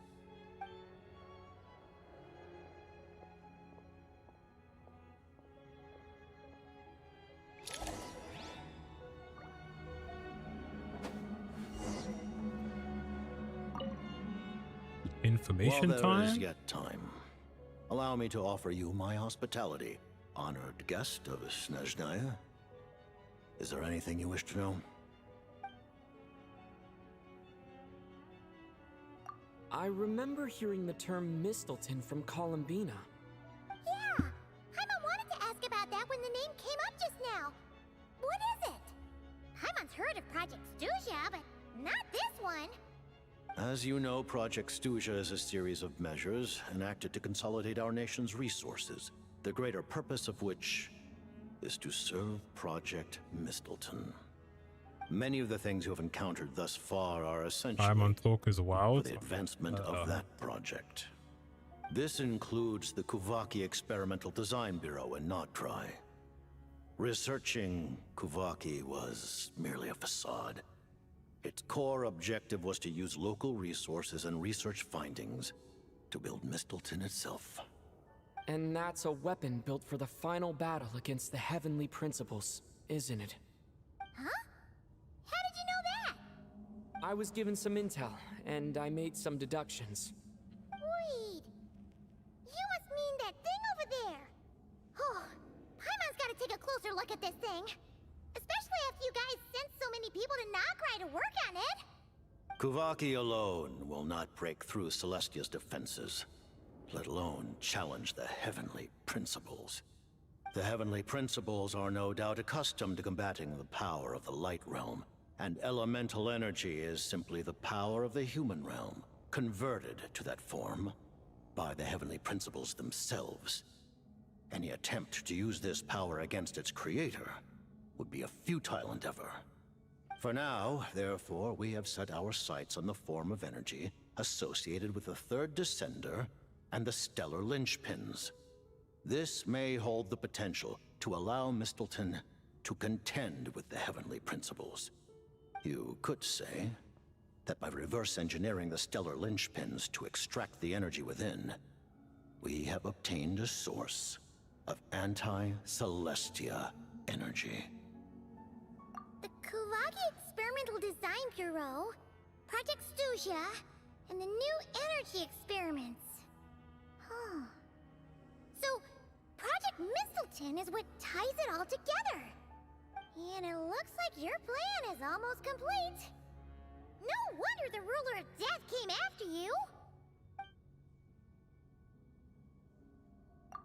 Her Majesty the Tsaritsa has embarked upon an expedition to vanquish a monster. Were it not for this, I imagine she would have been delighted to grant you an audience. Seems like the powers that be in Snezhnaya don't intend to hold my past conflicts with the Fatui against me. The Harbingers have been granted significant autonomy in retrieving the Gnosis. But by the same token, they do not completely represent Snezhnaya's official stance. You read my mind. Speaking of the Gnosis, Paimon's been dying to ask this question since forever. Why exactly does the Tsaritsa want to collect them? Is it something to do with the fight against the Heavenly Principles? The Gnosis will undoubtedly serve as a key bargaining chip when she confronts the Heavenly Principles. Beyond that, you had best ask the Tsaritsa herself. I am not sure if this information is mine to disclose. What do you mean, not sure? Don't you make the rules? You're the highest-ranking Harbinger! Ugh, never mind. Taking on the Heavenly Principles is something most people wouldn't even entertain in their wildest fantasies. Why is the Tsaritsa so fixated on this? Intervat today. Civilization is nothing but an illusion. Something whose very existence can be negated at any moment. Our civilization may very well be destroyed in the struggle, but as things stand, the Heavenly Principles could choose to negate our existence on a passing whim. And we must not sit back and accept that fate. Only by changing the state of affairs, only by overthrowing the Heavenly Principles, can our civilization truly be said to have taken root. Otherwise, the fate of the people of Conria and Hyperborea is a cycle doomed to repeat itself. Accepting potential destruction in return for getting to control your own fate. Furthermore, perhaps this is still somewhat difficult for you to understand. Are you aware that all the rules of this world are made up of curses? Huh? All of them? Paimon knows about the curse of death you mentioned, and the curse of immortality that you and Dainsleif have. Then the birth of the Hilly-Churls, the rules of Natlan's Ode of Resurrection, those are curses too? Farina's long life seems to stem from a curse placed on her by Focalor as well. Yes. Even a god's love for humanity is a curse the Heavenly Principles inflicted upon the gods. What? The Tsaritsa has always had ample reason to hate the Heavenly Principles. If she can seize their authority, she will reconstruct the entire world, and when that time comes, humanity will be completely liberated from curses and lies. Look forward to it. It will be a world beyond your imagination. Yeah, gotta wait for Genshin, Though the ordinary people Genshin of 2 at that point. Snezhnaya may not understand these details, in this frigid land locked in a ceaseless struggle against the environment, in this nation to which the gods have never shown favor, we all believe that standing in solidarity with the Tsaritsa in our shared struggle will surely usher in a new and better world. Alright, about Paimon. Paimon really doesn't remember. He's basically a stranger. You've got to believe Paimon. Bullshit. Allow me to explain. The reason Paimon reacted to the anti-Celestia energy developed by the Armory Palace. It's because she comes from Celestia herself. More specifically, she is one of its creations. Paimon? A creation of Celestia? Oh, right. I was blinded by anger earlier, but thinking back on it, Renova also said that Paimon is a creation of Celestia. But she lacks Celestia's power or authority. As you know, the lunar fragments in Nodcry were pulled down from the sky using Fatui technology. But the first application of this technology was in Conria over 500 years ago. I used this technology upon the heavens, and the response I received was none other than Paimon descending from Celestia. I presented her to the Vinster King, but he took no interest in this gift, nor did it satisfy him. Paimon then took up temporary residence in my palace until, of course, the arrival of the Cataclysm. Wow. Paimon's a little confused. You're talking about things that happened in Conria 500 years ago. You're saying Paimon was there for that? But Paimon doesn't remember any of that. Falling from the sky? Being given away as a gift? None of it. Having lived through the Cataclysm, perhaps you too were burdened with some manner of curse. Although, losing your memories would indeed be the smallest price I've ever seen paid. But it's not just her memories from Conria. Paimon doesn't even know how she spent the last 500 years. She only has memories from the past few years. No matter how hard she tries to remember. What was Paimon like back in Conria? Did she know a whole lot because she came from Celestia? Was she super smart? Unfortunately, when you arrived in Conria, your consciousness was like that of a newborn infant. None could say what kind of being you once were in Celestia. During the time you lived in Conria, your personality was no different from how it is now. Aw, man! Paimon's plan to get her memories back and become super smart is ruined before it could even start. You know, even though Paimon lost her memories, she still feels weirdly close to you for some reason. That must mean you took pretty good care of Paimon back then, huh? On the contrary, I completely ignored your existence. I was entirely focused on my struggle against Troptatir the Wise. But now, as I see it, it is as if you are the only sane thing that survived that era of insanity. And thus, are worthy of protection. Noted. Man, Paimon's gotta stop projecting friendship on everyone she meets. She finally learns. Traveler? Even though you know Paimon's some creation of Celestia now, you still want her, right? You're not going to abandon her? Oh, phew! That's a relief. Paimon's just learning about this too. She's barely even processed it.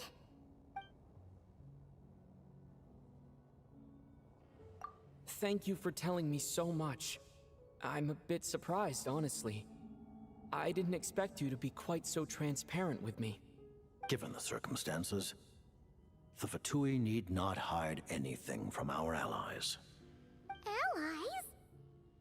To advance Project Mistleton, we must first resolve our issue with the Ruler of Death.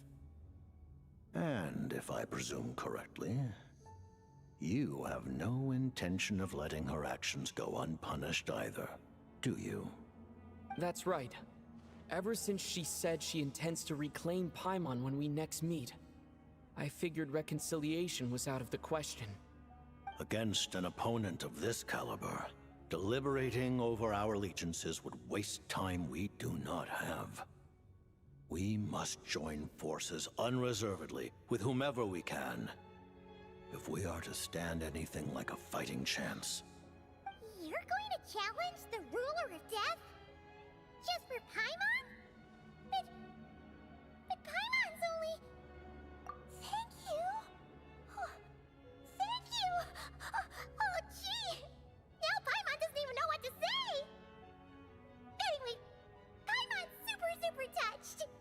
The Tsaritsa will return in triumph in short order, and the Fatui shall hold internal discussions regarding the enemy.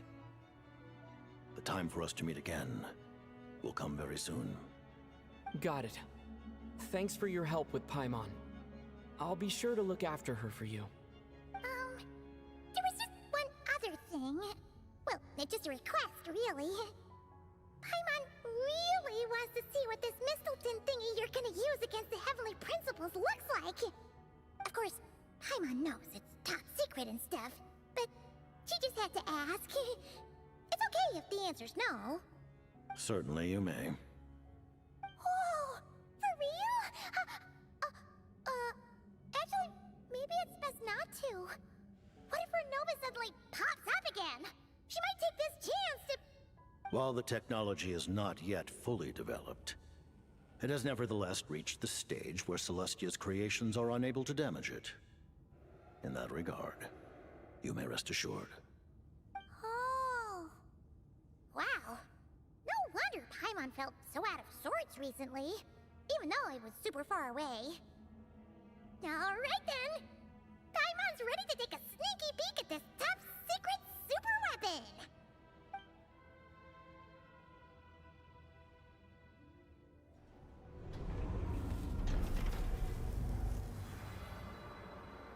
Oh, spirit.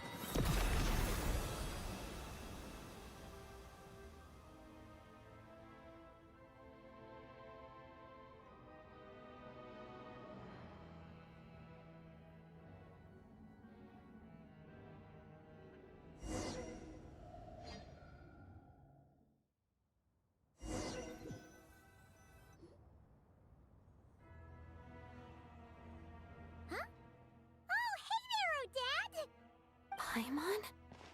You're okay. Thank goodness. You look well. Have you recovered? Long story short, yep, Paimon's all better. What are you doing here? Were you waiting for us? That's right. When I woke up, I wanted to go in after you, but the guards had woken up as well. It would have been tough to take them on alone, and there was no easy way to sneak past them. So, I returned the way I came and waited for you here. It was thanks to you that my soul found its way back to my body so quickly. Thank you. Huh.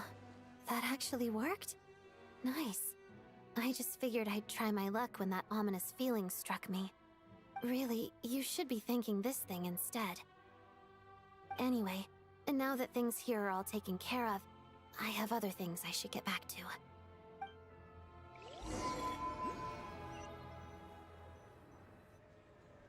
Ah, Director Chuganoth, you're back. We just received notice that Project Stuja has been suspended, so we've convened an emergency meeting. This is the preliminary plan. In addition to expanding production capacity, we've also discussed feasible layoff plans to optimize revenue and expenditure structure. Ah, typical Our corporate calculations talk. indicate that the factory's profits will increase by at least 30%. Just give the word, Director. That won't be necessary. Leave the energy for those who need it. Whether they use it just to get by or to run a business, that's up to them. Start preparing to halt production and lay off the staff. Make sure the workers are able to land on their feet and that they are duly compensated. Thank you all for your hard work during this time. Am I hearing you right? Why?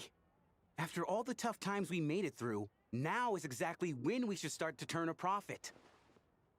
I just suddenly don't want to do this anymore.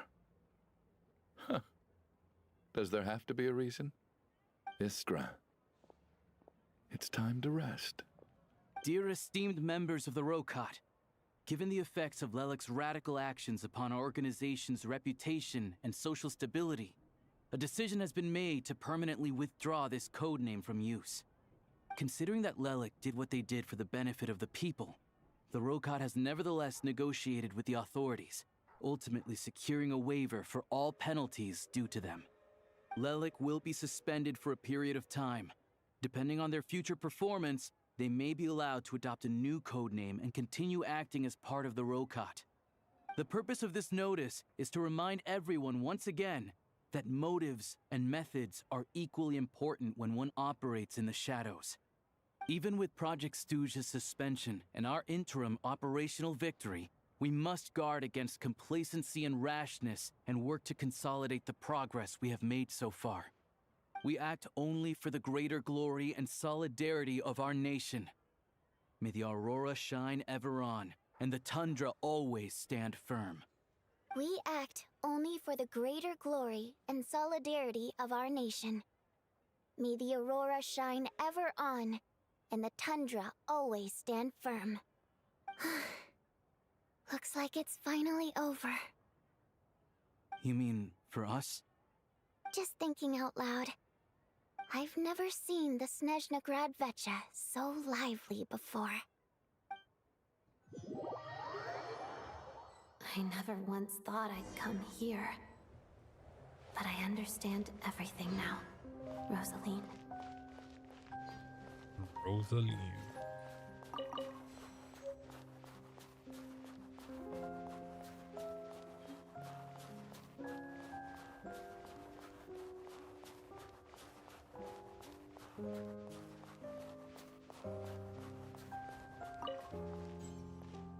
I've seen Spirit Seeker performed many times, including by your mother. Why do you bring that up all of a sudden? Even though the choreography is always identical, every dancer finds a way to make it her own.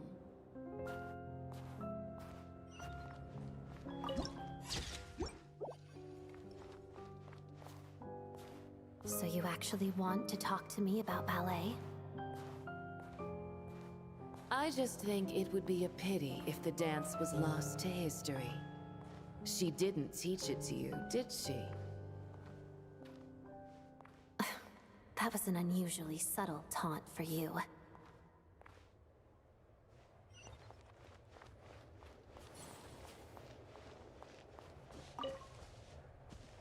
We embraced one another on the snow-swept plains, melting the ruthlessness of time. But when our bodies, in pieces, are cast to the winds, what of our love will remain behind?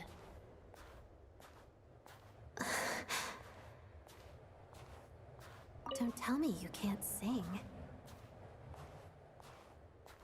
Shush. Oof.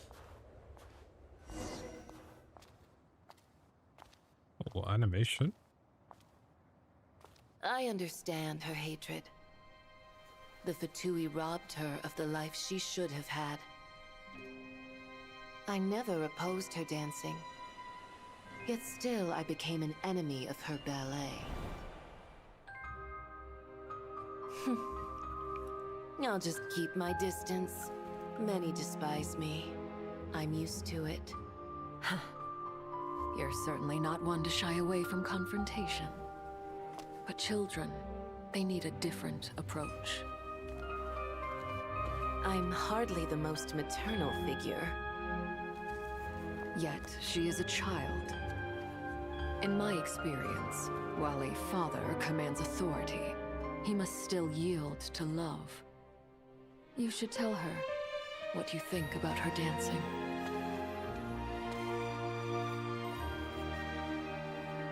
Odette will soon take the stage at the Koralyevsky Theater. This could be your chance. Geonosis secured. It went smoothly.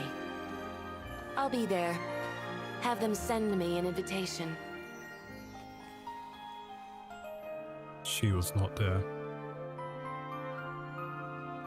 Sadly, things didn't work out. Her final words are inside that block of ice. This? Aren't these for monitoring her subordinates? Not yours. This one isn't her witch's flame, but my two worlds' flames. The two worlds' flames can burn away memories. It was my parting gift to Rosaline.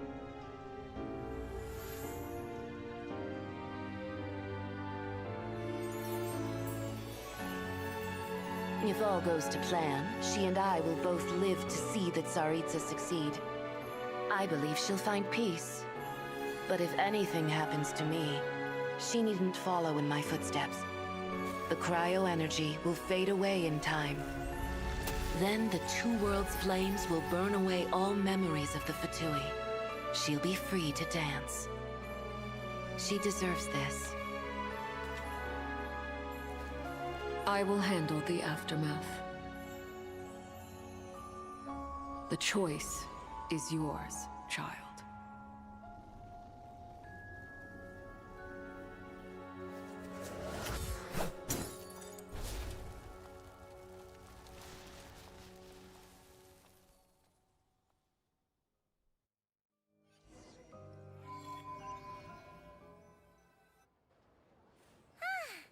Fresh air at last! Paimon's head isn't spinning anymore, and the fever's all gone. Paimon's finally free to fly again! Oh, it's nice to finally know where Paimon came from, too. It did make Paimon a little nervous at first, but it's such a relief now.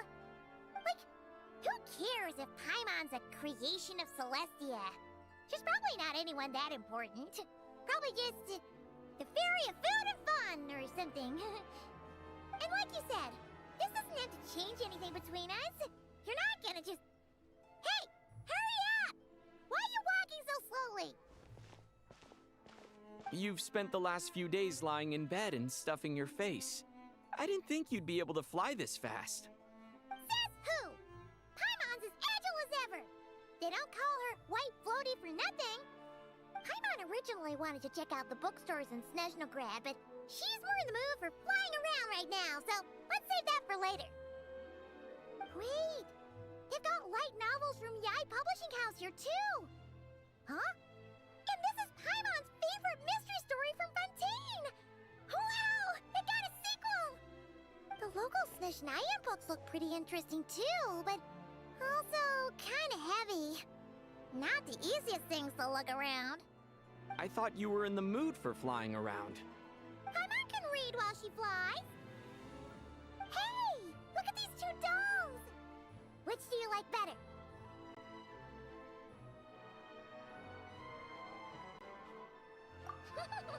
All right, boss, we'll take both. Paimon will have the other one. Oh, I thought we were only getting one. All right, fine. I'll pay. There you are. Thanks for visiting. Paimon will grab this and then... Huh? Huh? Huh? Damn. How many layers does this thing have? And what are you laughing at? Huh. You knew all along, didn't you? A whole bunch of people are gathered over by the plaza. Hey, look! That looks like Tartaglia! Hey, Tartaglia! I know that voice. Of course. If it isn't Paimon and my old comrade. You're looking well, Paimon. All better? Yeah! The jester knew I was wrong and fixed Paimon right up! Thanks for sending someone to keep Paimon safe, too. Oh, yeah. About that. That was... kind of embarrassing. Who could have known that our director would go looking for you in person? So sorry for the misunderstanding. Oh, right. Let me introduce you. This is my little sister, Tonya. Hello, Tonya! Hello. Firstly, I'm really sorry about my brother. Sounds like he's caused you no end of trouble. Hey now, why'd you have to start with that? Not that it isn't true, of course. So she's the real Tonya. She said you two didn't manage to meet up at the theater. She waited ages for me, and when I didn't show, she got a little worried and went outside. I know, right? He didn't bother to say a word to me. I searched up and down the city for him, and he only told me about it when I finally caught him at the gates of Glupov. I've been rushed off my feet lately, so I didn't get the chance to go home. I just figured the Traveler would fill you in when he got there. Well, the snow was bad, and you're never late. So I was really worried about you. How was I supposed to know that you'd stood me up? I'm sorry, Tonya. I really am. I'll make it up to you somehow. Just... please don't tell Mom and Dad. Although the mix-up led to a series of misunderstandings, it's probably for the best that the real Tonya didn't get caught up in that mess. Besides, it's obvious that Tartaglia isn't usually one to break a promise. He only gave his ticket to me because he had to look into Lelik.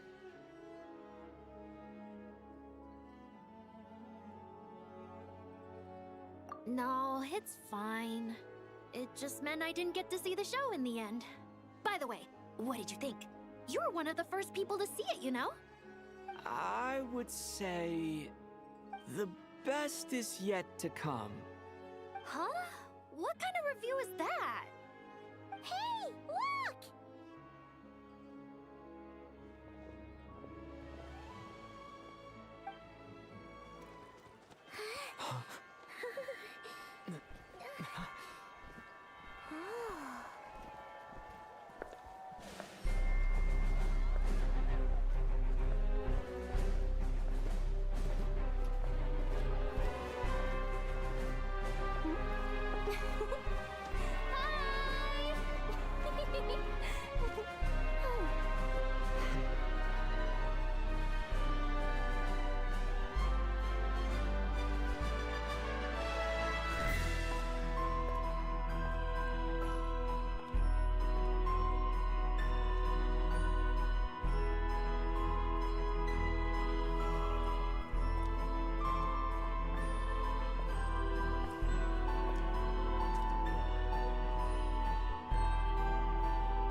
That's one way to end it. Holy.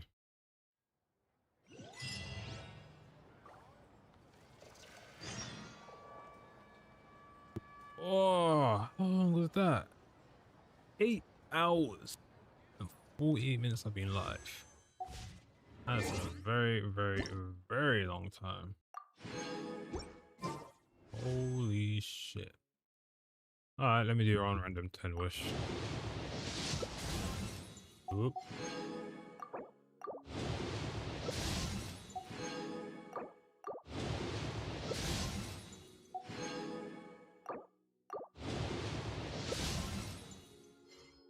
Ah, of course I'll fucking lose by 50-50, man.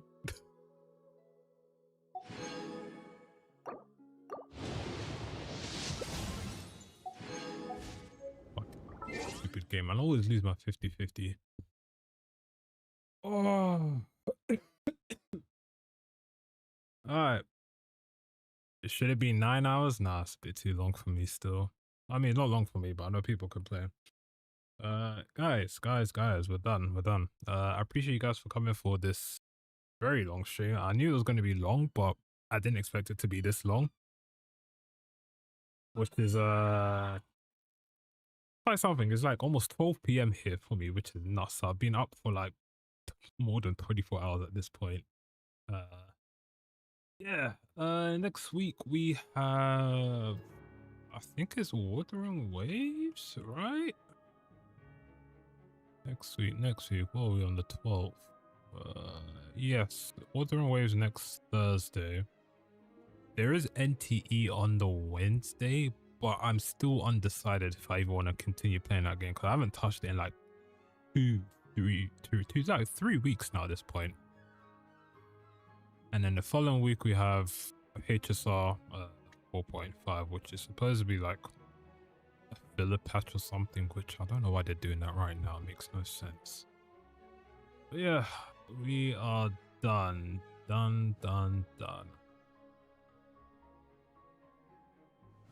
How long we finished? So it was about 8 hours and like 20 something minutes. So like each act are like 4 hours each pretty much.